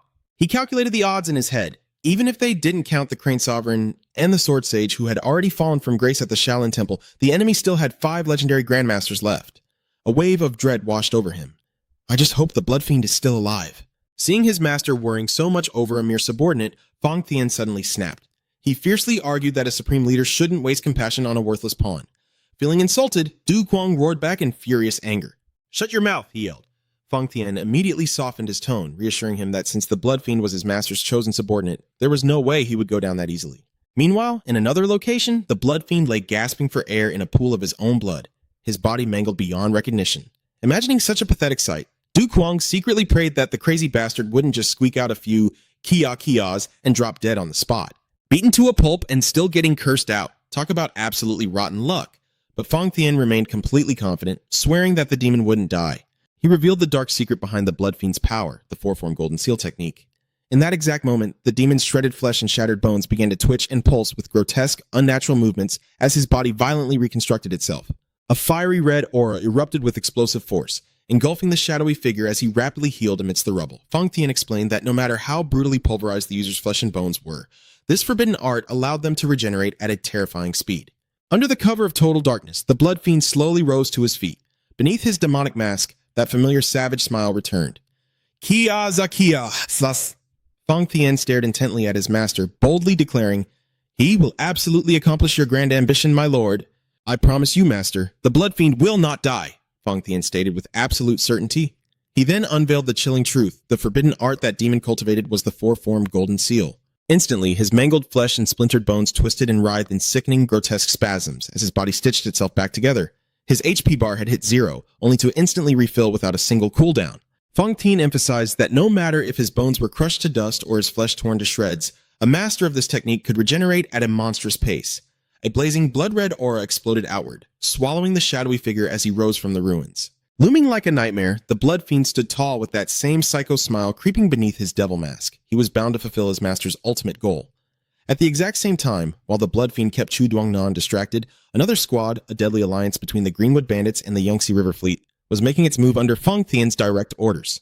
The Bandit King stared in awe at the massive, intimidating fortress. "I can't believe it. Are we actually standing right at the front door of Ghost Valley?" Taunt Nuoc Lan just gave a sly smirk. She knew perfectly well that when Feng Tian gave an order, nobody would dare disobey it, even if they wanted to. Once the order drops, you just do it. Backing out was never an option. Still, the Bandit King was sweating bullets.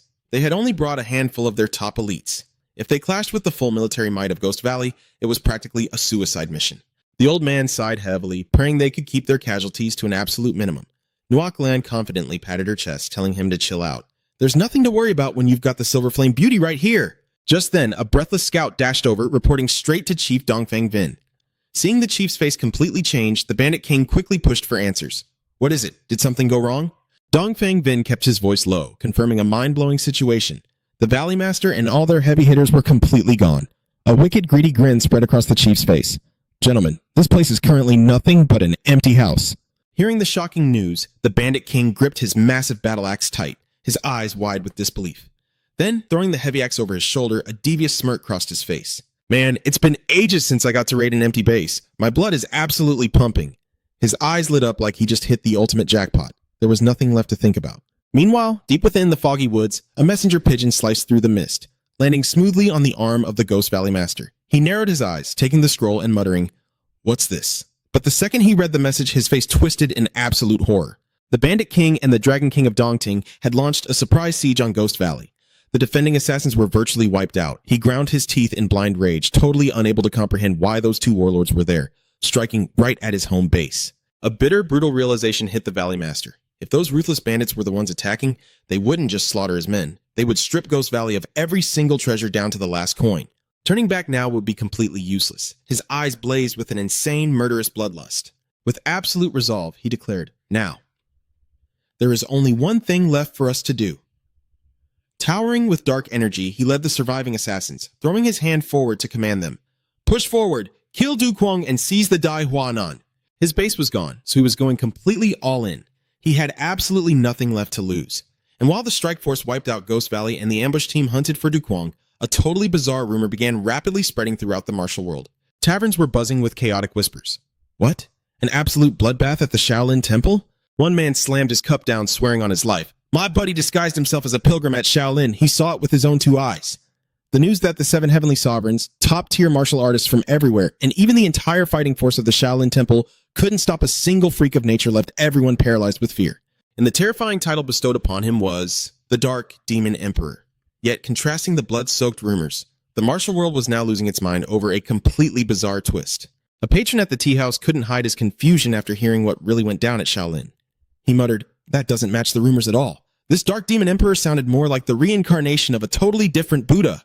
Gossip spread faster than wind walking, with every person exaggerating a new version. Word on the street was that this Demon Emperor only had to chant a single sentence, and the highest monks of Shaolin reached instant enlightenment right on the spot. Meanwhile, all the supposedly elite fighters around him were throwing up their guts, completely crushed by his overwhelming spiritual pressure. But the craziest part of all, despite causing an earth-shattering uproar, rumor has it that not a single person actually got hurt. The news that the Grand Monks had collectively reached enlightenment sent utter shockwaves through the public. Another man chimed in, full of disbelief. "You're telling me all 7 heavenly sovereigns teamed up and still couldn't lay a scratch on him? Could this Dark Demon Emperor really be the Grim Reaper himself, crawling back from the depths of hell? Standing out there in the freezing winter snow?" Du Kuang narrowed his eyes, lost in thought as he heard his new title. He couldn't help but wonder, just who the hell is this Dark Demon Emperor anyway? Feng Tian glided effortlessly beside him, reporting in a crisp voice, "Master, we are approaching the Northern Sea Blue Ice Valley." The master himself was still clueless, yet the world had already crowned him with a legendary title. To avoid drawing unwanted attention, the two decided against using their shadow step skills, choosing instead to simply glide through the blinding white snow using basic Lightfoot techniques. Du Kuang silently hoped that the 7 heavenly lords hadn't set foot here yet. He commanded firmly, "Now give me the exact details of the setup at the Blue Ice Valley." Feng Tian bowed his head respectfully, explaining that getting inside would be just like their trial at the Dongting Lake. According to the bodyguard, they had to swim through an underwater tunnel just to reach the outer entrance, then navigate a narrow path to finally step into the ice cave. Feng Tian went on to reveal their true objective. He explained that a spirit beast lived within the cave. Their main goal? Slice its belly open and extract its inner core. Hearing this, Du Kuang smirked with absolute confidence. This trial sounded pretty damn easy, didn't it? But Feng Tian immediately poured a bucket of cold water on that idea, bluntly stating that this was the most impossible setup they had ever faced. The stoic bodyguard lowered his voice, recalling memories from his martial spirit. He confessed that he had never felt such pure chaos when facing the secrets of this place. It was a bizarre paradox. You could extract the core, but it would be as if you never took it at all. You could possess martial arts, but it would feel like you had absolutely none. The ice cave used to be the sanctuary of a fairy, but she was long gone, and now, even the path to find it was utterly lost. The sheer contradiction in his words left Du Kuang completely baffled. A fairy? What the hell is that supposed to mean? Feng Tian could only shake his head, admitting he didn't know either. This instantly earned him a scolding from Du Kuang, who cursed him for being so utterly useless with his intel. Speechless at his subordinate's silence, Du Kuang snapped, "Why are you acting so suspiciously quiet? Answer me, right now!" With a deadly serious, darkened expression, Feng Tian quietly confessed the real reason he couldn't strike down the ice spirit. It was because it was just too cute. A lifelong cold-blooded assassin, utterly defeated by maximum cuteness stats. That utterly ridiculous answer from a ruthless master killer shocked the new sect master so hard, he face-planted right into the thick white snow. Thinking his bodyguard was just messing with him, Do Du Kwang burst into a hearty laugh. Wahaha, Fong Thien, since when did you learn how to make a joke? But seeing that Fong Thien's stone-cold face didn't twitch a single muscle, he narrowed his eyes. Okay, seriously, what is the real reason? The bodyguard stood tall and stated, loud and clear once again, that the ice spirit was genuinely too adorable to kill. He said it with such a deadpan face, like an absolute universal truth, that it was downright terrifying. Du Kwang's eyes widened in sheer horror. He screamed out in absolute frustration, "Are you freaking serious right now?" Fong Tien lowered his voice, explaining that the ice spirit had the power to resonate with other inner cores, erasing any killing intent from its opponent. He suspected that the giant spider core he had swallowed back in the Spider Valley was triggering this bizarre emotional reaction. Mentally debuffed before the fight even started, just standing there, unable to strike. Hearing this, Du Kwang asked anxiously, "If even you can't do anything about it, then what the hell are we supposed to do?" The bodyguard replied without hesitation, "You have to slash it yourself, master." Du Kwang clicked his tongue, thinking that was much easier said than done, but all the color drained from his face when Fong Thien warned him. If he failed, they would be forced to trigger a backup trial. Just imagining the sheer torture of enduring more demonic body-tempering arts made Du Kwang shiver in absolute terror. He refused to let history repeat itself. Du Kwang roared with burning determination, "I don't care what it takes. I am conquering this trial today." Fong Tien immediately obeyed, leading the way toward a massive cliff towering amidst the snowscape. He pointed straight down, declaring that the entrance to the ice cave was hidden right beneath that thick layer of ice. Looking around the dead silent landscape, Du Kwang breathed a sigh of relief, realizing they had beaten everyone else here. But suddenly, Fong Tien froze. His sharp eyes narrowed in high alert as he sensed a stealthy, murderous aura closing in on them. Crack! The thick ice abruptly split open, revealing a perfectly square shaft leading deep into the freezing, biting water. Fong Tien stood like an immovable mountain by the edge of the pit. He spoke in a deep, unwavering tone. "I will stay behind to hold off the 7 heavenly lords." Du Kwang gave a firm nod. "Got it. I'm going in." Without a single second of hesitation, he threw himself into the bone-chilling water, beginning his solitary journey, jumping straight into a new map zone. No time to look back and second guess. Forcing his way through the pitch-black underwater tunnel, Du Kwang finally broke the surface, gasping deeply to fill his burning lungs with air. The moment he stepped out of the water, he froze in shock as a terrifying wave of frost violently engulfed the entire cavern. Watching thin layers of ice rapidly creeping up his wet robes, Du Kwang muttered to himself, "I have to melt this ice before I can move." He hastily channeled his internal energy to fend off the deadly, creeping cold. The new sect master's footsteps echoed sharply across the frozen floor. Drip, drop. Water steadily fell from his clothes, splashing along the icy path. The deeper he went, the more breathtaking the scenery became, leaving him in absolute awe. He had truly made it into the hidden core of the Blue Ice Valley. Right at the end of the frozen corridor, a colossal spirit orb radiating a mystical blue light loomed majestically in the dark. The cavern was dead silent, but the spiritual pressure bearing down on him was as heavy as a mountain. Du Kwang slowly trudged deeper into the freezing abyss. Razor-sharp icicles hung from the ceiling like thousands of deadly blades. He squinted against the ethereal blue glow pulsing from the giant spirit orb, letting out a breathless gasp of wonder.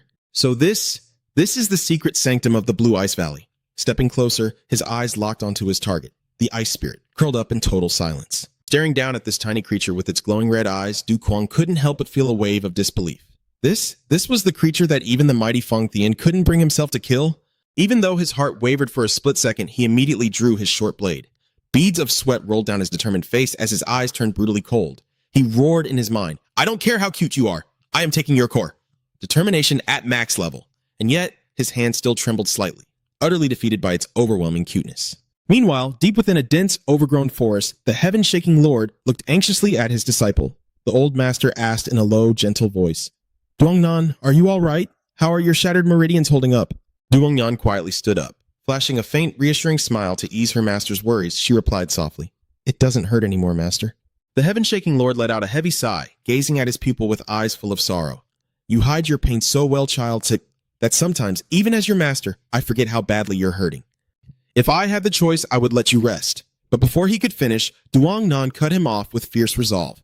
"I am fine, master." Yet deep down in her very soul, an explosive desire for revenge was boiling over. She gritted her teeth, vowing to herself, "The bastard who started this war didn't die, and he just keeps coming back. I can't waste any more time. This time I'm ending him for good." Suddenly, a manic, blood-curdling laugh, "Kee," echoed through the air from high above. The blood-winged demon, carried by a pair of massive pitch-black wings, glided across the sky. He sneered down at the master and disciple, his eyes dripping with pure mockery. Well, don't you two look nice and relaxed? Without warning, a torrential rain of pitch-black toxic needles rained down upon them. Moving like lightning, the heaven-shaking lord and Duongnan vaulted out of the way as the lightning-fast projectiles slammed violently into the trees, opening the fight by spamming AoE attacks, giving them zero room to breathe. Amidst the thick cloud of dust, the demon flipped upside down in midair, revealing his twisted, demonic face, and a smile that promised absolute death. The heaven-shaking lord roared in pure fury, "You absolute bastard! You walked right into my trap!" Instantly, a massive wave of sword aura violently tore through the fog from behind, leaving the blood-winged demon paralyzed in absolute terror. Out of nowhere, a long-bearded warrior materialized, launching a devastating, lethal strike. His earth-shattering roar blasted straight at the demon, a hidden boss crashing the party with perfect timing. The tension just spiked through the roof. The blood-winged demon scrambled desperately to dodge the lightning-fast sword strike that just obliterated a massive chunk of the forest. Touching down silently, a cold sweat broke out across his face as he felt the suffocating, godlike pressure radiating from this new challenger. Taking one good look at the face and overwhelming aura of the man who just attacked, the demon gasped as he realized exactly who he was dealing with. This man was the Sword Sage Lord. Caught completely off guard in a deadly pincer attack by two legendary masters, the blood-winged demon gritted his teeth in sheer disbelief. To think I'd be fighting two of the seven heavenly lords all by myself. Even while hanging on by a microscopic thread, he still cracked a manic, defiant smile. Looks like today is the day I finally die. Ka-ha-ha! Realizing there was no way out, a crazed, desperate glint erupted in the old man's eyes. He made a ruthless decision. If this is how it ends, I'm dragging one of you down to hell with me. Moving as fast as a phantom, he lunged straight at the young man standing nearby, ready to unleash a kamikaze attack. The silver-haired young man's eyes widened in sheer shock at the demonic warrior's sudden suicide charge. An earth-shattering explosion of internal energy immediately followed. Blinding light and overwhelming shockwaves instantly swallowed the entire mountain forest. Far away by a quiet stream, the snail-immortal doctor quietly observed the chaotic scene, his eyes filled with heavy concern. He let out a soft sigh, muttering to himself, "I just knew this was going to happen." The phantom thief stood by the stream, clicking his tongue at the ruined landscape. Tisk, tisk, tisk. The moment he started laughing like a maniac, I really should have seen that coming, he thought to himself. Well, enjoy your early reincarnation, buddy. The moment he finished that thought, he was already turning around to bolt.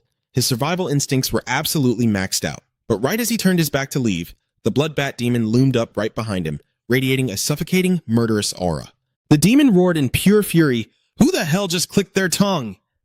The blood bat demon glared down at the phantom thief, interrogating him. "Hey, you! Did you see whoever the hell just clicked their tongue around here?" Terrified out of his mind, the thief could only stutter in sheer panic. The demon fell silent for a moment before demanding to know Do Du Kwang's whereabouts.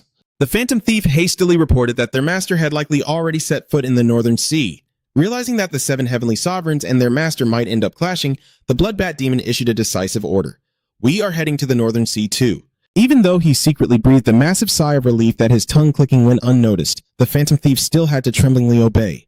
He had narrowly escaped death, yet he still had to follow the boss into danger. Karma really spares no one. However, the blood bat demon suddenly leaned in close, flashing a deadly, chilling smile as he dropped one final threat. "If you ever dare to click your tongue next time, I will kill you." The phantom thief broke into a cold sweat, wanting nothing more than to cry his eyes out. Yes, sir. Understood." Yep. He whimpered in absolute terror. Meanwhile, in the middle of a vast, snow-covered mountain range, the heaven-shaking sovereign and Duongnan were moving at breakneck speed. Duongnan blamed herself, her voice filled with guilt. "I am so sorry, master. You only got hurt because you had to protect me." The heaven-shaking sovereign brushed off his injuries, quickly reassuring his disciple. "Don't you worry, child. This little scratch is absolutely nothing. Besides, we are almost at the Azure Ice Valley anyway." But the very moment those words left his mouth, a terrifyingly powerful surge of energy crashed down, tearing the space apart. Duongnan screamed in shock. "Who is that?" Amidst the swirling white snow, Fang Tian loomed into view with a massive greatsword in his hands. Without a shred of hesitation, he unleashed a lethal strike, completely cutting off the old man from the seven heavenly sovereigns. The heaven-shaking sovereign deduced that the dragon sovereign, the plum bamboo sovereign, and the jade-faced sovereign were already in position to stall the enemy. He quietly assessed the situation. This suffocating killing intent absolutely belonged to Fang Tian, even if his appearance was slightly altered by a highly sophisticated human skin mask. Knowing how critical the situation was, he frantically urged Duongnan, "We will handle this evil bastard. You just jump into the lake now." Duongnan decisively obeyed. "Yes, master!" and threw herself right into the freezing lake. It was a swift, decisive move. There was no time for even a half-second of hesitation. Fang Tian narrowed his eyes, overflowing with murderous intent, and instantly charged into the fray with horrifying speed. Deafening clashes echoed as the lone guardian took on the supreme martial masters of the 7 heavenly sovereigns all by himself. Explosive shockwaves ripped through the snowy mist, sparking a fiery, chaotic battle to defend the entrance of the secret cave. Meanwhile, Duongnan had navigated the underwater tunnel and finally surfaced inside the ice cavern. She took a massive, deep breath to replenish her oxygen after that painfully long dive through bone-chilling waters. However, the extreme, punishing cold of this place struck immediately, causing her wet clothes to freeze over. The harsh environment attacked her the second she got on shore, giving her zero time to adapt. Duongnan realized in absolute shock that both her clothes and her human skin mask were freezing completely solid. Realizing that the mask had become totally useless and restrictive, she told herself, "Forget it, this will be much easier anyway." And with a firm tug, she ripped off her disguise. Beneath the fake human skin, Duongnan's true appearance was finally revealed. Showcasing her striking, sharp beauty and long, flowing black hair, she secretly steeled her resolve. If I can just make the enemy lower their guard, then it doesn't matter even if I have to dress like this. Duongnan hastily dashed deeper into the ice cave, her hurried footsteps echoing across the frozen floor. Spotting the silhouette of a young man ahead, she realized his target in utter shock. Is he trying to take the ice beast's inner core? Blaring red warning sirens instantly went off in her head. With an unwavering gaze, she swore to herself that she absolutely could not let the treasure fall into someone else's hands. But completely contrasting her high-strung tension, Do Du Kwang was currently cuddling the tiny spirit beast, his face flushed red with pure excitement. He squealed in sheer delight. This little ice beast being this cute is totally illegal! Witnessing his utterly bizarre behavior, Duongnan just stood frozen in place, a massive question mark popping up in her head. Her brain literally blue-screened, leaving her standing as stiff as a statue in the freezing wind. Do Du Kwang desperately tried to calm himself down, reminding himself that he needed to extract its inner core right this second. But the ice beast's pitiful puppy dog eyes and that gentle little lick completely shattered his willpower. He gritted his teeth, punching the icy floor in absolute helpless frustration. Ugh, it's just way too cute. Staring at the young cult leader's trembling back, Duongnan suddenly froze, hit by a striking sense of familiarity. Wait, what is this? I swear I have seen that person's back somewhere before. Sensing the intense gaze from behind, Du Kwang slightly turned his head, looking utterly confused. The very second she got a clear look at the young man's face, Duongnan was so shocked she could barely breathe.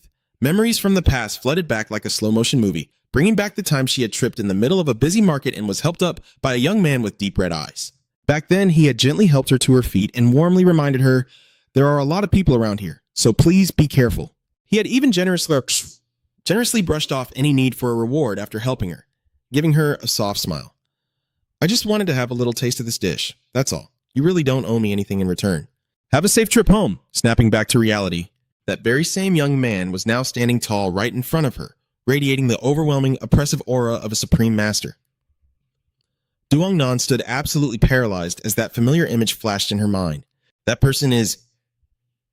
is the exact same young master who helped me at the market all those years ago. Back then, he had just quietly smiled and said, "I just wanted to have a little taste of this dish, that's all. You really don't owe me anything in return. Have a safe trip home."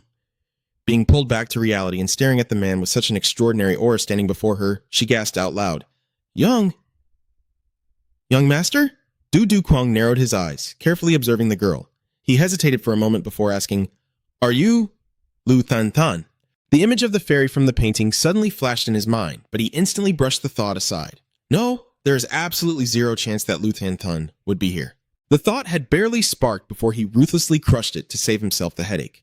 Recalling Fang Tian's words about how this ice cave used to be the residence of a female fairy, but that she was no longer there, he secretly tried to guess the identity of the person standing before him. Du Kwang quietly clasped his hands, bowing in a deeply respectful greeting. Dao Hu King pays his respects to the fairy. Duongnan was stunned. Fairy? She realized that since this man knew about the existence of the fairy, it meant he had to be the vicious villain who had stolen the ancient inheritance.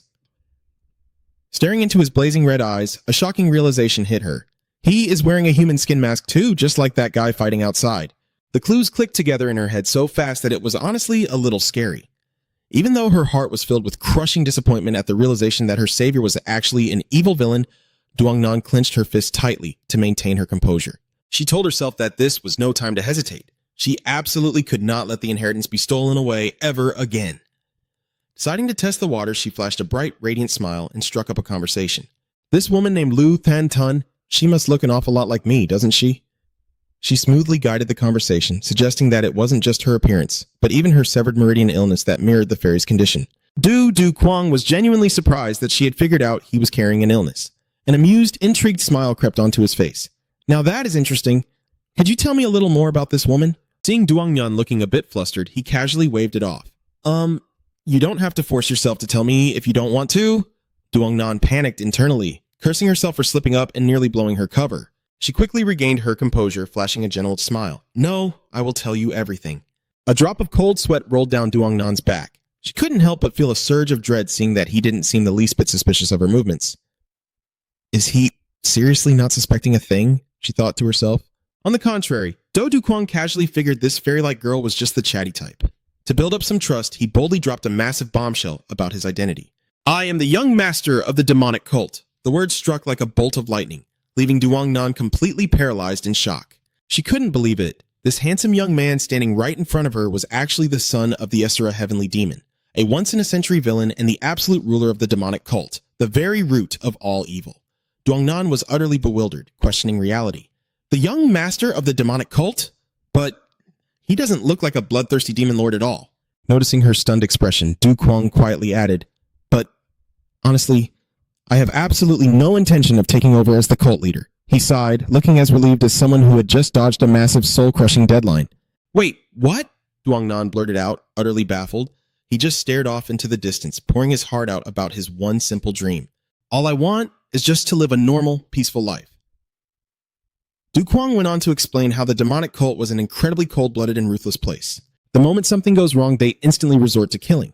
He honestly confessed that he didn't have the stomach to endure being the leader of such a brutal and savage organization. He reminisced with a warm smile. Thankfully, my father was a really kind-hearted man. The sheer absurdity of that statement was enough to make anyone freeze on the spot.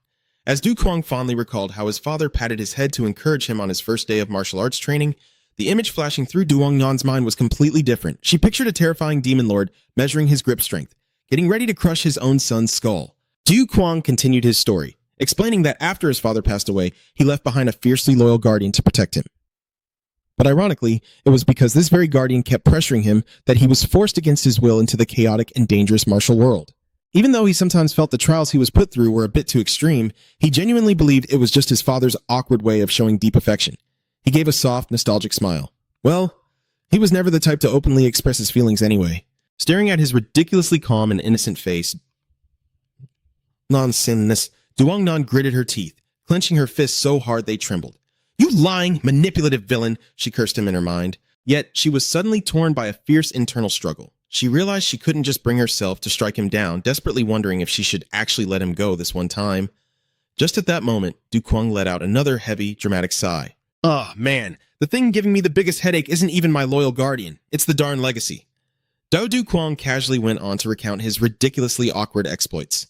Before coming here, I actually managed to inherit a secret technique at Shaolin. But honestly, their martial arts are just downright disgusting. Everyone at the temple was throwing up everywhere. It was total chaos. He said all this with a deadpan expression, sounding as casual as if he were just reviewing a bad restaurant. Hearing this, Duongnan was so dumbfounded she broke into a cold sweat. What the hell is this guy even talking about? She screamed internally. I was literally just at Shaolin right before coming here. There's absolutely no way a massive incident like that happened. Shaking off her confusion, the girl locked eyes with the newly appointed cult leader and spoke up. Your story is definitely interesting. But before I pass down my ultimate technique to you, I have a little confession to make. Du Quang narrowed his glowing red eyes. Looking dead serious, he questioned her. What exactly do you want to confess? Meanwhile, right outside the hidden cave, a brutally fierce battle was raging on amidst the blinding white snow. Deafening clashes tore through the icy mist. Fang Tian stood like an unyielding mountain, taking on a whole squad of elite masters completely alone. Witnessing his jaw-dropping power, one of the demonic cult members gasped in sheer terror. Unbelievable. He's actually fighting 5 of the 7 heavenly sovereigns all by himself? He's an absolute monster. The entire group exchanged fearful glances, their morale crashing straight into the ground. Panic quickly spread through the ranks as one of them roared furiously. We only came here to assassinate that little young master. So what the hell are the 7 heavenly sovereigns doing here? Heavenly Light Child, are you setting us up in a trap? The blue-haired female member frantically tried to defend herself. The cult leader's letter only mentioned heading to the Northern Sea. I swear, I had no idea things would turn out like this. Absolute despair swallowed the group of elite assassins. One of them stammered out in pure terror. We're dead. We are so dead. It's taking 5 of them just to hold Fang Tian back. The old man beside him gritted his teeth, bitterly admitting defeat. It looks like this frozen wasteland is going to be our grave. If I had known it would turn into this bloodbath, I would have burned that damn letter. Trembling at the sight of Fong Tian's monstrous might, one of the demonic cult members nervously thought, maybe it's not too late to run. But the moment the thought crossed his mind, reality crushed it. He knew damn well there was no escaping this. But their leader just narrowed his eyes, his voice dripping with venomous regret. He admitted he wanted to bolt just as much as they did, but they were already past the point of no return. He grimly reminded everyone not to forget about the lethal parasite their master had planted inside their bodies. It was a horrifying goo parasite, forged by throwing the deadliest venomous bugs into a single pit and letting them slaughter each other until only the most vicious one survived. Once you swallowed that demon bug, your life was no longer your own. It could be snuffed out at any given second. The only reason they managed to survive and escape the wrath of the martial soul prodigy back in the day was all thanks to the bitter, blood-soaked rivalry between the former cult leader and their master. But the tides had completely turned now. The current reigning leader, the smiling demon lord, had officially promoted their master to the rank of elder. They ground their teeth in helpless rage. There was absolutely no way to predict when that lunatic master of theirs would show up to harvest their lives. Just the mere thought of it sent shivers down their spines, colder than the freezing blizzard around them. Amidst this deadly do-or-die situation, a dangerously bold idea suddenly sparked. Wait, maybe this is actually our golden opportunity. Sensing the confusion of his comrades, the leader boldly declared, "The enemy of my enemy is my friend." He pitched a wild plan, form a temporary alliance with the 7 sovereigns to take down Fong Tian together. However, one of the others remained deeply cautious. He nervously pointed out that Fong Tian might still be hiding a devastating ultimate move. Since his main priority was guarding the young master, he probably wasn't even fighting at full strength yet. They racked their brains, desperately calculating the safest way out. Quietly observing the bloodbath, they noticed the 7 heavenly sovereigns could still hold their ground for a little longer. Finally, a sinister, twisted plot was born. The leader made his absolute declaration. "We bypassed the monster. We captured the young master at the bottom of the lake." Hearing this, the whole squad's hearts pounded like crazy, as if they had just gone all in on a life or death gamble. Even though the plan sounded flawless on paper, there was still one massive red flag making them hesitate. The leader glared fiercely at the blue-haired girl, grilling her about the rumor that the young master had somehow thrown the entire Shaolin temple into pure chaos. Sweating bullets, she frantically defended herself. "I know it sounds totally absurd, but please, you have to believe me." The demonic cult girl went on to reveal the terrifying true power of the new cult leader. She claimed he could manipulate absolutely anything rotten and decaying in the world, from mold and creeping insects, right down to the most putrid filth imaginable. It was precisely because of this grotesque and bizarre dark art that Shaolin was completely paralyzed, forcing them to shut their gates and turn away all visitors. Hearing this ridiculous claim, the rest of the assassins were dumbfounded, completely convinced it was some exaggerated fairy tale. But she calmly reasoned with them, "I know it's hard to swallow, but think about it. Out here on this frozen ice field, there isn't a single speck of dirt or rot for him to manipulate. Plus, the reality is, not a single person at Shaolin actually died from that weird power of his." The group was still highly skeptical about whether Do Du Kwang was actually hiding at the bottom of the lake, but with literally nowhere else to check, they decided to go all in. Moving as fast as lightning, they dashed across the frozen lake, charging straight toward the ice cavern to secure their target. Meanwhile, deep inside the freezing hidden cave, the vibe between the two of them suddenly shifted into dead serious territory. The air grew so thick and tense, it felt exactly like a high-stakes drama right before a massive plot twist. Duongyan stared piercingly into Do Du Kwang's eyes. Dropping her voice to a serious tone, she declared that before passing down her ultimate technique, there was a heavy truth she needed to confess. Du Kwang narrowed his eyes, brimming with suspicion. "Just what exactly are you trying to confess to me?" But before he could even process her words, Duongnan moved with blinding speed. With a swift, merciless strike to his critical pressure points, she caught him completely off guard. Du Kwang's eyes shot wide open in pure horror, cold sweat pouring down his face as he felt a terrifying surge of energy completely lock down his meridians. Duongnan glared down at him, coldly declaring that because she had been in disguise this whole time, he had been completely blind to her true identity. With unshakable confidence, she revealed the truth. "I am the successor of the 7 heavenly sovereigns, the very person you've been desperately searching for all this time." Duongyan glared at him, her eyes burning with fierce indignation. She was absolutely convinced that his entire little story about causing a disaster at Shaolin was nothing but a blatant, shameless lie. Her remaining trust in him plummeted to zero in an instant. She aggressively declared that she was the one who had just left Shaolin, and if he had truly caused that much havoc over there, there was absolutely no way in hell he would have made it out in one piece like this. To her, having this many insane things happen in such a short amount of time was just plain ridiculous. Emitting a terrifying murderous intent, Yang Ren closed in, spitting venom through her teeth. "You absolute bastard, I almost fell for your pathetic lies." Dao Kwang froze in his tracks. Utterly stunned, he asked himself, "Wait, she is the successor of the 7 heavenly lords? But their chosen successor was supposed to be a guy." While he was still trying to process this, Yang Ren quietly approached the curled-up frost spirit. Suddenly, she gathered a deep blue, surging energy into her palm and slammed a ruthlessly devastating strike right into the tiny creature. An agonizing, ear-piercing shriek from the frost spirit echoed through the freezing cavern. Blood violently splattered across the ice as Yang Ren struck like a madwoman, her voice roaring with absolute resolve. Just die! Her overpowering attack tore through the very air itself, instantly dealing a critical, crippling blow to the poor spirit. Witnessing this horrifying cruelty, Du Kuang's eyes widened in sheer terror. He screamed out in pure desperation, "No! Stop!" But it was far too late. The tiny spirit had already collapsed, completely lifeless at the hands of the so-called righteous disciple. Trembling with rage, Du Kuang lashed out. How could she cold-bloodedly murder such a defenseless frost spirit, and she still had the nerve to call herself a disciple of the righteous path? The words barely left his mouth, shaking as if he were standing in a max-level blizzard. Yang Ren just stood there in eerie silence, gripping the glowing red beast core she had just brutally ripped from the spirit's body. She narrowed her eyes at him, her voice dripping with ice. "You are next." Meanwhile, the deep wound on Du Kuang's arm would not stop bleeding. He stared blankly at the dark crimson blood dripping down, his mind sinking into total despair. Is this really it? Am I just going to die in a place like this? I haven't even achieved my dream yet. Struggling, he planted his hands on the freezing ice, fighting tooth and nail to hold on to his very last breath of life. Du Kuang's blazing red eyes flashed with unbridled fury. Gritting his teeth, he let out a guttural roar. "Grah! I will kill you!" His anger exploded like a pressure cooker pushed past its absolute limit. Refusing to bow down to Yang Ren's pressure point seal, he channeled every single ounce of his inner energy. "There is no way in hell. I am just going to stand here and wait to die." Yang Ren was violently thrown off guard, horrified that her opponent could break her demonic seal so effortlessly. She could not believe he undid the pressure point she had struck. Without a second to lose, Du Kuang let out a massive roar, summoning the four spirits. Instantly, majestic, glowing white entities manifested, intensely surrounding the battlefield. He decisively drew his greatsword, engulfed in roaring divine flames, triggering an earth-shattering explosion that violently ripped through the freezing mist of the cavern. Meanwhile, the demonic sex assassins had finally reached the entrance of the ice vault, sporting deeply sinister grins. The black-bearded assassin clicked his tongue in deep annoyance as he stared at the freezing water. "Damn it all! Why the hell is there a freezing lake right in the middle of this cave?"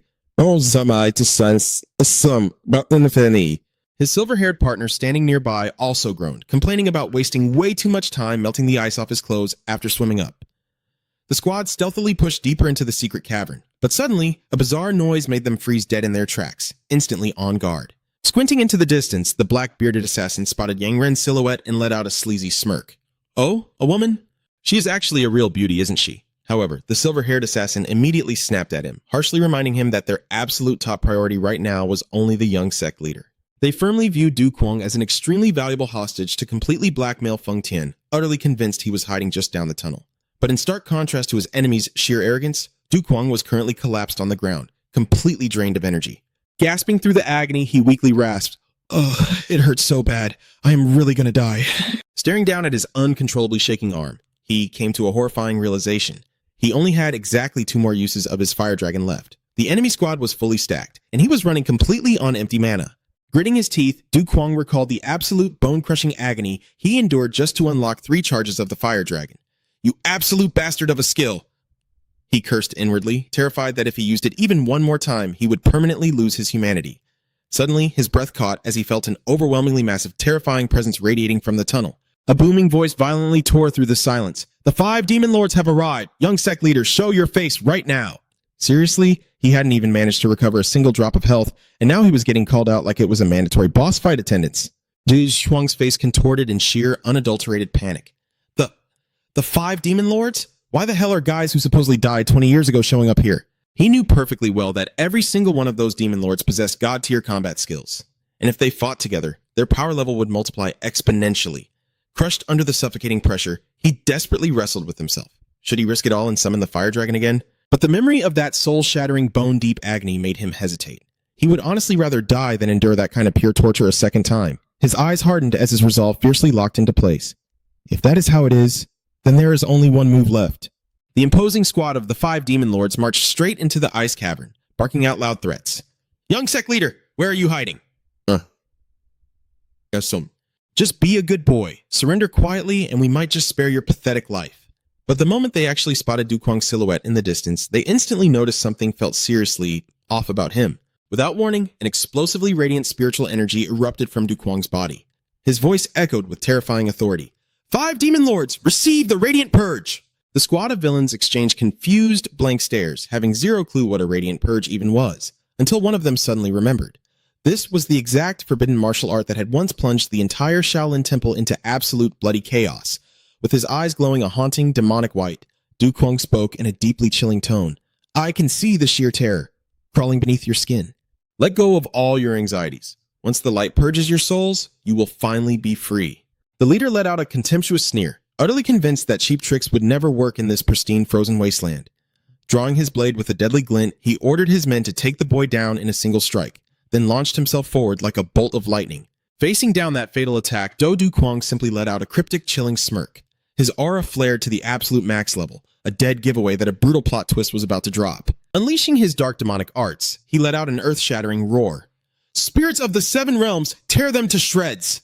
A sinister cloud of black energy swallowed them whole, striking pure terror into one of the 5 demon gods. He had foolishly assumed the new patriarch's powers would be useless here, but in an instant, a devastating force pierced straight through his chest, sending an agonizing, bone-crushing pain radiating through his entire body. Choking up mouthfuls of black blood, he writhed in agony, wondering how anything could hurt worse than the legendary venomous parasites. Then, a horrifying realization hit him. The poison was actually a type of insect, and the young patriarch had absolute control over every single one of them. Drowning in despair, he bitterly regretted his choices. He would have rather fought Feng Tian to the death than face this monstrous dark magic. He thought he had an easy counter, only to get completely wrecked by a passive damage reflection skill. Meanwhile, relentless, earth-shattering explosions tore through the very fabric of space. The heaven-shaking Divine Lord was barely holding his ground, desperately trying to block Feng Tian's lightning-fast slashes. Trembling with fear, the old master finally admitted that this bodyguard was an absolute monster, taking on 5 grandmasters all by himself without showing a single sign of fatigue. A dark dread crept into his mind. If this dragged on, the outcome of this bloodbath would be dangerously unpredictable. Suddenly, Duang Yan burst onto the scene, her hands clutching a fiercely glowing red beast core. She beamed with triumph, cheering, "Masters, your disciple actually pulled it off!" Seeing their student secure the legendary treasure, the white-haired elder let out a massive sigh of relief and beamed with pride. "Incredible work, Duang Yan," he praised. Without missing a beat, Duang Nan urgently pressed them. "We need to hurry to the next inheritance site, then we can finally fall back and get you masters out of this war zone." Watching quietly from the shadows, Feng Tian's heart raced with anxiety. His master still hadn't returned. But the moment his eyes locked onto the glowing core in Duang Nan's hands, the loyal bodyguard froze, struck by a horrifying truth. He darted forward like lightning, only one thought echoing in his mind. His master was in danger. The second he realized the problem, he was booking it faster than a ticking time bomb. Suddenly, a fierce azure energy erupted, ripping through space. Witnessing the sudden shift, Feng Tian panicked and screamed, "Master!" Amidst a booming, arrogant laugh, Du Kuang appeared like an absolute titan, radiating an overwhelming pressure that made his enemy's eyes widen in pure terror. He narrowed his eyes, immediately sensing something was off. Huh? Feng Tian's presence just vanished. Staring down at the trembling fools before him, Du Kuang quietly murmured to himself, "What a shame. I was planning to have him face off against you guys." Making a comeback with an aura so intense, it felt like he had just activated his final boss phase online.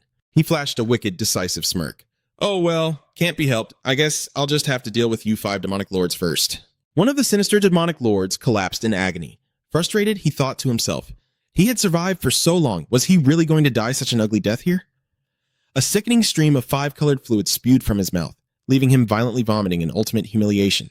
Suddenly, Du Kuang stepped closer and gently patted his head. The defeated man looked up in shock, stammering, Why aren't you killing me? Why aren't you?" Du Kuang stared down with an almost merciful look in his eyes. "Such harsh words. Just puke it all out and you'll be fine." "Hurry up and do it," he commanded, his voice dropping low. Du Kuang's eyes glowed with an eerie light, forcing the man to continue the brutal cleansing process through his dark arts. The demonic lord howled in absolute despair as the 5-colored aura kept spewing from his throat. "Just kill me already, you bastard!" Writhing on the ground in an endless fit of vomiting, the demon bitterly wondered how much longer he had to keep puking his guts out. Unable to bear the humiliation any longer, he screamed desperately at Du Kuang, "You damn freak! Just end my life!" Du Kuang maintained his wicked smile, looking down at the dying man with mock praise. "Oh ho, you purged that out beautifully. You're free now." The defeated villain was stunned by an unusual sense of relief. He frantically dropped to his knees. Thank you, young patriarch." Standing nearby, the Dao Demon Lord's eyes bulged in terror as he saw what had just come out of his comrade's body. He stammered in sheer disbelief. "No way, young patriarch. You extracted the demonic parasite from him. I thought we were completely screwed, but you gave him a full combo cleanse." Staring at the venomous worm now resting in the palm of a hand, the Tao Demon Lord couldn't believe his eyes. This revelation sent shockwaves through the rest of the 5 demonic lords. They frantically pressed him. Are you serious, Tao Demon? They all knew perfectly well that to remove a demonic parasite, the victim only had 2 choices: die or have the original master extracted. Witnessing this miracle happen without anyone losing their life, a fiery spark of hope suddenly ignited within the villains. They all dropped to the floor in unison, shouting with utmost reverence, "Long live the Patriarch! May the Patriarch live for 10,000 years!" The group kowtowed endlessly, begging him, "I swear upon my life to be loyal to you. Please, let me purge the poison too!" Still completely immersed in his weird state of enlightenment, Do Du Kwang smiled smugly. "There is plenty of time. I will let all of you purge it out." But the very next second, an overwhelming stench assaulted his nose, making him freeze in confusion. What the hell is that awful smell? Watching a bunch of top-tier martial artists taking turns puking their guts out while calling him master, Du Kwang quickly covered his nose in absolute disgust. It horrifyingly dawned on him that using the Abyssal Night technique to force the parasites out had led to a wildly unexpected, gross outcome. Du Kwang turned pale, deeply regretting his life choices, swearing to himself that he absolutely did not want to recruit any more weird subordinates in this place. "Get lost!" Du Kwang roared decisively, but the 5 demonic lords stayed glued to the floor. One of them desperately explained that they were only forced to obey the Golden Toad Demon Lord and attack him because they were forced to swallow the parasites. He earnestly swore absolute loyalty and begged the new patriarch to remove the rest of the parasites for them. Their stubborn clinging made Du Kwang lose his mind. He clenched his fists and shouted, "Who the hell gave you permission to call me master?" He threatened that if they didn't get out of his sight this instant, he wouldn't hesitate to slaughter them himself. Sensing the young patriarch's ironclad resolve, the villains finally backed off. They feared that if they stuck around any longer, that lunatic Fang Thien would charge in and make things 10 times worse. Getting kicked out but still begging for a long-term subscription. Total diehard fans refusing to leave. Standing alone in the freezing cave, he completely broke down, punching the icy wall to vent his frustration. Du Kwang bitterly thought about how not only was he being stalked by a bunch of weirdos, but he had also lost a precious legacy to his enemies. He just couldn't understand why his life had become so incredibly pathetic. Suddenly, a strange sound tore through the air, instantly putting Du Kwang on high alert. Is that the sound of the ice wraith? A bizarre shadow suddenly materialized among the sharp icicles, leaving him highly suspicious, especially since the ice wraith spirit had already been defeated. He narrowed his eyes, bewildered, wondering where on earth that sound was coming from. Meanwhile, outside on a cliff bathed in the glowing sunset, Crimson Bat made a grand entrance, his red cape billowing in the wind. From behind, a frantic figure ran up and yelled out. The phantom thief scurried over and asked, "Hey boss, where is the master?" Seeing the guy standing there as silent as a grave, the thief sarcastically asked if the boss had gone deaf. Instantly, Crimson Bat flew into a rage, roaring, "Shut your mouth!"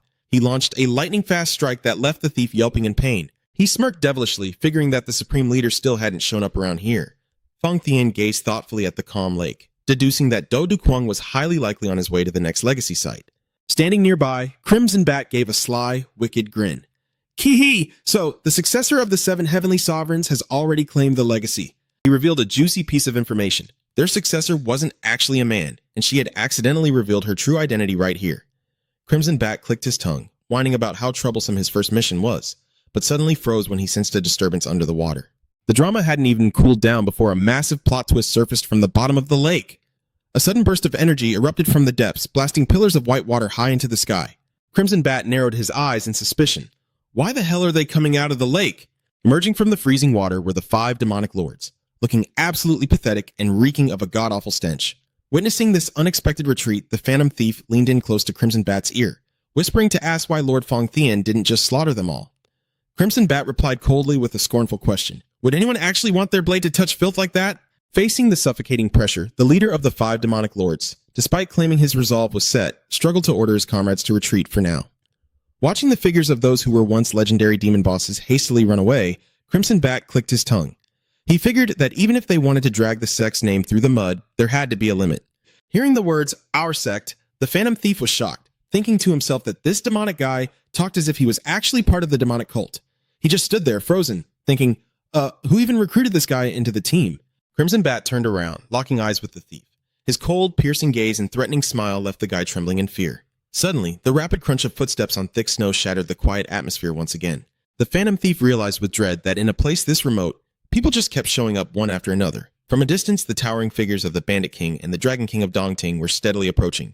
But what truly shocked everyone was the presence of another powerhouse walking alongside them. It was the Vagrant Emperor, the infamous chief of the beggar sect, oozing pure authority. This place is supposed to be a dead zone, but bosses just keep respawning non-stop. The Vagrant Emperor narrowed his eyes at the two leaders and demanded, "You are the ones who ordered the eradication of Phantom Valley, aren't you?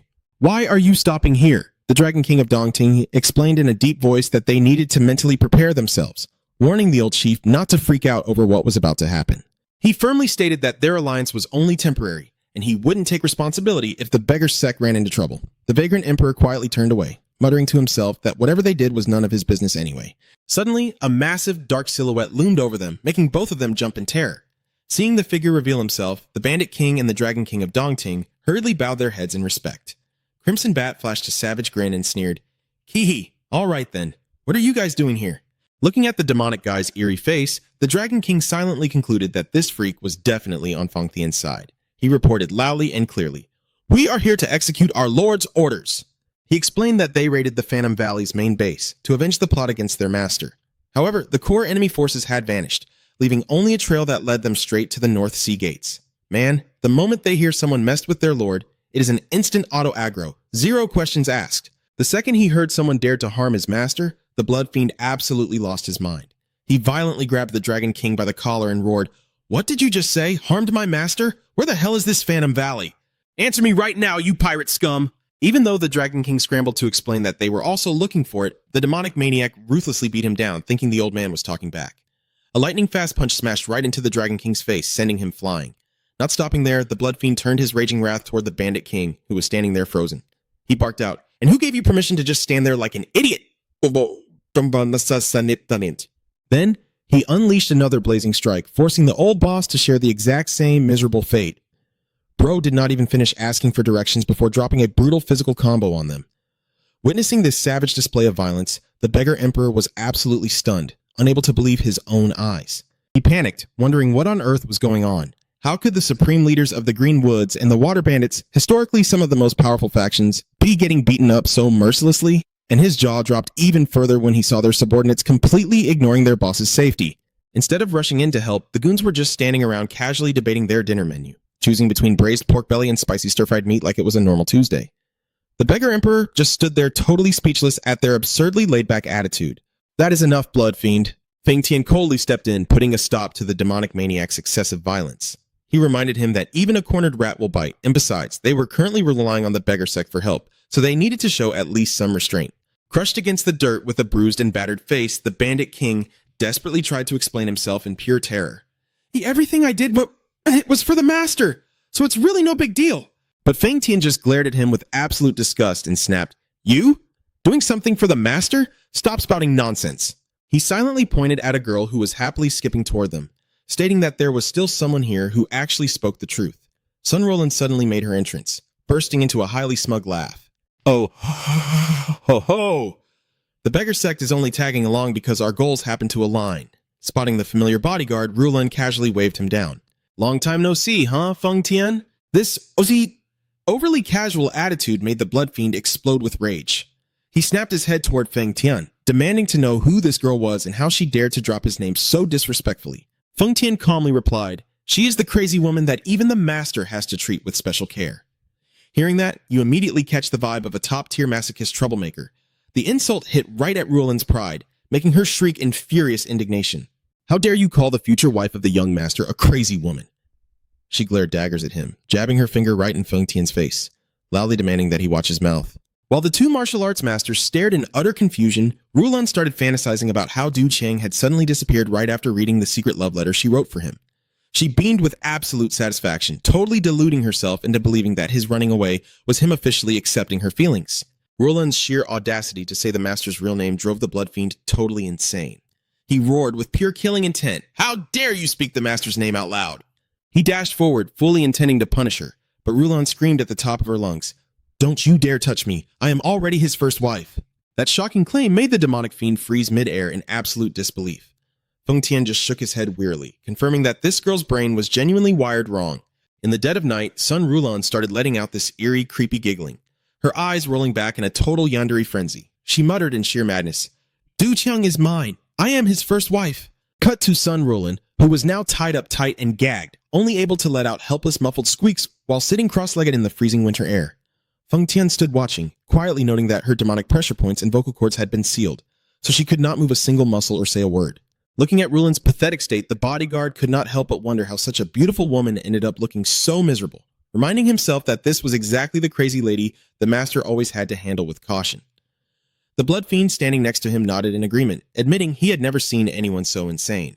But Feng Tian immediately hit back with a sarcastic burn, saying that if he just looked in a mirror, he would see a real psycho staring back. Meanwhile, the beggar emperor approached the Dragon King of Dongting with a deadly serious expression.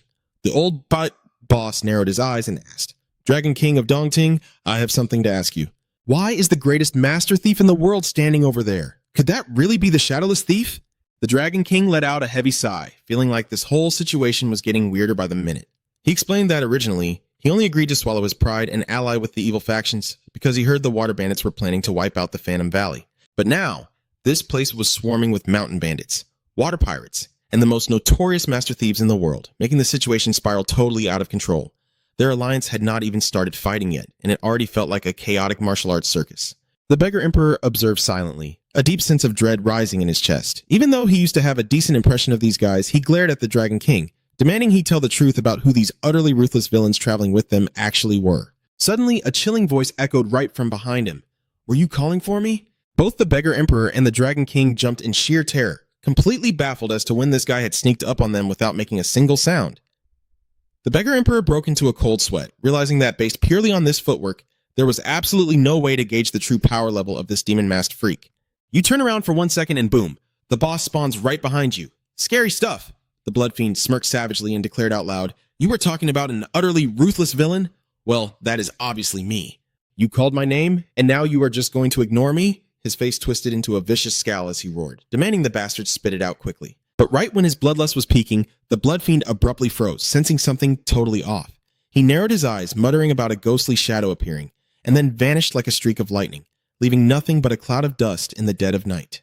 Man, bro was just trying to flex his boss aura and immediately got dragged away on an urgent side quest. While the beggar emperor and the Dragon King were still standing there, dumbfounded, having no clue what ghostly shadow he was talking about, the blood fiend had already dashed off like a phantom.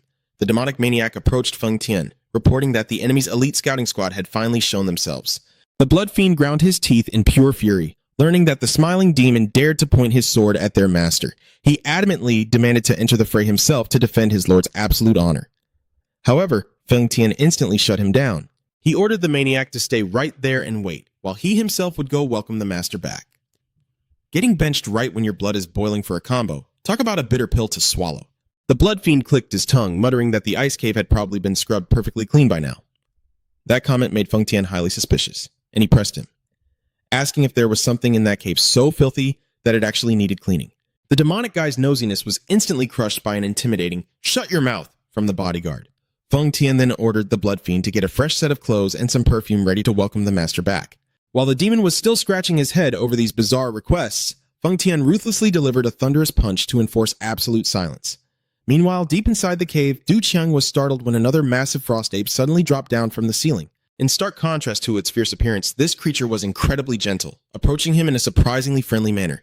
Sensing the deep sadness in the spirit beast's eyes, Du Qiang softly stroked its head and apologized for failing to protect its companions earlier.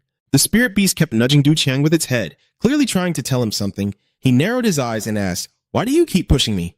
Do you want me to climb on your back?" Seeing the frost ape give a subtle nod, he quietly hopped on, letting it guide him through a hidden passageway tucked away in the cave's ceiling. Du Qiang silently marveled at how insanely complex this tunnel was. It was the kind of place where just one wrong turn would leave an outsider lost forever. Finally, a brilliant beam of light appeared at the end of the path, leaving him awestruck as he wondered if this was the exact place the frost ape had wanted to bring him to. Navigating this map without a spirit beast guide is basically just asking for a death wish. Du Qiang froze in shock. It wasn't just one ice spirit. An entire pack of mythical beasts was surrounding him. What the hell is this crazy place, he thought to himself. The giant ice spirit led him to a block of eternal ice. Sealed inside was a majestic sword, radiating a deep azure aura. Suddenly, an overwhelming authoritative voice echoed throughout the entire cave. Only one, with a compassionate heart, guided by the ice spirit, may claim the heavenly frost. Great, so we are basically doing a dungeon run but getting hit with a personality test.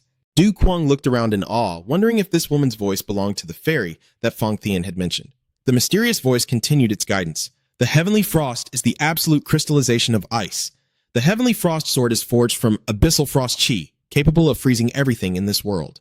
Draw the heavenly frost sword. Realizing the true inheritance wasn't the beast's core, but the sword itself, Du Kuang smirked smugly. All right then, let's get this over with. But the exact second his hand touched the hilt, the voice dropped a brutal warning. From this moment on, you shall endure agonizing torment from the abyssal frost. Du Kuang froze. Agonizing torment? The voice casually explained that his body would fiercely react to the freezing chi, and the heavenly frost would act as the conduit. Feeling the terrifying cold invading his veins, Du Kuang screamed in total panic at being completely blindsided. Hey, why the hell did you wait until I grabbed the sword to tell me that? I can't even let go now. He watched in horror as his body moved completely out of his control. A bone-chilling pain violently hit him, making Du Kuang scream in sheer agony. Am I turning into Gray from Fairy Tail or what? Watching his arm rapidly freeze into solid white ice, he cried out in frustrated despair. I have had enough of this. Why does this kind of crap always happen to me? The giant ice spirit standing nearby just sweat dropped, silently watching the new cult master writhing in pain. This whole scene totally felt like the game was too hard, and he just wanted to refund his life. The excruciating pain from the 36 Heavenly Frost strikes left Du Kuang thrashing on the ground. His eyes burned blood red from the overwhelming pressure. He realized this was an ultimate skill that combined ice swordsmanship with ice palm techniques. It was incredibly versatile, capable of freezing all matter and even shattering space itself. But this biting cold brought a sheer agony, just as horrific as the fire dragon blade. Du Kuang realized with absolute despair that if he ever combined these two fire and ice ultimate skills, the pain would multiply to an unbearable, deadly level. Tears of sheer frustration rolled down his face as he asked, how could this be happening? Sure, the skill build is overpowered, but the recoil is totally gonna kill me. After surviving the brutal trial, Du Kuang lay quietly on the back of the ice spirit to recover his stamina, gently patting it. You have worked hard, buddy. Stepping out of the hidden cave, he immediately saw Fang Tian standing like an imposing mountain, waiting for him. The towering bodyguard bowed respectfully. Master, thank goodness you are safe and sound. Du Kuang didn't say a word, his eyes piercing and full of absolute authority. To test his new gains, he silently unleashed his power. With just a gentle tap of his finger, a massive boulder was instantly frozen solid. However, Du Kuang secretly evaluated it. The destructive power isn't as explosive as the fire dragon. Just this much isn't enough to stop someone like Fang Tian. As expected, the bodyguard shattered the giant ice block with a casual wave of his hand, loudly congratulating his master on securing the inheritance. Du Kuang narrowed his eyes and asked for an update on the outside situation. He was informed that Bloodfan Fuck, the Shadowless Thief, along with the Bandit King and the Dongting Dragon King's factions, had all arrived at the North Sea. Hearing that the Green Forest bandits and the Waterway clans had shown up, he skeptically asked for a reason. Fang Tian proudly explained that they wanted to annihilate the Phantom Valley to prove their absolute loyalty to him. Du Kuang squinted in total disbelief. He knew for a fact that a bunch of outlaws had no reason to poke their noses into other people's business like that. Seeing Fang Tian still stubbornly insisting it was about loyalty, Du Kuang blew his top. He gritted his teeth and roared, "You definitely ordered them to do it, didn't you?" He furiously chewed out his subordinate for giving them permission to go cause trouble everywhere without his explicit orders. Facing his master's blazing wrath, Fang Tian just bowed his head, agreeing that they all deserved death, before suddenly pulling out a strange object and changing the subject completely. "Oh, right, master, I have this." Dude is literally getting chewed out and still trying to steer the drama away to save his own skin. Seeing the fresh set of clothes and a bottle of perfume in his subordinate's hands, Du Kuang was brutally reminded of his humiliating moment at Shaolin. He glared furiously, bringing up the fact that Fang Tian had straight up ditched him when he activated the Dark Knight demonic art. "You thought I was filthy, didn't you? You were totally disgusted." Under the master's suffocating murderous aura, the towering bodyguard trembled, trying to excuse himself by saying it was the #1 martial art in the world, so he knew his master would definitely be safe. Unable to stand this blatant flip-flopping and hypocritical nonsense anymore, Du Kuang screamed, "You bastard! Stop with the bullshit excuses!" He then delivered a thunderous kick to the ice block right in front of him to vent his raging frustration. Staring at the guy frozen stiff inside the ice, Du Kuang gritted his teeth and shouted, "Are you seriously pretending to be frozen right now?" So utterly pissed off, he kicked the ice even harder. "You annoying jerk! Just stay in there until you freeze to death." Imagine getting frozen solid and still being accused of acting. Max level bad luck right there. Amidst the endless white snow-capped mountains, several black shadows dashed through the night, fast as lightning, to rendezvous with the new cult master. The moment they came face to face, Bloodfan Fuck hurriedly threw himself to the ground in reverence. "Bloodfan Fuck greets the master. This lowly servant has failed to complete the mission you entrusted to me. My crime deserves 10,000 deaths." Du Kuang quietly observed his subordinate before calmly responding. "It's fine. Get up. The Dongting, Dragon King, and the Bandit King also scrambled forward, nervously asking, "Are you completely unharmed, my lord?" Du Kuang let out a heavy sigh, his face showing visible exhaustion, sweat drops practically rolling down his forehead. "I don't know about being unharmed, but I definitely have no shortage of crazy trouble right now. I heard you guys chased the Phantom Valley all the way out here," he stated, then gave a decisive order. "There's no need to hunt them down anymore. From this moment on, just forget about the Phantom Valley." While the two bosses stood there completely dumbfounded, Fang Tian instantly flew into a terrifying rage. He swung his massive greatsword, radiating a violently oppressive aura, and roared, "Do you dare make the master repeat himself?" Utterly terrified by the bodyguard's suffocating bloodlust, the two bosses frantically slammed their heads against the ground in apology, swearing absolute obedience to the master's command. Du Kuang quietly looked over at the beggar and Ton Nuoklan, secretly feeling relieved to see they were safe. However, Ton Nuoklan was currently practically oozing a yandere-killing intent. Gritting her teeth, she glared at Du Kuang with terrifying wide eyes, muttering insanely to herself, "Hubby, I am your absolute first wife. Good thing nobody got hurt, but someone is clearly getting way too enthusiastic about her self-proclaimed title." Meanwhile, in another location, Duongnan was preparing to set out with her master. Hearing that the decision to assist the demon-slaying squad had been finalized, she worriedly reminded him, "Master, with your current injuries, won't this be too taxing?" The white-haired master calmly brushed off her concern. He firmly stated that there were only 2 inheritances left in the world. He placed an immense burden of hope on his disciple. "If you can obtain the inheritance, you will become the true #1 martial artist in this world." Duongnan clenched her fist tightly. Her eyes blazed with fierce determination at the thought of inevitably clashing with Do Du Kuang once again. Shifting from casual sparring to a hardcore race for the top server ranking, the tension was undeniably thick. Back to our new cult master, Do Du Kuang could only facepalm in absolute despair. Watching his chaotic subordinates wildly brawling with each other and turning the whole forest into a massive circus, he let out a deeply exhausted sigh and muttered, "These absolute lunatics." Standing deep in the forest, his face a perfect picture of utter helplessness and exhaustion, Du Kuang mentally groaned. How the hell did everything end up like this? It all started a few hours earlier when the 3 of them were en route to the North Sea. Blood Fan Fuck, wearing a completely creepy expression, quietly crept up to Fang Tian and spoke up. "Hey, big boss, I got a question for you." Fang Tian continued walking like a towering titan, coldly replying, "What is it?" The demonic rogue pondered for a second before confessing, "No matter how much I think about it, this whole thing feels crazy weird." He stared blankly at Do Du Kuang's back as the man sprinted ahead clumsily, looking absolutely ridiculous, and couldn't help but wonder to himself, why is the master running like a total idiot? But man, ask one wrong question, and you get hit with a surprise beatdown. That disrespectful remark instantly struck a nerve with Fang Tian. Without a single word of warning, the bodyguard unleashed a thunderous strike, leaving Huyet Fien Fuck with only enough time to scream in agony. Eyes blazing with murderous intent, Fang Tian roared, "Are you looking to die today?" He then rained down a brutal barrage of blows onto the newest subordinate. Witnessing this sudden burst of violence, Do Du Kuang panicked and yelled, "Fang Tian, what the hell are you doing? Stop it right now!" Seriously, one innocent question and it instantly turns into a brutal physical education class? But Fang Tian's rage was far from over. He boldly declared, "Master, I will kill Huyet Fien Fuck right now. From this moment on, please pretend he never existed." Utterly bewildered, Du Kuang tried to stop him. "Wait, but why do you have to kill him?" He suspected that this cultist must have committed some unforgivable crime to deserve such punishment, so he demanded, "Huyet Fien Fuck, tell me the truth. Did you massacre innocent villagers or something?" Pinned to the ground, his face covered in bruises, Huyet Fien Fuck gasped with absolute seriousness. What this lowly one was thinking makes a trivial matter like that pale in comparison. He begged in utter despair, "Please, master, just kill me already." The guy's mysterious attitude left Du Kuang completely baffled. He turned to Fang Tian, demanding to know what the hell was actually going on. The bodyguard gritted his teeth, radiating a suffocating murderous aura, and roared, "Yes, master, Huyet Fien Fuck dared to call you a knight." Before he could even finish the sentence, Fang Tian delivered another devastating blow, making the cultist let out a blood-curdling shriek.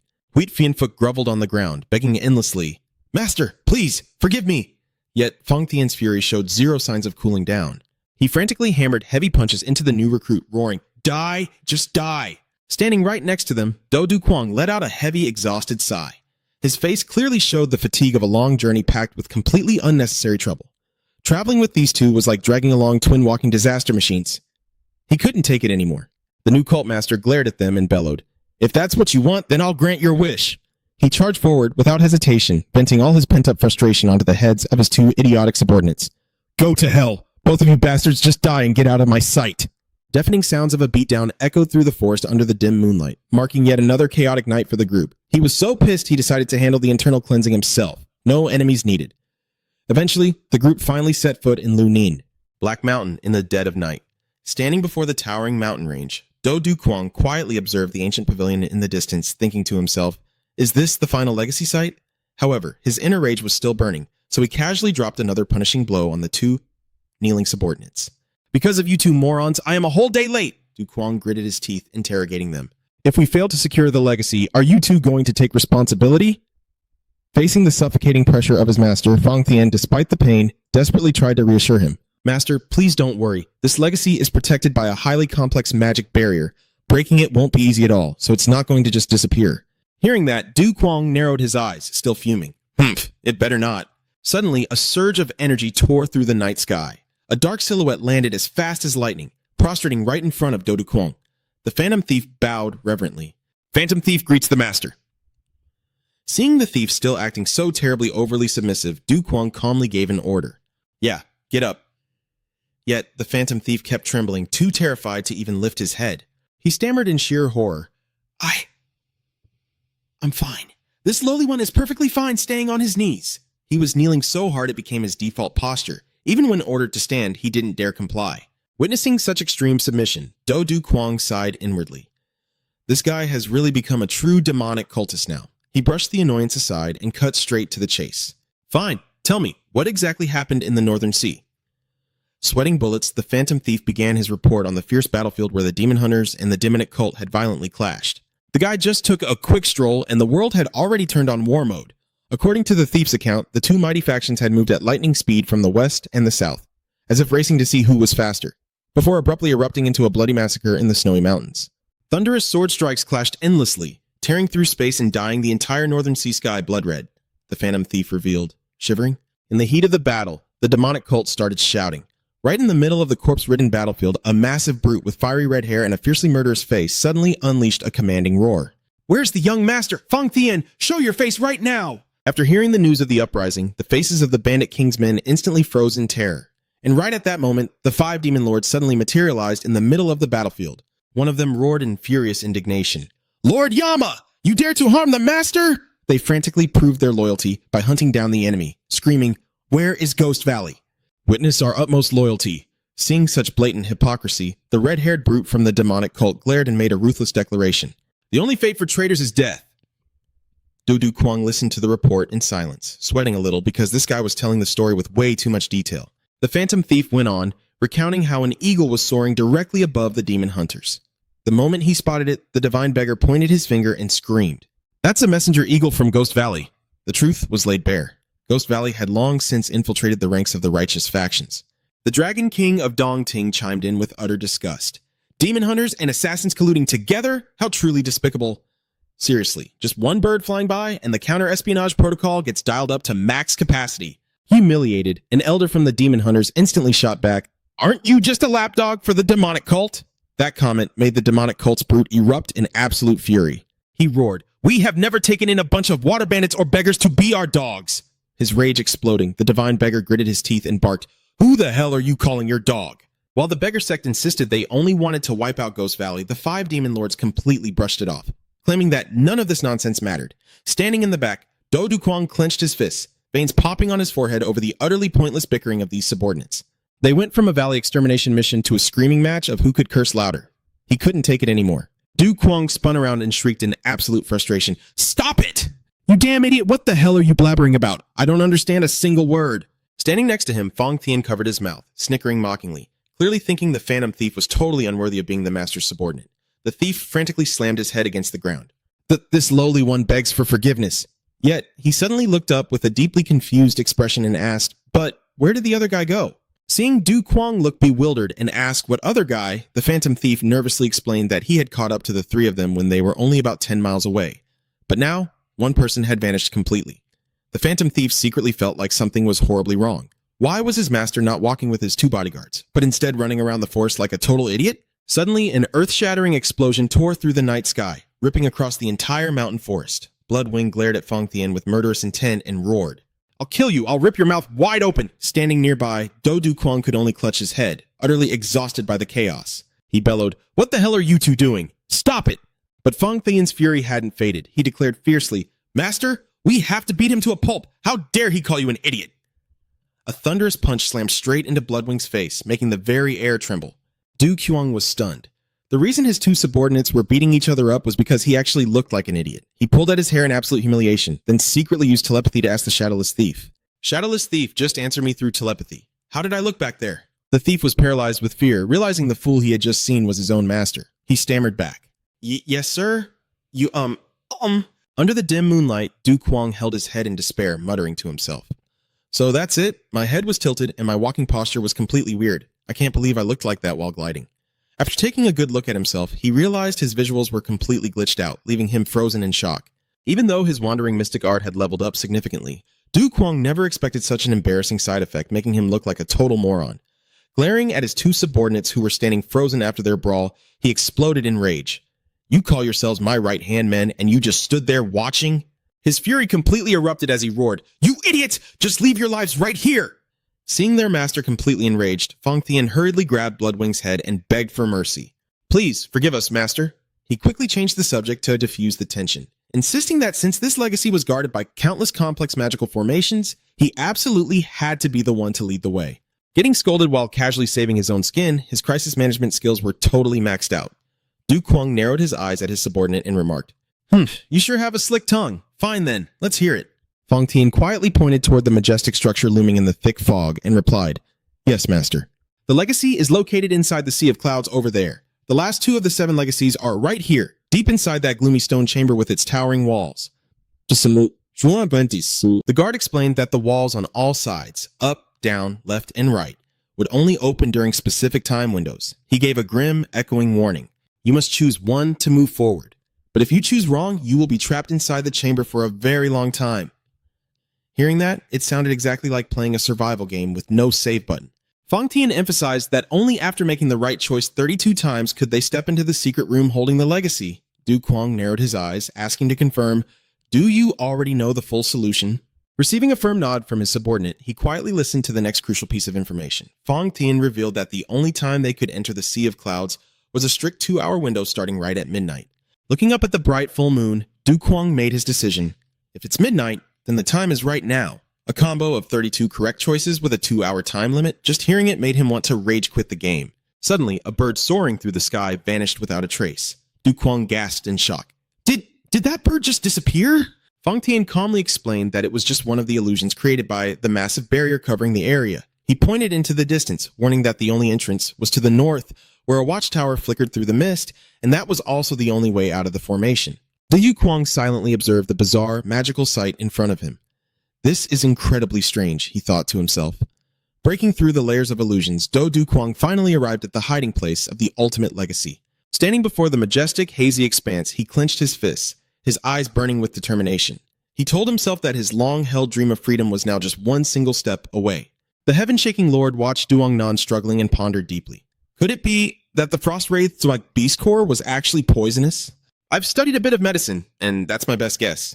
The accompanying elder sighed anxiously, unable to understand why Duongnan had to face such a grueling trial at a time like this. When asked about the final words of the heavenly martial spirit, the old man just shook his head.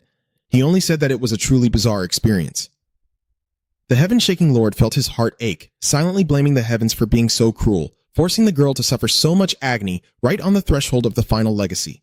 He quickly placed his hand on Duongnan's back, channeling his spiritual energy to help stabilize her injuries. Thanks to the timely support, Duongnan shifted slightly, whispering in gratitude. "Thank you, master. Thanks to you, I can hold on for another 4 to 6 hours." Even though the pain was tearing her apart, she remained incredibly resilient, refusing to show it, prompting her master to gently warn her, "Don't push yourself too hard." Being severely wounded but still getting buffed for another 4 to 6 hours of survival gaming was insane. The heaven-shaking lord pulled out a letter and asked, "Duongnan, do you want to read this letter from Lord Von Mew?" The news inside made the atmosphere suffocating. He confirmed that the ones targeting the legacy were from the demonic cult, and the man Duongnan had just encountered was their newly appointed cult leader. The shocking truth left Duongnan completely paralyzed. Her eyes trembled as she realized the person she once owed her life to was actually the most notorious demon lord. Suddenly, violent tremors and a dry, echoing rumble erupted from deep within the stone chamber, signaling that a brand new disaster was about to unfold. The plot twists were hitting like a combo attack. Before she could even recover from the shock, A new boss phase was starting. The elder decisively ordered that claiming the legacy was their absolute priority, then quickly led the way forward. Trudging through the gloomy stone chamber, Duongnan's heart was incredibly heavy, weighed down by a mix of bitter regret and intense fury. She silently blamed herself for ruthlessly killing the innocent frost wraith to absorb its core. At the same time, she felt deeply humiliated, absolutely convinced that Do Dukwang's heartfelt confessions earlier had been nothing but cunning, filthy lies. The heavy grinding of moving stone continued to echo relentlessly throughout the space. Duongnan gritted her teeth, enduring the searing pain inside the hidden room. She whispered to herself, This must be divine punishment for what I've done. Meanwhile, at the imposing headquarters of the demonic cult, an overwhelmingly tense atmosphere hung in the air. Elder Ghost Hand. The Intung cried out in sheer disbelief. How is that even possible? The 5 demon gods actually betrayed us? The Golden Toad. Demon Lord narrowed his eyes with absolute confidence. He stated firmly that this was just a deceptive scheme because he had planted goo poison in their bodies, making betrayal totally impossible. He completely brushed off any doubts that his poison could be cured, even exploding in a fit of rage when questioned about it. Didn't I just say that's impossible? Sitting at the head of the table, the smiling Demon Lord quietly spoke up to calm his subordinates, decisively steering the meeting back to the main issue. He revealed that Do Dukwang's next destination was Liaoning and pressed the elders for a strategy. Elder Chaos Hand worried that if the enemy grew any stronger, they would be completely uncontrollable, so he suggested mobilizing the bulk of their combat forces to eradicate him by the roots. However, the Yaksha demon god feared that a large-scale operation would be discovered by the righteous factions. One side wanted to go all in, while the other was terrified of being caught, total internal drama. He warned that if that happened, the demonic cult would have to clash head-on with the righteous forces, and letting Du Dukwang sit back and reap the rewards was absolutely unacceptable. Right at that moment, the Emerald Venerable came up with a crazy idea. What if we just blow up the entire area? He proposed using a massive amount of heaven-shaking thunder bombs to flatten the target. This would minimize troop losses while taking advantage of the existing protective barrier to end everything without wasting too much energy. Listening to the plan, you just knew a massive explosion was coming. Clean, but definitely overkill. The smiling Demon Lord smirked in satisfaction at the sinister plot. Not a bad idea at all. Called upon, the Golden Toad Demon Lord hurriedly bowed his head. Yes, culted leader. The current leader coldly ordered the Golden Toad Demon Lord to take a squad of troops to Liaoning to verify the true status of the 5 demon gods. Whether it's a trap or actual treason, find out. Not stopping there, he continued to mobilize their entire core forces. Next up, Chaos Hand, Emerald Venerable, Ghost Hand Thien Tuong, and Yaksha Demon God. Take your armies to Liaoning. Faced with his absolute authority, the elders bowed and chanted their obedience in unison. The old man's piercing gaze finally locked onto a man with slicked back blue hair. He called out his name. And lastly, the Azure Demon God. The smiling Demon Lord barked out a decisive order. Lead the Phantom Soul Vanguard to Liaoning. The Azure Demon God bowed deeply. Your will is my command, my lord. However, the Golden Toad Demon Lord couldn't shake his anxiety. He leaned in, whispering to the sect master about the Vanguard's loyalty. After all, they were the former master's old subordinates. When he suspiciously asked if they had all been controlled with venomous goo parasites, the sect master just gave him a sickeningly cunning smile. They've already sworn their absolute loyalty to me. There's no need to worry, the old leader sneered, a wicked smirk tugging at his lips. Fascinating, isn't it? The Phantom Soul Vanguard is a fiercely coordinated unit, capable of tripling their combat power when striking as one. But the bitter irony? The very army the former master forged to protect Duchang was now being sent to slaughter him. A loyal royal guard twisted into a pack of backstabbing assassins. The smiling Demon Lord waited with smug anticipation, eager for the bloodbath in Liaoning that would finally eliminate the thorn in his side. Meanwhile, amidst the misty, snow-capped mountains, a deadly female assassin of the demonic sect silently read her secret orders. Bury Du Qiang alive with the heaven-quaking mines. She realized her squad was late to the party when the Liaoning branch master reported that the explosives were already rigged and ready to blow. One step too slow and they'd just become unwilling spectators to an explosive grand finale. The assassin narrowed her eyes, demanding to know the blast radius. The answer? The entire area surrounding the Sea of Clouds and the Watchtower was locked in the kill zone. She didn't hesitate. Perfect, do it. The branch master immediately obeyed, priming the ultimate death trap. Staring off into the distance, the assassin silently spat a venomous prayer, hoping they would all just die and rot out of her sight. Meanwhile, completely oblivious to the horrific death trap waiting just steps away, Du Cheng pressed on in solemn silence. Dao Chinsen trudged through the gloomy stone corridors. Is this the 31st one? He asked, double-checking. Feng Tian bowed respectfully, assuring him that just one more room stood between them and the ultimate ancient inheritance. Recalling the agonizing, bone-shattering trials he had survived so far, tears welled up in Du Cheng's eyes. Finally, the light at the end of the tunnel, he muttered to himself. He pushed forward with renewed fire, but a sudden, violent surge of energy forced him to a dead halt. He was so close to the finish line, yet the system was still throwing cheap traps at him, barely giving him room to breathe. A deafening, grinding crack shattered the silence as a massive stone slab slammed down, sealing the exit. Panic laced Du Cheng's voice as he yelled, "The chamber door just closed! What the hell is going on?" Feng Tian quickly deduced the situation. If the exterior takes damage, the automated defense matrix triggers instantly. Beside him, the imposing bloodbat let out a wicked, mocking sneer. I bet those arrogant bastards from the Seven Lords of Heavenly Might triggered something outside. Without warning, a lethal storm of arrows erupted from the shadows, raining down on them like a hardcore survival game. Moving with lightning speed, Feng Tian and the bloodbat swung their blades, violently swatting away the deadly barrage to protect their young master. Drenched in cold sweat, Du Cheng's eyes widened in horror as he realized the very architecture around them was warping.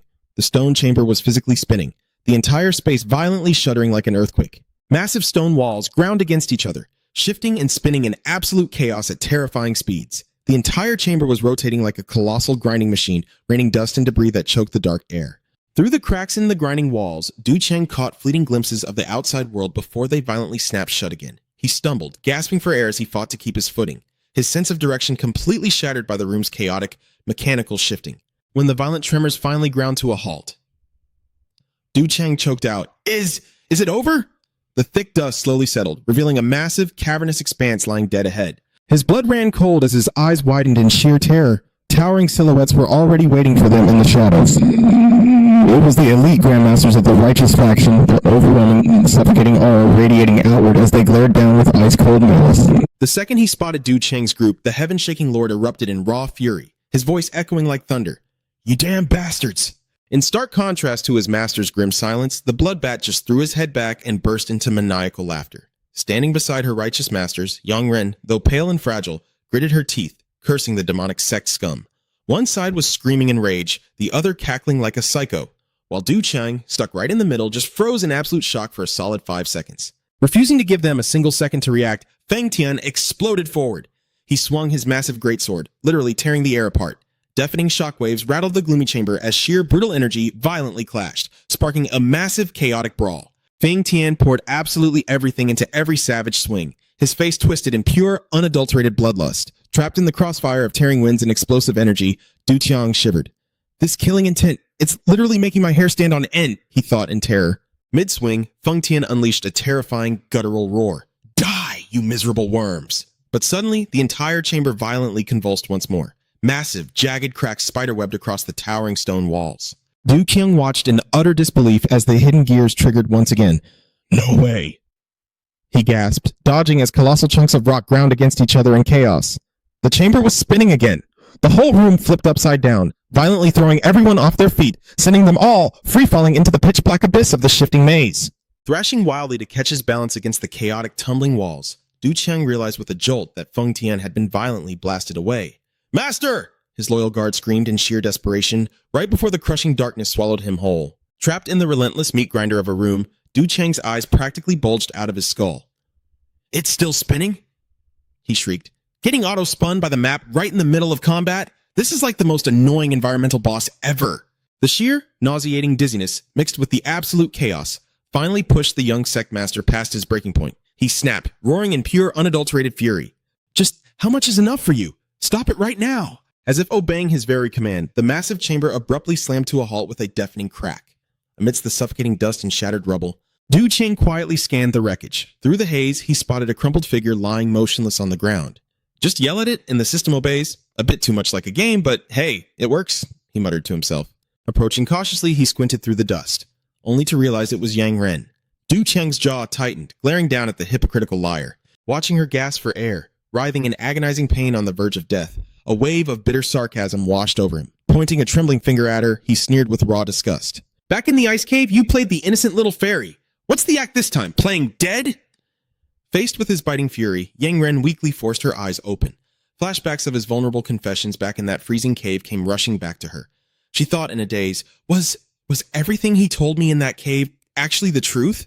Staring down at his utterly pathetic enemy, Du Cheng just crossed his arms in cold silence. To him, this was pure karma. She played a cowardly game to steal his inheritance, and now she was paying the ultimate price.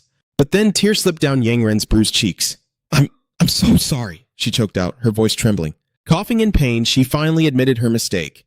She had cruelly assumed his stories and his precious dreams were nothing but filthy lies. Du Qiang just stared down at her broken, dying body, his eyes clouded with deep suspicion. "Oh, wow," he spat, his voice dripping with venom. "You think tossing out some cheap, hollow apology is going to make me spare your life?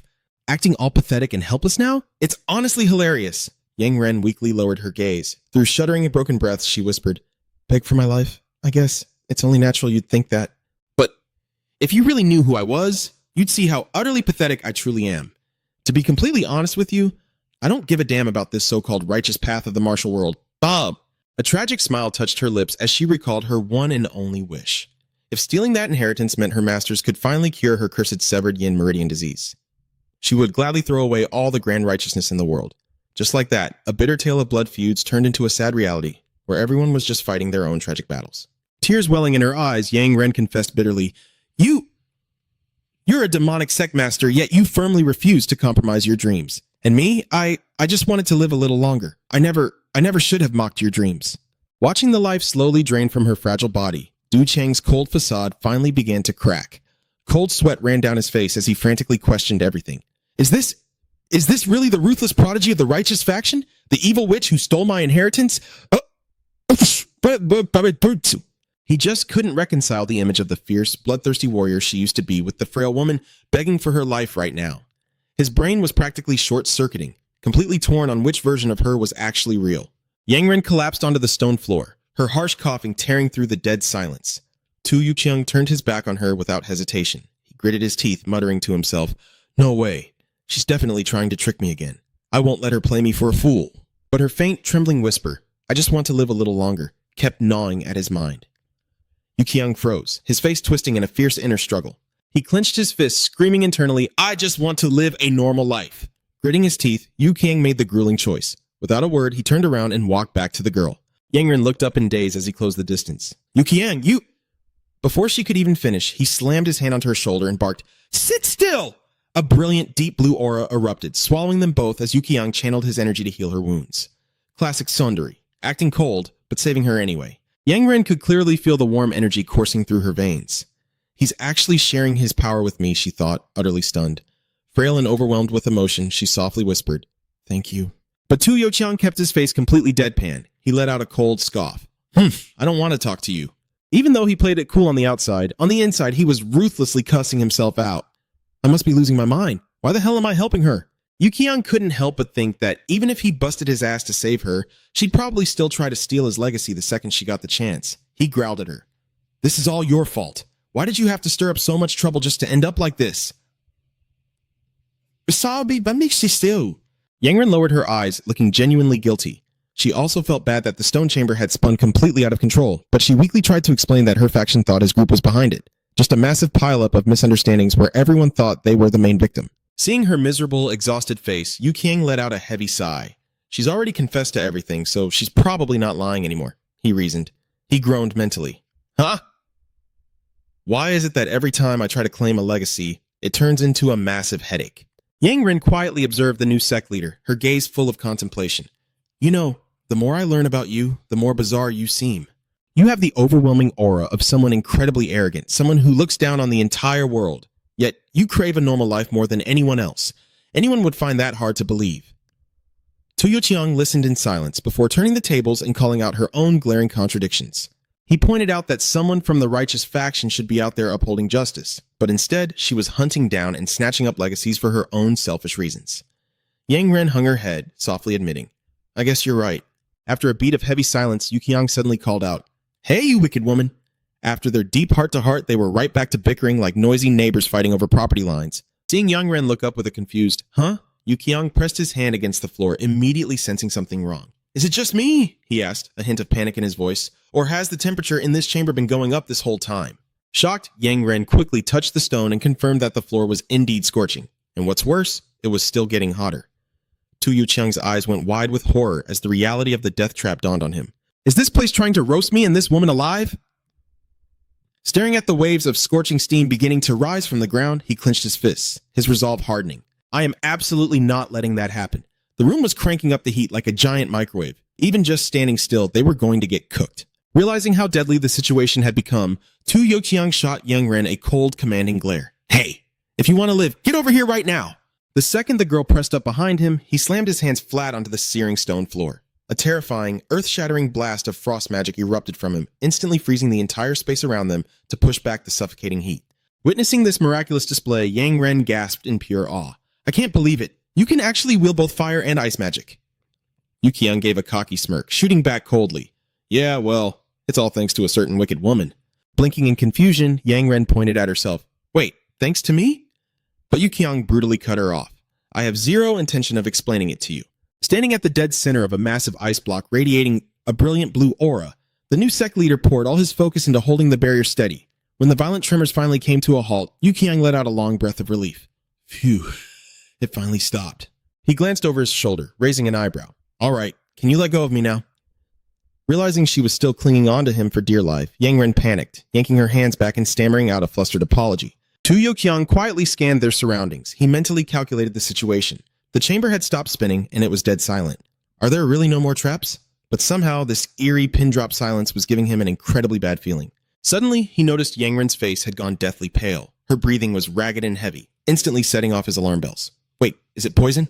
Watching the girl slowly losing consciousness, Yukiyoung panicked internally. I'm perfectly fine, but she's... Suddenly, Yang Ren's eyes blew wide open in sheer terror as she pointed a trembling finger straight ahead. Emerging from the pitch-black shadows of the chamber, a swarm of pure black phantoms materialized out of nowhere, radiating an overwhelming, suffocating aura of death. Yang Ren immediately recognized what they were, her blood running cold. Dark spirits! These vile entities, with their glowing eyes and razor-sharp fangs, lumbered closer and closer. Their suffocating bloodlust locked completely onto the two of them. One of the spirits let out a bone-chilling, monstrous roar. Every single one of you will die in this place. Yukiyoung fiercely clenched his fists. That's it for today's episode, guys. Bear hopes you'll drop a like and share the video to give me the motivation to bring you even more awesome series.